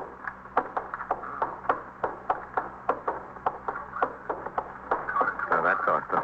Yeah. Haven't you met him before? I've seen him around, yes, sir. Oh, Sergeant. Yes, sir, Captain. You getting the other men in here? Yes, sir. The rest of them should be in right away. All right, Sergeant. When they get here, you send them into the back room. Then let me know. I'll be in my office. Sergeant, would you ring upstairs, have Novak come see me in the captain's office? Yes, sir. What kind of a record has Austin got in his department, Captain? Oh, just fair. Good educational background. 2 years in medical school. He was in the fire department first. Switched jobs. Nothing outstanding in this department. Up on charges once about 3 years ago for leaving his post without permission. Not in this precinct. Lost 5 days' pay. No trouble with him since. He isn't the best man I've got, but as far as I know, he's been doing his job. Go ahead, man. Thanks, Nestico. Well, what's going to happen? Don't get in a hurry, Leroy. You've got plenty of I'm time. not getting in a hurry. I'm just getting hungry, that's all. Is there a delicatessen close? I'd like to send out for a sandwich. It was just my luck to get collared right before supper. You'll get something to eat in a little while. Well, there's no time like the present. Leroy, you told us you burglarized a flat. On your way out, a police officer collared you. That's right. That's the honest to goodness truth. Now, we want you to identify that police officer. Well, I told you I didn't know whether I could do that. You stood there and talked to him, didn't you? Well, for how long? It was only a couple of seconds like that, that's all. That's long enough to get a look. Well, it was in the nighttime. It was dark. Wait a minute. Let me get this straight. Where was this? Right outside the service entrance of that apartment building?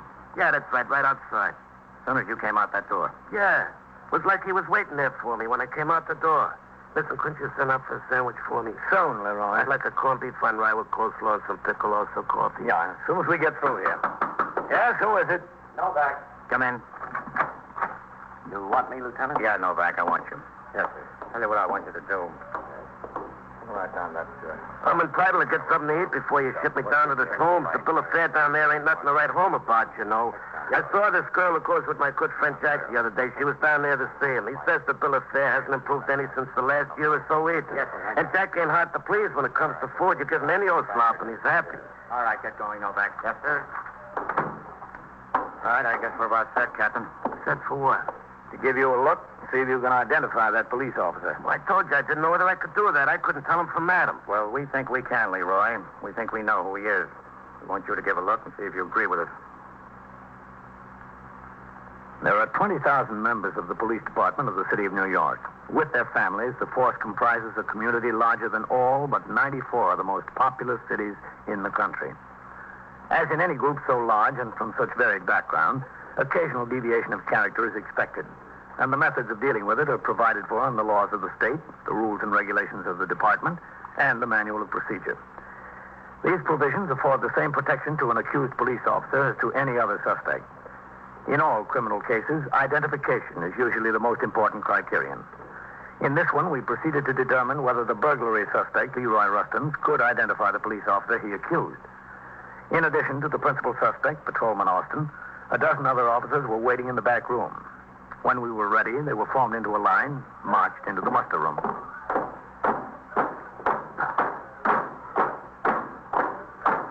Detail, out. Left, straight. Right, good. First. Ready. Listen, Sergeant, what's this all about? I got a date. What's the story? All right, I'll tell you what the story is. We're conducting an investigation. We're holding a man who's made an accusation against a patrolman. I want to see right here and now if he can identify that patrolman. Oh, Farrell, would you go into my office and ask them to come in here? Yes, sir. Right away, Captain. What's this cop supposed to be accused of, Captain? Among other things, receiving stolen property and failing to take proper police action. All right. Come over here, Leroy. I'll come there, but I don't know what good it'll do. Now, there's a squad of police officers here, Leroy. Take a good look at every one of them. Yeah. Then you tell us if you see the man who took the money off you. And, Leroy. Yeah? You say this police officer spoke to you. If you want to hear the voice of any one of these men, just ask him to talk. If he asks any of you to talk, state your rank, name, and shield number. Go ahead, Leroy. Take a look.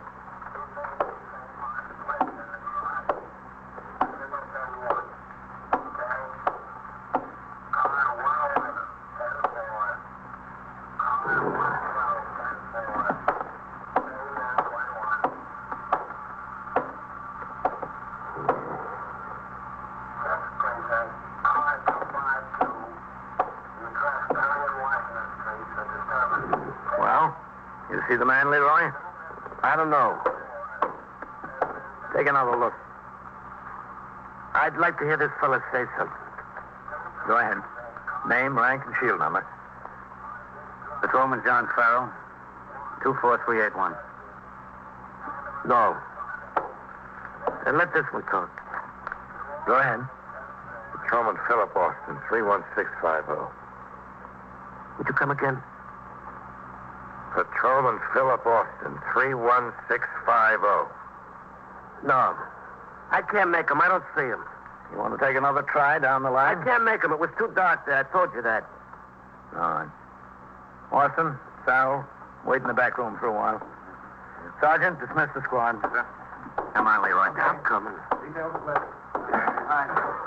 All right, let's go back in my office. I'll go any place. Captain, how long do you think we'll be? Not very long, Austin, I hope. Yes, sir. Let's go. Don't look at me like that. What did you want me to do? Say it was somebody if I wasn't positively sure? What do you take me for? Did you think it was any of the men there? Didn't I tell you it was dark? Go ahead, inside. Lieutenant. Yes, Novak. Sit down over there, Leroy. What I want to know is when I'm going to get something to eat.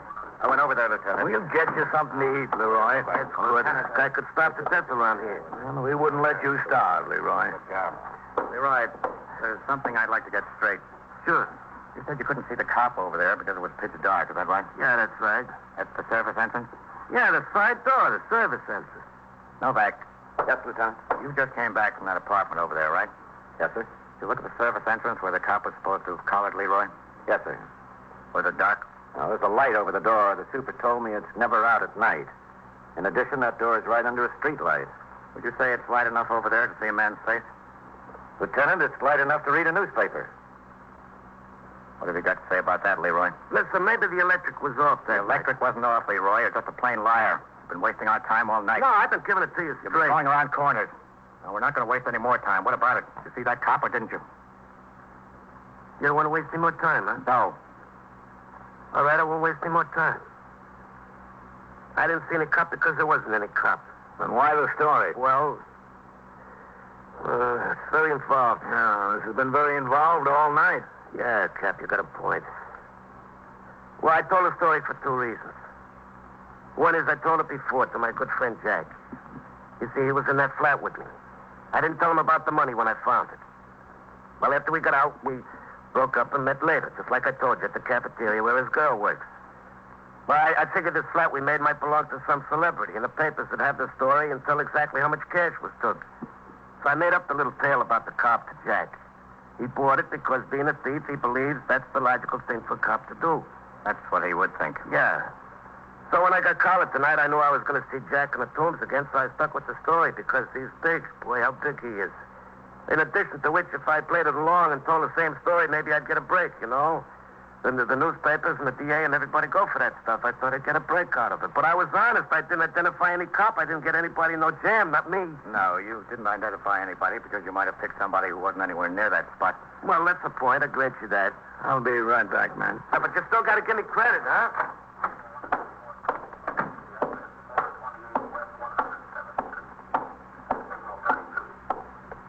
Captain? Yes, Sergeant. Is everything all right? Yep. The boy was lying. He pulled the whole story out of the air. Makes me feel a little better. I feel better too, Fred. Much better. There's nothing worse than doubt.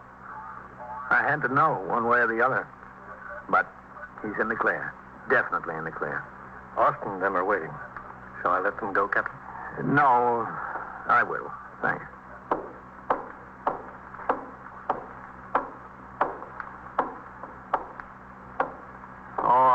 You men. Yes, sir, Captain. You can get changed now and go home. Yes, sir. Just a second, Austin. Yes, sir. Never mind. Good night. I'll see you tomorrow. Night, Captain. How do you like that? What?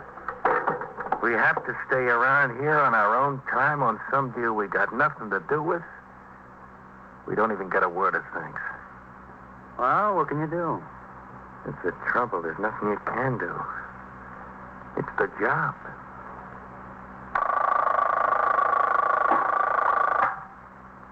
'21st Precinct, Sergeant Burns. Where? That's East what? East 77th? Talk into the phone. Do both of them have guns? Now, where is this? In the liquor store? Are you there now? All right. And so it goes. Around the clock, through the week, every day, every year. A police precinct in the city of New York is a flesh and blood merry-go-round. Anyone can catch the brass ring, or the brass ring can catch anyone. 21st Precinct, a factual account of the way the police work in the world's largest city, is presented with the official cooperation of the Patrolmen's Benevolent Association, an organization of more than 20,000 members of the Police Department, City of New York. Everett Sloan in the role of Captain Kennelly, Ken Lynch as Lieutenant King. Featured in tonight's cast were Larry Hames, Wendell Holmes, Chuck Webster, Frank Reddick, Bill Quinn, and Phil Sterling. Written and directed by Stanley Niss. Produced for CBS Radio by John Ives. Art Hanna speaking.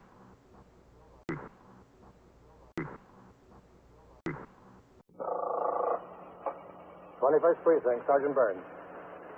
A stick-up? Well, where? East what? Do both of them have guns? Where is this, in the liquor store? All right, I'll send the officers right over. You're in the muster room at the 21st Precinct, the nerve center. A call is coming through. You will follow the action taken pursuant to that call from this minute until the final report is written in the 124 room at the 21st Precinct. Hello, CB. Sergeant Burns at the 21st. At the liquor store, 192 East 77th. There's a robbery in progress. That's right, a robbery in progress. 2 armed men. Okay. Yeah. 21st. 160 patrolmen, 11 sergeants, and 4 lieutenants, of whom I'm the boss. My name is Kennelly, Frank Kennelly. I'm captain in command of the 21st. It happened at 10:55 p.m. Sector car number 4 of the 21st was on patrol on Lexington Avenue in the 70s, with patrolman Daniel Mercado as operator and patrolman Horace Nelson as recorder. It had been a quiet tour. And what did he say? Oh, he didn't say much, Dan. Said if I wasn't satisfied with his views, they'd give me something else. I told him I was satisfied, all right. It's just they were ripping in the heel. It's almost 55, Nellie. We better ring in. Yeah. So what happened? They gave me a new pair. I got them on. That was nice of them. Yeah, I thought so.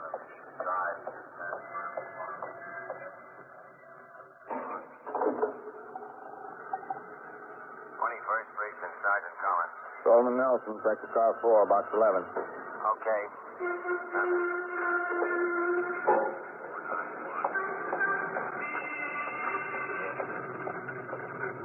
What do you have for us? Nothing. Car 681, engaged. Car 681 at Lexington and 73rd. Okay? At 192 East 77th Street, the liquor store, signal 30, hold up in progress. 10-4. Hold the siren, Dan. Maybe we can jump them. Yeah. Stick your hand out, Nellie. Okay. You want to take the corner? Go ahead. Street's pretty clear. Hit it. Move over, taxi.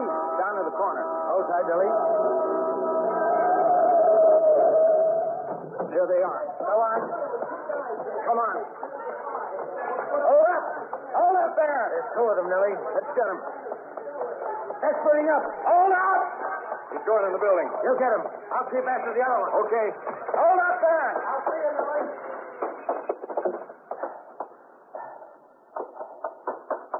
You better stop where you are. Not me. Stay away from me. I said stay away. Elvis? Who is it? On the stairs. Come on. Stay against the wall. Keep away, I said. Watch it, Sergeant. All right. I'm okay. Our next landing. You been close enough to get a shot at him? Sergeant, I haven't even been close enough to see him. Cover me and I'll try it.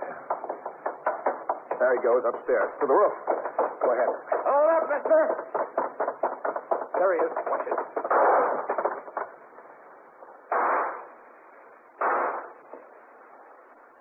He's just standing there, ready to go out on the roof. Come on down here. What's in it for me? Come on down. We'll talk about it. Mercado chased his buddy down the street. I know. I sent Corley after him. How about it, mister? There he goes. Watch yourself. Hold up, you. Okay, Nellie? I'm okay. He went out on the roof. Good. Wait for me, huh? Wait. Stay away.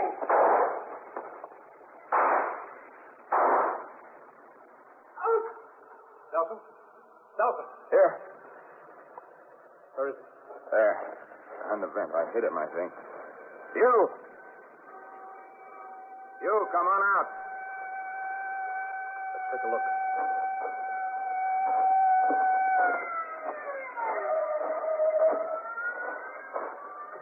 Watch it. He's laid out. Are you through, boy? I'm through, yeah. Throw that gun out here. It's empty. That's why I'm through. Throw it anyway. Are you hit? Yeah. I'm hit. I'm hit in the shoulder, right in the shoulder. You're lucky. Yeah, I'm lucky. I'm the luckiest guy in the world.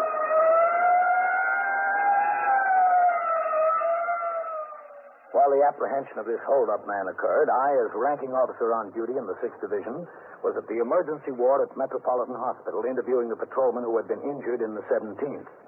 Lieutenant Snyder, the desk officer at the 21st, reached me on the telephone at the hospital to inform me of the occurrence and the shooting. He reported that detectives of the 21st Squad under the command of Lieutenant Matt King were on the job, that the second hold-up man had run to 3rd Avenue and escaped, and that the ambulance was en route to Metropolitan Hospital with the wounded suspect. I walked outside the emergency room door to await the ambulance. As I heard it approach, a car pulled up to the door. It was Lieutenant King.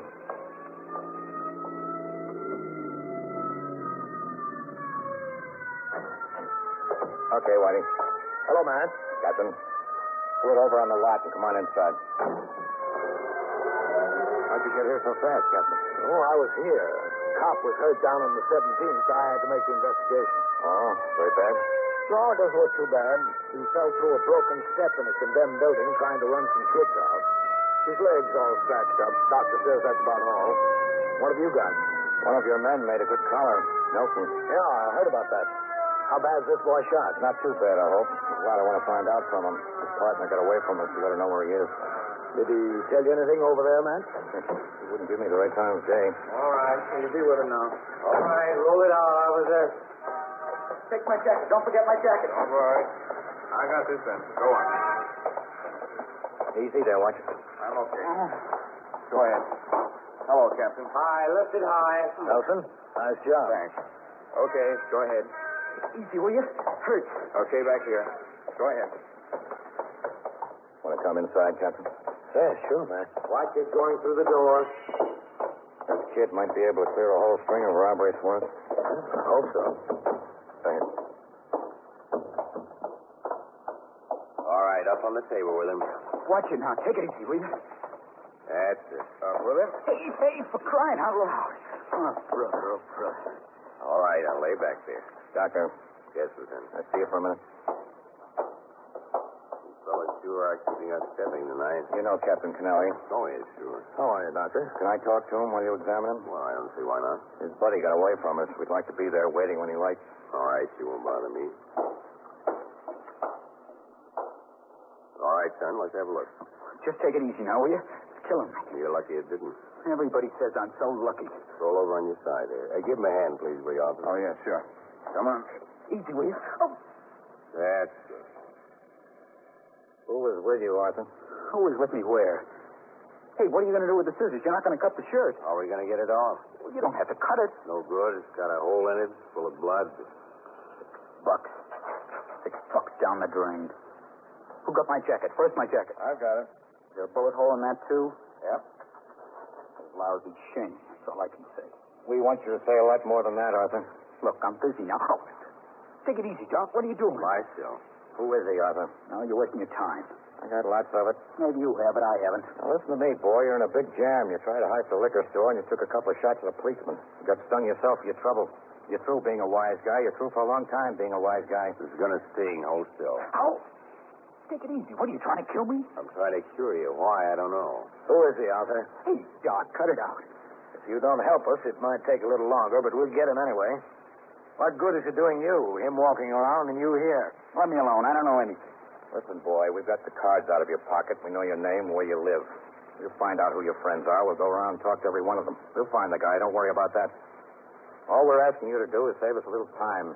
What are you to me? I should save you time. I don't care anything about saving you time.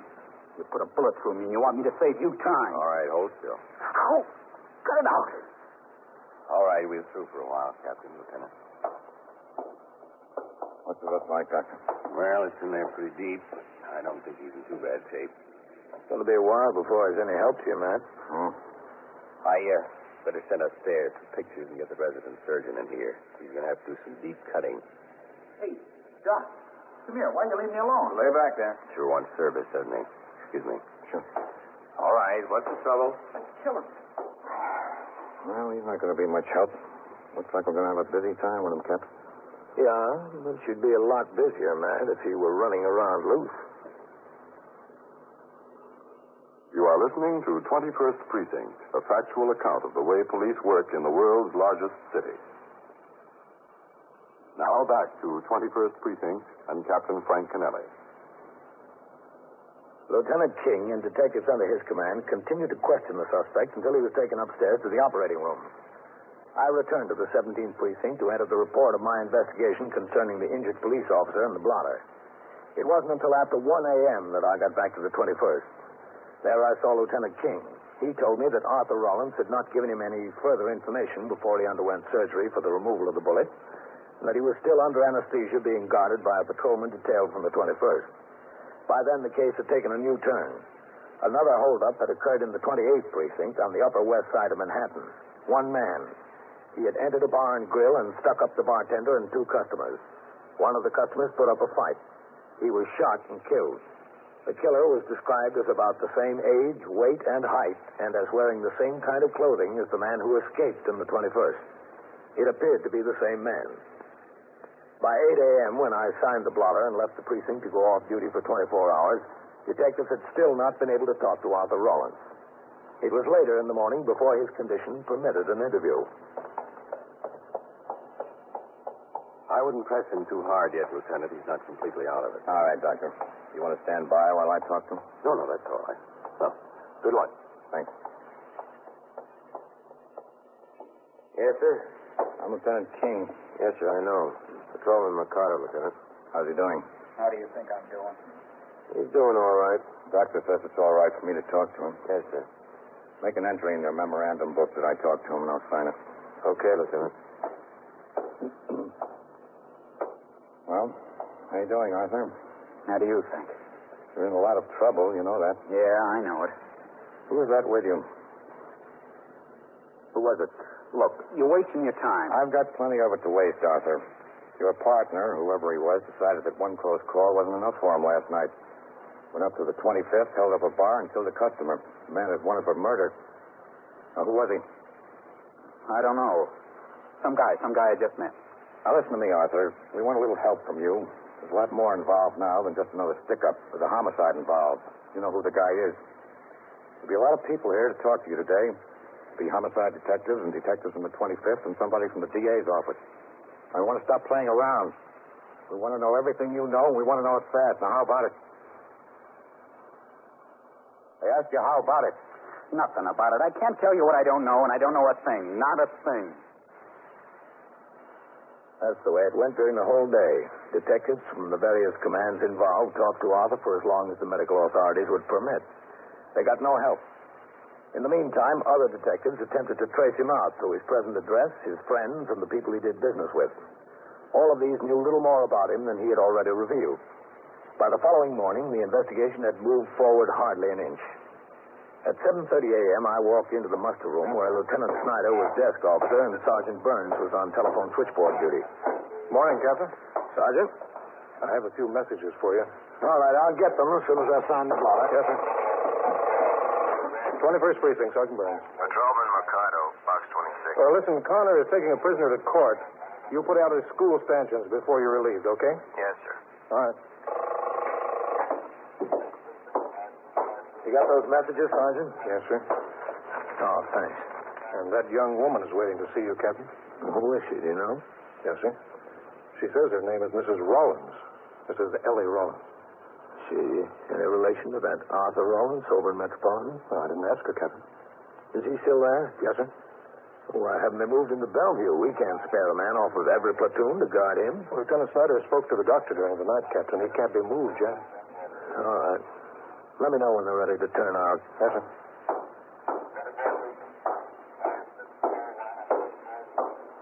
Did you want to see me, Mrs. Rollins? Are you the commanding officer? That's right. I'm Captain Kennelly. They told me I'd have to get permission from the commanding officer to visit my husband in the hospital. Is your husband Arthur Rollins? Yes, that's right. Would you come into my office, please? Yes, thank you. Thank you very much. You have a seat? Thank you very much. This is Wednesday morning. Your husband has been in the hospital since Monday night. Haven't you been able to see him since then? Well, no, I didn't even know about it. You see, we haven't been living together, not for 5 or 6 months. Where do you live? Me? I live over in Jersey, Newark. Been living there since we separated. It just happened that a friend of mine brought home a New York paper last night, and I saw it in there. Just an accident that I know about it. How did you find out that you have to get my permission? Well, you see, after I found out last night, I called the hospital on the telephone. I asked if I could visit Arthur. They told me he was a prisoner, and I'd have to get permission of the commanding officer of the 21st Precinct. Who told you? I don't know. Whoever answers the phone there, the switchboard operator, I guess. Mm-hmm. Then I called here on the phone. They told me you wouldn't be into work till 8 o'clock this morning. I couldn't see any use coming until now. I see. Is he in very bad trouble? I mean, is it serious? It's robbery, assault, and violation of the gun law. Oh. Serious enough. Don't understand how he could do anything like that. He's not bad. He really isn't. He's all right. Badly? You didn't think so. You broke up with him. That was over something else altogether. Wasn't his fault. I guess it was just as much mine. Could I get permission to see him? That's what the rules say, isn't it? You can give me permission. Well, the rules also say that in felony cases where an investigation is being conducted, the commanding officer must consult with the detective squad commander before giving any such authorization. Oh. Have any detectives talked to you about Arthur? No. I wouldn't know anything about what he was supposed to have done. I haven't seen him in months, but I didn't even know where I was. Well, then why do you want to see him now? Well, after all, I'm his wife. All right, Miss Rollins. You just wait here. I'll go talk to Lieutenant King about it. Who's Lieutenant King? He's in charge of detectives in the 21st Squad. Oh. Why did there have to be so many people involved? So many people. You'll have to take that up with Arthur. Maybe he's got the answer. I'll be back in a few minutes.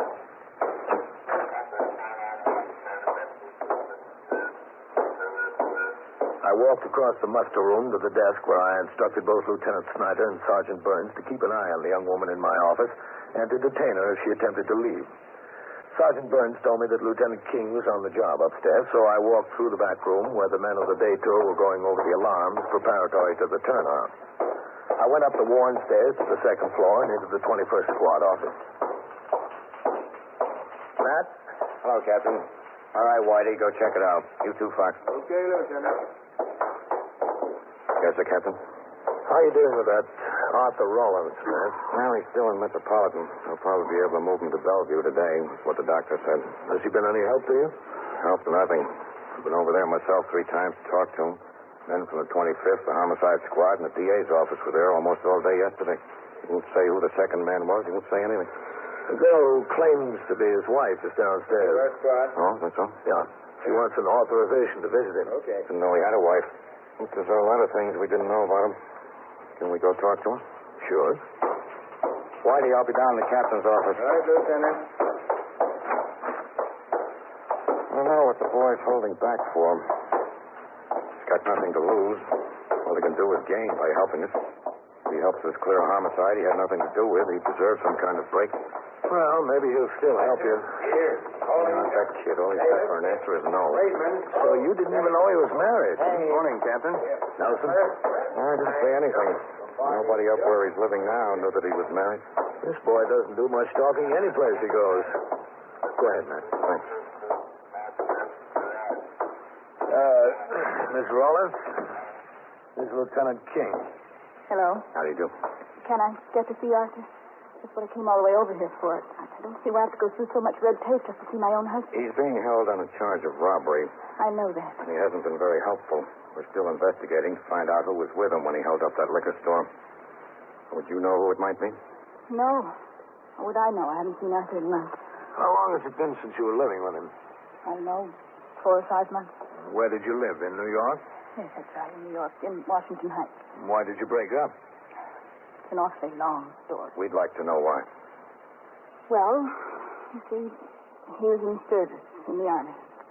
We got married when he first went in, and then he went away, first to Texas, then he went to Korea. He wasn't any hero or anything, but he was there. He was in for 2 years. Where were you, meanwhile? In Washington Heights? No, I was home, living with my folks. When he got out, We found this apartment in Washington Heights, just 3 rooms, but that was big enough. When was that? About a year ago. Late last summer, I guess, a little more than a year ago. Did he have a job? Yes, so did I. Started out in the post office. You know, delivering special deliveries. It was just temporary, and he didn't like it, so he tried to get into building, construction work. Yes? Well, I thought the post office was much better, for him at least, but he wanted to work with his brother. His brother's in construction work. He works in, what do you call it, excavation, when they have to dig a foundation for a new building. That's what he does. Where does his brother live, in New York? In Brooklyn. Told me how much more money he's making and everything like that, but I said, maybe your brother makes more when he's working, but there's time between jobs and all that, and you're better off in the post office. At least you're sure of it every week. But he couldn't see it. Was that the cause of the breakup? No, I couldn't say that. The only thing about it was that he always wanted to do everything his brother did. Joe, that's his brother. Joe this and Joe that. That's all I ever heard. Every time we had to make a move, we couldn't do it without consulting Joe. I just got fed up with it, that's all. I said one day, who are you married to, me or Joe? Didn't last long after that. One night I said, Arthur, I'm leaving. He said, okay. That was that. Guess it was mutual. After all, he was in the army, he was a married man. He didn't have to go to his big brother anymore for every little thing. Has Arthur ever been arrested before? No. At least not before we broke up. Has Joe? His brother? Yes. I don't know. I don't care anything about Joe. Nothing but those sick of him. I don't know. Did Arthur go to work on a construction job? Yes, I think so. At least I know he quit the post office. Is Joe married? Hmm? No. Not unless it was very recently. Listen, can I go over to see Arthur? It's all right with me, Captain. Excuse me. 21st Precinct, Captain Kennelly. Sergeant Burns, Captain. They're ready to turn out. All right, I'll be right there. Yes, sir. Can I? I'll give you an authorization. As soon as I turn out the platoon. About 5 minutes. Captain. Yes, man. Tell you what I'll do. No, I'll take her over there myself, Captain. Yeah. Maybe she can get him to talk. You don't really need her now, do you? You know who you're after. Well, she's entitled to visit her husband. 5 minutes. Yes. What did he mean? When? Turn out the platoon. I get the men who are working the next shift on the job. Oh. So something, isn't it? Yes, it's always something. I turned out the platoon for the day tour and returned to my office where Lieutenant King and Mrs. Rollins were waiting. Patrolman Fallon, the 124 man, came in, and I instructed him to write up the authorization for Mrs. Rollins to visit her husband. In the company of myself, Lieutenant King, and Detective Whitey Howard of the 21st Squad, she went to Metropolitan Hospital.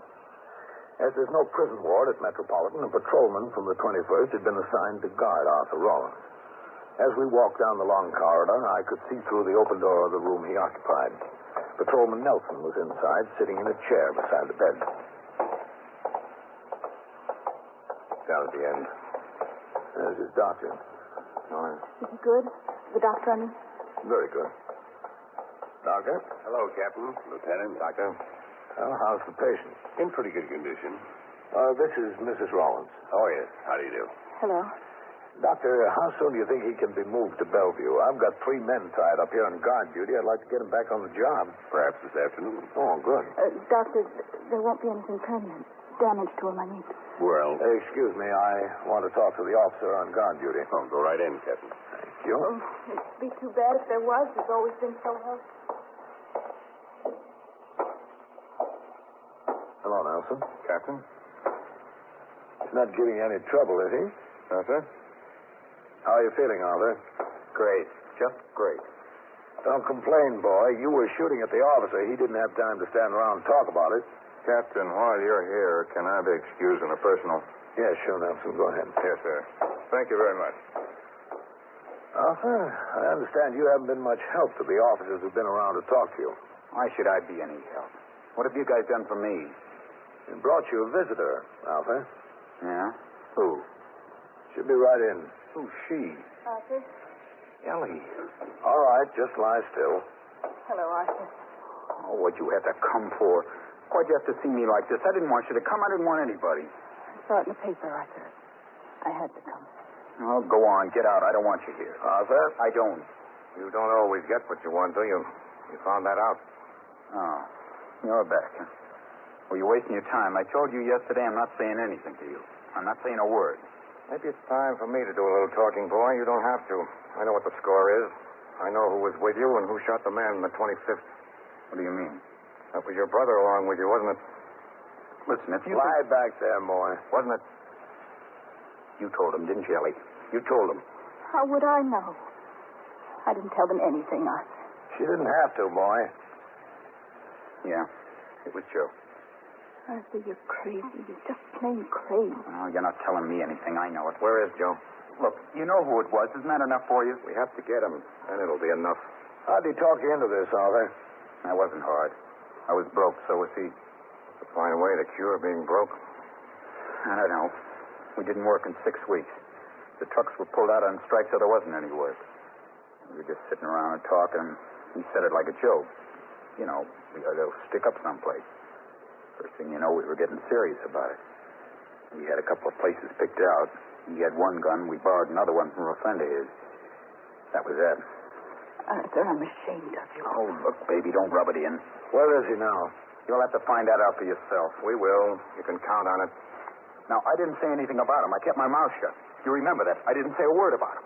Talking about him wouldn't have been so bad, Arthur. You made your mistake listening to him.